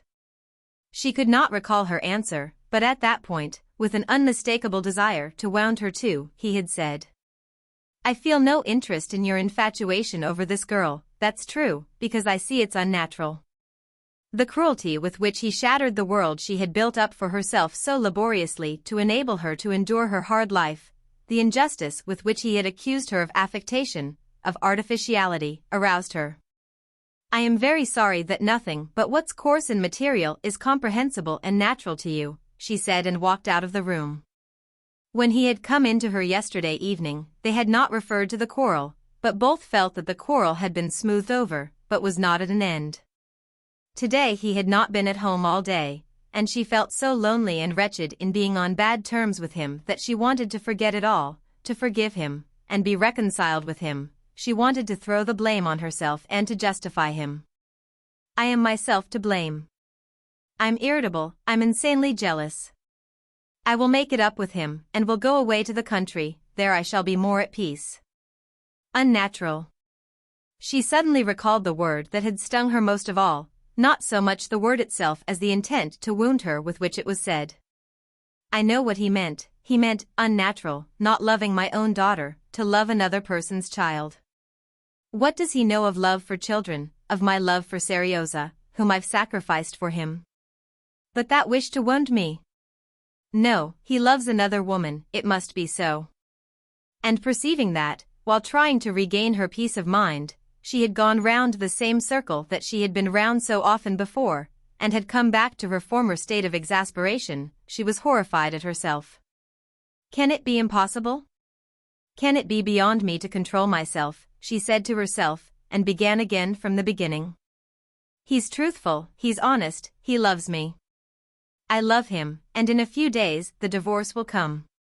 What more do I want?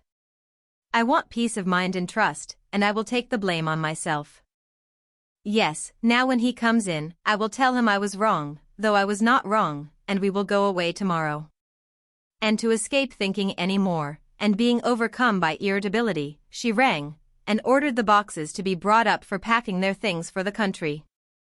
At 10 o'clock Vronsky came in. Chapter 24. Well, was it nice? She asked, coming out to meet him with a penitent and meek expression. Just as usual, he answered, seeing at a glance that she was in one of her good moods. He was used by now to these transitions, and he was particularly glad to see it today, as he was in especially good humor himself. What do I see? Come, that's good, he said, pointing to the boxes in the passage. Yes, we must go. I went out for a drive, and it was so fine I longed to be in the country. There's nothing to keep you, is there? It's the one thing I desire. I'll be back directly, and we'll talk it over. I only want to change my coat. Order some tea. And he went into his room. There was something mortifying in the way he had said come, that's good, as one says to a child when it leaves off being naughty, and still more mortifying was the contrast between her penitent and his self-confident tone. And for one instant she felt the lust of strife rising up in her again, but making an effort she conquered it, and met Vronsky as good-humoredly as before. When he came in she told him, partly repeating phrases she had prepared beforehand, how she had spent the day, and her plans for going away. You know, it came to me almost like an inspiration, she said. Why wait here for the divorce? Won't it be just the same in the country? I can't wait any longer. I don't want to go on hoping, I don't want to hear anything about the divorce. I have made up my mind it shall not have any more influence on my life. Do you agree? Oh, yes. He said, glancing uneasily at her excited face. What did you do?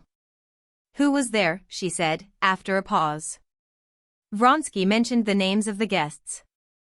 The dinner was first-rate, and the boat race, and it was all pleasant enough, but in Moscow they can never do anything without something ridicule.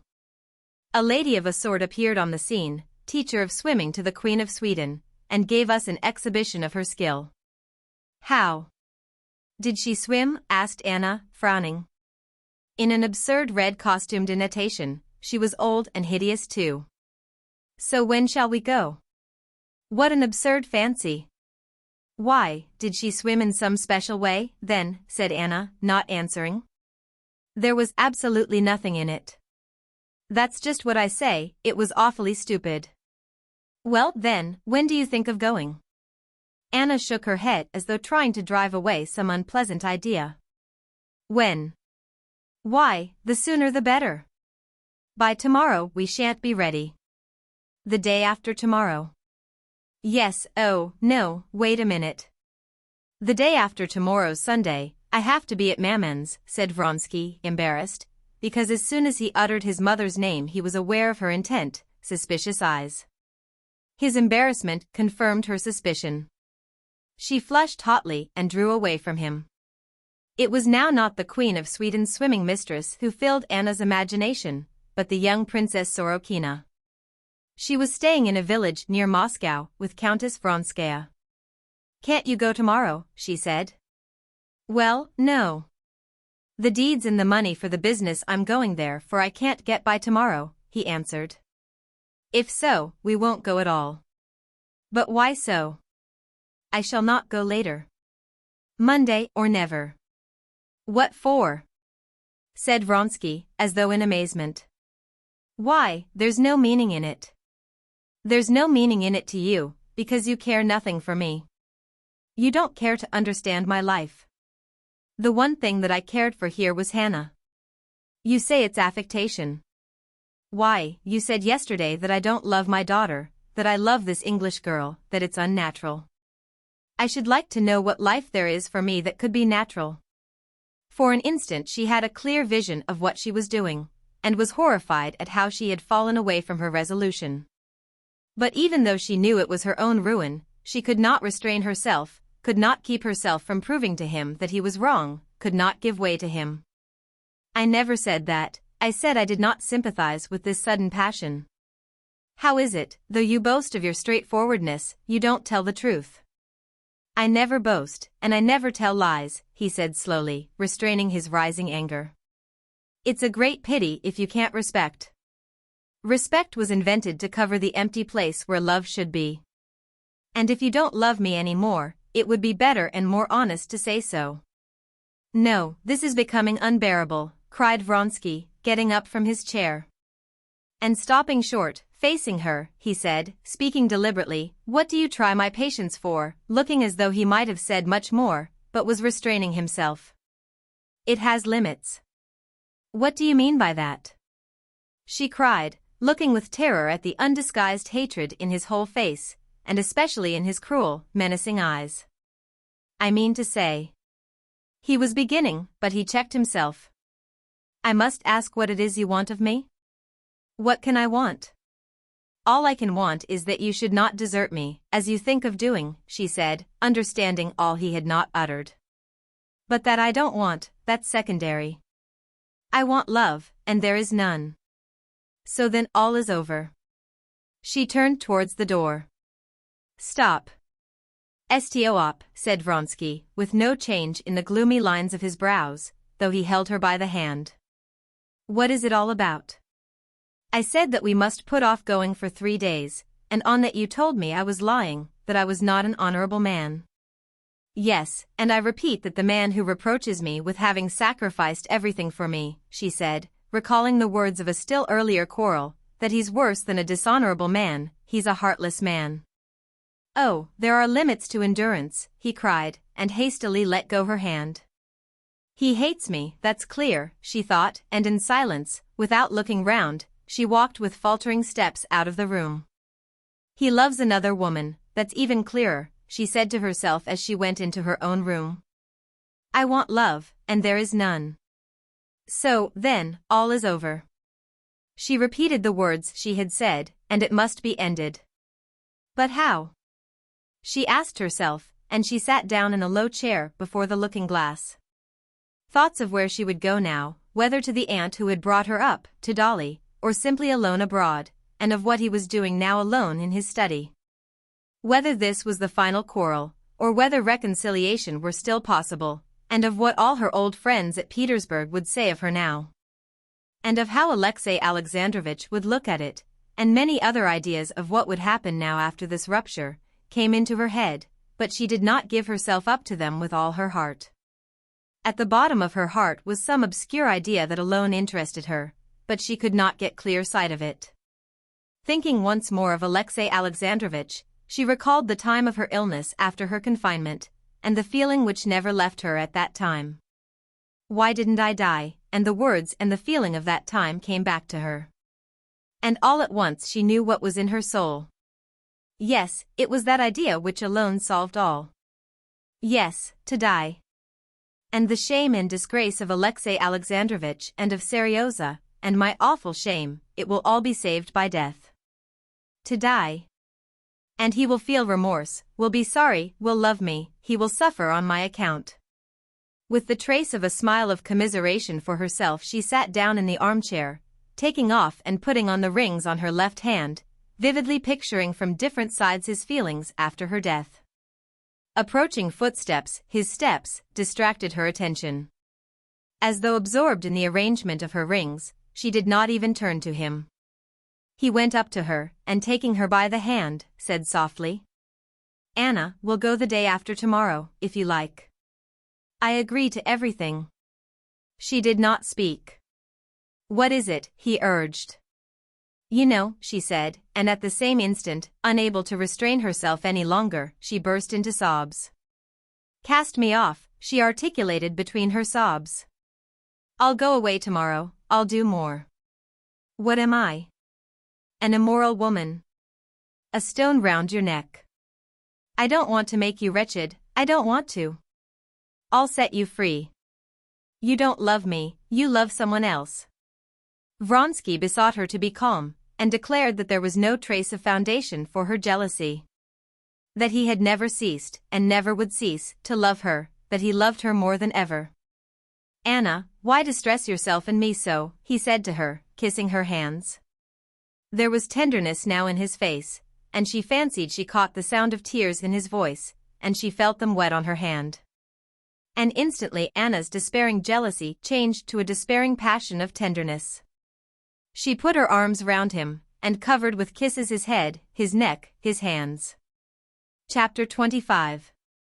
Feeling that the reconciliation was complete, Anna set eagerly to work in the morning preparing for their departure. Though it was not settled whether they should go on Monday or Tuesday, as they had each given way to the other, Anna packed busily, feeling absolutely indifferent whether they went a day earlier or later. She was standing in her room over an open box, taking things out of it, when he came in to see her earlier than usual, dressed to go out. "I'm going off at once to see Maman, she can send me the money by Yegorov. And I shall be ready to go tomorrow," he said. Though she was in such a good mood, the thought of his visit to his mother's gave her a pang. "No, I shan't be ready by then myself," she said. And at once reflected, so then it was possible to arrange to do as I wished. "No, do as you meant to do. Go into the dining room, I'm coming directly. It's only to turn out those things that aren't wanted," she said, putting something more on the heap of frippery that lay in Anushka's arms. Vronsky was eating his beefsteak when she came into the dining room.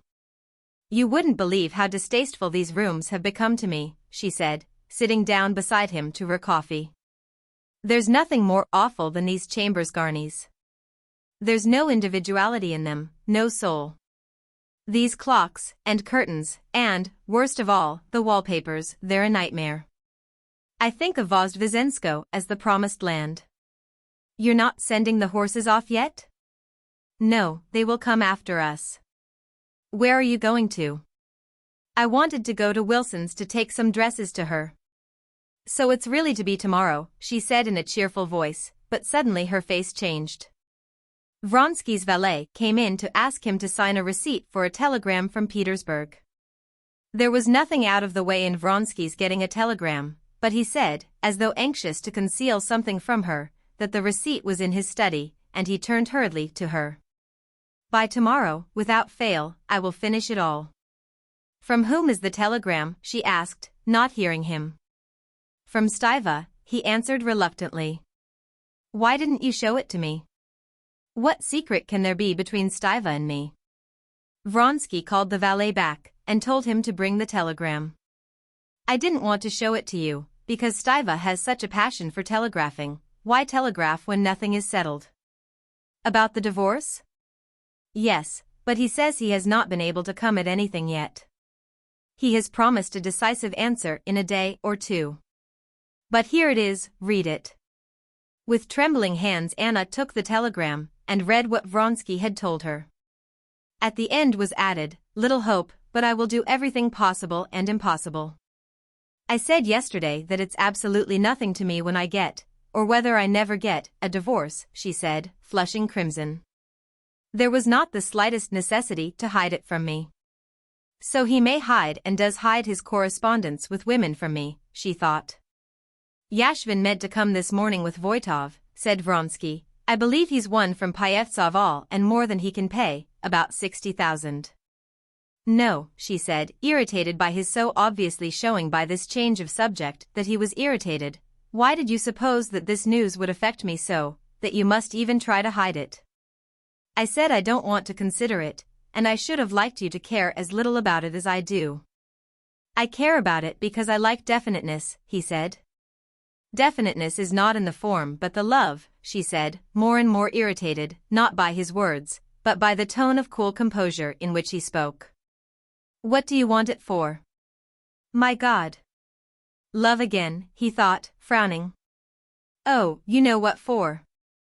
For your sake and your children's in the future. There won't be children in the future. That's a great pity, he said. You want it for the children's sake, but you don't think of me?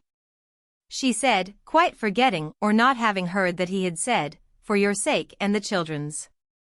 The question of the possibility of having children had long been a subject of dispute and irritation to her. His desire to have children she interpreted as a proof he did not prize her beauty. Oh, I said, for your sake. Above all for your sake, he repeated, frowning as though in pain, because I am certain that the greater part of your irritability comes from the indefiniteness of the position. Yes, now he has laid aside all pretense, and all his cold hatred for me is apparent, she thought, not hearing his words, but watching with terror the cold, cruel judge who looked mocking her out of his eyes.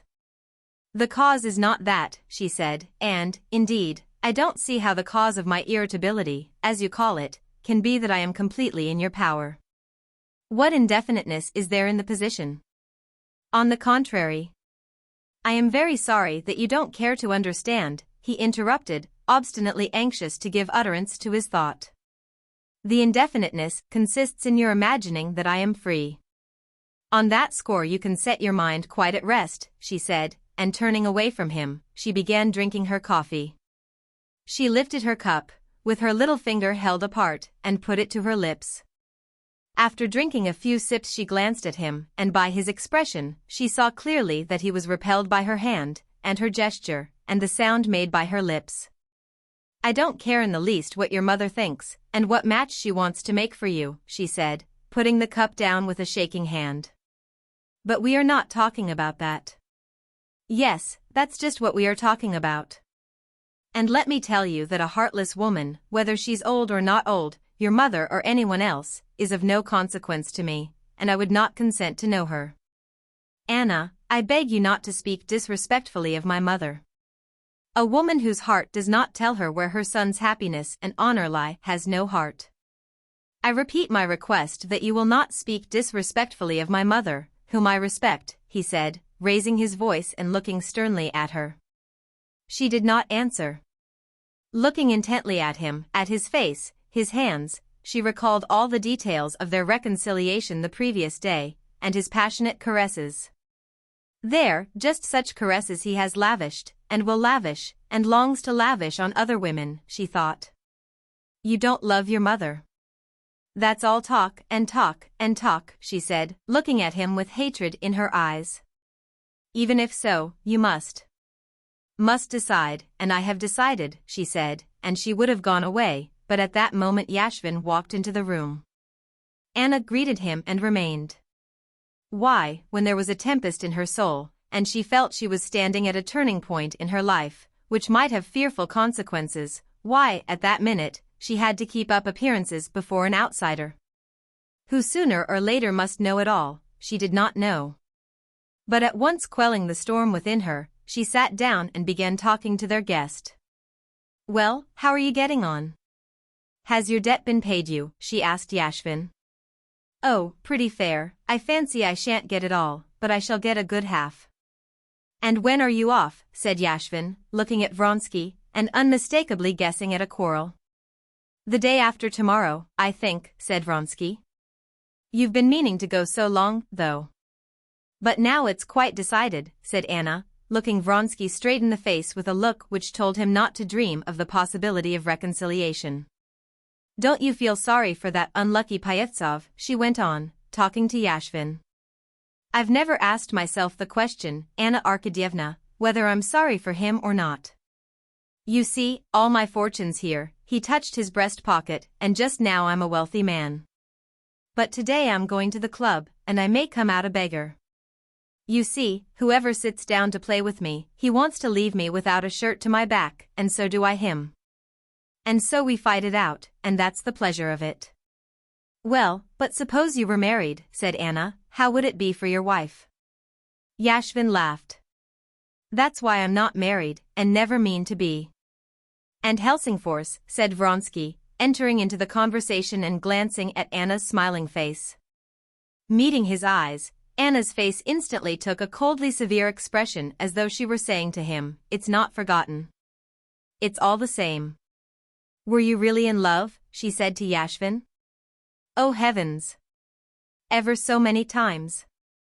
But you see, some men can play but only so that they can always lay down their cards when the hour of a rendezvous comes, while I can take up love, but only so as not to be late for my cards in the evening.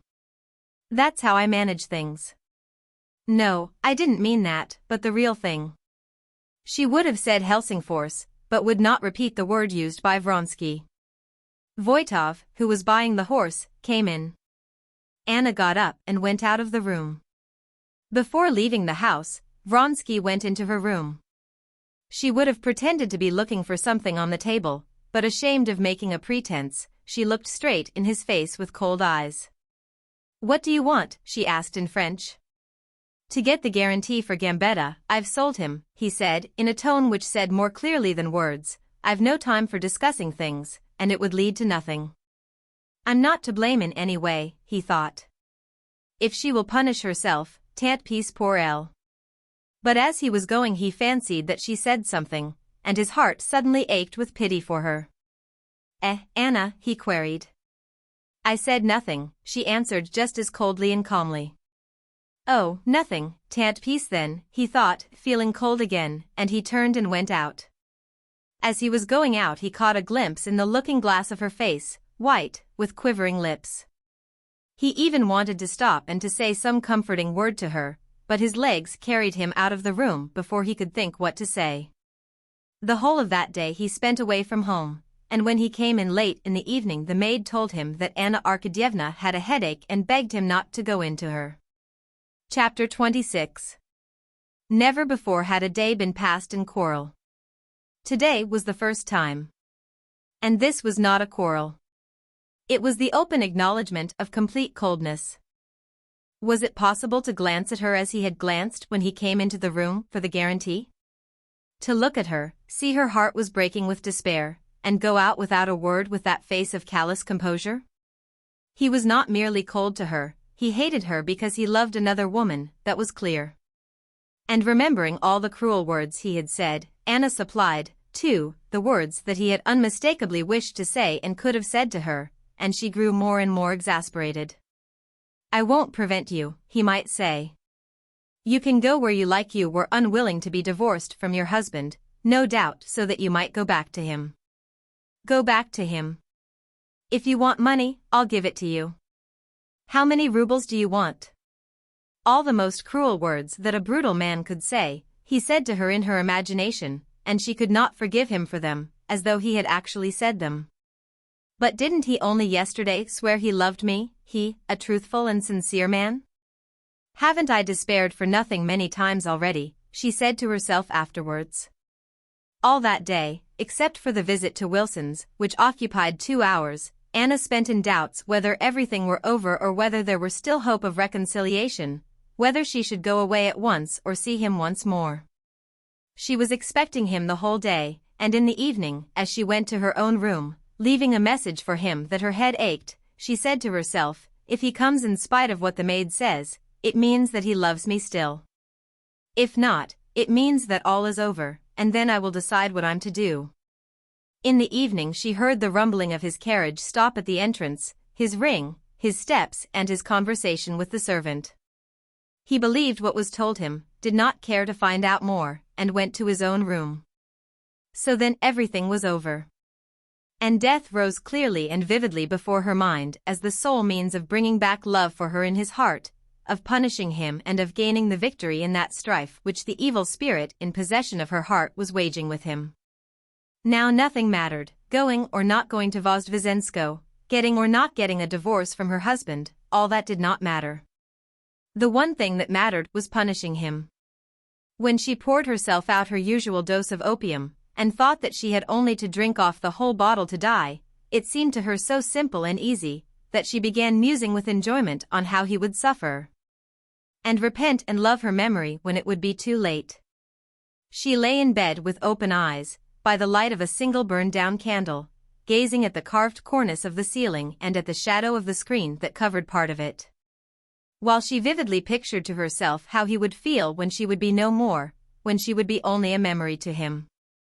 How could I say such cruel things to her, he would say. How could I go out of the room without saying anything to her? But now she is no more. She has gone away from us forever. She is. Suddenly the shadow of the screen wavered, pounced on the whole cornice, the whole ceiling.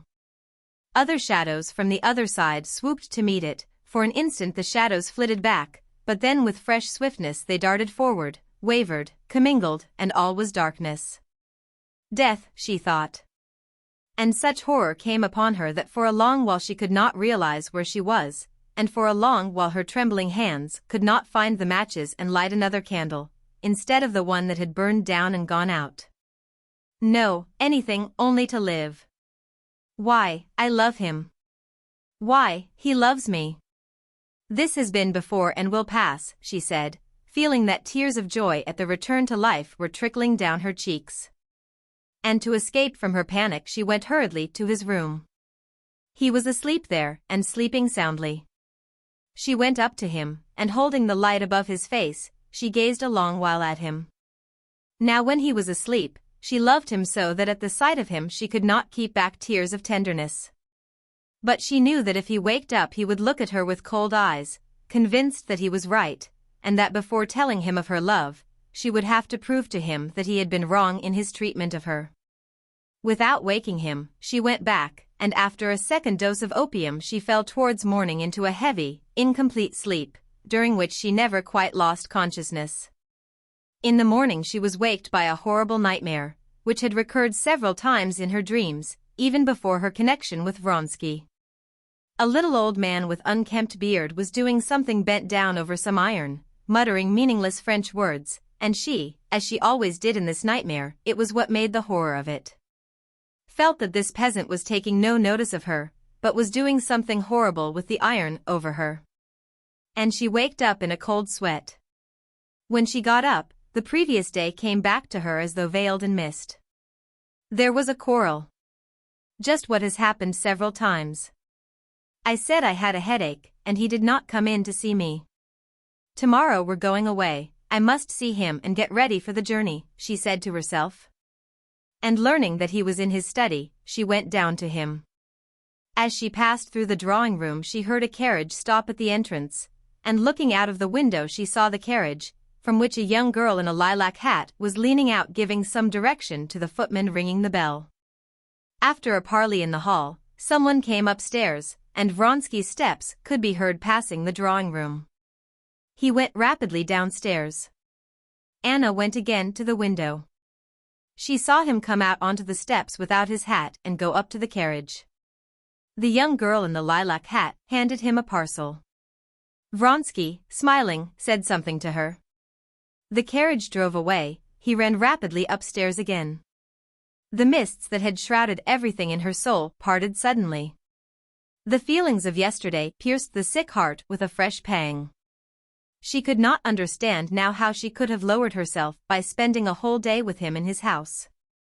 She went into his room to announce her determination. That was Madame Sorokina and her daughter. They came and brought me the money and the deeds from Maman. I couldn't get them yesterday. How is your head, better? He said quietly, not wishing to see and to understand the gloomy and solemn expression of her face. She looked silently, intently at him, standing in the middle of the room. He glanced at her, frowned for a moment, and went on reading a letter. She turned and went deliberately out of the room.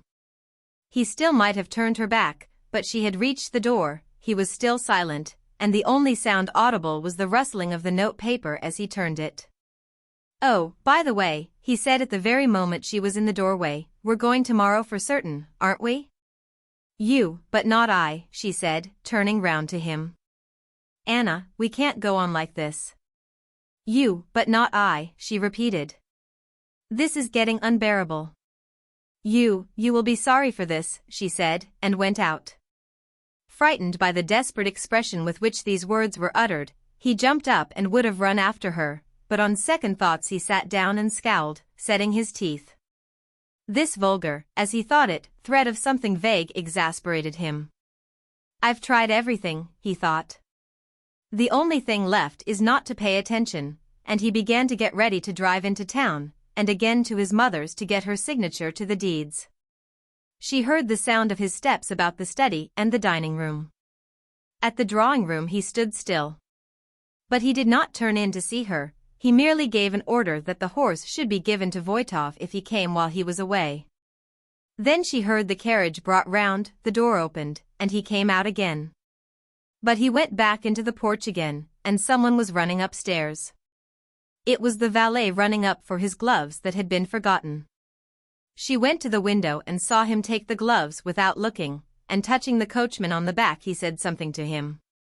Then without looking up at the window he settled himself in his usual attitude in the carriage, with his legs crossed, and drawing on his gloves he vanished round the corner. Chapter 27. He has gone. It is over. Anna said to herself, standing at the window, and in answer to this statement the impression of the darkness when the candle had flickered out, and of her fearful dream mingling into one, filled her heart with cold terror.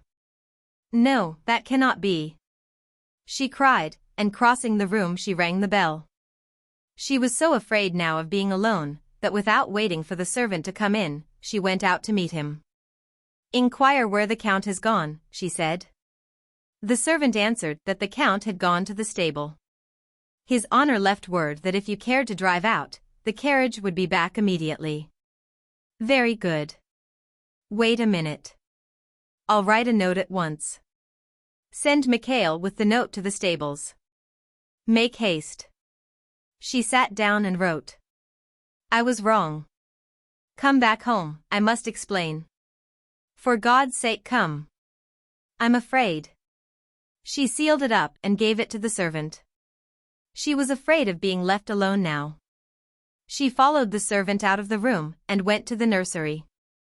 "Why, this isn't it, this isn't he. Where are his blue eyes, his sweet, shy smile?" was her first thought when she saw her chubby, rosy little girl with her black, curly hair instead of Serioza, whom in the tangle of her ideas she had expected to see in the nursery. The little girl sitting at the table was obstinately and violently battering on it with a cork, and staring aimlessly at her mother with her pitch-black eyes. Answering the English nurse that she was quite well, and that she was going to the country tomorrow, Anna sat down by the little girl and began spinning the cork to show her. But the child's loud, ringing laugh, and the motion of her eyebrows, recalled Vronsky so vividly that she got up hurriedly, restraining her sobs, and went away. Can it be all over? No, it cannot be, she thought. He will come back. But how can he explain that smile, that excitement after he had been talking to her? But even if he doesn't explain, I will believe. If I don't believe, there's only one thing left for me, and I can't. She looked at her watch. 20 minutes had passed.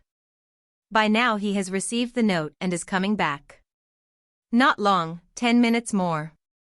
But what if he doesn't come? No, that cannot be. He mustn't see me with tear-stained eyes. I'll go and wash. Yes, yes. Did I do my hair or not, she asked herself. And she could not remember. She felt her head with her hand.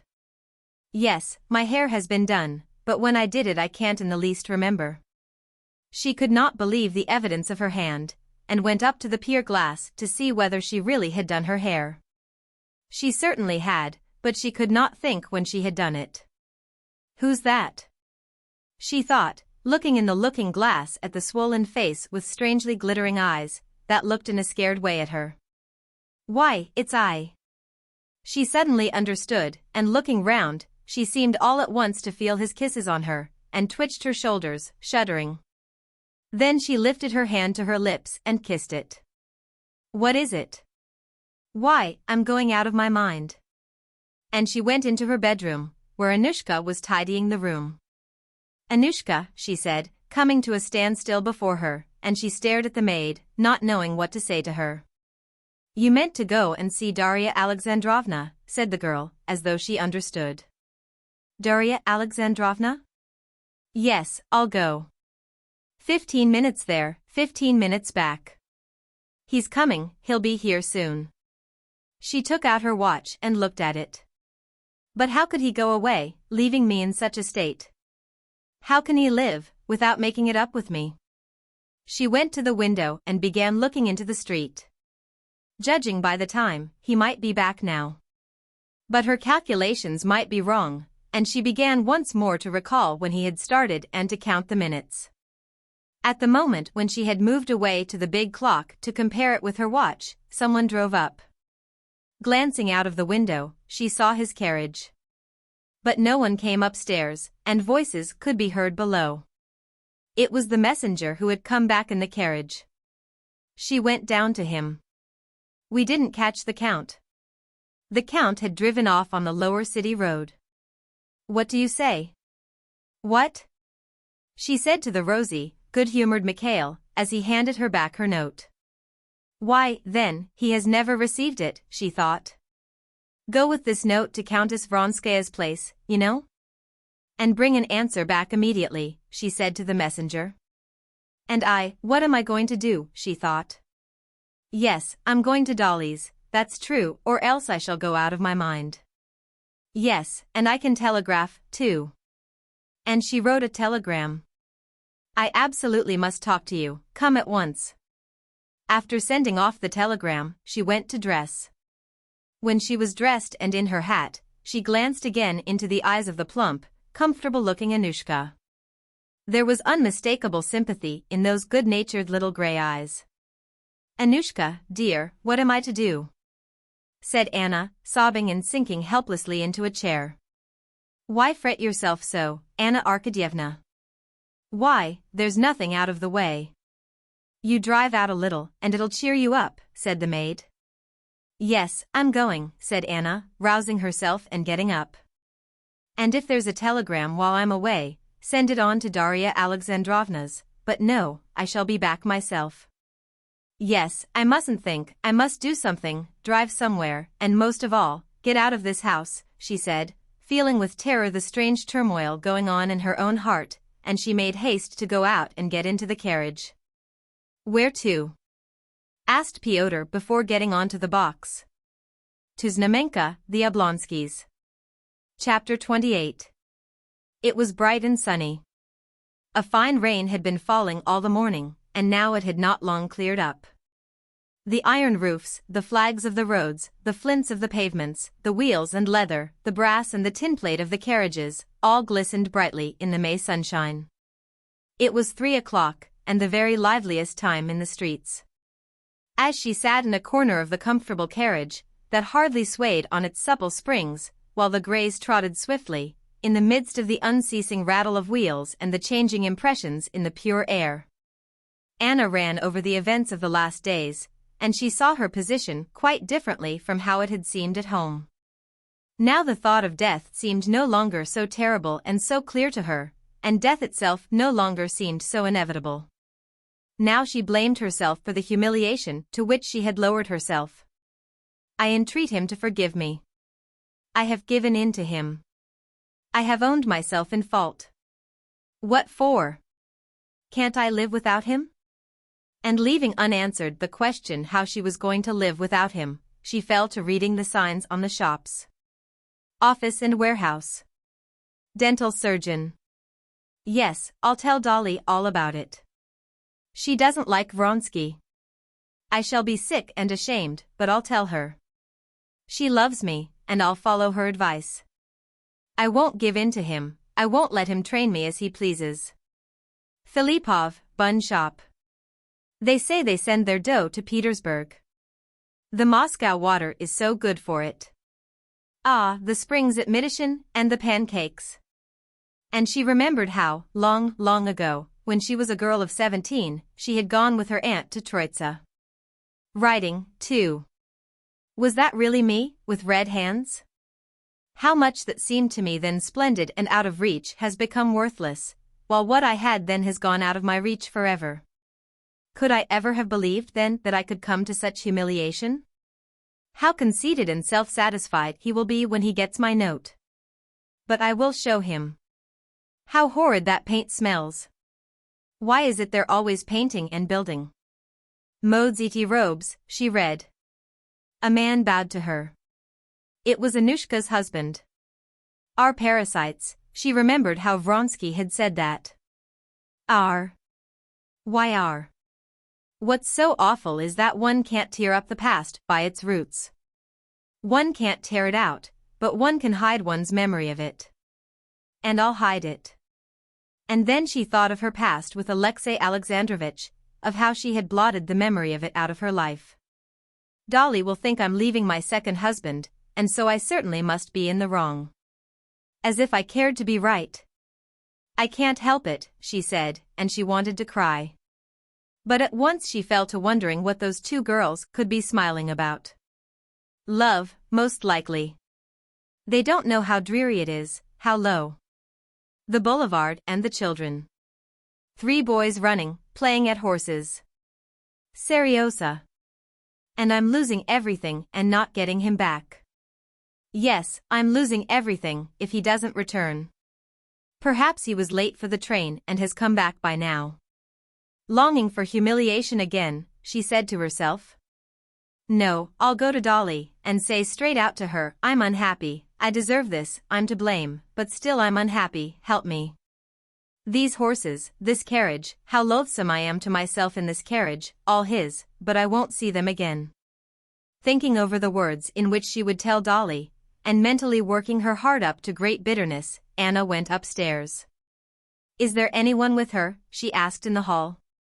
Katerina Alexandrovna Levin, answered the footman. Kitty. Kitty, whom Vronsky was in love with, thought Anna, the girl he thinks of with love. He's sorry he didn't marry her. But me he thinks of with hatred, and is sorry he had anything to do with me. The sisters were having a consultation about nursing when Anna called. Dolly went down alone to see the visitor who had interrupted their conversation. Well, so you've not gone away yet? I meant to have come to you, she said. I had a letter from Stiva today. We had a telegram too, answered Anna, looking round for Kitty. He writes that he can't make out quite what Alexei Alexandrovich wants, but he won't go away without a decisive answer. I thought you had someone with you. Can I see the letter? Yes, Kitty, said Dolly, embarrassed. She stayed in the nursery. She has been very ill. So I heard. May I see the letter? I'll get it directly. But he doesn't refuse, on the contrary, Stiva has hopes, said Dolly, stopping in the doorway. I haven't, and indeed I don't wish it, said Anna. What's this? Does Kitty consider it degrading to meet me? Thought Anna when she was alone. Perhaps she's right, too. But it's not for her, the girl who was in love with Vronsky, it's not for her to show me that, even if it is true. I know that in my position I can't be received by any decent woman. I knew that from the first moment I sacrificed everything to him. And this is my reward. Oh, how I hate him. And what did I come here for? I'm worse here, more miserable. She heard from the next room the sisters' voices in consultation. And what am I going to say to Dolly now? Amuse Kitty by the sight of my wretchedness, submit to her patronizing? No, and besides, Dolly wouldn't understand. And it would be no good my telling her. It would only be interesting to see Kitty, to show her how I despise everyone and everything, how nothing matters to me now. Dolly came in with the letter. Anna read it and handed it back in silence. I knew all that, she said, and it doesn't interest me in the least. Oh, why so? On the contrary, I have hopes, said Dolly, looking inquisitively at Anna. She had never seen her in such a strangely irritable condition. When are you going away? She asked. Anna, half closing her eyes, looked straight before her and did not answer. Why does Kitty shrink from me? She said, looking at the door and flushing red. Oh, what nonsense. She's nursing, and things aren't going right with her, and I've been advising her. She's delighted. She'll be here in a minute, said Dolly awkwardly, not clever at lying. Yes, here she is. Hearing that Anna had called, Kitty had wanted not to appear, but Dolly persuaded her. Rallying her forces, Kitty went in, walked up to her, blushing, and shook hands. I am so glad to see you, she said with a trembling voice. Kitty had been thrown into confusion by the inward conflict between her antagonism to this bad woman and her desire to be nice to her. But as soon as she saw Anna's lovely and attractive face, all feeling of antagonism disappeared. I should not have been surprised if you had not cared to meet me. I'm used to everything. You have been ill? Yes, you are changed, said Anna. Kitty felt that Anna was looking at her with hostile eyes. She ascribed this hostility to the awkward position in which Anna, who had once patronized her, must feel with her now, and she felt sorry for her. They talked of Kitty's illness, of the baby, of Stiva, but it was obvious that nothing interested Anna. I came to say goodbye to you, she said, getting up. Oh, when are you going? But again not answering, Anna turned to Kitty. Yes, I am very glad to have seen you, she said with a smile. I have heard so much of you from everyone, even from your husband. He came to see me, and I liked him exceedingly, she said, unmistakably with malicious intent. Where is he? He has gone back to the country, said Kitty, blushing. Remember me to him, be sure you do. I'll be sure to. Kitty said naively, looking compassionately into her eyes. So goodbye, Dolly. And kissing Dolly and shaking hands with Kitty, Anna went out hurriedly. She's just the same and just as charming. She's very lovely, said Kitty, when she was alone with her sister. But there's something piteous about her. Awfully piteous. Yes, there's something unusual about her today, said Dolly. When I went with her into the hall, I fancied she was almost crying. Chapter 29. Anna got into the carriage again in an even worse frame of mind than when she set out from home. To her previous tortures was added now that sense of mortification and of being an outcast which she had felt so distinctly on meeting Kitty. Where to? Home, asked Pyotr. Yes, home, she said, not even thinking now where she was going. How they looked at me as something dreadful, incomprehensible, and curious. What can he be telling the other with such warmth, she thought, staring at two men who walked by. Can one ever tell anyone what one is feeling? I meant to tell Dolly, and it's a good thing I didn't tell her. How pleased she would have been at my misery. She would have concealed it, but her chief feeling would have been delight at my being punished for the happiness she envied me for. Kitty, she would have been even more pleased. How I can see through her. She knows I was more than usually sweet to her husband. And she's jealous and hates me. And she despises me. In her eyes, I'm an immoral woman. If I were an immoral woman, I could have made her husband fall in love with me, if I'd cared to. And, indeed, I did care to.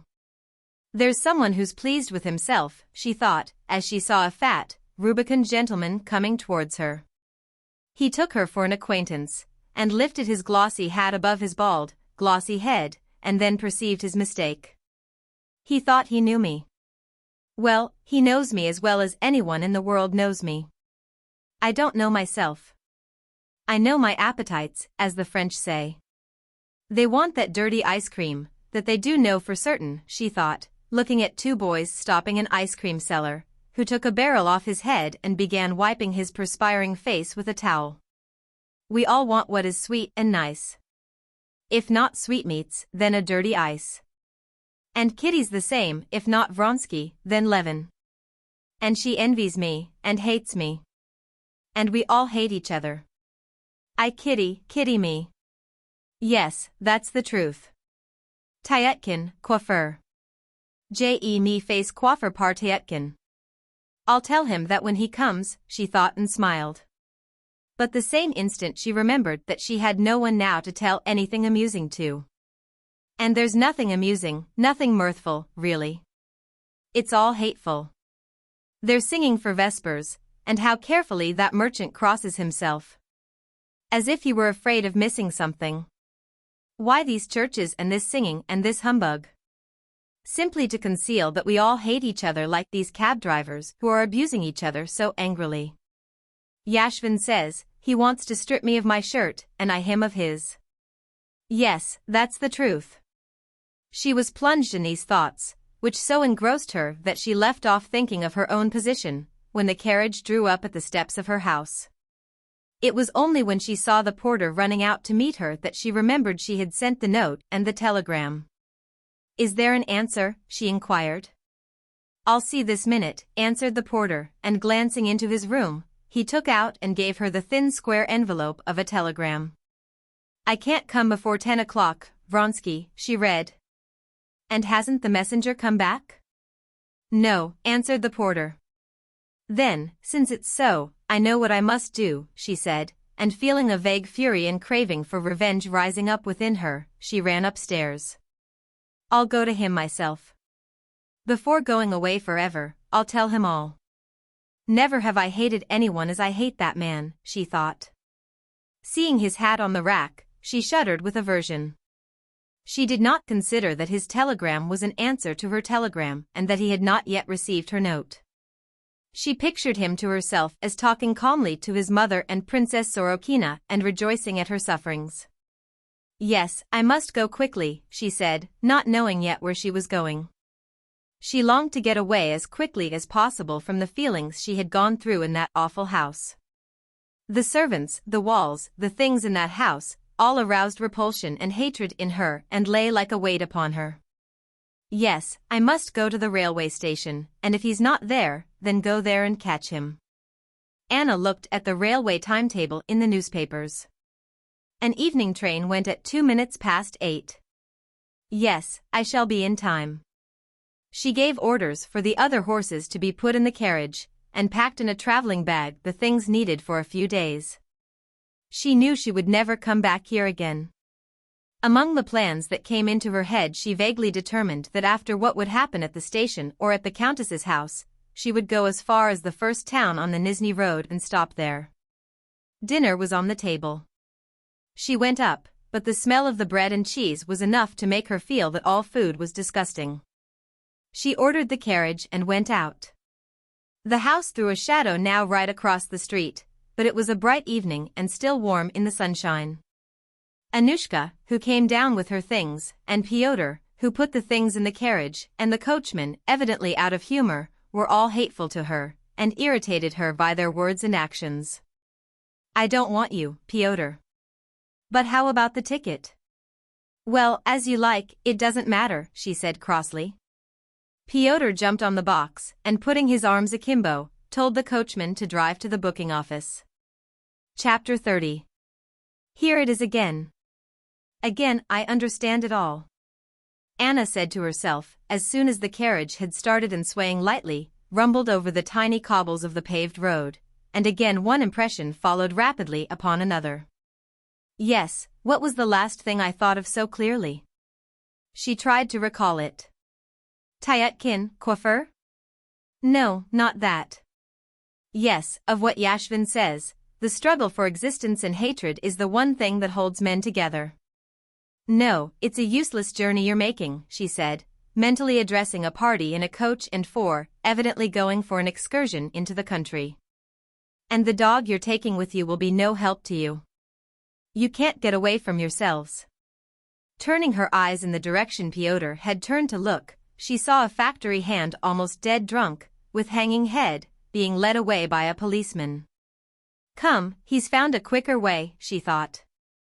Count Vronsky and I did not find that happiness either, though we expected so much from it. And now for the first time Anna turned that glaring light in which she was seeing everything on to her relations with him, which she had hitherto avoided thinking about. What was it he sought in me? Not love so much as the satisfaction of vanity. She remembered his words, the expression of his face, that recalled an abject setter dog, in the early days of their connection. And everything now confirmed this. Yes, there was the triumph of success in him. Of course there was love too, but the chief element was the pride of success. He boasted of me. Now that's over. There's nothing to be proud of.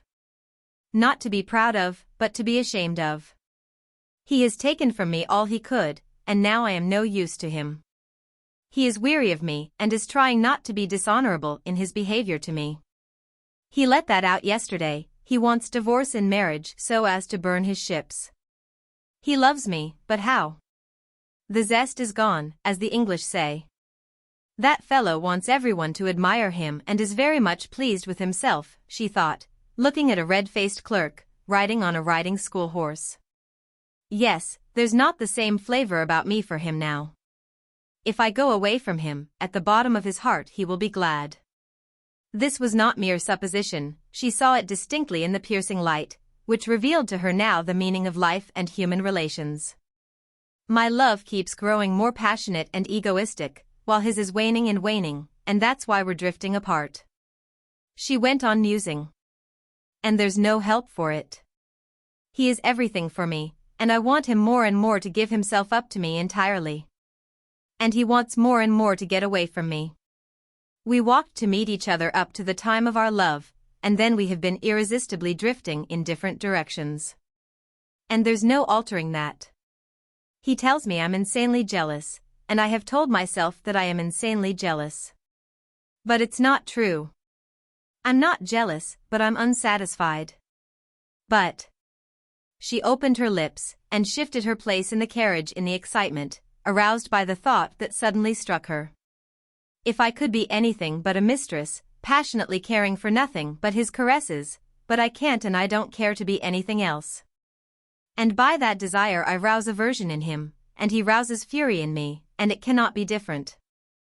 Don't I know that he wouldn't deceive me, that he has no schemes about Princess Sorokina, that he's not in love with Kitty, that he won't desert me. I know all that, but it makes it no better for me. If without loving me, from duty he'll be good and kind to me, without what I want, that's 1,000 times worse than unkindness.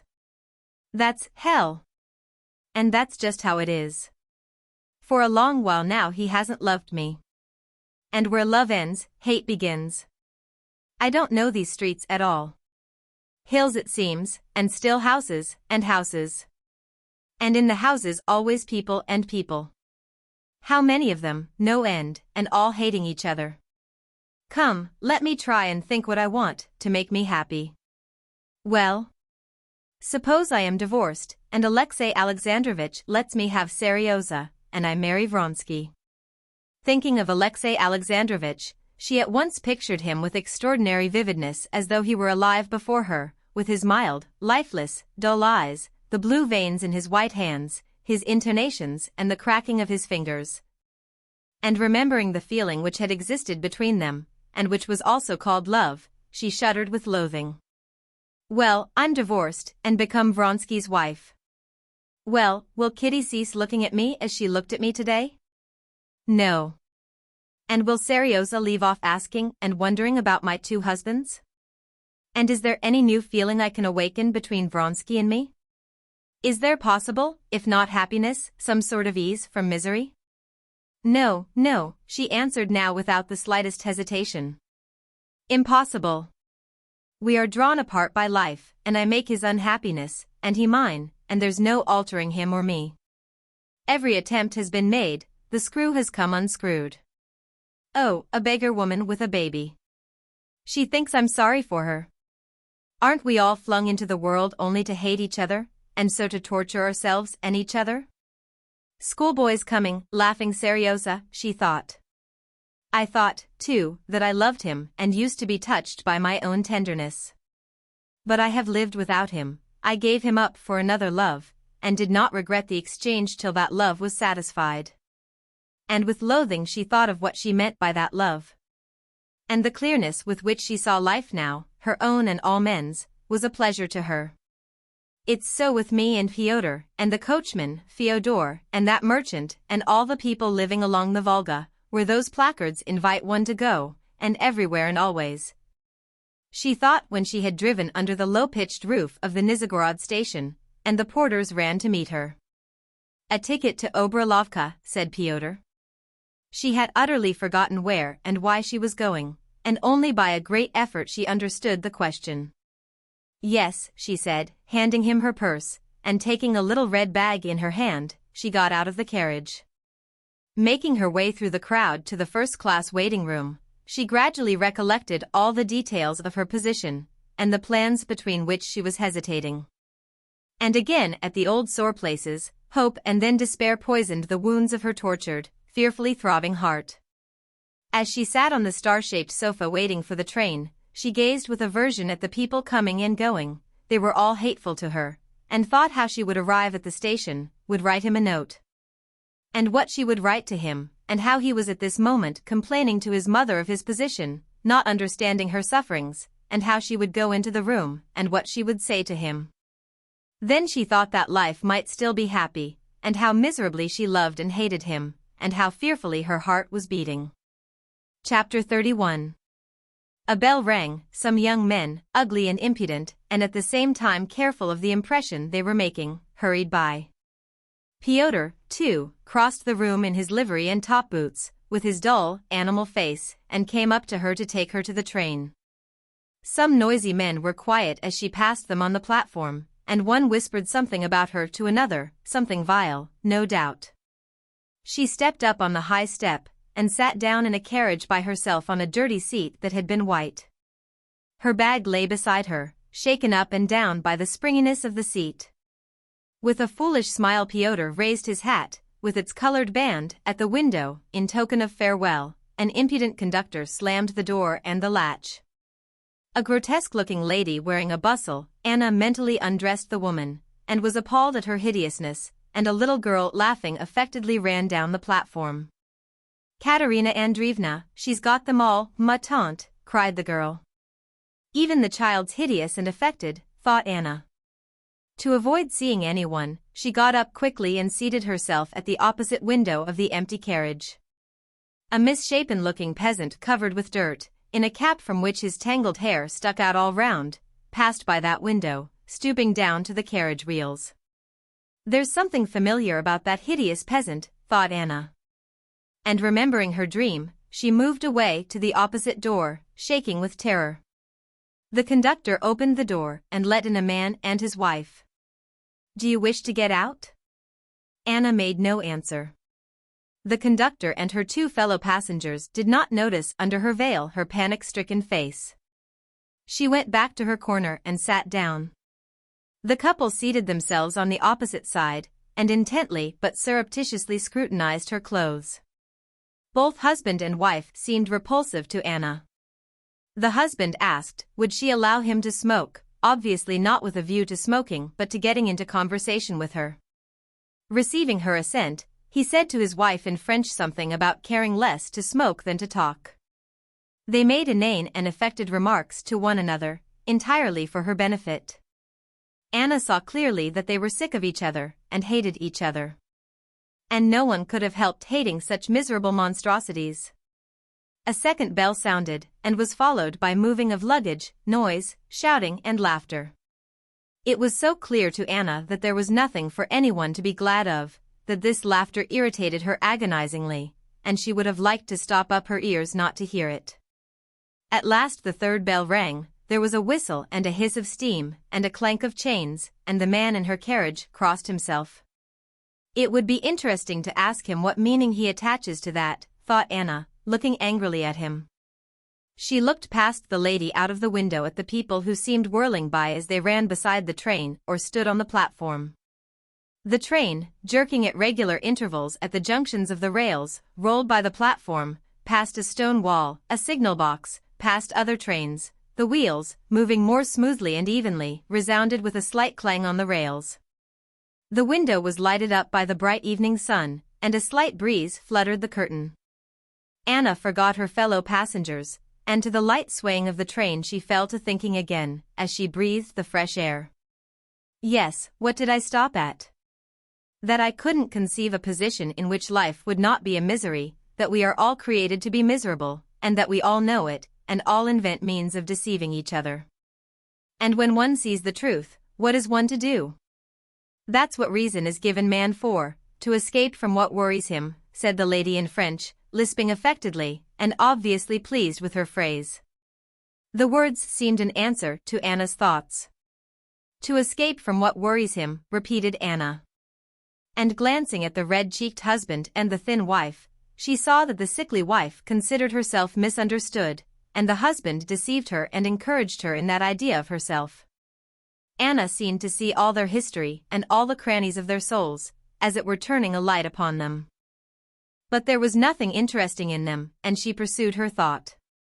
Yes, I'm very much worried, and that's what reason was given me for, to escape. So then one must escape. Why not put out the light when there's nothing more to look at, when it's sickening to look at it all? But how? Why did the conductor run along the footboard? Why are they shrieking, those young men in that train? Why are they talking? Why are they laughing? It's all falsehood, all lying, all humbug, all cruelty. When the train came into the station, Anna got out into the crowd of passengers, and moving apart from them as if they were lepers, she stood on the platform, trying to think what she had come here for, and what she meant to do. Everything that had seemed to her possible before was now so difficult to consider, especially in this noisy crowd of hideous people who would not leave her alone. One moment porters ran up to her proffering their services, then young men, clacking their heels on the planks of the platform and talking loudly, stared at her. People meeting her dodged past on the wrong side. Remembering that she had meant to go on further if there were no answer, she stopped a porter and asked if her coachman were not here with a note from Count Vronsky. Count Vronsky? They sent up here from the Vronskys just this minute, to meet Princess Sorokina and her daughter. And what is the coachman like? Just as she was talking to the porter, the coachman Mikhail, red and cheerful in his smart blue coat and chain, evidently proud of having so successfully performed his commission, came up to her and gave her a letter. She broke it open, and her heart ached before she had read it. I am very sorry your note did not reach me. I will be home at 10, Vronsky had written carelessly. Yes, that's what I expected, she said to herself with an evil smile. Very good, you can go home then, she said softly, addressing Mikhail. She spoke softly because the rapidity of her heart's beating hindered her breathing.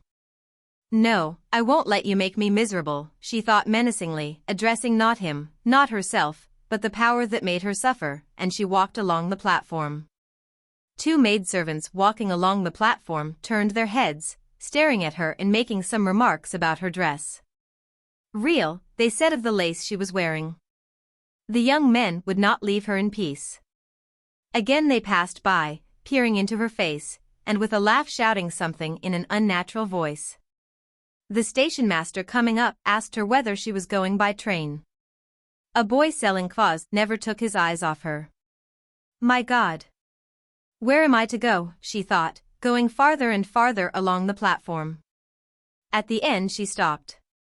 Some ladies and children, who had come to meet a gentleman in spectacles, paused in their loud laughter and talking, and stared at her as she reached them. She quickened her pace and walked away from them to the edge of the platform. A luggage train was coming in. The platform began to sway, and she fancied she was in the train again. And all at once she thought of the man crushed by the train the day she had first met Vronsky, and she knew what she had to do. With a rapid, light step she went down the steps that led from the tank to the rails and stopped quite near the approaching train. She looked at the lower part of the carriages, at the screws and chains and the tall cast-iron wheel of the first carriage slowly moving up, and trying to measure the middle between the front and back wheels, and the very minute when that middle point would be opposite her. There, she said to herself, looking into the shadow of the carriage, at the sand and coal dust which covered the sleepers, there, in the very middle, and I will punish him and escape from everyone and from myself. She tried to fling herself below the wheels of the first carriage as it reached her, but the red bag which she tried to drop out of her hand delayed her, and she was too late. She missed the moment. She had to wait for the next carriage. A feeling such as she had known when about to take the first plunge in bathing came upon her, and she crossed herself. That familiar gesture brought back into her soul a whole series of girlish and childish memories, and suddenly the darkness that had covered everything for her was torn apart, and life rose up before her for an instant with all its bright past joys. But she did not take her eyes from the wheels of the second carriage. And exactly at the moment when the space between the wheels came opposite her, she dropped the red bag, and drawing her head back into her shoulders, fell on her hands under the carriage, and lightly, as though she would rise again at once, dropped onto her knees. And at the same instant she was terror-stricken at what she was doing. Where am I? What am I doing? What for? She tried to get up, to drop backwards, but something huge and merciless struck her on the head and rolled her on her back. Lord, forgive me all, she said, feeling it impossible to struggle. A peasant muttering something was working at the iron above her. And the light by which she had read the book filled with troubles, falsehoods, sorrow, and evil, flared up more brightly than ever before, lighted up for her all that had been in darkness, flickered, began to grow dim, and was quenched forever. Part 8. Chapter 1. Almost 2 months had passed. The hot summer was half over, but Sergei Ivanovich was only just preparing to leave Moscow. Sergei Ivanovich's life had not been uneventful during this time. A year ago he had finished his book, the fruit of 6 years' labor, Sketch of a Survey of the Principles and Forms of Government in Europe and Russia. Several sections of this book and its introduction had appeared in periodical publications, and other parts had been read by Sergei Ivanovich to persons of his circle, so that the leading ideas of the work could not be completely novel to the public. But still Sergei Ivanovich had expected that on its appearance his book would be sure to make a serious impression on society, and if it did not cause a revolution in social science it would, at any rate, make a great stir in the scientific world. After the most conscientious revision the book had last year been published, and had been distributed among the booksellers. Though he asked no one about it, reluctantly and with feigned indifference answered his friends' inquiries as to how the book was going, and did not even inquire of the booksellers how the book was selling, Sergei Ivanovich was all on the alert, with strained attention, watching for the first impression his book would make in the world and in literature. But a week passed, a second, a third, and in society no impression whatever could be detected. His friends who were specialists and savants, occasionally, unmistakably from politeness, alluded to it. The rest of his acquaintances, not interested in a book on a learned subject, did not talk of it at all. And society generally, just now especially absorbed in other things, was absolutely indifferent. In the press, too, for a whole month there was not a word about his book. Sergei Ivanovich had calculated to a nicety the time necessary for writing a review, but a month passed, and a second, and still there was silence. Only in the Northern Beetle, in a comic article on the singer Drabantai, who had lost his voice, there was a contemptuous allusion to Koznichev's book, suggesting that the book had been long ago seen through by everyone, and was a subject of general ridicule. At last, in the 3rd month, a critical article appeared in a serious review. Sergei Ivanovich knew the author of the article. He had met him once at Golubtsov's. The author of the article was a young man, an invalid, very bold as a writer, but extremely deficient in breeding and shy in personal relations. In spite of his absolute contempt for the author, it was with complete respect that Sergei Ivanovich said about reading the article. The article was awful. The critic had undoubtedly put an interpretation upon the book which could not possibly be put on it. But he had selected quotations so adroitly that for people who had not read the book, and obviously scarcely anyone had read it, it seemed absolutely clear that the whole book was nothing but a medley of high-flown phrases. Not even, as suggested by marks of interrogation, used appropriately, and that the author of the book was a person absolutely without knowledge of the subject. And all this was so wittily done that Sergei Ivanovich would not have disowned such wit himself. But that was just what was so awful. In spite of the scrupulous conscientiousness with which Sergei Ivanovich verified the correctness of the critic's arguments, he did not for a minute stop to ponder over the faults and mistakes which were ridiculed. But unconsciously he began immediately trying to recall every detail of his meeting and conversation with the author of the article. Didn't I offend him in some way? Sergei Ivanovich wondered. And remembering that when they met he had corrected the young man about something he had said that betrayed ignorance, Sergei Ivanovich found the clue to explain the article.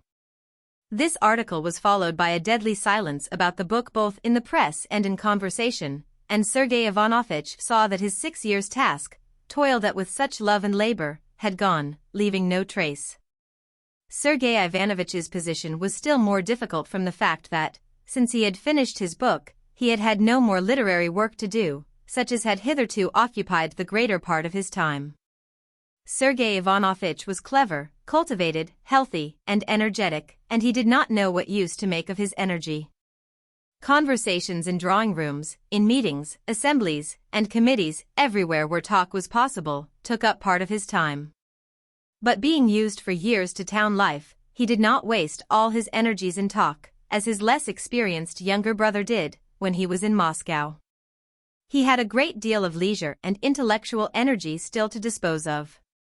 Fortunately for him, at this period so difficult for him from the failure of his book, the various public questions of the dissenting sects, of the American alliance, of the Samara famine, of exhibitions, and of spiritualism, were definitely replaced in public interest by the Slavonic question, which had hitherto rather languidly interested society, and Sergei Ivanovich, who had been one of the first to raise this subject, threw himself into it heart and soul.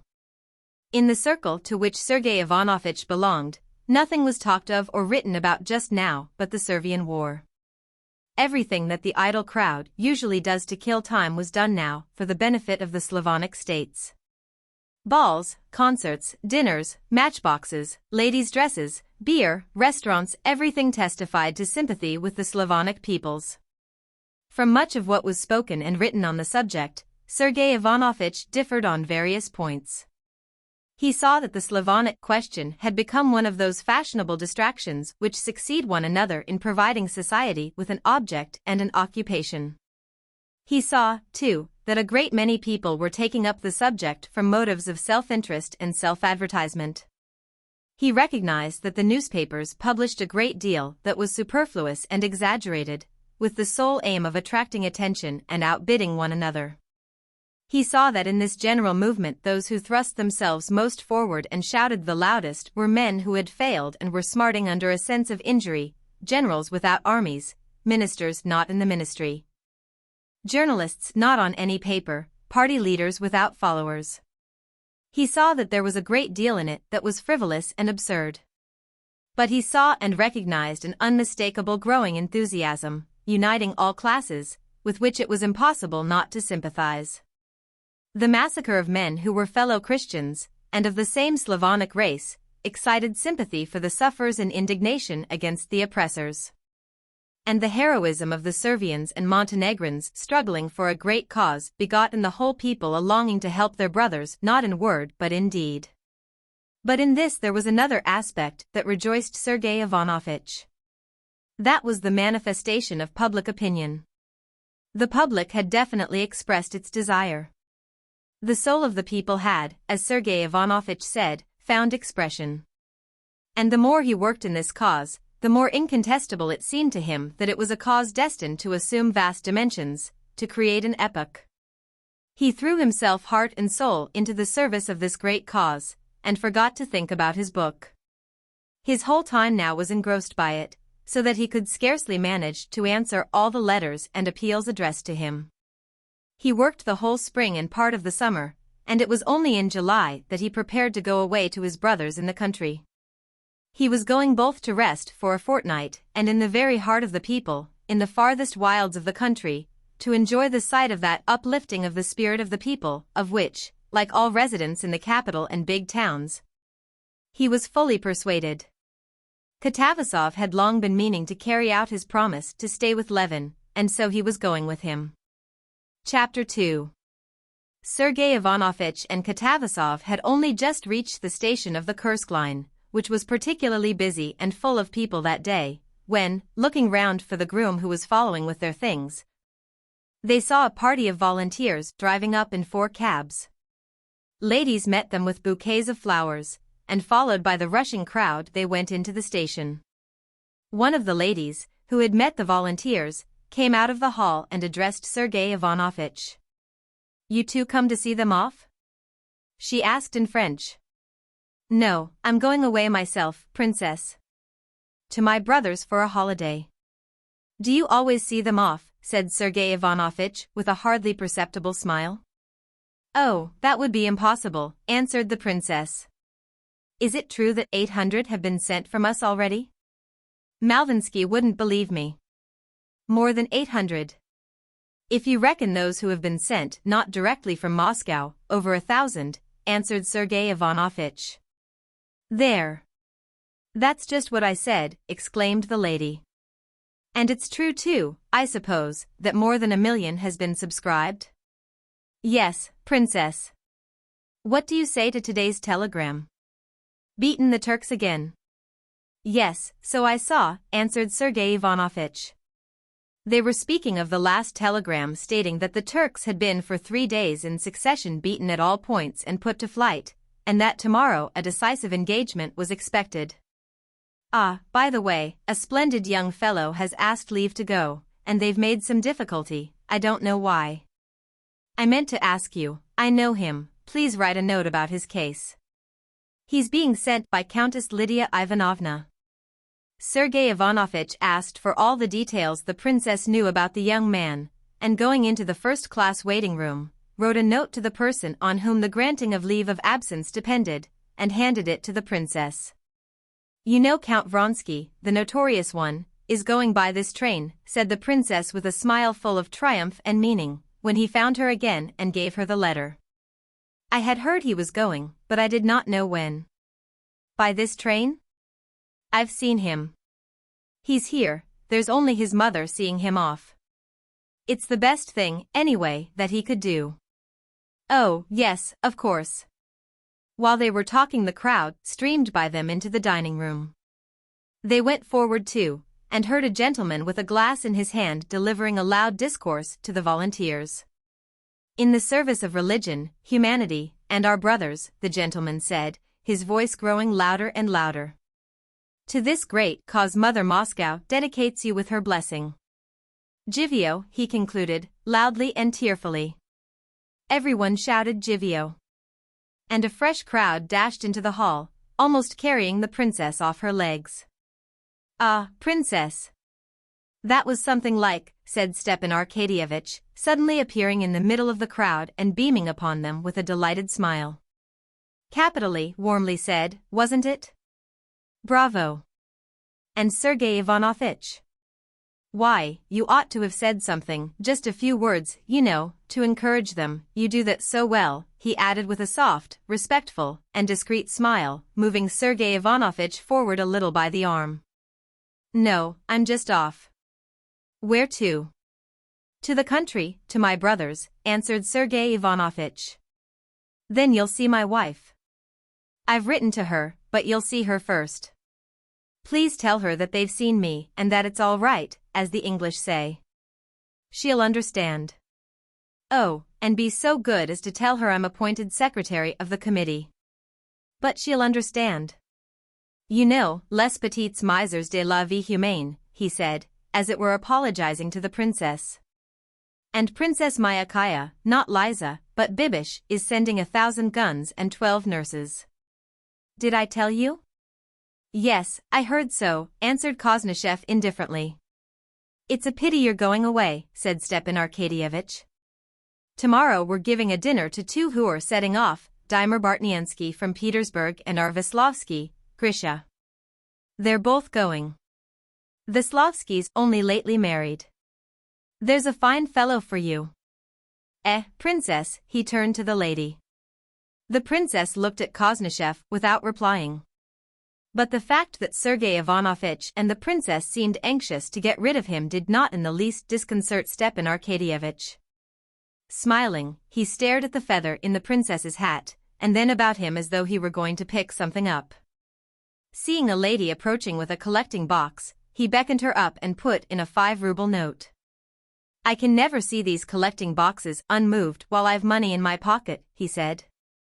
And how about today's telegram? Fine chaps, those Montenegrins. You don't say so, he cried, when the princess told him that Vronsky was going by this train.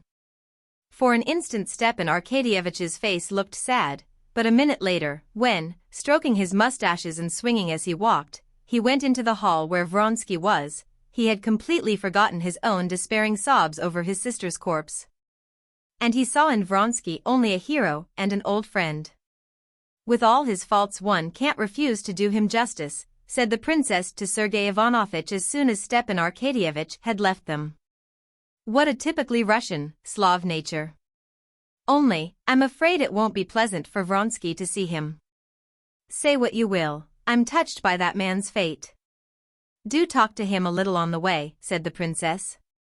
Yes, perhaps, if it happens so. I never liked him.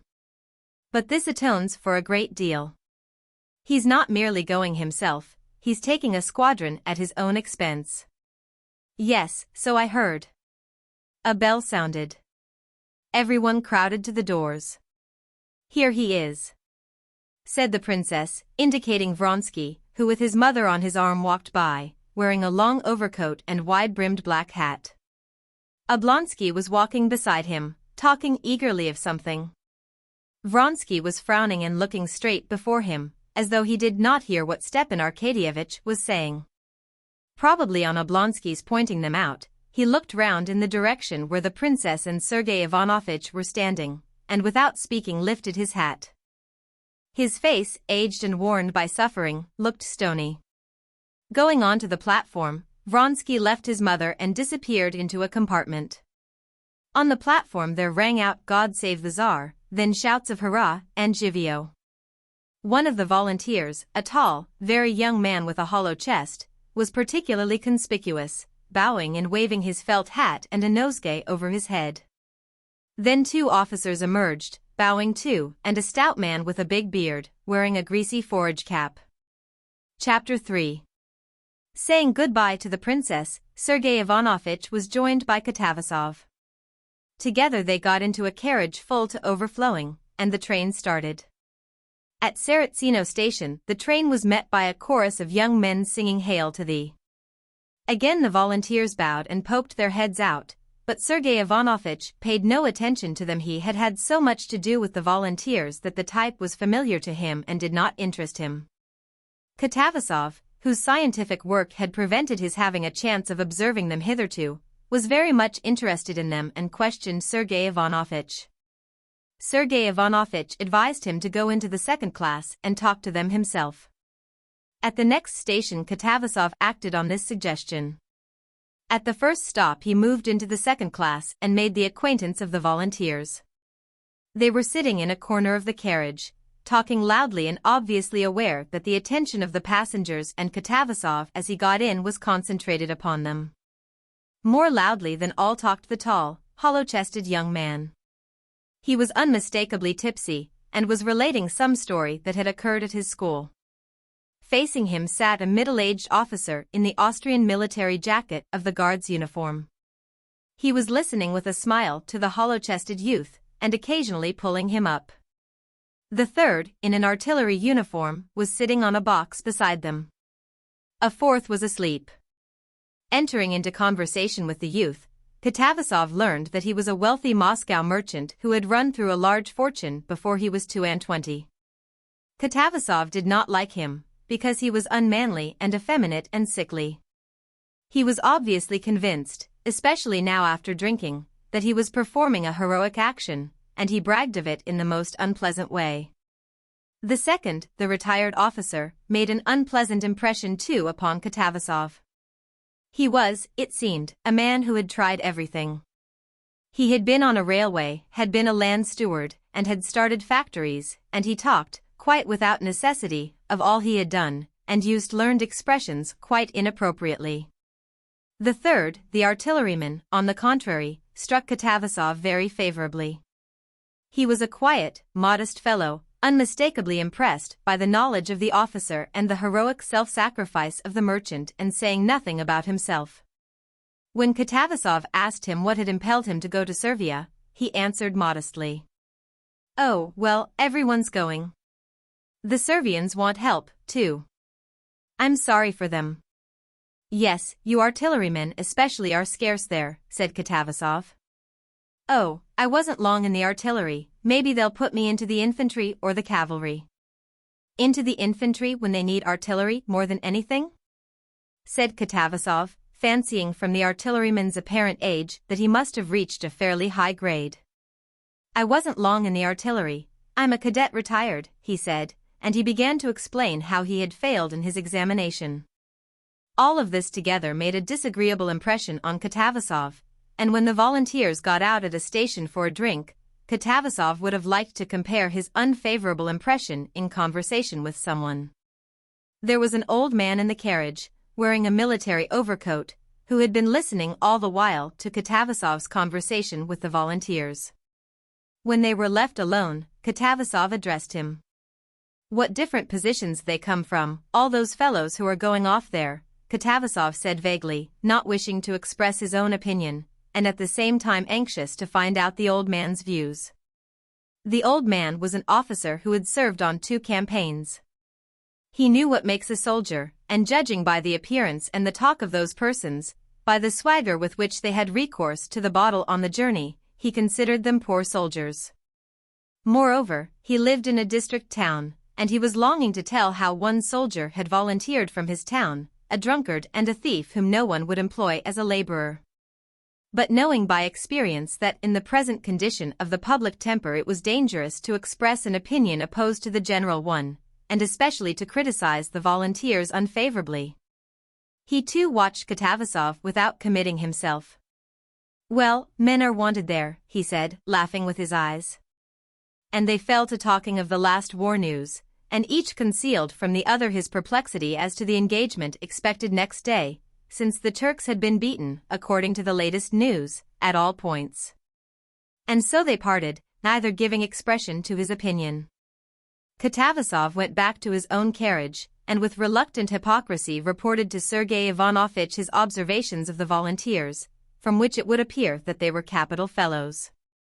At a big station at a town the volunteers were again greeted with shouts and singing, again men and women with collecting boxes appeared, and provincial ladies brought bouquets to the volunteers and followed them into the refreshment room. But all this was on a much smaller and feebler scale than in Moscow. Chapter 4. While the train was stopping at the provincial town, Sergei Ivanovitch did not go to the refreshment room, but walked up and down the platform. The first time he passed Vronsky's compartment he noticed that the curtain was drawn over the window, but as he passed it the second time he saw the old countess at the window. She beckoned to Koznishev. "I'm going, you see, taking him as far as Kursk," she said. "Yes, so I heard," said Sergei Ivanovitch, standing at her window and peeping in. "What a noble act on his part," he added, noticing that Vronsky was not in the compartment. "Yes, after his misfortune, what was there for him to do?" "What a terrible thing it was," said Sergei Ivanovitch. "Ah, what I have been through." "But do get in." "Ah, what I have been through," she repeated, when Sergei Ivanovitch had got in and sat down beside her. "You can't conceive it. For 6 weeks he did not speak to anyone, and would not touch food except when I implored him. And not for 1 minute could we leave him alone. We took away everything he could have used against himself. We lived on the ground floor, but there was no reckoning on anything. You know, of course, that he had shot himself once already on her account," she said, and the old lady's eyelashes twitched at the recollection. Yes, hers was the fitting end for such a woman. Even the death she chose was low and vulgar. "It's not for us to judge, Countess," said Sergei Ivanovich, "but I can understand that it has been very hard for you." "Ah, don't speak of it. I was staying on my estate, and he was with me." A note was brought him. He wrote an answer and sent it off. We hadn't an idea that she was close by at the station. In the evening I had only just gone to my room, when my Mary told me a lady had thrown herself under the train. Something seemed to strike me at once. I knew it was she. The first thing I said was, he was not to be told. But they'd told him already. His coachman was there and saw it all. When I ran into his room, he was beside himself. It was fearful to see him. He didn't say a word, but galloped off there. I don't know to this day what happened there, but he was brought back at death's door. I shouldn't have known him. Prostration complete, the doctor said. And that was followed almost by madness. "Oh, why talk of it," said the Countess with a wave of her hand. "It was an awful time. No, say what you will, she was a bad woman. Why, what is the meaning of such desperate passions? It was all to show herself something out of the way. Well, and that she did do.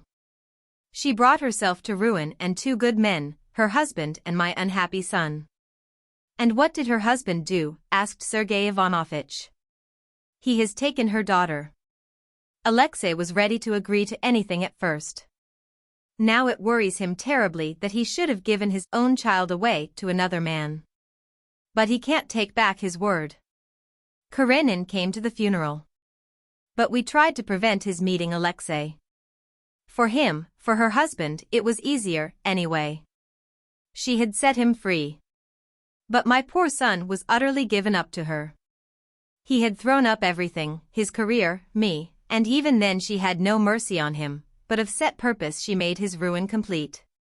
No, say what you will, her very death was the death of a vile woman, of no religious feeling.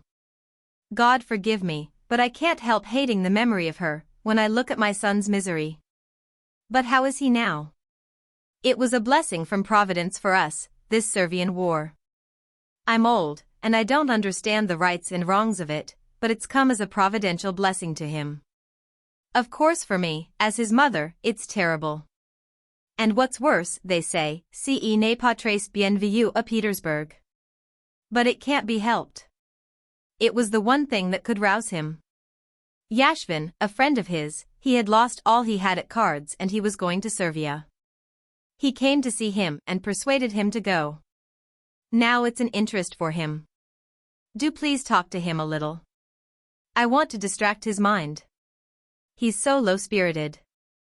And as bad luck would have it, he has toothache too. But he'll be delighted to see you. Please do talk to him, he's walking up and down on that side. Sergei Ivanovich said he would be very glad to, and crossed over to the other side of the station. Chapter 5. In the slanting evening shadows cast by the baggage piled up on the platform, Vronsky in his long overcoat and slouch hat, with his hands in his pockets, strode up and down, like a wild beast in a cage, turning sharply after 20 paces. Sergei Ivanovich fancied, as he approached him, that Vronsky saw him but was pretending not to see. This did not affect Sergei Ivanovich in the slightest. He was above all personal considerations with Vronsky. At that moment Sergei Ivanovich looked upon Vronsky as a man taking an important part in a great cause, and Koznishev thought it his duty to encourage him and express his approval. He went up to him. Vronsky stood still, looked intently at him, recognized him, and going a few steps forward to meet him, shook hands with him very warmly. "Possibly you didn't wish to see me," said Sergei Ivanovich, "but couldn't I be of use to you?" "There's no one I should less dislike seeing than you," said Vronsky.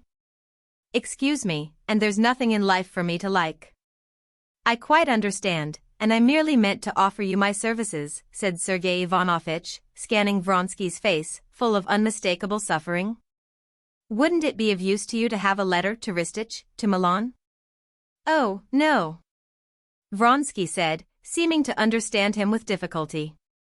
If you don't mind, let's walk on. It's so stuffy among the carriages. A letter? No, thank you. To meet death one needs no letters of introduction. Nor for the Turks, he said, with a smile that was merely of the lips. His eyes still kept their look of angry suffering. Yes, but you might find it easier to get into relations, which are after all essential, with anyone prepared to see you. But that's as you like. I was very glad to hear of your intention. There have been so many attacks made on the volunteers, and a man like you raises them in public estimation. My use as a man, said Vronsky, is that life's worth nothing to me? And that I've enough bodily energy to cut my way into their ranks, and to trample on them or fall, I know that. I'm glad there's something to give my life for it's not simply useless but loathsome to me. Anyone's welcome to it. And his jaw twitched impatiently from the incessant gnawing toothache that prevented him from even speaking with a natural expression. You will become another man, I predict, said Sergei Ivanovich, feeling touched. To deliver one's brothermen from bondage is an aim worth death and life. God grant you success outwardly, and inwardly peace, he added, and he held out his hand. Vronsky warmly pressed his outstretched hand. Yes, as a weapon I may be of some use. But as a man, I'm a wreck, he jerked out. He could hardly speak for the throbbing ache in his strong teeth, that were like rows of ivory in his mouth. He was silent, and his eyes rested on the wheels of the tender, slowly and smoothly rolling along the rails. And all at once a different pain, not an ache, but an inner trouble, that set his whole being in anguish, made him for an instant forget his toothache. As he glanced at the tender and the rails, under the influence of the conversation with a friend he had not met since his misfortune, he suddenly recalled her, that is, what was left of her when he had run like one distraught into the cloak-room of the railway station, on the table, shamelessly sprawling out among strangers, the blood-stained body so lately full of life. The head unhurt dropping back with its weight of hair, and the curling tresses about the temples, and the exquisite face, with red, half-opened mouth, the strange, fixed expression, piteous on the lips and awful in the still open eyes. That seemed to utter that fearful phrase, that he would be sorry for it, that she had said when they were quarreling. And he tried to think of her as she was when he met her the first time, at a railway station too, mysterious, exquisite, loving, seeking and giving happiness, and not cruelly revengeful as he remembered her on that last moment. He tried to recall his best moments with her, but those moments were poisoned forever. He could only think of her as triumphant, successful in her menace of a wholly useless remorse never to be effaced. He lost all consciousness of toothache, and his face worked with sobs. Passing twice up and down beside the baggage in silence and regaining his self-possession, he addressed Sergei Ivanovich calmly. You have had no telegrams since yesterday's? Yes, driven back for a third time, but a decisive engagement expected for tomorrow. And after talking a little more of King Milan's proclamation, and the immense effect it might have, they parted, going to their carriages on hearing the second bell. Chapter 6. Sergei Ivanovich had not telegraphed to his brother to send to meet him, as he did not know when he should be able to leave Moscow. Levin was not at home when Katavasov and Sergei Ivanovich in a fly hired at the station drove up to the steps of the Pokrovskoe house, as black as Moors from the dust of the road. Kitty, sitting on the balcony with her father and sister, recognized her brother-in-law, and ran down to meet him. What a shame not to have let us know, she said, giving her hand to Sergei Ivanovich, and putting her forehead up for him to kiss. We drove here capitally, and have not put you out, answered Sergei Ivanovich. I'm so dirty. I'm afraid to touch you. I've been so busy, I didn't know when I should be able to tear myself away. And so you're still as ever enjoying your peaceful, quiet happiness, he said, smiling, out of the reach of the current in your peaceful backwater. Here's our friend Fyodor Vasilievich who has succeeded in getting here at last. But I'm not a Negro, I shall look like a human being when I wash, said Katavasov in his jesting fashion, and he shook hands and smiled, his teeth flashing white in his black face. Kostya will be delighted. He has gone to his settlement. It's time he should be home. Busy as ever with his farming. It really is a peaceful backwater, said Katavasov, while we in town think of nothing but the Servian war. Well, how does our friend look at it? He's sure not to think like other people. Oh, I don't know, like everybody else, Kitty answered, a little embarrassed, looking round at Sergei Ivanovitch. I'll send to fetch him. Papa's staying with us. He's only just come home from abroad.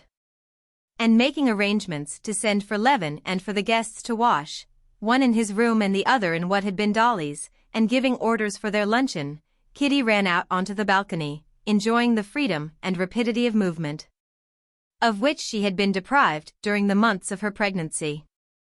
It's Sergei Ivanovitch and Katavasov, a professor, she said. Oh, that's a bore in this heat, said the prince. No, Papa, he's very nice, and Kostya's very fond of him, Kitty said, with a deprecating smile, noticing the irony on her father's face. Oh, I didn't say anything. You go to them, darling, said Kitty to her sister, and entertain them. They saw Stiva at the station, he was quite well. And I must run to Mitya. As ill luck would have it, I haven't fed him since tea. He's awake now, and sure to be screaming.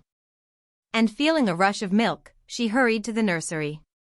This was not a mere guess, her connection with the child was still so close that she could gauge by the flow of her milk his need of food, and knew for certain he was hungry. She knew he was crying before she reached the nursery. And he was indeed crying. She heard him and hastened. But the faster she went, the louder he screamed. It was a fine healthy scream, hungry and impatient. Has he been screaming long, nurse, very long? Said Kitty hurriedly, seating herself on a chair, and preparing to give the baby the breast. But give me him quickly. Oh, nurse, how tiresome you are. There, tie the cap afterwards, do. The baby's greedy scream was passing into sobs. But you can't manage so, ma'am, said Agafia Mihailovna, who was almost always to be found in the nursery. He must be put straight. Ayo. Ayo, she chanted over him, paying no attention to the mother. The nurse brought the baby to his mother. Agafia Mihailovna followed him with a face dissolving with tenderness. He knows me, he knows me. In God's faith, Katerina Alexandrovna, ma'am, he knew me. Agafia Mihailovna cried above the baby's screams. But Kitty did not hear her words. Her impatience kept growing, like the baby's. Their impatience hindered things for a while. The baby could not get hold of the breast right, and was furious. At last, after despairing, breathless screaming, and vain sucking, things went right, and mother and child felt simultaneously soothed, and both subsided into calm. But poor darling, he's all in perspiration, said Kitty in a whisper, touching the baby. What makes you think he knows you? She added, with a sidelong glance at the baby's eyes that peered roguishly, as she fancied, from under his cap, at his rhythmically puffing cheeks, and the little red-palmed hand he was waving. Impossible.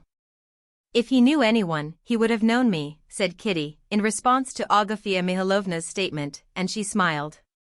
She smiled because, though she said he could not know her, in her heart she was sure that he knew not merely Agafia Mihailovna, but that he knew and understood everything, and knew and understood a great deal too that no one else knew, and that she, his mother, had learned and come to understand only through him. To Agafia Mihailovna, to the nurse, to his grandfather, to his father even, Mitya was a living being, requiring only material care, but for his mother he had long been a mortal being, with whom there had been a whole series of spiritual relations already. When he wakes up, please God, you shall see for yourself then when I do like this, he simply beams on me, the darling. Simply beams like a sunny day, said Agafia Mihailovna. Well, well, then we shall see, whispered Kitty. But now go away, he's going to sleep. Chapter 7. Agafia Mihailovna went out on tiptoe. The nurse let down the blind, chased a fly out from under the muslin canopy of the crib, and a bumblebee struggling on the window frame, and sat down waving a faded branch of birch over the mother and the baby. How hot it is. If God would send a drop of rain, she said. Yes, yes, sh, was all Kitty answered, rocking a little, and tenderly squeezing the plump little arm, with rolls of fat at the wrist, which Mitya still waved feebly as he opened and shut his eyes. That hand worried Kitty. She longed to kiss the little hand, but was afraid to for fear of waking the baby. At last the little hand ceased waving, and the eyes closed. Only from time to time, as he went on sucking, the baby raised his long, curly eyelashes and peeped at his mother with wet eyes that looked black in the twilight. The nurse had left off fanning, and was dozing. From above came the peals of the old prince's voice, and the chuckle of Katavasov. They have got into talk without me, thought Kitty, but still it's vexing that Kostya's out. He's sure to have gone to the bee-house again. Though it's a pity he's there so often, still I'm glad. It distracts his mind. He's become altogether happier and better now than in the spring. He used to be so gloomy and worried that I felt frightened for him. And how absurd he is. She whispered, smiling. She knew what worried her husband. It was his unbelief. Although, if she had been asked whether she supposed that in the future life, if he did not believe, he would be damned, she would have had to admit that he would be damned. His unbelief did not cause her unhappiness. And she, confessing that for an unbeliever there can be no salvation, and loving her husband's soul more than anything in the world, thought with a smile of his unbelief, and told herself that he was absurd. What does he keep reading philosophy of some sort for all this year, she wondered. If it's all written in those books, he can understand them. If it's all wrong, why does he read them? He says himself that he would like to believe. Then why is it he doesn't believe? Surely from his thinking so much? And he thinks so much from being solitary. He's always alone, alone. He can't talk about it all to us.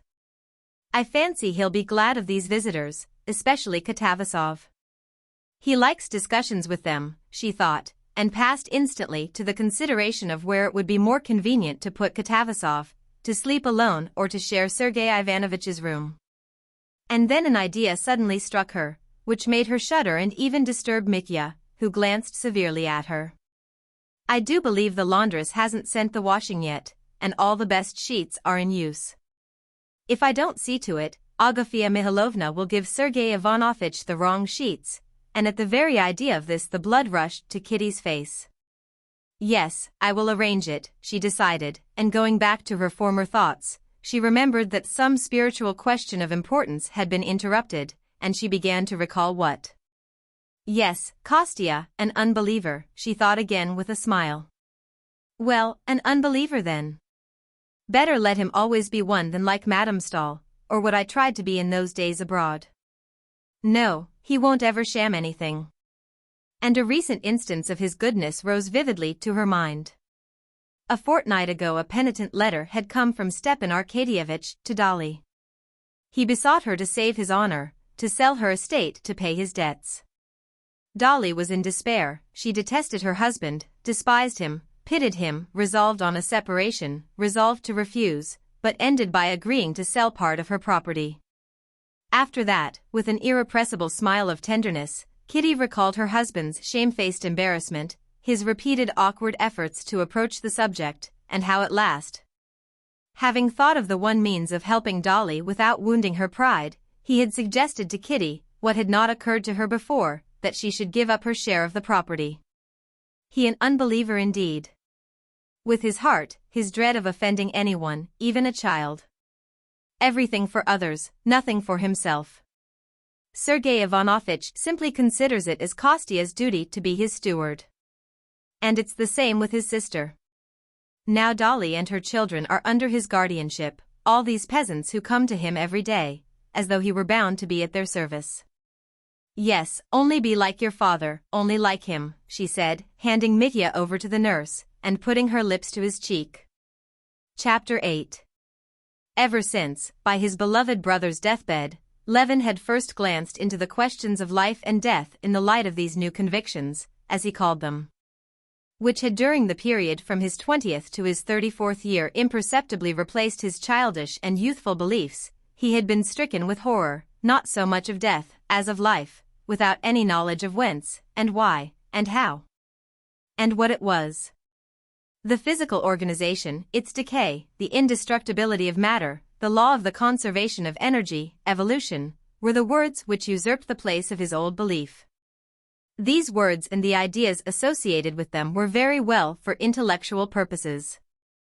But for life they yielded nothing, and Levin felt suddenly like a man who has changed his warm fur cloak for a muslin garment, and going for the first time into the frost is immediately convinced, not by reason, but by his whole nature, that he is as good as naked, and that he must infallibly perish miserably. From that moment, though he did not distinctly face it, and still went on living as before, Levin had never lost this sense of terror at his lack of knowledge.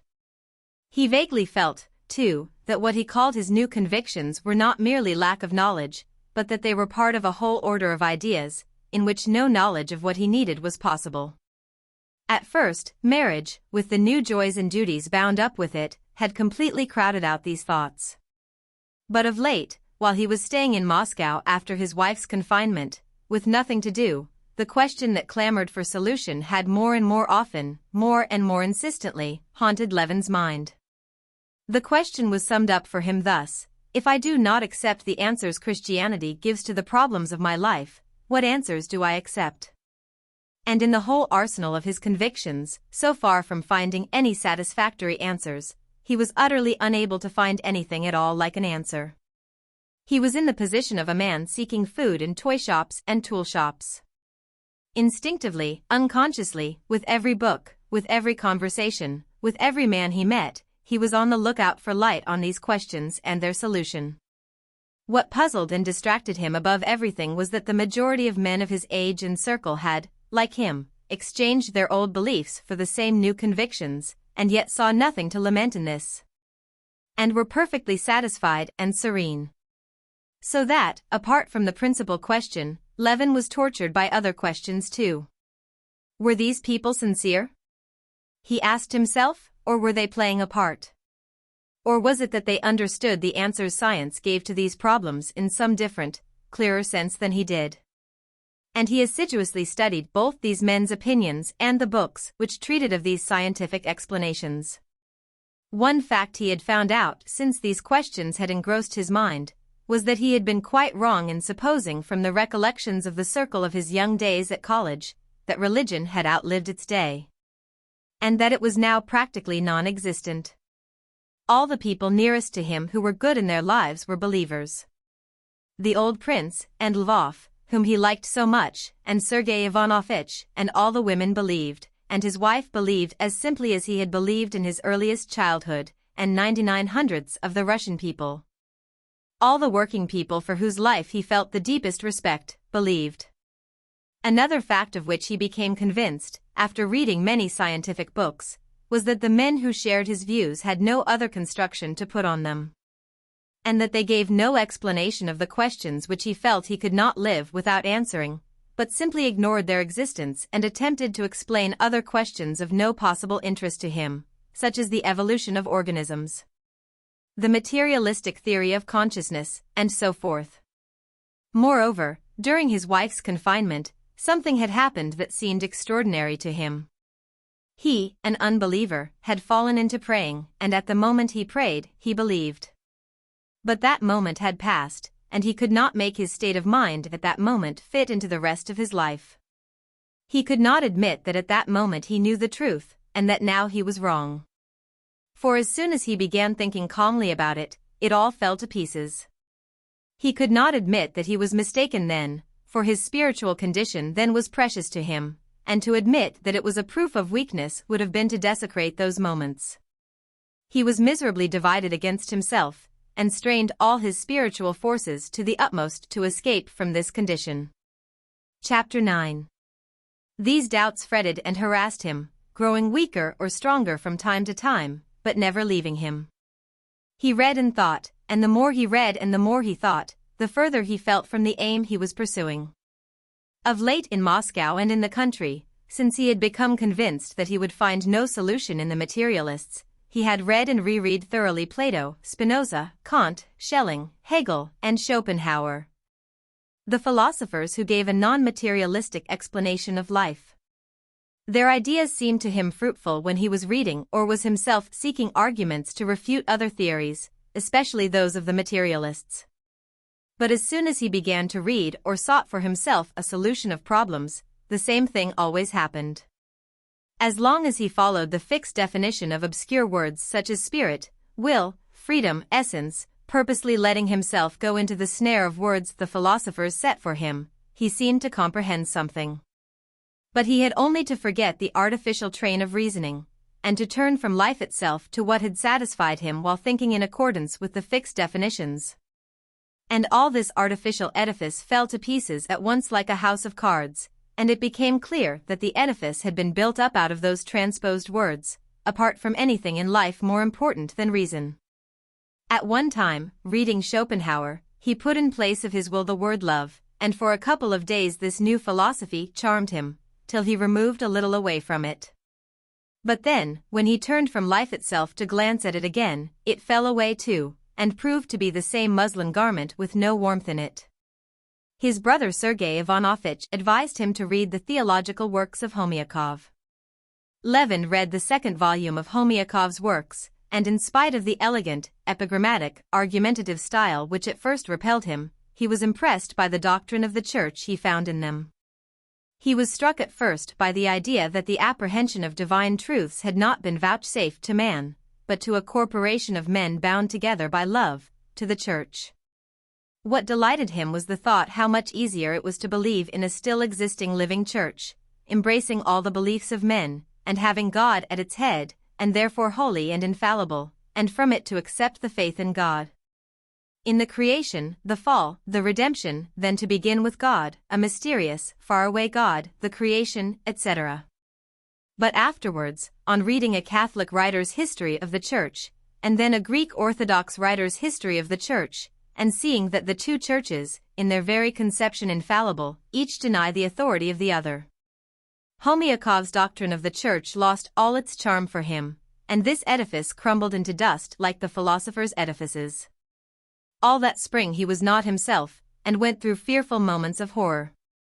Without knowing what I am and why I am here, life's impossible, and that I can't know, and so I can't live, Levin said to himself. In infinite time, in infinite matter, in infinite space, is formed a bubble organism, and that bubble lasts a while and bursts, and that bubble is me.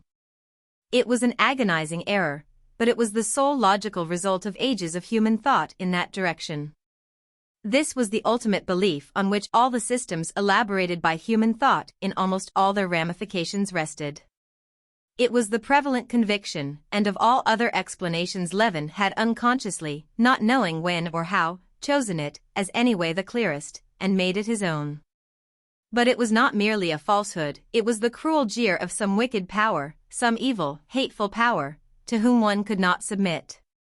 He must escape from this power. And the means of escape every man had in his own hands. He had but to cut short this dependence on evil. And there was one means, death. And Levin, a happy father and husband, in perfect health, was several times so near suicide that he hid the cord that he might not be tempted to hang himself, and was afraid to go out with his gun for fear of shooting himself. But Levin did not shoot himself, and did not hang himself, he went on living. Chapter 10. When Levin thought what he was and what he was living for, he could find no answer to the questions and was reduced to despair, but he left off questioning himself about it. It seemed as though he knew both what he was and for what he was living, for he acted and lived resolutely and without hesitation. Indeed, in these latter days he was far more decided and unhesitating in life than he had ever been. When he went back to the country at the beginning of June, he went back also to his usual pursuits. The management of the estate, his relations with the peasants and the neighbors, the care of his household, the management of his sister's and brother's property, of which he had the direction, his relations with his wife and kindred, the care of his child, and the new beekeeping hobby he had taken up that spring, filled all his time. These things occupied him now, not because he justified them to himself by any sort of general principles, as he had done in former days. On the contrary, disappointed by the failure of his former efforts for the general welfare, and too much occupied with his own thought and the mass of business with which he was burdened from all sides. He had completely given up thinking of the general good, and he busied himself with all this work simply because it seemed to him that he must do what he was doing, that he could not do otherwise. In former days, almost from childhood, and increasingly up to full manhood, when he had tried to do anything that would be good for all, for humanity, for Russia, for the whole village, he had noticed that the idea of it had been pleasant. But the work itself had always been incoherent, that then he had never had a full conviction of its absolute necessity, and that the work that had begun by seeming so great, had grown less and less, till it vanished into nothing.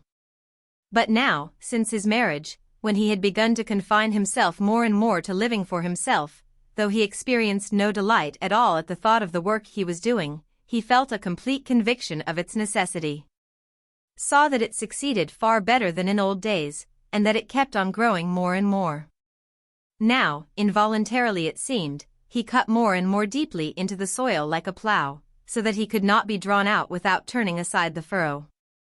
To live the same family life as his father and forefathers, that is, in the same condition of culture, and to bring up his children in the same, was incontestably necessary.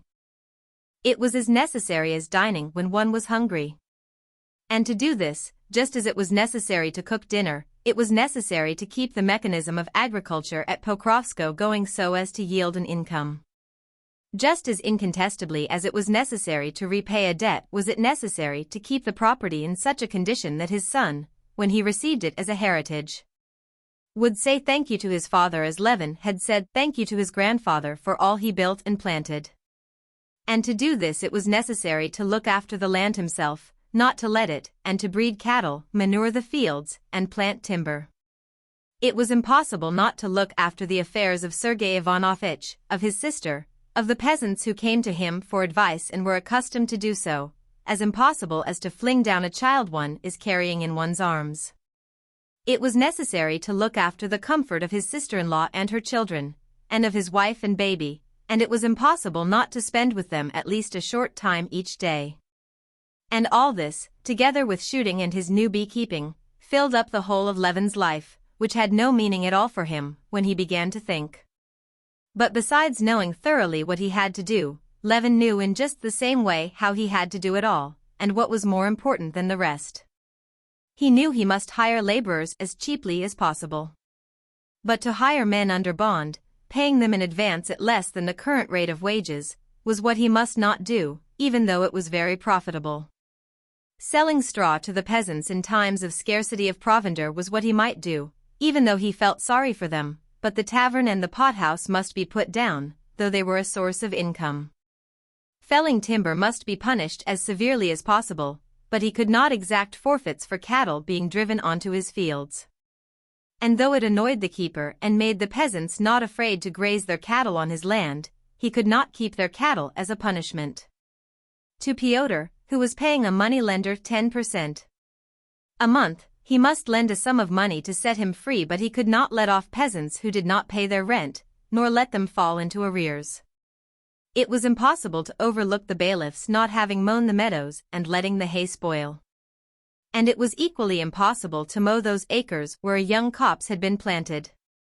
It was impossible to excuse a laborer who had gone home in the busy season because his father was dying, however sorry he might feel for him, and he must subtract from his pay those costly months of idleness.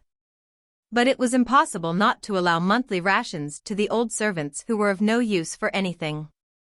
Levin knew that when he got home he must first of all go to his wife, who was unwell, and that the peasants who had been waiting for 3 hours to see him could wait a little longer.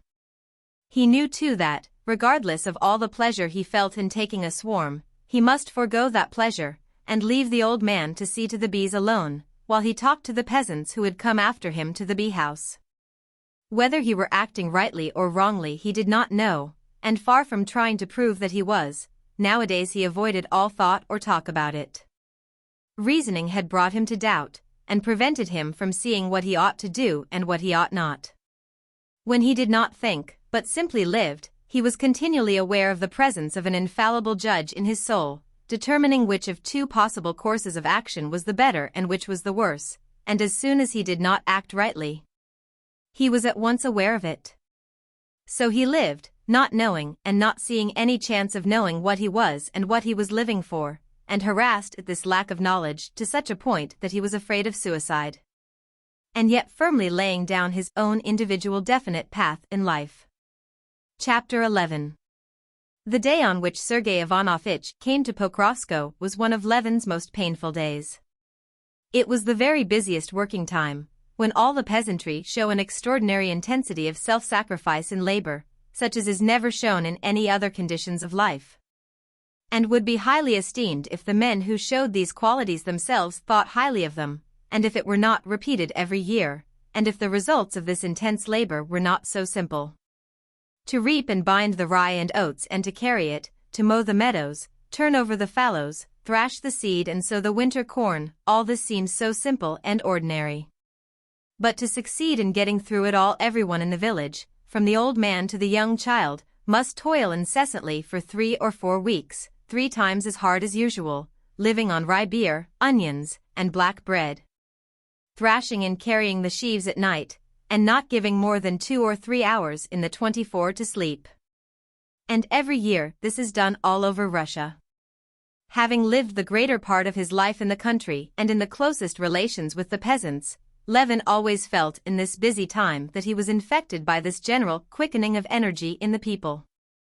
In the early morning he rode over to the first sowing of the rye, and to the oats, which were being carried to the stacks, and returning home at the time his wife and sister-in-law were getting up, he drank coffee with them and walked to the farm, where a new thrashing machine was to be set working to get ready the seed corn. He was standing in the cool granary, still fragrant with the leaves of the hazel branches interlaced on the freshly peeled aspen beams of the new thatch roof. He gazed through the open door in which the dry bitter dust of the thrashing whirled and played, at the grass of the thrashing floor in the sunlight and the fresh straw that had been brought in from the barn, then at the speckly-headed, white-breasted swallows that flew chirping in under the roof and, fluttering their wings, settled in the crevices of the doorway, then at the peasants bustling in the dark, dusty barn, and he thought strange thoughts. Why is it all being done, he thought. Why am I standing here, making them work? What are they all so busy for, trying to show their zeal before me? What is that old Matrona, my old friend, toiling for? I doctored her, when the beam fell on her in the fire, he thought, looking at a thin old woman who was raking up the grain, moving painfully with her bare, sun-blackened feet over the uneven, rough floor. Then she recovered, but today or tomorrow or in 10 years she won't, they'll bury her, and nothing will be left either of her or of that smart girl in the red jacket, who with that skillful, soft action shakes the ears out of their husks. They'll bury her and this piebald horse, and very soon too, he thought, gazing at the heavily moving, panting horse that kept walking up the wheel that turned under him. And they will bury her and Fyodor the thrasher with his curly beard full of chaff and his shirt torn on his white shoulders, they will bury him. He's untying the sheaves, and giving orders, and shouting to the women, and quickly setting straight the strap on the moving wheel. And what's more, it's not them alone, me they'll bury too, and nothing will be left. What for? He thought this, and at the same time looked at his watch to reckon how much they thrashed in an hour. He wanted to know this so as to judge by it the task to set for the day. It'll soon be one, and they're only beginning the 3rd sheaf, thought Levin. He went up to the man that was feeding the machine, and shouting over the roar of the machine he told him to put it in more slowly. You put in too much at a time, Fyodor. Do you see, it gets choked, that's why it isn't getting on? Do it evenly. Fyodor, black with the dust that clung to his moist face, shouted something in response, but still went on doing it as Levin did not want him to. Levin, going up to the machine, moved Fyodor aside, and began feeding the corn in himself. Working on till the peasants' dinner hour, which was not long in coming, he went out of the barn with Fyodor and fell into talk with him, stopping beside a neat yellow sheaf of rye laid on the thrashing floor for seed. Fyodor came from a village at some distance from the one in which Levin had once allotted land to his cooperative association. Now it had been let to a former house porter. Levin talked to Fyodor about this land and asked whether Platon, a well-to-do peasant of good character belonging to the same village, would not take the land for the coming year. It's a high rent. It wouldn't pay Platon, Konstantin Dmitrievich, answered the peasant, picking the ears off his sweat-drenched shirt. But how does Kirilov make it pay? Mitu. So the peasant called the house porter, in a tone of contempt, you may be sure he'll make it pay, Konstantin Dmitrievich. He'll get his share, however he has to squeeze to get it. He's no mercy on a Christian. But Uncle Fokanich, so he called the old peasant Platon, do you suppose he'd flay the skin off a man? Where there's debt, he'll let anyone off. And he'll not wring the last penny out. He's a man too. But why will he let anyone off? Oh, well, of course, folks are different. One man lives for his own wants and nothing else, like Mitu, he only thinks of filling his belly, but Fokanich is a righteous man. He lives for his soul. He does not forget God. How thinks of God? How does he live for his soul? Levin almost shouted. Why, to be sure, in truth, in God's way. Folks are different. Take you now, you wouldn't wrong a man. Yes, yes, goodbye, said Levin, breathless with excitement, and turning round he took his stick and walked quickly away towards home. At the peasant's words that Fokanich lived for his soul, in truth, in God's way, undefined but significant ideas seemed to burst out as though they had been locked up, and all striving towards one goal, they thronged whirling through his head, blinding him with their light. Chapter 12. Levin strode along the highroad, absorbed not so much in his thoughts, he could not yet disentangle them, as in his spiritual condition, unlike anything he had experienced before. The words uttered by the peasant had acted on his soul like an electric shock, suddenly transforming and combining into a single whole the whole swarm of disjointed, impotent, separate thoughts that incessantly occupied his mind. These thoughts had unconsciously been in his mind even when he was talking about the land. He was aware of something new in his soul, and joyfully tested this new thing, not yet knowing what it was. Not living for his own wants, but for God? For what God? And could one say anything more senseless than what he said? He said that one must not live for one's own wants, that is, that one must not live for what we understand, what we are attracted by, what we desire, but must live for something incomprehensible, for God, whom no one can understand nor even define. What of it? Didn't I understand those senseless words of Fyodor's? And understanding them, did I doubt of their truth? Did I think them stupid, obscure, inexact? No, I understood him, and exactly as he understands the words. I understood them more fully and clearly than I understand anything in life, and never in my life have I doubted nor can I doubt about it. And not only I, but everyone, the whole world understands nothing fully but this, and about this only they have no doubt and are always agreed. And I looked out for miracles, complained that I did not see a miracle which would convince me. A material miracle would have persuaded me. And here is a miracle, the sole miracle possible, continually existing, surrounding me on all sides, and I never noticed it. Fyodor says that Kirilov lives for his belly. That's comprehensible and rational. All of us as rational beings can't do anything else but live for our belly. And all of a sudden the same Fyodor says that one mustn't live for one's belly, but must live for truth, for God, and at a hint I understand him. And I and millions of men who lived ages ago and men living now, peasants, the poor in spirit and the learned, who have thought and written about it. In their obscure words saying the same thing, we are all agreed about this one thing, what we must live for and what is good. I and all men have only one firm, incontestable, clear knowledge, and that knowledge cannot be explained by the reason, it is outside it, and has no causes and can have no effects. If goodness has causes, it is not goodness. If it has effects, a reward, it is not goodness either. So goodness is outside the chain of cause and effect. And yet I know it, and we all know it. What could be a greater miracle than that? Can I have found the solution of it all? Can my sufferings be over? Thought Levin, striding along the dusty road, not noticing the heat nor his weariness, and experiencing a sense of relief from prolonged suffering. This feeling was so delicious that it seemed to him incredible. He was breathless with emotion and incapable of going farther. He turned off the road into the forest and lay down in the shade of an aspen on the uncut grass. He took his hat off his hot head and lay propped on his elbow in the lush, feathery, woodland grass. Yes, I must make it clear to myself and understand, he thought, looking intently at the untrampled grass before him, and following the movements of a green beetle, advancing along a blade of couch grass and lifting up in its progress a leaf of goatweed. What have I discovered, he asked himself, bending aside the leaf of goatweed out of the beetle's way and twisting another blade of grass above for the beetle to cross over onto it. What is it makes me glad? What have I discovered? I have discovered nothing. I have only found out what I knew. I understand the force that in the past gave me life, and now too gives me life. I have been set free from falsity, I have found the master.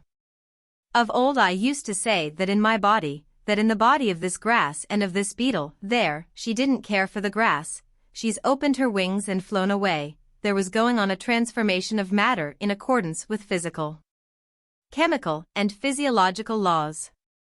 And in all of us, as well as in the aspens and the clouds and the misty patches, there was a process of evolution. Evolution from what? Into what? Eternal evolution and struggle. As though there could be any sort of tendency and struggle in the eternal. And I was astonished that in spite of the utmost effort of thought along that road I could not discover the meaning of life, the meaning of my impulses and yearnings. Now I say that I know the meaning of my life, to live for God, for my soul. And this meaning, in spite of its clearness, is mysterious and marvelous. Such, indeed, is the meaning of everything existing. Yes, pride, he said to himself, turning over on his stomach and beginning to tie a noose of blades of grass, trying not to break them. And not merely pride of intellect, but dullness of intellect. And most of all, the deceitfulness. Yes, the deceitfulness of intellect. The cheating knavishness of intellect, that's it, he said to himself. And he briefly went through, mentally, the whole course of his ideas during the last 2 years, the beginning of which was the clear confronting of death at the sight of his dear brother hopelessly ill. Then, for the first time, grasping that for every man, and himself too, there was nothing in store but suffering, death, and forgetfulness, he had made up his mind that life was impossible like that. And that he must either interpret life so that it would not present itself to him as the evil jest of some devil, or shoot himself. But he had not done either, but had gone on living, thinking, and feeling, and had even at that very time married, and had had many joys and had been happy when he was not thinking of the meaning of his life. What did this mean? It meant that he had been living rightly, but thinking wrongly. He had lived, without being aware of it, on those spiritual truths that he had sucked in with his mother's milk, but he had thought, not merely without recognition of these truths, but studiously ignoring them. Now it was clear to him that he could only live by virtue of the beliefs in which he had been brought up. What should I have been, and how should I have spent my life, if I had not had these beliefs, if I had not known that I must live for God and not for my own desires? I should have robbed and lied and killed. Nothing of what makes the chief happiness of my life would have existed for me. And with the utmost stretch of imagination he could not conceive the brutal creature he would have been himself, if he had not known what he was living for. I looked for an answer to my question. And thought could not give an answer to my question, it is incommensurable with my question. The answer has been given me by life itself, in my knowledge of what is right and what is wrong. And that knowledge I did not arrive at in any way, it was given to me as to all men, given, because I could not have got it from anywhere. Where could I have got it? By reason could I have arrived at knowing that I must love my neighbor and not oppress him? I was told that in my childhood, and I believed it gladly, for they told me what was already in my soul. But who discovered it? Not reason. Reason discovered the struggle for existence, and the law that requires us to oppress all who hinder the satisfaction of our desires. That is the deduction of reason. But loving one's neighbor reason could never discover, because it's irrational. Chapter 13. And Levin remembered a scene he had lately witnessed between Dolly and her children. The children, left to themselves, had begun cooking raspberries over the candles and squirting milk into each other's mouths with a syringe. Their mother, catching them at these pranks, began reminding them in Levin's presence of the trouble their mischief gave to the grown-up people, and that this trouble was all for their sake. And that if they smashed the cups they would have nothing to drink their tea out of, and that if they wasted the milk, they would have nothing to eat, and die of hunger. And Levin had been struck by the passive, weary incredulity with which the children heard what their mother said to them. They were simply annoyed that their amusing play had been interrupted, and did not believe a word of what their mother was saying.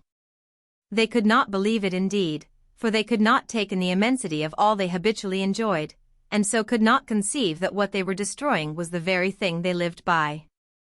That all comes of itself, they thought, and there's nothing interesting or important about it because it has always been so, and always will be so. And it's all always the same. We've no need to think about that, it's all ready. But we want to invent something of our own, and new. So we thought of putting raspberries in a cup, and cooking them over a candle, and squirting milk straight into each other's mouths. That's fun, and something new, and not a bit worse than drinking out of cups. Isn't it just the same that we do, that I did, searching by the aid of reason for the significance of the forces of nature and the meaning of the life of man? He thought. And don't all the theories of philosophy do the same, trying by the path of thought, which is strange and not natural to man, to bring him to a knowledge of what he has known long ago, and knows so certainly that he could not live at all without it? Isn't it distinctly to be seen in the development of each philosopher's theory, that he knows what is the chief significance of life beforehand, just as positively as the peasant Fyodor, and not a bit more clearly than he? And is simply trying by a dubious intellectual path to come back to what everyone knows? Now then, leave the children to themselves to get things alone and make their crockery, get the milk from the cows, and so on. Would they be naughty then? Why, they'd die of hunger. Well, then, leave us with our passions and thoughts, without any idea of the one God, of the Creator, or without any idea of what is right, without any idea of moral evil. Just try and build up anything without those ideas. We only try to destroy them, because we're spiritually provided for. Exactly like the children. Whence have I that joyful knowledge, shared with the peasant, that alone gives peace to my soul? Whence did I get it? Brought up with an idea of God, a Christian, my whole life filled with the spiritual blessings Christianity has given me, full of them, and living on those blessings, like the children I did not understand them, and destroy, that is try to destroy what I live by. And as soon as an important moment of life comes, like the children when they are cold and hungry, I turn to him, and even less than the children when their mother scolds them for their childish mischief. Do I feel that my childish efforts at wanton madness are reckoned against me? Yes, what I know not by reason, but it has been given to me, revealed to me, and I know it with my heart, by faith in the chief thing taught by the Church. The Church. The Church. Levin repeated to himself. He turned over on the other side, and leaning on his elbow, fell to gazing into the distance at a herd of cattle crossing over to the river. But can I believe in all the Church teaches? He thought, trying himself, and thinking of everything that could destroy his present peace of mind. Intentionally, he recalled all those doctrines of the Church which had always seemed most strange and had always been a stumbling block to him. The creation? But how did I explain existence? By existence?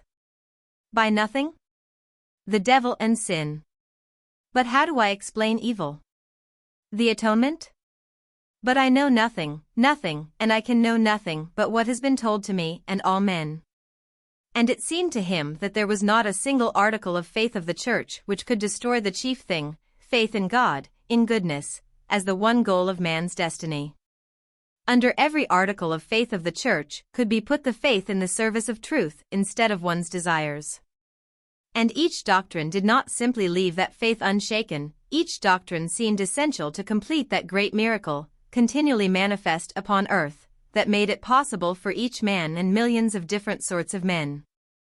wise men and imbeciles, old men and children, all men, peasants, loaf, kitty, beggars and kings to understand perfectly the same one thing, and to build up thereby that life of the soul which alone is worth living, and which alone is precious to us.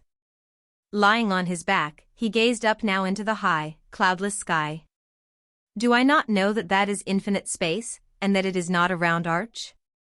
But, however I screw up my eyes and strain my sight, I cannot see it not round and not bounded, and in spite of my knowing about infinite space, I am incontestably right when I see a solid blue dome. And more right than when I strain my eyes to see beyond it. Levin ceased thinking, and only, as it were, listened to mysterious voices that seemed talking joyfully and earnestly within him. Can this be faith, he thought, afraid to believe in his happiness. My God, I thank thee, he said, gulping down his sobs, and with both hands brushing away the tears that filled his eyes. Chapter 14. Levin looked before him and saw a herd of cattle, then he caught sight of his trap with Raven in the shafts, and the coachman, who, driving up to the herd, said something to the herdsman. Then he heard the rattle of the wheels and the snort of the sleek horse close by him. But he was so buried in his thoughts that he did not even wonder why the coachman had come for him. He only thought of that when the coachman had driven quite up to him and shouted to him. The mistress sent me. Your brother has come, and some gentleman with him. Levin got into the trap and took the reins. As though just roused out of sleep, for a long while Levin could not collect his faculties.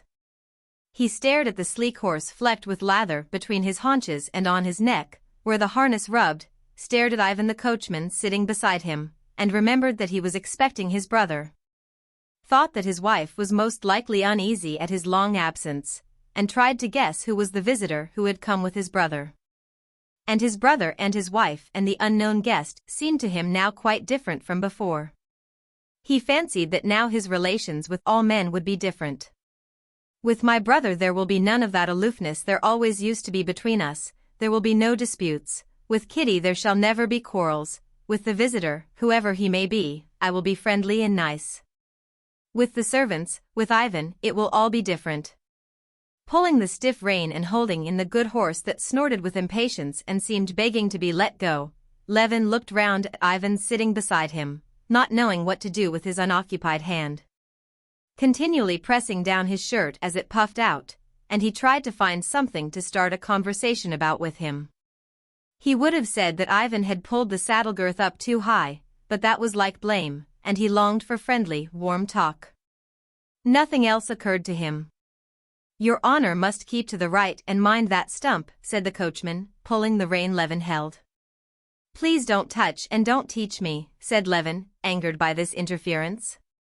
Now, as always, interference made him angry, and he felt sorrowfully at once how mistaken had been his supposition that his spiritual condition could immediately change him in contact with reality. He was not a quarter of a mile from home when he saw Grisha and Tanya running to meet him. Uncle Kostya. Mama's coming, and grandfather, and Sergei Ivanovitch, and someone else, they said, clambering up into the trap. Who is he? An awfully terrible person. And he does like this with his arms, said Tanya, getting up in the trap and mimicking Katavasov. Old or young, asked Levin, laughing, reminded of someone, he did not know whom, by Tanya's performance. Oh, I hope it's not a tiresome person, thought Levin. As soon as he turned, at a bend in the road, and saw the party coming, Levin recognized Katavasov in a straw hat, walking along swinging his arms just as Tanya had shown him. Katavasov was very fond of discussing metaphysics, having derived his notions from natural science writers who had never studied metaphysics, and in Moscow Levin had had many arguments with him of late. And one of these arguments, in which Katavasov had obviously considered that he came off victorious, was the first thing Levin thought of as he recognized him. No, whatever I do, I won't argue and give utterance to my ideas lightly, he thought. Getting out of the trap and greeting his brother and Katavasov, Levin asked about his wife. She has taken Mitya to Kolek, a copse near the house. She meant to have him out there because it's so hot indoors, said Dolly. Levin had always advised his wife not to take the baby to the wood, thinking it unsafe, and he was not pleased to hear this. "She rushes about from place to place with him," said the prince, smiling. "I advised her to try putting him in the ice cellar. She meant to come to the bee house. She thought you would be there." "We are going there," said Dolly. "Well, and what are you doing?" said Sergei Ivanovich, falling back from the rest and walking beside him. "Oh, nothing special. Busy as usual with the land," answered Levin. "Well, and what about you? Come for long? We have been expecting you for such a long time." "Only for a fortnight. I've a great deal to do in Moscow." At these words the brothers' eyes met, and Levin, in spite of the desire he always had, stronger than ever just now, to be on affectionate and still more open terms with his brother, felt an awkwardness in looking at him. He dropped his eyes and did not know what to say. Casting over the subjects of conversation that would be pleasant to Sergei Ivanovich, and would keep him off the subject of the Servian war and the Slavonic question, at which he had hinted by the allusion to what he had to do in Moscow, Levin began to talk of Sergei Ivanovich's book.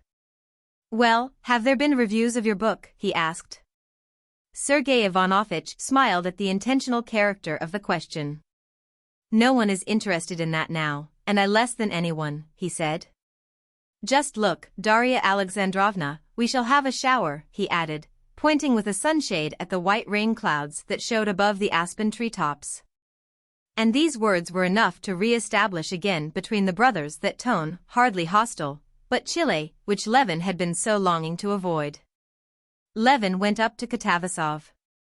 "It was jolly of you to make up your mind to come," he said to him. "I've been meaning to a long while. Now we shall have some discussion, we'll see to that. Have you been reading Spencer?" "No, I've not finished reading him," said Levin. "But I don't need him now." "How's that?" "That's interesting." "Why so?" "I mean that I'm fully convinced that the solution of the problems that interest me I shall never find in him and his like." Now. But Katavasov's serene and good-humored expression suddenly struck him, and he felt such tenderness for his own happy mood, which he was unmistakably disturbing by this conversation, that he remembered his resolution and stopped short. "But we'll talk later on," he added. "If we're going to the bee house, it's this way, along this little path," he said, addressing them all. Going along the narrow path to a little uncut meadow covered on one side with thick clumps of brilliant heartsease among which stood up here and there tall, dark green tufts of hellebore, Levin settled his guests in the dense, cool shade of the young aspens on a bench and some stumps purposely put there for visitors to the bee house who might be afraid of the bees, and he went off himself to the hut to get bread, cucumbers, and fresh honey, to regale them with. Trying to make his movements as deliberate as possible, and listening to the bees that buzzed more and more frequently past him, he walked along the little path to the hut. In the very entry one bee hummed angrily, caught in his beard, but he carefully extricated it. Going into the shady outer room, he took down from the wall his veil, that hung on a peg, and putting it on, and thrusting his hands into his pockets, he went into the fenced-in bee garden, where there stood in the midst of a closely mown space in regular rows, fastened with bast on posts, all the hives he knew so well, the old stocks, each with its own history, and along the fences the younger swarms hived that year. In front of the openings of the hives, it made his eyes giddy to watch the bees and drones whirling round and round about the same spot, while among them the working bees flew in and out with spoils or in search of them. Always in the same direction into the wood to the flowering lime trees and back to the hives. His ears were filled with the incessant hum in various notes, now the busy hum of the working bee flying quickly off, then the blaring of the lazy drone, and the excited buzz of the bees on guard protecting their property from the enemy and preparing to sting. On the farther side of the fence the old beekeeper was shaving a hoop for a tub, and he did not see Levin. Levin stood still in the midst of the beehives and did not call him. He was glad of a chance to be alone to recover from the influence of ordinary actual life, which had already depressed his happy mood. He thought that he had already had time to lose his temper with Ivan, to show coolness to his brother, and to talk flippantly with Katavasov. Can it have been only a momentary mood, and will it pass and leave no trace, he thought. But the same instant, going back to his mood, he felt with delight that something new and important had happened to him. Real life had only for a time overcast the spiritual peace he had found, but it was still untouched within him. Just as the bees, whirling round him, now menacing him and distracting his attention, prevented him from enjoying complete physical peace, forced him to restrain his movements to avoid them. So had the petty cares that had swarmed about him from the moment he got into the trap restricted his spiritual freedom. But that lasted only so long as he was among them. Just as his bodily strength was still unaffected, in spite of the bees, so too was the spiritual strength that he had just become aware of. Chapter 15. Do you know, Kostya, with whom Sergei Ivanovich traveled on his way here, said Dolly, doling out cucumbers and honey to the children, with Vronsky. He's going to Servia. And not alone. He's taking a squadron out with him at his own expense, said Katavasov. That's the right thing for him, said Levin. Are volunteers still going out then, he added, glancing at Sergei Ivanovich. Sergei Ivanovich did not answer. He was carefully with a blunt knife getting a live bee covered with sticky honey out of a cup full of white honeycomb. I should think so. You should have seen what was going on at the station yesterday, said Katavasov, biting with a juicy sound into a cucumber. Well, what is one to make of it? For mercy's sake, do explain to me, Sergei Ivanovich, where are all those volunteers going, whom are they fighting with? Asked the old prince, unmistakably taking up a conversation that had sprung up in Levin's absence. With the Turks, Sergei Ivanovich answered, smiling serenely, as he extricated the bee, dark with honey and helplessly kicking, and put it with the knife on a stout aspen leaf. But who has declared war on the Turks? Ivan Ivanovich Ragozov and Countess Lydia Ivanovna, assisted by Madame Stahl? No one has declared war, but people sympathize with their neighbors' sufferings and are eager to help them, said Sergei Ivanovich. But the prince is not speaking of help, said Levin, coming to the assistance of his father-in-law, but of war. The prince says that private persons cannot take part in war without the permission of the government. Kostya, mind, that's a bee. Really, they'll sting us, said Dolly, waving away a wasp. But that's not a bee, it's a wasp, said Levin. Well, what's your own theory? Katavasov said to Levin with a smile, distinctly challenging him to a discussion. Why have not private persons the right to do so? Oh, my theory's this: war is on one side such a beastly, cruel, and awful thing that no one man, not to speak of a Christian, can individually take upon himself the responsibility of beginning wars. That can only be done by a government, which is called upon to do this, and is driven inevitably into war. On the other hand, both political science and common sense teach us that in matters of state, and especially in the matter of war, private citizens must forego their personal individual will. Sergei Ivanovich and Katavasov had their replies ready, and both began speaking at the same time. But the point is, my dear fellow, that there may be cases when the government does not carry out the will of the citizens and then the public asserts its will, said Katavasov. But evidently Sergei Ivanovich did not approve of this answer. His brows contracted at Katavasov's words and he said something else. You don't put the matter in its true light. There is no question here of a declaration of war, but simply the expression of a human Christian feeling. Our brothers, one with us in religion and in race, are being massacred. Even supposing they were not our brothers nor fellow Christians, but simply children, women, old people, feeling is aroused and Russians go eagerly to help in stopping these atrocities. Fancy, if you were going along the street and saw drunken men beating a woman or a child, I imagine you would not stop to inquire whether war had been declared on the men, but would throw yourself on them and protect the victim. But I should not kill them, said Levin. Yes, you would kill them. I don't know. If I saw that, I might give way to my impulse of the moment, but I can't say beforehand. And such a momentary impulse there is not, and there cannot be, in the case of the oppression of the Slavonic peoples. Possibly for you there is not, but for others there is, said Sergei Ivanovich, frowning with displeasure. There are traditions still extant among the people of Slavs of the true faith suffering under the yoke of the unclean sons of Hagar. The people have heard of the sufferings of their brethren and have spoken. Perhaps so, said Levin evasively. But I don't see it. I'm one of the people myself, and I don't feel it. Here am I too, said the old prince. I've been staying abroad and reading the papers, and I must own, up to the time of the Bulgarian atrocities, I couldn't make out why it was all the Russians were all of a sudden so fond of their Slavonic brethren. While I didn't feel the slightest affection for them, I was very much upset, thought I was a monster, or that it was the influence of Carlsbad on me. But since I have been here, my mind's been set at rest. I see that there are people besides me who are only interested in Russia, and not in their Slavonic brethren. Here's Konstantin too. Personal opinions mean nothing in such a case, said Sergei Ivanovich. It's not a matter of personal opinions when all Russia, the whole people, has expressed its will. But excuse me, I don't see that. The people don't know anything about it, if you come to that, said the old prince. Oh, Papa. How can you say that? And last Sunday in church, said Dolly, listening to the conversation.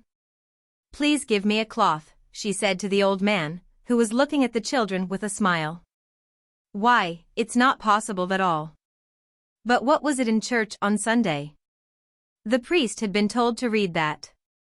He read it. They didn't understand a word of it.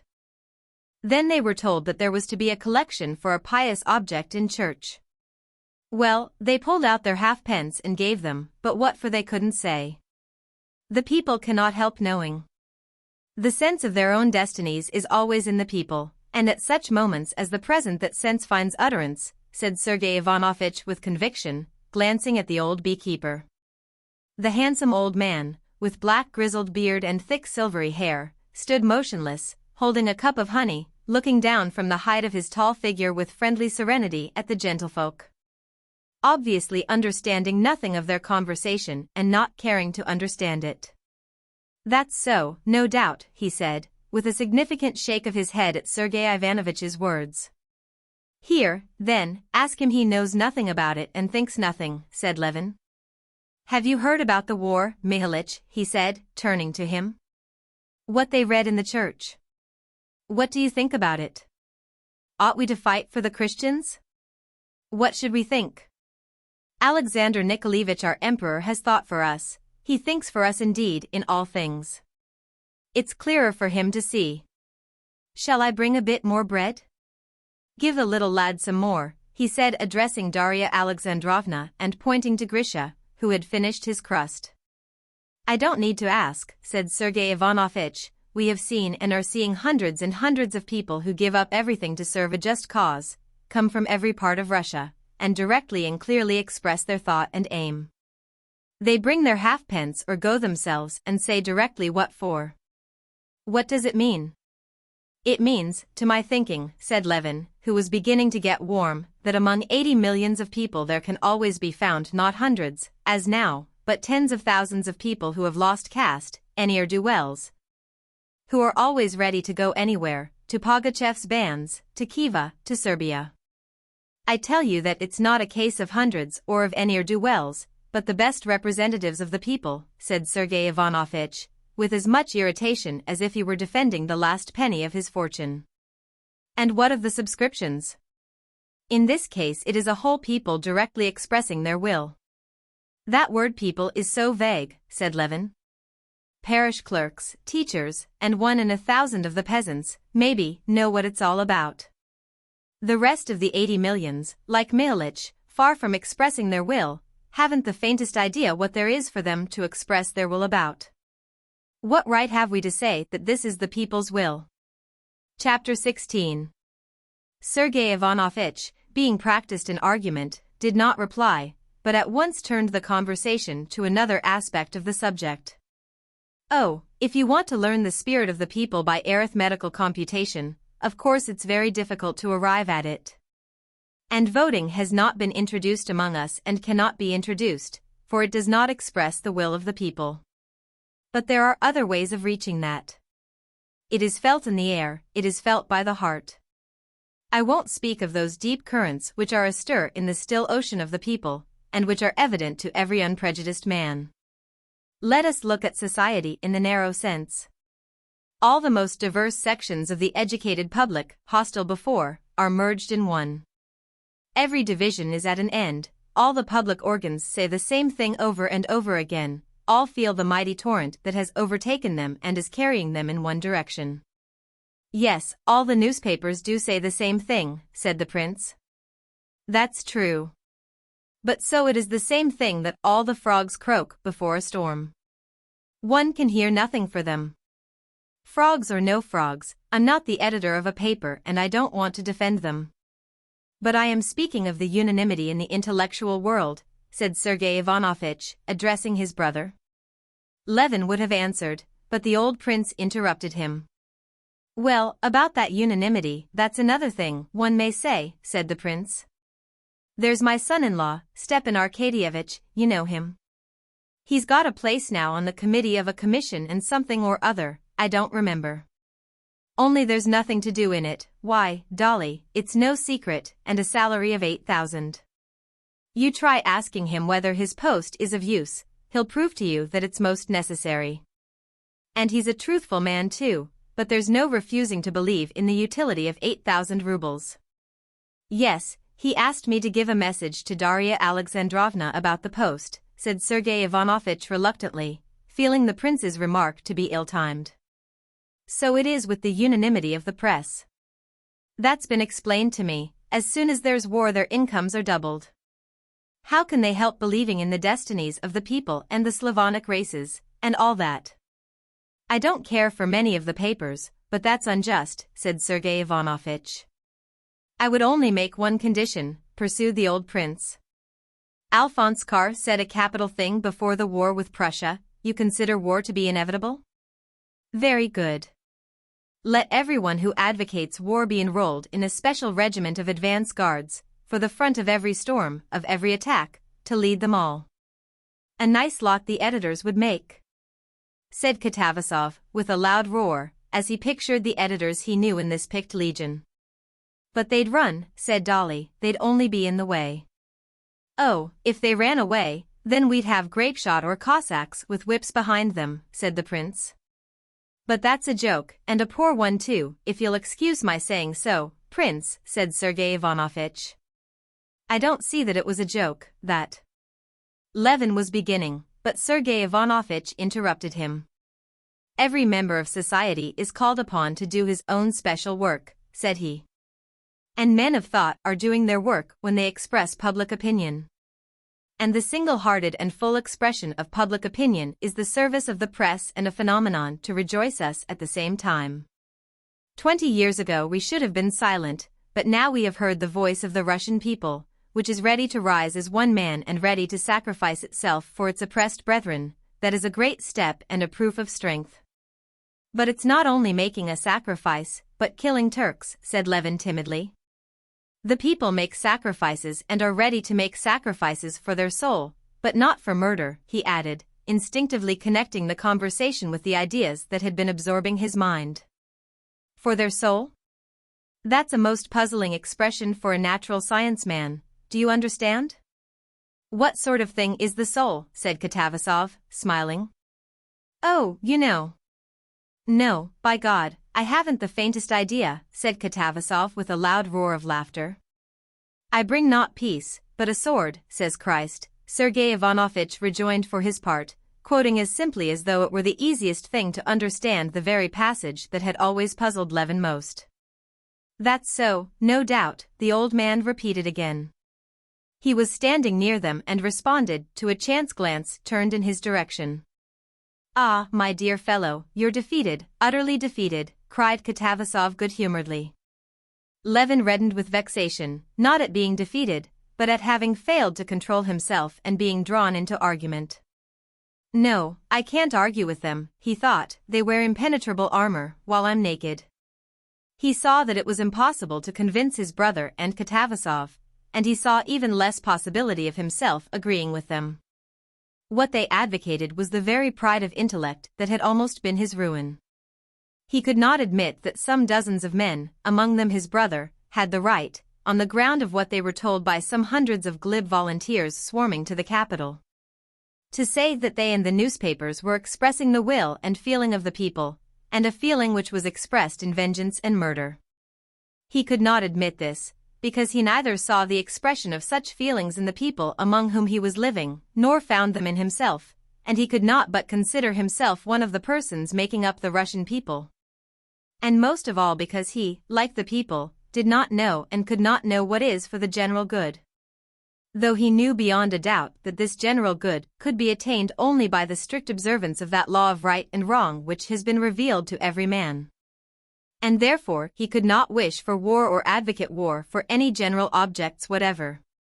He said as Minalich did, and the people, who had expressed their feeling in the traditional invitations of the Virayaji, be princes and rule over us. Gladly we promise complete submission. All the labor, all humiliations, all sacrifices we take upon ourselves, but we will not judge and decide. And now, according to Sergei Ivanovich's account, the people had foregone this privilege they had bought at such a costly price. He wanted to say too that if public opinion were an infallible guide, then why were not revolutions and the Commune as lawful as the movement in favor of the Slavonic peoples? But these were merely thoughts that could settle nothing. One thing could be seen beyond doubt, that was that at the actual moment the discussion was irritating Sergei Ivanovich, and so it was wrong to continue it. And Levin ceased speaking and then called the attention of his guests to the fact that the storm clouds were gathering, and that they had better be going home before it rained. Chapter 17. The old prince and Sergei Ivanovich got into the trap and drove off. The rest of the party hastened homewards on foot. But the storm clouds, turning white and then black, moved down so quickly that they had to quicken their pace to get home before the rain. The foremost clouds, lowering and black as soot-laden smoke, rushed with extraordinary swiftness over the sky. They were still 200 paces from home and a gust of wind had already blown up, and every second the downpour might be looked for. The children ran ahead with frightened and gleeful shrieks. Darya Alexandrovna, struggling painfully with her skirts that clung round her legs, was not walking, but running, her eyes fixed on the children. The men of the party, holding their hats on, strode with long steps beside her. They were just at the steps when a big drop fell splashing on the edge of the iron guttering. The children and their elders after them ran into the shelter of the house, talking merrily. Katerina Alexandrovna? Levin asked of Agafia Mihailovna, who met them with kerchiefs and rugs in the hall. We thought she was with you, she said. And Mitya? In the copse, he must be, and the nurse with him. Levin snatched up the rugs and ran towards the copse. In that brief interval of time the storm clouds had moved on, covering the sun so completely that it was dark as an eclipse. Stubbornly, as though insisting on its rights, the wind stopped Levin, and tearing the leaves and flowers off the lime trees and stripping the white birch branches into strange unseemly nakedness, it twisted everything on one side, acacias, flowers, burdocks, long grass, and tall treetops. The peasant girls working in the garden ran shrieking into shelter in the servants' quarters. The streaming rain had already flung its white veil over all the distant forest and half the fields close by, and was rapidly swooping down upon the copse. The wet of the rain spurting up in tiny drops could be smelt in the air. Holding his head bent down before him, and struggling with the wind that strove to tear the wraps away from him, Levin was moving up to the copse and had just caught sight of something white behind the oak tree, when there was a sudden flash. The whole earth seemed on fire, and the vault of heaven seemed crashing overhead. Opening his blinded eyes, Levin gazed through the thick veil of rain that separated him now from the copse. And to his horror the first thing he saw was the green crest of the familiar oak tree in the middle of the copse uncannily changing its position. Can it have been struck? Levin hardly had time to think when, moving more and more rapidly, the oak tree vanished behind the other trees, and he heard the crash of the great tree falling upon the others.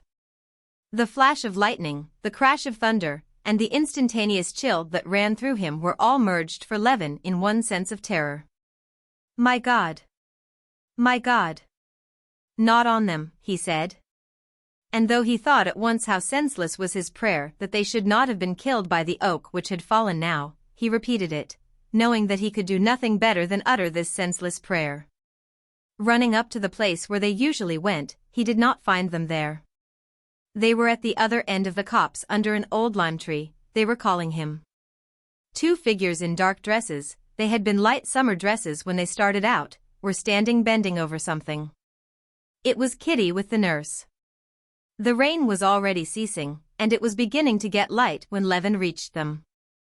The nurse was not wet on the lower part of her dress, but Kitty was drenched through, and her soaked clothes clung to her. Though the rain was over, they still stood in the same position in which they had been standing when the storm broke. Both stood bending over a perambulator with a green umbrella. Alive? Unhurt? Thank God, he said, splashing with his soaked boots through the standing water and running up to them. Kitty's rosy wet face was turned towards him, and she smiled timidly under her shapeless sopped hat. Aren't you ashamed of yourself? I can't think how you can be so reckless, he said angrily to his wife. It wasn't my fault, really. We were just meaning to go, when he made such a to-do that we had to change him. We were just. Kitty began defending herself. Mitya was unharmed, dry, and still fast asleep. Well, thank God. I don't know what I'm saying. They gathered up the baby's wet belongings. The nurse picked up the baby and carried it. Levin walked beside his wife, and, penitent for having been angry, he squeezed her hand when the nurse was not looking. Chapter 18. During the whole of that day, in the extremely different conversations in which he took part, only as it were with the top layer of his mind, in spite of the disappointment of not finding the change he expected in himself, Levin had been all the while joyfully conscious of the fullness of his heart. After the rain it was too wet to go for a walk. Besides, the storm clouds still hung about the horizon, and gathered here and there, black and thundery, on the rim of the sky. The whole party spent the rest of the day in the house. No more discussions sprang up, on the contrary, after dinner every one was in the most amiable frame of mind. At first Katavasov amused the ladies by his original jokes, which always pleased people on their first acquaintance with him. Then Sergei Ivanovitch induced him to tell them about the very interesting observations he had made on the habits and characteristics of common houseflies, and their life. Sergei Ivanovitch, too, was in good spirits, and at tea his brother drew him on to explain his views of the future of the Eastern question, and he spoke so simply and so well, that everyone listened eagerly. Kitty was the only one who did not hear at all. She was summoned to give Mitya his bath. A few minutes after Kitty had left the room she sent for Levin to come to the nursery. Leaving his tea, and regretfully interrupting the interesting conversation, and at the same time uneasily wondering why he had been sent for, as this only happened on important occasions, Levin went to the nursery. Although he had been much interested by Sergei Ivanovitch's views of the new epoch in history that would be created by the emancipation of 40 millions of men of Slavonic race acting with Russia, a conception quite new to him. And although he was disturbed by uneasy wonder at being sent for by Kitty, as soon as he came out of the drawing-room and was alone, his mind reverted at once to the thoughts of the morning. And all the theories of the significance of the Slav element in the history of the world seemed to him so trivial compared with what was passing in his own soul, that he instantly forgot it all and dropped back into the same frame of mind that he had been in that morning. He did not, as he had done at other times, recall the whole train of thought that he did not need. He fell back at once into the feeling which had guided him, which was connected with those thoughts, and he found that feeling in his soul even stronger and more definite than before. He did not, as he had had to do with previous attempts to find comforting arguments, need to revive a whole chain of thought to find the feeling. Now, on the contrary, the feeling of joy and peace was keener than ever, and thought could not keep pace with feeling. He walked across the terrace and looked at two stars that had come out in the darkening sky, and suddenly he remembered. Yes, looking at the sky, I thought that the dome that I see is not a deception, and then I thought something, I shirked facing something, he mused. But whatever it was, there can be no disproving it. I have but to think, and all will come clear. Just as he was going into the nursery, he remembered what it was he had shirked facing. It was that if the chief proof of the divinity was his revelation of what is right, how is it this revelation is confined to the Christian Church alone? What relation to this revelation have the beliefs of the Buddhists, Mohammedans, who preached and did good too? It seemed to him that he had an answer to this question, but he had not time to formulate it to himself before he went into the nursery. Kitty was standing with her sleeves tucked up over the baby in the bath. Hearing her husband's footstep, she turned towards him, summoning him to her with her smile. With one hand she was supporting the fat baby that lay floating and sprawling on its back, while with the other she squeezed the sponge over him. "Come, look, look," she said, when her husband came up to her. "Agafia Mihailovna's right. He knows us." Mitya had on that day given unmistakable, incontestable signs of recognizing all his friends. As soon as Levin approached the bath, the experiment was tried, and it was completely successful. The cook, sent for with this object, bent over the baby. He frowned and shook his head disapprovingly. Kitty bent down to him, he gave her a beaming smile, propped his little hands on the sponge and chirruped, making such a queer little contented sound with his lips, that Kitty and the nurse were not alone in their admiration. Levin, too, was surprised and delighted. The baby was taken out of the bath, drenched with water, wrapped in towels, dried, and after a piercing scream, handed to his mother. "Well, I am glad you are beginning to love him," said Kitty to her husband, when she had settled herself comfortably in her usual place, with the baby at her breast. "I am so glad. It had begun to distress me." "You said you had no feeling for him." "No, did I say that? I only said I was disappointed." "What? Disappointed in him?" "Not disappointed in him, but in my own feeling. I had expected more. I had expected a rush of new delightful emotion to come as a surprise. And then instead of that, disgust, pity." She listened attentively, looking at him over the baby, while she put back on her slender fingers the rings she had taken off while giving Mitya his bath. "And most of all, at there being far more apprehension and pity than pleasure today, after that fright during the storm, I understand how I love him." Kitty's smile was radiant. "Were you very much frightened?" she said. "So was I too, but I feel it more now that it's over. I'm going to look at the oak. How nice Katavasov is. And what a happy day we've had all together. And you're so nice with Sergei Ivanovitch, when you care to be. Well, go back to them. It's always so hot and steamy here after the bath." Chapter 19. Going out of the nursery and being again alone, Levin went back at once to the thought, in which there was something not clear. Instead of going into the drawing room, where he heard voices, he stopped on the terrace, and leaning his elbows on the parapet, he gazed up at the sky. It was quite dark now, and in the south, where he was looking, there were no clouds. The storm had drifted on to the opposite side of the sky, and there were flashes of lightning and distant thunder from that quarter. Levin listened to the monotonous drip from the lime trees in the garden, and looked at the triangle of stars he knew so well, and the Milky Way with its branches that ran through its midst. At each flash of lightning the Milky Way, and even the bright stars, vanished, but as soon as the lightning died away, they reappeared in their places as though some hand had flung them back with careful aim. "Well, what is it perplexes me?" Levin said to himself, feeling beforehand that the solution of his difficulties was ready in his soul, though he did not know it yet. Yes, the one unmistakable, incontestable manifestation of the divinity is the law of right and wrong, which has come into the world by revelation, and which I feel in myself, and in the recognition of which I don't make myself. But whether I will or not, I am made one with other men in one body of believers, which is called the Church. Well, but the Jews, the Mohammedans, the Confucians, the Buddhists, what of them? He put to himself the question he had feared to face. Can these hundreds of millions of men be deprived of that highest blessing without which life has no meaning? He pondered a moment, but immediately corrected himself. "But what am I questioning?" he said to himself. "I am questioning the relation to divinity of all the different religions of all mankind. I am questioning the universal manifestation of God to all the world with all those misty blurs. What am I about? To me individually, to my heart has been revealed a knowledge beyond all doubt, and unattainable by reason, and here I am obstinately trying to express that knowledge in reason and words. Don't I know that the stars don't move? He asked himself, gazing at the bright planet which had shifted its position up to the topmost twig of the birch tree.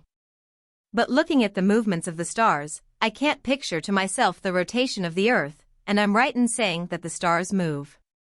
And could the astronomers have understood and calculated anything, if they had taken into account all the complicated and varied motions of the earth? All the marvelous conclusions they have reached about the distances, weights, movements, and deflections of the heavenly bodies are only founded on the apparent motions of the heavenly bodies about a stationary earth. On that very motion I see before me now, which has been so for millions of men during long ages, and was and will be always alike, and can always be trusted. And just as the conclusions of the astronomers would have been vain and uncertain if not founded on observations of the seen heavens, in relation to a single meridian and a single horizon, so would my conclusions be vain and uncertain if not founded on that conception of right, which has been and will be always alike for all men, which has been revealed to me as a Christian, and which can always be trusted in my soul. The question of other religions and their relations to divinity I have no right to decide, and no possibility of deciding. Oh, you haven't gone in then, he heard Kitty's voice all at once, as she came by the same way to the drawing room. What is it? You're not worried about anything, she said, looking intently at his face in the starlight. But she could not have seen his face if a flash of lightning had not hidden the stars and revealed it. In that flash she saw his face distinctly, and seeing him calm and happy, she smiled at him. She understands, he thought, she knows what I'm thinking about. Shall I tell her or not? Yes, I'll tell her. But at the moment he was about to speak, she began speaking. Kostya. Do something for me, she said. Go into the corner room and see if they've made it all right for Sergei Ivanovich. I can't very well. See if they've put the new washstand in it. Very well, I'll go directly, said Levin, standing up and kissing her. No, I'd better not speak of it, he thought, when she had gone in before him. It is a secret for me alone, of vital importance for me, and not to be put into words. This new feeling has not changed me, has not made me happy and enlightened all of a sudden, as I had dreamed, just like the feeling for my child. There was no surprise in this either. Faith, or not faith, I don't know what it is, but this feeling has come just as imperceptibly through suffering, and has taken firm root in my soul. I shall go on in the same way, losing my temper with Ivan the coachman, falling into angry discussions, expressing my opinions tactlessly. There will be still the same wall between the holy of holies of my soul and other people, even my wife. I shall still go on scolding her for my own terror, and being remorseful for it. I shall still be as unable to understand with my reason why I pray, and I shall still go on praying. But my life now, my whole life apart from anything that can happen to me, every minute of it is no more meaningless, as it was before, but it has the positive meaning of goodness, which I have the power to put into it.